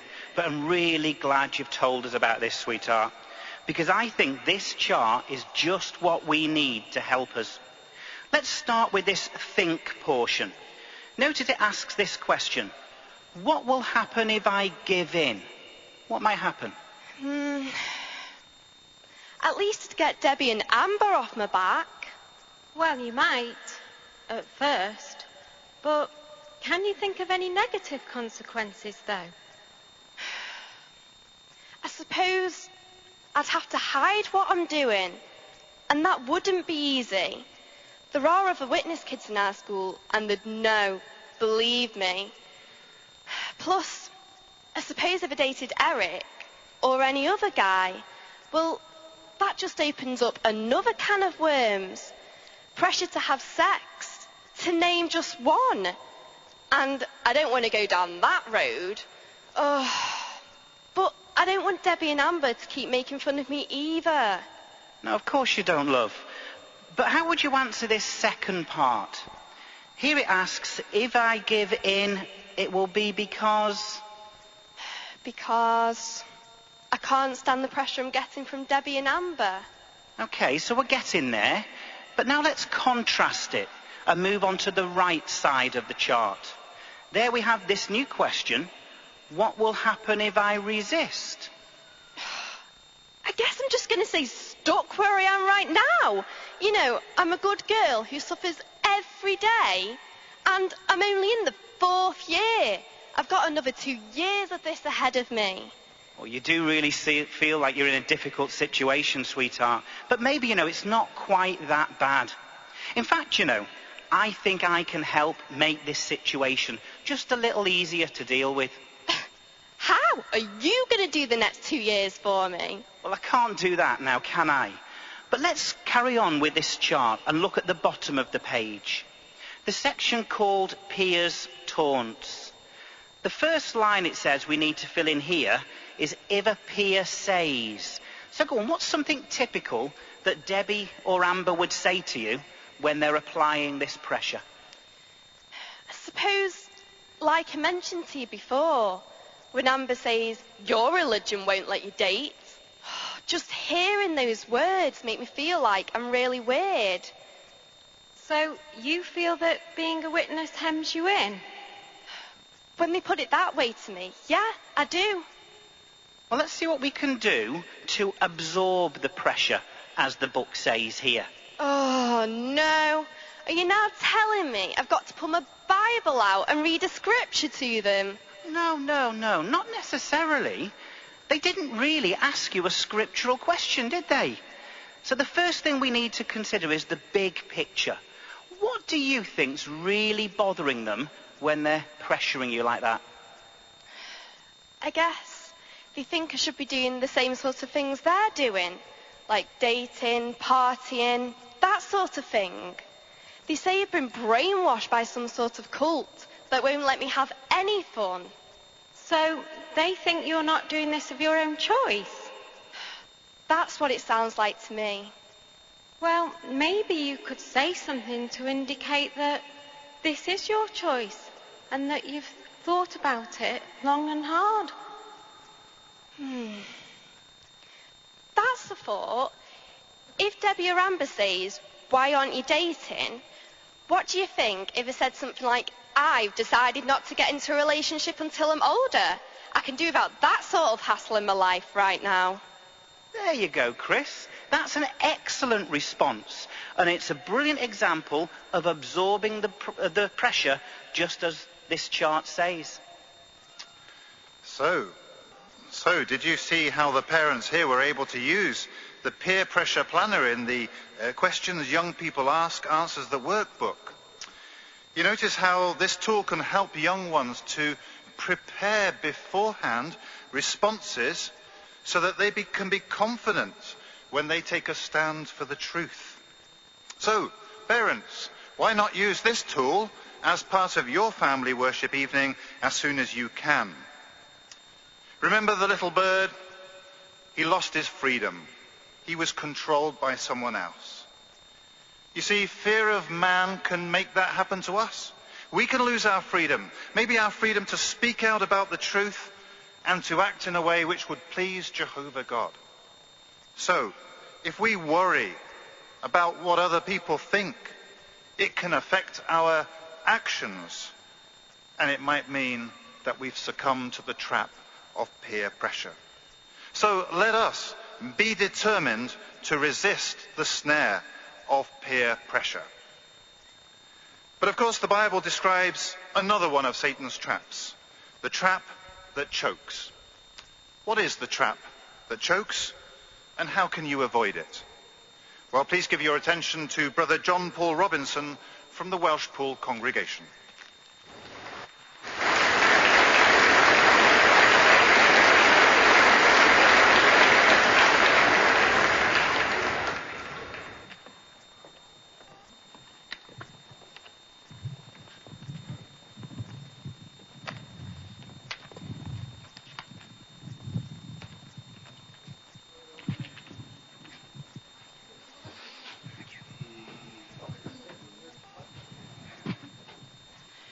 If an animal gets caught in a noose, it struggles, but only to feel the rope tighten around its neck.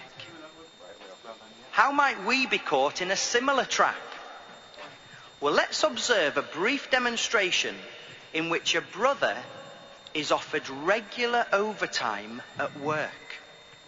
Tom. Hi, Alan. Good news. The company has won the national contract, and that means plenty of work. We start next month, and I need you to work overtime. I know it'll mean most evenings, but the pay will be worth it. Wow! This is such good news. Do you know, we can really use the extra money at the moment. I am so fortunate to be working for a company like this. Especially, you know, with things being so difficult recently. My boss mentioned overtime, though. I wonder which evenings he'd want me to work. Well, to be honest, now that we only have the one evening meeting in the week, that leaves 4 free evenings. Yes, I know that we have the family worship evening, but that's just going to have to squeeze in somewhere else. Because, work's been scarce lately. I don't want to risk upsetting my boss and then losing my job. And think, all of that extra money. Yeah, I'd be crazy to pass this up. What do you think would happen if Tom took the path he's contemplating? Jesus warned how deceptive the power of riches would be. Let's look at that at Matthew chapter 13 and verse 22. Matthew 13 and verse 22. We might know this as the illustration of the sower of the seed. But do you notice what happens to the seed in verse 22? It says, "As for the one sown among the thorns, this is the one hearing the word, but the anxiety of this system of things and the deceptive power of riches choke the word, and it becomes unfruitful." It may be that we have a receptive heart, the fine soil. The seed, the truth of God's word, has been planted. But if we're not careful, it would be very easy for the weeds, materialism, to choke us spiritually. Interestingly, the Greek word rendered choke means to strangle completely. Have you ever seen ivy growing up the side of a house or a wall when it just takes over? In tropical rainforest, there's a similar plant to ivy. It's called a strangler fig. The strangler fig grows slowly around the trunk of a tree. And at first, it's actually harmless. But over time, the vine tightens around the tree as its roots get stronger and stronger. The strangler fig's roots eventually absorb most of the nutrients in the base of the soil of the tree, while its canopy, the leaves at the top, reach out and they deprive the tree of light. Finally, the tree dies. Could we be like that tree? Could the anxiety over material things be slowly strangling us spiritually?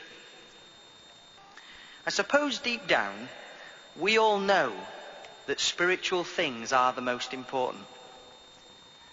But especially in today's economical climate, could the worry of material things start to take over our lives? We might, like Tom at the outset, start to reason and, neglect personal study. Maybe miss the odd meeting. And before long, with no little spiritual nourishment, material goals soon replace spiritual ones. Materialism really is a trap that chokes. There is, of course, a way that we can stop that happening to us, though.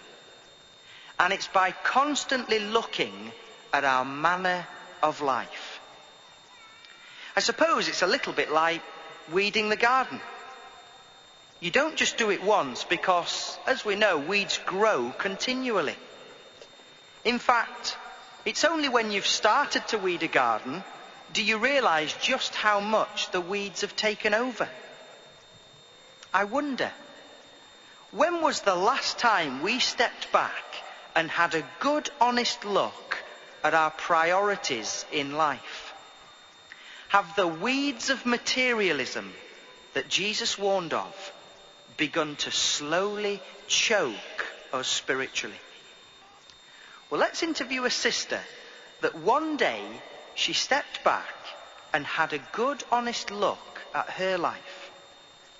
I'd like to introduce you to Sister Hodgetts from the Welshpool congregation.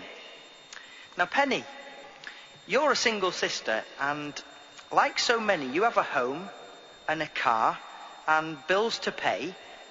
But a few years ago, you realised something. Could you tell us what it was?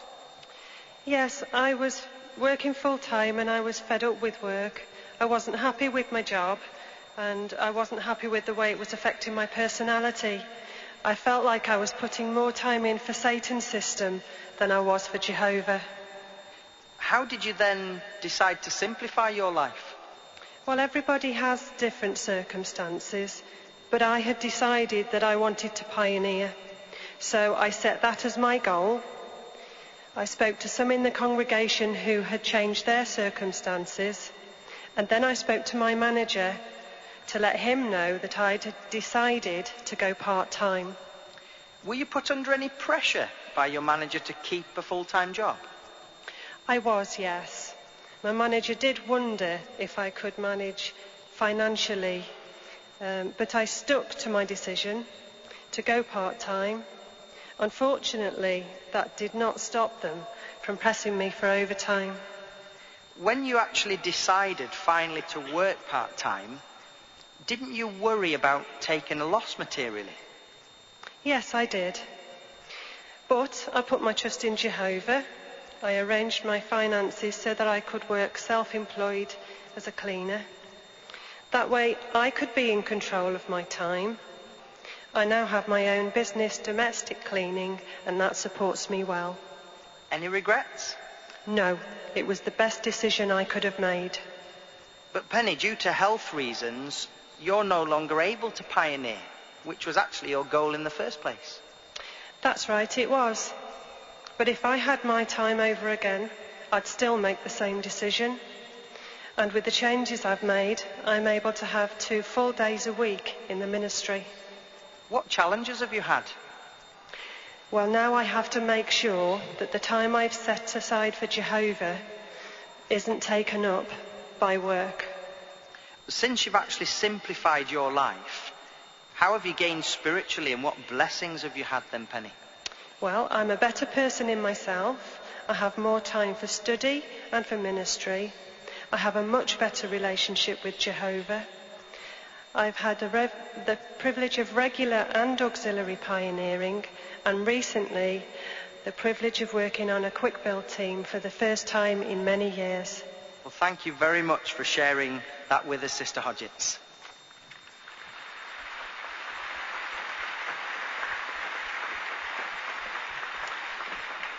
Like Sister Hodgetts, could we in some way be honest with ourselves? Could we simplify our lives? Is it really worth allowing ourselves to be choked spiritually, relying on uncertain riches? No wonder the Apostle Paul at Hebrews chapter 12 and verse 1 said, to strip off every weight and run with endurance. You know, if we're busy in the truth, running, the less likely we are to be weighed down and choked by the anxieties of this system. So let's watch out for the trap that chokes and avoid the deceptive power of riches. The Bible describes another of Satan's traps, the trap that crushes. What is the trap that crushes? And how can you avoid it? Please give your attention to the final part of this symposium as Brother Brian Watson discusses this topic.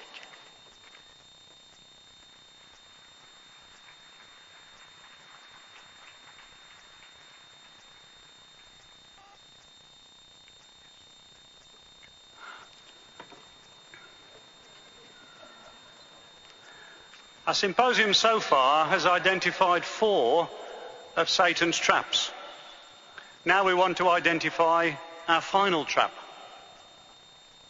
Picture an animal jogging along a much-travelled trail, minding his own business, doing the thing that he normally does.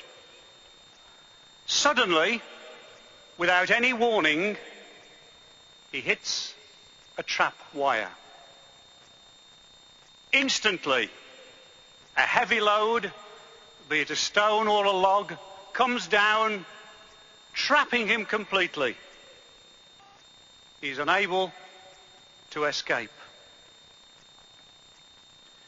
Instead of an animal travelling along a literal path, picture that it was you or me travelling along the path of life. In our case, what could that heavy, crushing load be? Well, let's see if we can identify it together by turning to the book of Psalms. We're interested in Psalm 38. And look with me first of all at verses 3 to 5. That's Psalm 38 and verses 3 to 5. Psalmist David says there, "There is no sound spot in my flesh because of your denunciation. There is no peace in my bones on account of my sin. For my own errors have passed over my head like a heavy load. They are too heavy for me. My wounds have become stinky. They have festered because of my foolishness." And then note verse 8. "I have grown numb and become crushed to an extreme degree. I have roared due to the groaning of my heart." Just notice the expressions there. At the end of verse 3, "There's no peace in my bones on account of my sin." So what's the heavy load? It is inordinate or excessive feelings of guilt that becomes to us like a heavy load that crushes us, that we find in the words of verse 4, they're like a heavy load that's too heavy for us. And as verse 8 indicates to us, we have become crushed to an extreme degree. How Satan would love it, you know, if his trap caused us to conclude that we're beyond the reach of Jehovah's mercy, or that we're incapable of living up to his requirements. The inordinate feelings of heavy guilt may be because we've succumbed to serious sin. We feel it's just too much to bear. I can't cope with it. In those circumstances, what do we need to do? We need to take action. Action, not just words, action to heal our relationship with Jehovah. Now, perhaps you feel crushed because you constantly fail on some matter, or because you've had to be corrected in some way. If so, don't give up. Remember the words of Hebrews chapter 12 and verse 5. There, we're encouraged not to belittle the discipline from Jehovah, neither give out when you're corrected by him. So in those circumstances, make it your firm resolve to make the changes, to adjust, and to then act in harmony with your resolve. Now, many have sinned in the past and may have been forgiven. And yet, you still labour under the feelings of guilt. You still feel, I've got to carry this burden of guilt forever. It will never go away. In fact, perhaps sometimes you think to yourself, well, the ransom, no matter how great it is, will never cover the sin that I have committed. Seemingly, the load just never goes away. Do you know, brothers and sisters, that's exactly what Satan wants you to think. It's one of his vicious lies. You'll never be forgiven for what you've done. If that's the case, if that's how you feel, remember Manasseh. The book of 2 Chronicles tells us that he did on a grand scale what was bad in the eyes of Jehovah to offend him. How great was his sin? He was apostate. He was a murderer to an extreme degree. And then we think of the scripture in 1 Corinthians 6 verses 9 to 11. Do you remember what it says there? It talks about people who were gross sinners, fornicators, thieves, drunkards. And yet Manasseh and all those spoken of in that scripture in Corinthians were all forgiven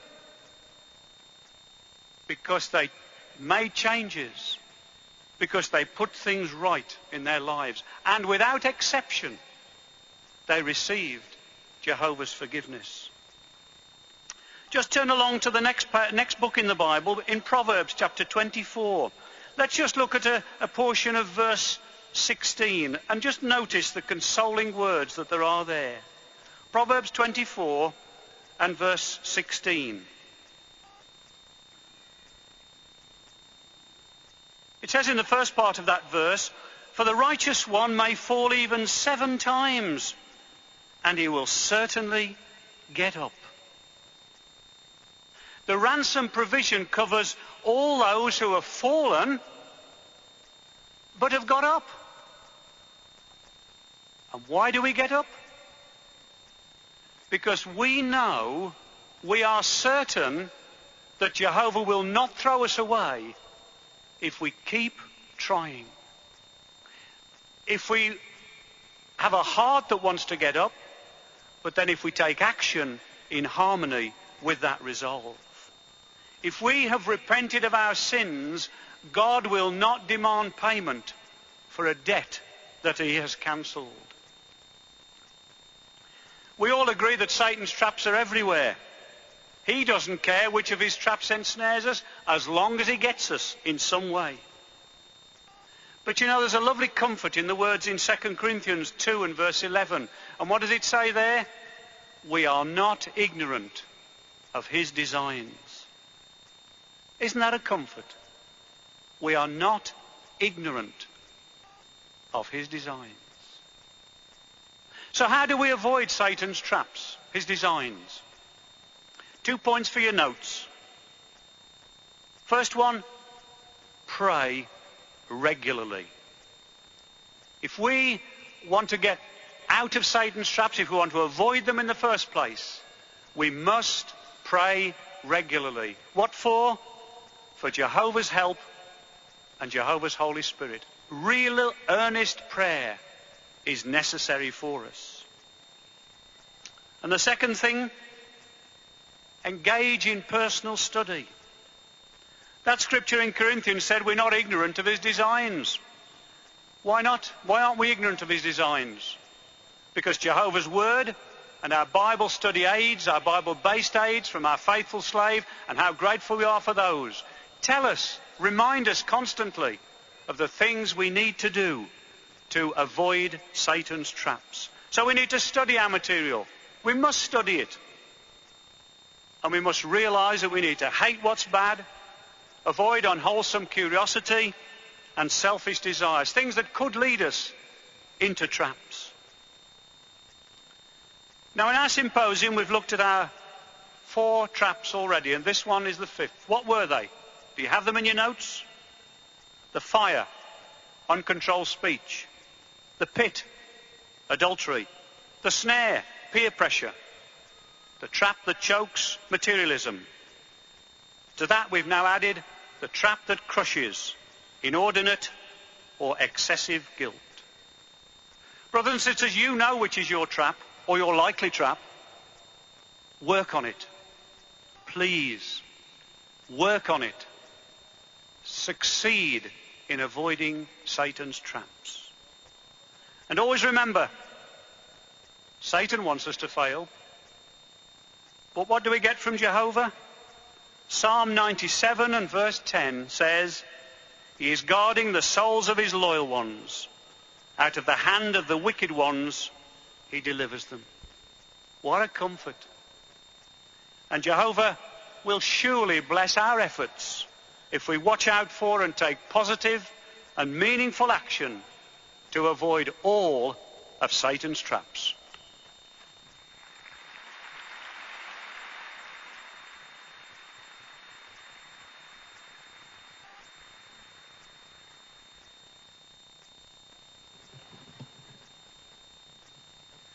What an encouraging presentation, and how grateful we are that we are not ignorant of Satan's designs. Thank you, brothers, and all your participants. A key way in which we uphold Jehovah's sovereignty is by maintaining our integrity. Now, this isn't easy when we're under direct assault by the devil, but it is entirely possible, as Bible examples indicate. This next part will help us to fix such patterns of integrity clearly in mind. Follow along as Brother Paul Hendricks presents the part, "Until I expire, I shall not take away my integrity."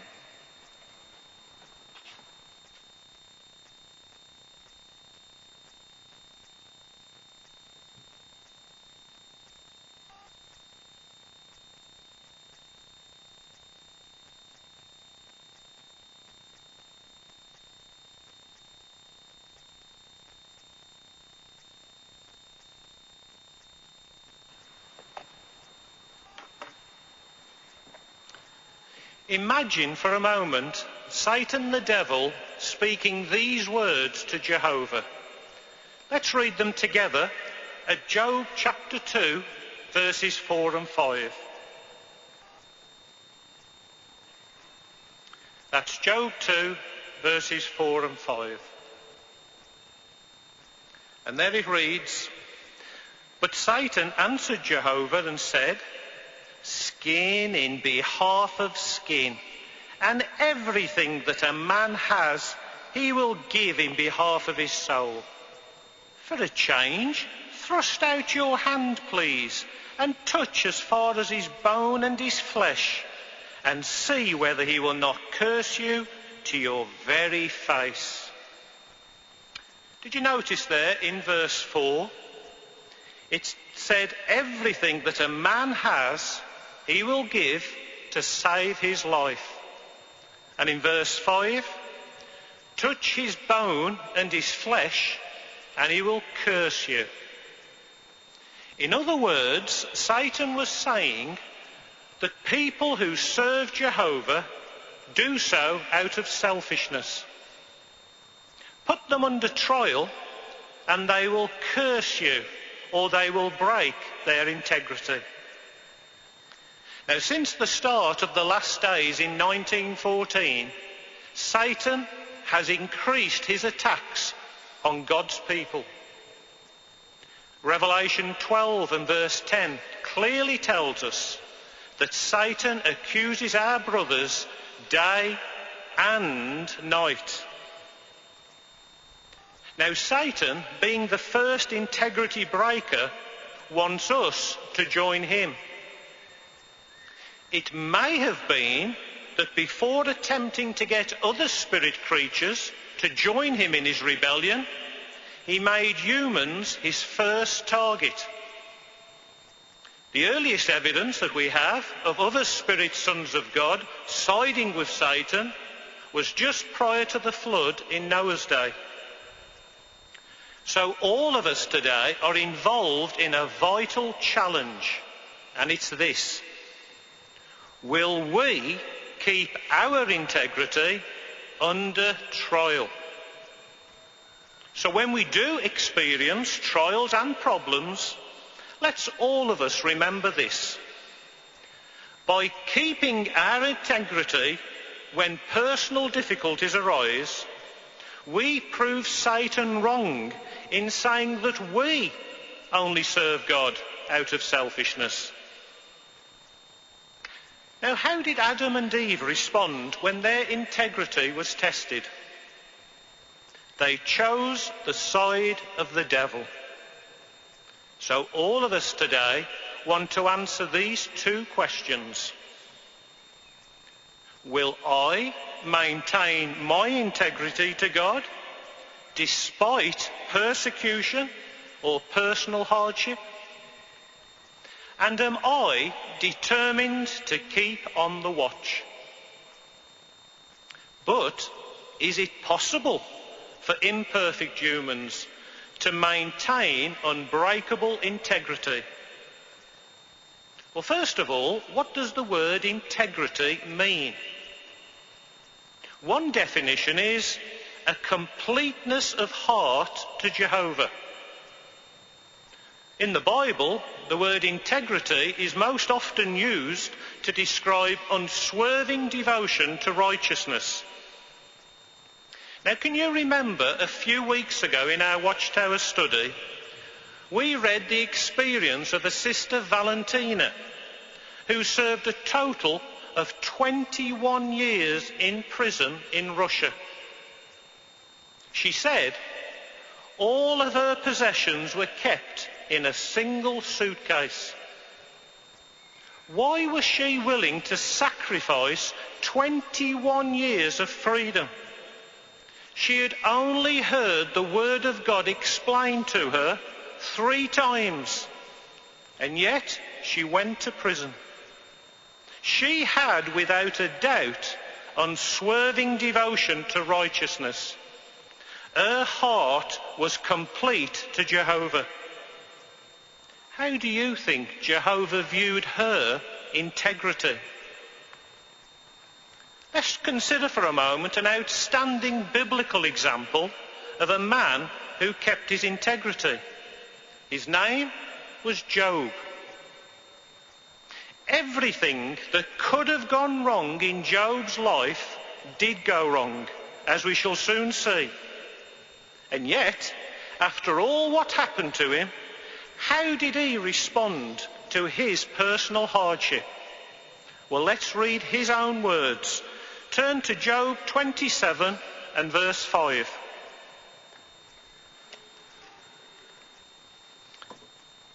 That's Job 27 and verse 5. And just look halfway through the verse. Job said, "Until I expire, I shall not take away my integrity from myself." Notice there, he said until he died, he would maintain his integrity. But you notice the last 2 words in that verse? I shall not take it away from myself. What does that mean? This. Only Job could take away his own integrity. No one else could do that, not even Satan the devil. And why? Because integrity is dependent upon one's love for God. So how important it is to develop a close personal relationship with Jehovah. Now, we are shortly going to listen to a 2-part audio drama that highlights the events in the lives of both Job and Daniel. Now, as we follow along in the reading of the passages of Scripture, some sound effects and extra dialogue have been added to help us to visualise the scenes that are taking place. After each account has been read, it will help us to answer the following 3 questions. Number 1, what is involved in maintaining integrity? 2, does our course of integrity matter to God? And 3, what is the link between appreciation and integrity? Please turn, if you would, to Job chapter 1. And we're going to read from chapter 1, verse 1 to chapter 2, and verse 10. Now, as we do, try and put yourself in the scene. Engage our senses. Imagine you're standing at the side of Job as these events follow. Try and see the anguish on Job's face as he hears one bad report after another in quick succession. Feel the scraping of the broken pottery on his tortured and painful skin. And hear the determination in his voice as he maintains his integrity. So please follow along now as we begin reading at Job chapter 1, verse 1.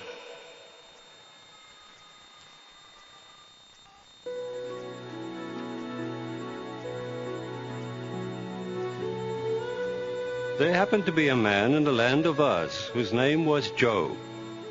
And that man proved to be blameless and upright and fearing God and turning aside from bad. And 7 sons and 3 daughters came to be born to him. And his livestock got to be 7,000 sheep and 3,000 camels and 500 spans of cattle and 500 she-asses, along with a very large body of servants. And that man came to be the greatest of all the Orientals. And his sons went and held a banquet at the house of each one on his own day. And they sent and invited their 3 sisters to eat and drink with them. Welcome, my sister. The banquet has already begun. Please make yourself comfortable. Thank you. Late again, Leah? Before you sit down, pass me the meat, please, and the wine. You, my brother, have the biggest appetite of anyone I know.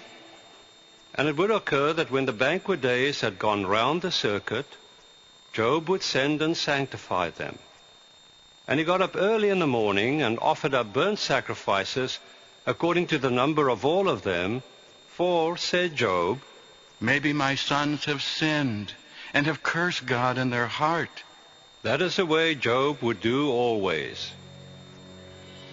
Now it came to be the day when the sons of the true God entered to take their station before Jehovah. And even Satan proceeded to enter right among them. Think that when we suffer trial, it's because Jehovah has withdrawn his blessing from us. That's exactly what Satan wanted Job to think. Do you remember? It could have been that Satan made all these problems that Job suffered appear as if they were coming from Jehovah. How do we know? One of the attendants rushed in and says, the fire of God fell from the heavens. Now, whether that was literal fire or lightning, we don't know. But the attendant says it was from God. The next attendant came in and says there was a strong wind from the east that killed all of your children. Again, it looked as if it was an act of God. So how important it is that we avoid negative thinking at all costs. If we have a deep and strong love for Jehovah, we will not become bitter if Jehovah allows us to experience hardship. We will not listen to any bad advice like that of Job's wife. Sometimes opposing family members may say to us, or tell us it's not worth serving Jehovah. They could come out with comments like, oh, pack the truth in. It's too much stress. Stop at home instead of going to the meetings. In effect, they could be saying, curse God and die. Yes, we really do need to keep awake, keep our senses, and to keep on the watch. Do you remember what we said earlier? Satan can never break our integrity unless we allow him to do so. Do you remember our second question? Does our course of integrity matter to God? Imagine how Job must have felt when Jehovah said to him he was yet holding fast his integrity. The way in which Jehovah spoke to Job, his tone of approval, shows the high regard that Jehovah had for him. In fact, 4 times Jehovah addressed Job as my servant. Yes, brothers, remain faithful under trial, and we too can make Jehovah's heart rejoice. Our third question: what is the link between appreciation and integrity?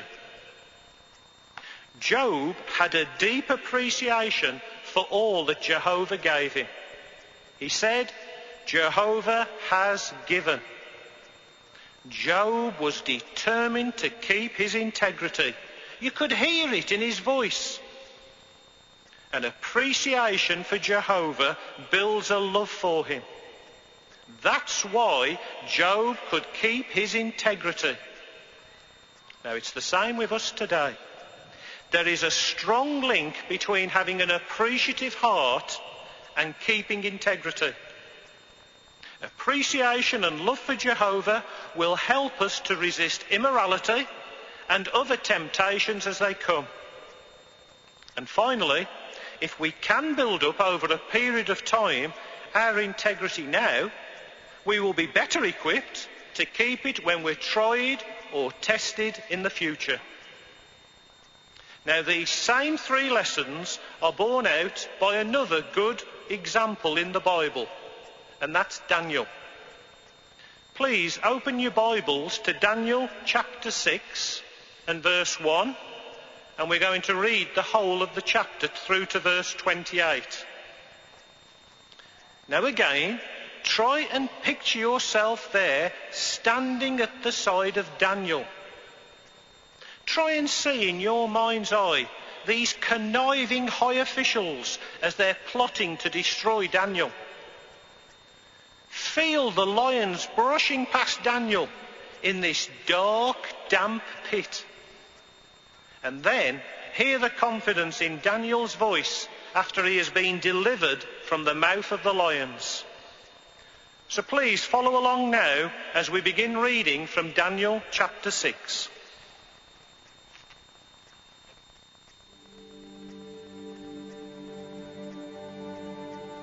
It seemed good to Darius, and he set up over the kingdom 120 satraps who were to be over the whole kingdom, and over them 3 high officials, of whom Daniel was one, in order that these satraps might continually be giving to them the report, and the king himself might not become the loser. Then it was that this Daniel was steadily distinguishing himself over the high officials and the satraps, forasmuch as an extraordinary spirit was in him, and the king was intending to elevate him over all the kingdom. At that time the high officials and the satraps themselves were constantly seeking to find some pretext against Daniel respecting the kingdom. But there was no pretext or corrupt thing at all that they were able to find, forasmuch as he was trustworthy, and no negligence or corrupt thing at all was found in him.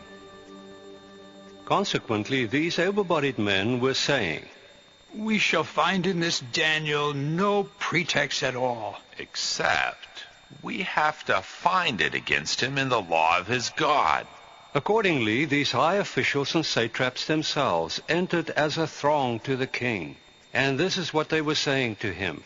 O Darius the king, live on even for times indefinite. All the high officials of the kingdom, the prefects and the satraps, the high royal officers and the governors, have taken counsel together to establish a royal statute and to enforce an interdict that whoever makes a petition to any god or man for 30 days except to you, O king, should be thrown to the lion's pit. Now, O king, may you establish the statute and sign the writing, in order for it not to be changed according to the law of the Medes and the Persians, which is not annulled.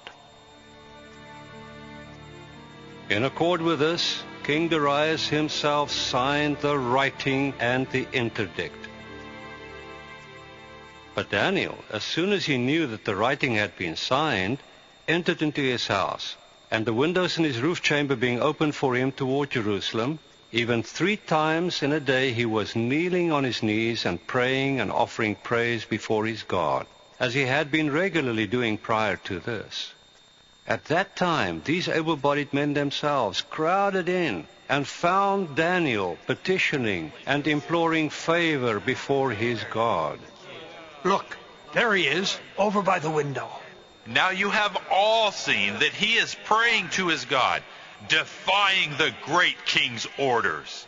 Then it was that they approached and were saying before the king concerning the interdict of the king, Is there not an interdict that you have signed, that any man that asks a petition from any god or man for 30 days, except from you, O king, he should be thrown to the lion's pit?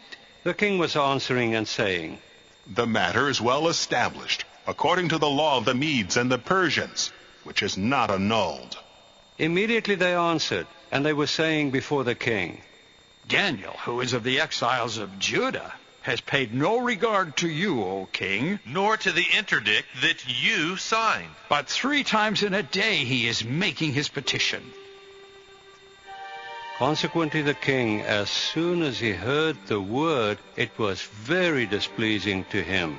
And toward Daniel he set his mind in order to rescue him. Until the setting of the sun he kept on striving to deliver him. Finally, these able-bodied men themselves entered as a throng to the king, and they were saying to the king, Take note, O king, that the law belonging to the Medes and the Persians is that any interdict or statute that the king himself establishes is not to be changed. Accordingly the king himself commanded. And they brought Daniel and threw him into the pit of the lions. The king was answering and saying to Daniel, Your God whom you are serving with constancy, he himself will rescue you. And a stone was brought and placed on the mouth of the pit.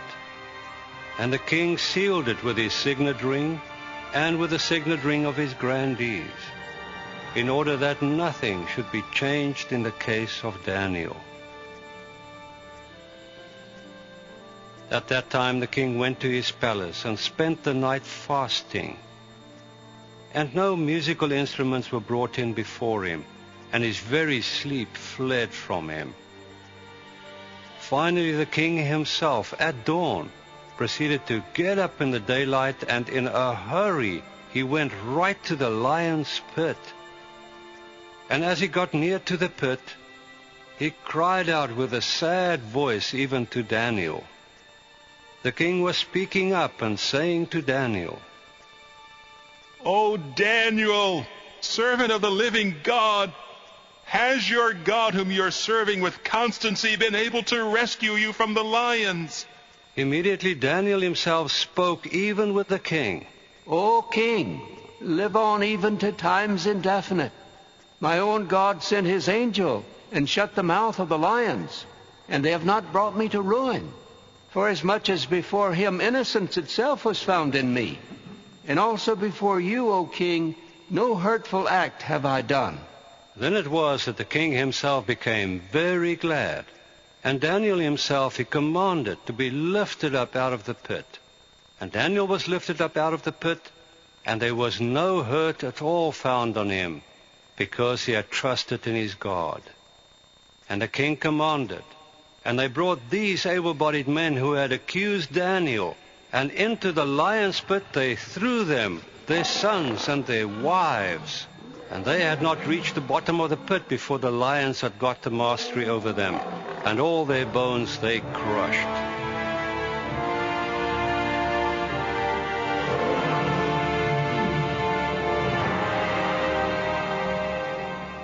Then it was that Darius the king himself wrote to all the peoples, the national groups and the tongues that are dwelling in all the earth. May your peace grow very much. From before me there has been put through an order that in every dominion of my kingdom people are to be quaking and fearing before the God of Daniel. For he is the living God, and one enduring to times indefinite. And his kingdom is one that will not be brought to ruin, and his dominion is forever. He is rescuing and delivering and performing signs and wonders in the heavens and on the earth. For he has rescued Daniel from the paw of the lions. And as for this Daniel, he prospered in the kingdom of Darius and in the kingdom of Cyrus the Persian.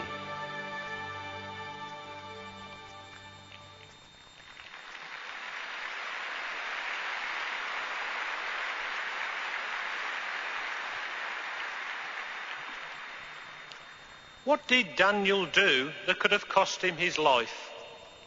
He was simply kneeling in prayer to Jehovah. Could you see that in your mind? Can you imagine how Daniel felt as he was thrown into the lion's pit? How would we have felt? And then when he was in the pit itself, imagine his dread as the lions were brushing past his legs. But because of Daniel's strong faith and trust in Jehovah, he too can help us to answer those three questions that we raised earlier. Number one, what is involved in maintaining integrity? Daniel did what was right in Jehovah's eyes despite the consequences. He was willing to die for his love for Jehovah. Now we may be threatened either now or in the future. Do you remember our sister Valentina? 3 times she had the word of God explained and she was in prison. What would we have done? How will we react to our possible loss of freedom in the future? Is our faith and love for Jehovah strong enough to maintain our integrity? How could Daniel face his trials and tests? Only by having a close personal relationship through heartfelt prayer with Jehovah. Now what about us? A close relationship with Jehovah is vital if we are to overcome trials and personal hardships. But one scripture that we should always meditate on and is faith strengthening is 1 Corinthians 10 and verse 13. Let's read that together. That's 1 Corinthians 10 and verse 13.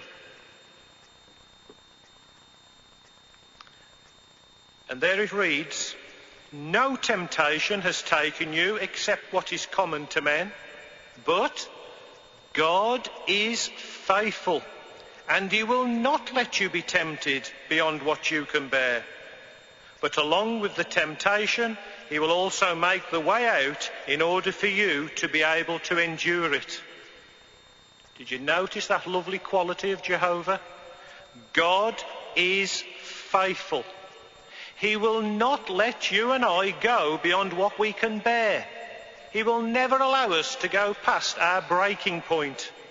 Isn't that faith strengthening to know? Our second question, does our course of integrity matter to God? Well, why did Jehovah's angel describe Daniel as a very desirable man? Because as we said earlier, he was willing to die for his faith. His integrity was precious to Jehovah. So when we overcome opposition or trials of our faith, how do you think Jehovah views you?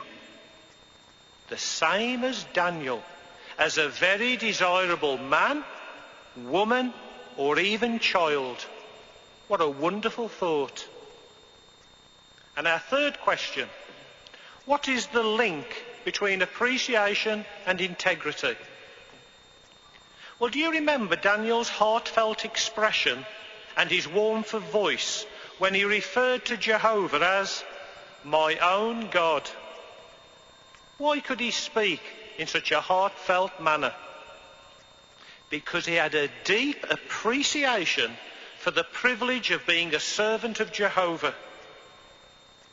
How did Daniel develop this relationship? Did he pray just when things were going wrong? No. Daniel developed a record of integrity over a period of time. In fact, the Bible tells us from his youth onward, he refused to eat the delicacies of the king. How old was he then? Just a youth, perhaps in his early teens. What can we learn from that? That if we have deep appreciation for our privilege of service today, we will face whatever tests come our way, whether large or small, either now or in the future.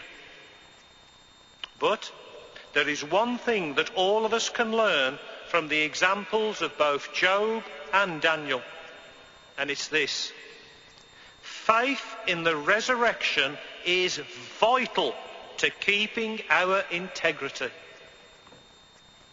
It's true that the devil, through his earthly servants, could cause some of us to lose our life.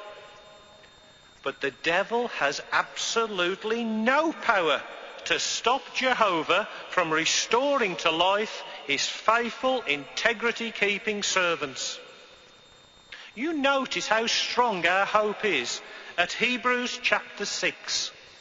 If you'd like to turn to that chapter, and we're going to read verses 10 and 11.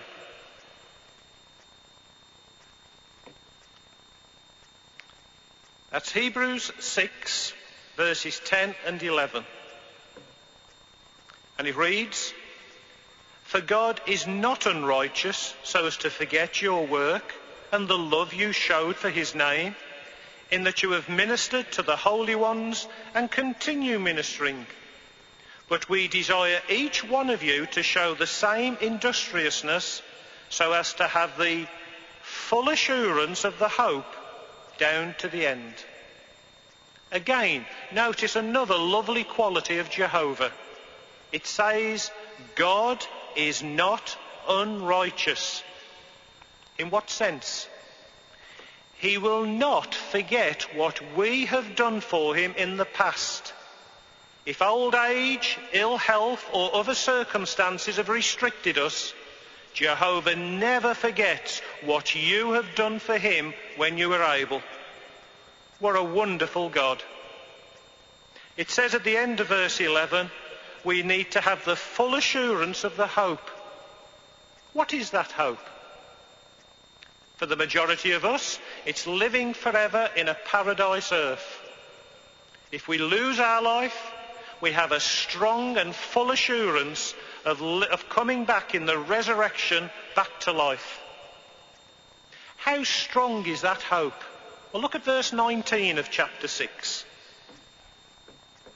This hope we have as an anchor for the soul, both sure and firm. Interesting that Paul used that expression as an anchor, and he referred to it as sure and firm. Paul had been shipwrecked on a number of occasions.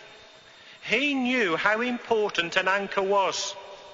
Once the anchor hits the seabed, it keeps the ship firm, sure and solid.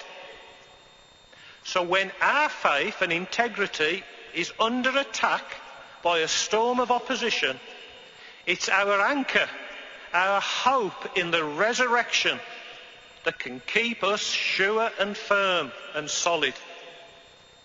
Did Job have faith in the resurrection? Without a doubt. Did Daniel? He certainly did. How do we know? The last chapter in the book of Daniel and the last verse says this: "You will rest, but you will stand up for your lot at the end of the days." Daniel will be back, along with Job. But the greatest integrity keeper of all was our leader and master, Jesus Christ. When they killed Jesus, they may have put his body to death, but his integrity is a record for eternity. Just imagine for a moment living at the time of Jesus. Imagine standing next to Jesus as he approached the tomb of Lazarus, hearing Jesus crying out to Lazarus to come on out, and then seeing Lazarus appear at the mouth of the tomb, back to life, how would you have felt? Imagine how you would feel as Jesus approached the parents of a 12-year-old girl. They were heartbroken. Yet what did Jesus do? He touched the little girl's hand and he woke her up from sleep. The scriptures tell us that the parents were beside themselves with great ecstasy. What a time to have lived. But brothers, what a thrilling time to be living today. Many exciting developments lie immediately ahead of us. We are on the brink of seeing not one, not two, but millions of people coming back to life shortly. Imagination will come to an end and reality will set in. Job, Daniel, and Jesus allowed no one to take away their integrity. Now it's up to us. Brothers and sisters and children, never leave the truth. We are so close to the end of this system with all of the blessings to come. Keep on the watch. Remain loyal to Jehovah. And if we do, Jehovah will certainly reward our integrity too.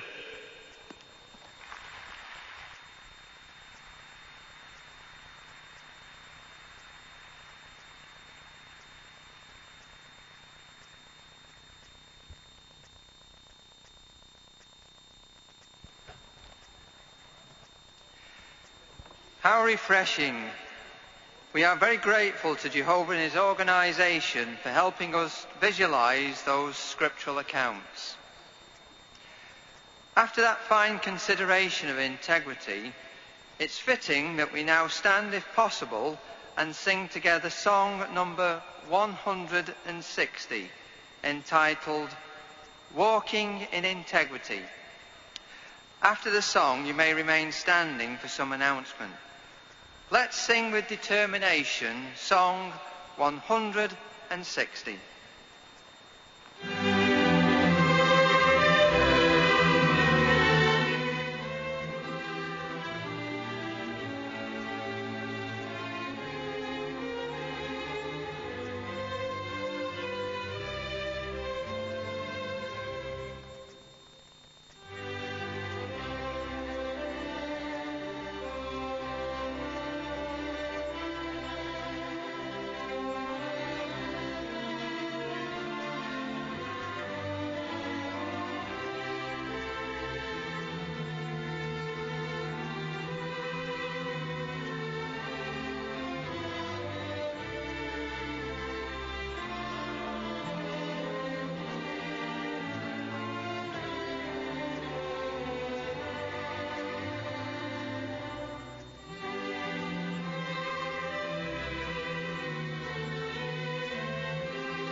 just several announcements. May we remind you of the need for all cars to be removed from the south car parks, that's 1 and 2, within 1.5 hours of the conclusion of the session this evening, as the gates to these car parks will then be locked. May we please ask you to keep off the grass and have respect for the stadium facilities. Also take extreme care when walking on the running track around the pitch due to the slippery surface. Now this is an important announcement concerning security, so please listen carefully. For security reasons, please do not leave any bags or personal belongings in the stadium after the sessions each day. Any items left in the evening are liable to be removed. And with regard to lost and found, may we please request that all items lost or found during the day be collected or deposited before leaving the stadium this evening. And these are located in the concourse on the booth and stand, block 20, and the main John Smith stand, block 14. And we just have a couple of greetings that we received. Each of us has an opportunity to share in the joy of making voluntary offerings. Contribution boxes are located throughout the facility for those who would like to give financial support to the worldwide preaching work.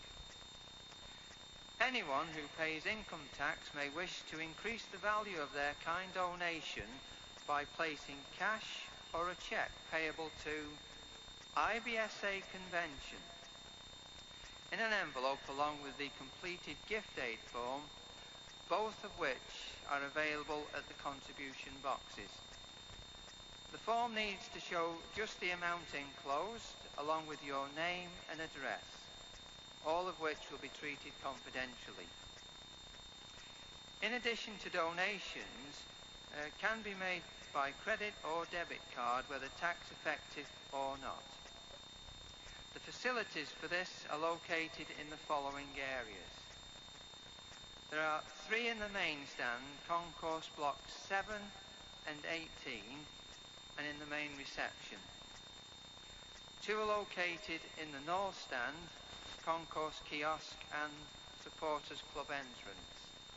A further location is in the south stand, which is concourse block 36. Please be seated.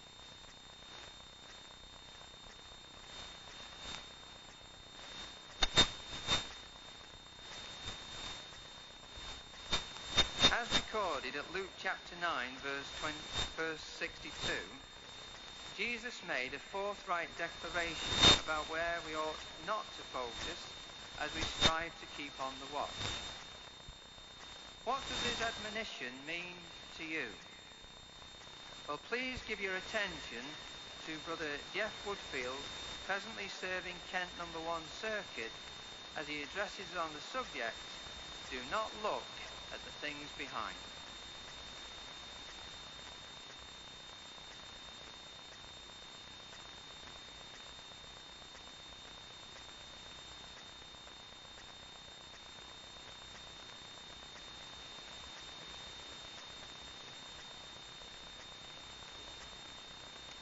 Brothers and sisters, did you know that Jehovah God has a vehicle? Yes. It's described actually in Ezekiel chapter 1. And it is, of course, his vast celestial chariot. And it represents the heavenly part of his organisation made up of faithful spirit creatures. But the interesting thing when you read this description is the way this vehicle moved. It had giant wheels on 4 sides, and there were eyes in the wheels that could see everywhere, and it could change direction instantly without stopping, without turning. It could move at the speed of lightning. In fact, it could even make right-angled turns. I bet you can't do that with your vehicle, or most of us anyway. And this is an awe-inspiring organisation, and it's supremely capable and supremely responsive to the changing situations it needs to address. But there's one thing that this vehicle doesn't have that your car will have: reverse gear. And we say that in the sense that this organisation has no inclination to go backwards. Like Jehovah, it's a forward-moving organisation. And as it's represented here on the earth, we too need to keep pace with this organisation. We need to keep moving forward. And we do that by heeding simple scriptural advice. Here's an example: Proverbs chapter 4 and verse 25. Proverbs 4:25. Here's some straightforward direction. It says, "As for your eyes, straight ahead they should look. Yes, your own beaming eyes should gaze straight in front of you." So what's the message that's coming across? Well, that we need to be forward-looking. We need to be looking ahead, not at the things behind. If we do that, we'll keep on the watch and we'll keep moving forward. Now, the importance of looking forward was mentioned by Christ Jesus in a verse that you may remember in Luke chapter 9 and verse 62. Would you like to turn to that, brothers? Luke 9:62. And it says there, "No man that has put his hand to a plough and looks at the things behind is well fitted for the kingdom of God." Now there was a basic truth. No ploughman ever ploughed a straight furrow by looking over his shoulder. It's not possible to do it. Jesus himself said no man can do it. If he looks behind, he goes off course and his work is ruined. What if we found ourselves looking over our shoulders, looking back longingly, possibly, at the things that we left behind before we came in the truth? What would that indicate? Well, wouldn't it indicate that we were having regrets? That possibly if we could have our time again, we might do it differently, or we might just make a different decision? And wouldn't that weaken our resolve to move forward with Jehovah? And if that was the case, could we really be said to be whole-souled in our service? Well, of course not. And that would be dangerous, because only those who are whole-souled to Jehovah will keep pace with his organisation, keep up, keep moving ahead, keep moving forward, doing our best, the very best that we can in our personal circumstances. At Luke 17, Jesus made reference to the account of Lot and his family. And at verse 32, which you could actually turn to, Luke 17, verse 32, he just used 5 words there that were so compelling, so thought-provoking. Do you recall what they were? Have you got them? He simply said, "Remember the wife of Lot." Now, why did Jesus tell us to remember the wife of Lot? Well, if you go to Genesis chapter 19 and verse 17, we can just read a little bit of the background. Genesis 19 verse 17. And if you see there the expression escape, this is the angel talking to Lot and his family. And he says to them, "Escape for your soul. Do not look behind you, and do not stand still in all the district. Escape to the mountainous region, for fear you may be swept away." So what did the angel say to Lot and his wife? Well, simple counsel, like the counsel we read in Proverbs 4 about looking straight ahead. He just said, do not look behind. Now, Lot's wife should have kept looking forward as if her whole life depended on it, which of course it did. But what did she do? Well, we all know what she did. In verse 26, it says his wife began to look around and she became a pillar of salt. She disobeyed Jehovah because she looked back longingly at the things that she'd left behind. And of course, she died. Could you leave it all behind, brothers and sisters? Could we? Really? Honestly? Well, we need to ask ourselves those sort of questions, because right now we face not the destruction of a city or even a district, but an entire system of things. It would be an extreme act of foolishness on our part now, wouldn't it, to look back at the things behind and lose out on the prospects that lie ahead. In fact, it would be like you and me driving home in our car tonight on the motorway or on the country lanes at speed while gazing into the rearview mirror. Now that would be a disaster, wouldn't it? We glance in the rearview mirror, but we gaze through the windscreen. That's why the windscreen is large and the rearview mirror is small. And that's what we want to do with life, isn't it? Yes, brothers and sisters, glance back occasionally to the past to see maybe where you made mistakes and how you can learn from them, to see where you've made progress, but only glance, and only occasionally, because nothing in the past of our life in Satan's world can be better than what we have today and what we will look forward to in the future. Now, what would be some examples of the things behind us that could distract us? Well, we're going to look at three things that could cause us to look behind. The first one on our list is a longing for so-called better times, harking back to what we might call the golden era or the golden age. And have you noticed, brothers and sisters, that the golden age is always in the past? We never view today as being the golden age. It could be the days since we've been in the truth, in the sense that we find ourselves mentally reliving what we call the golden days in the past. Not that those days were bad, but just that we could view them as being better than they are today.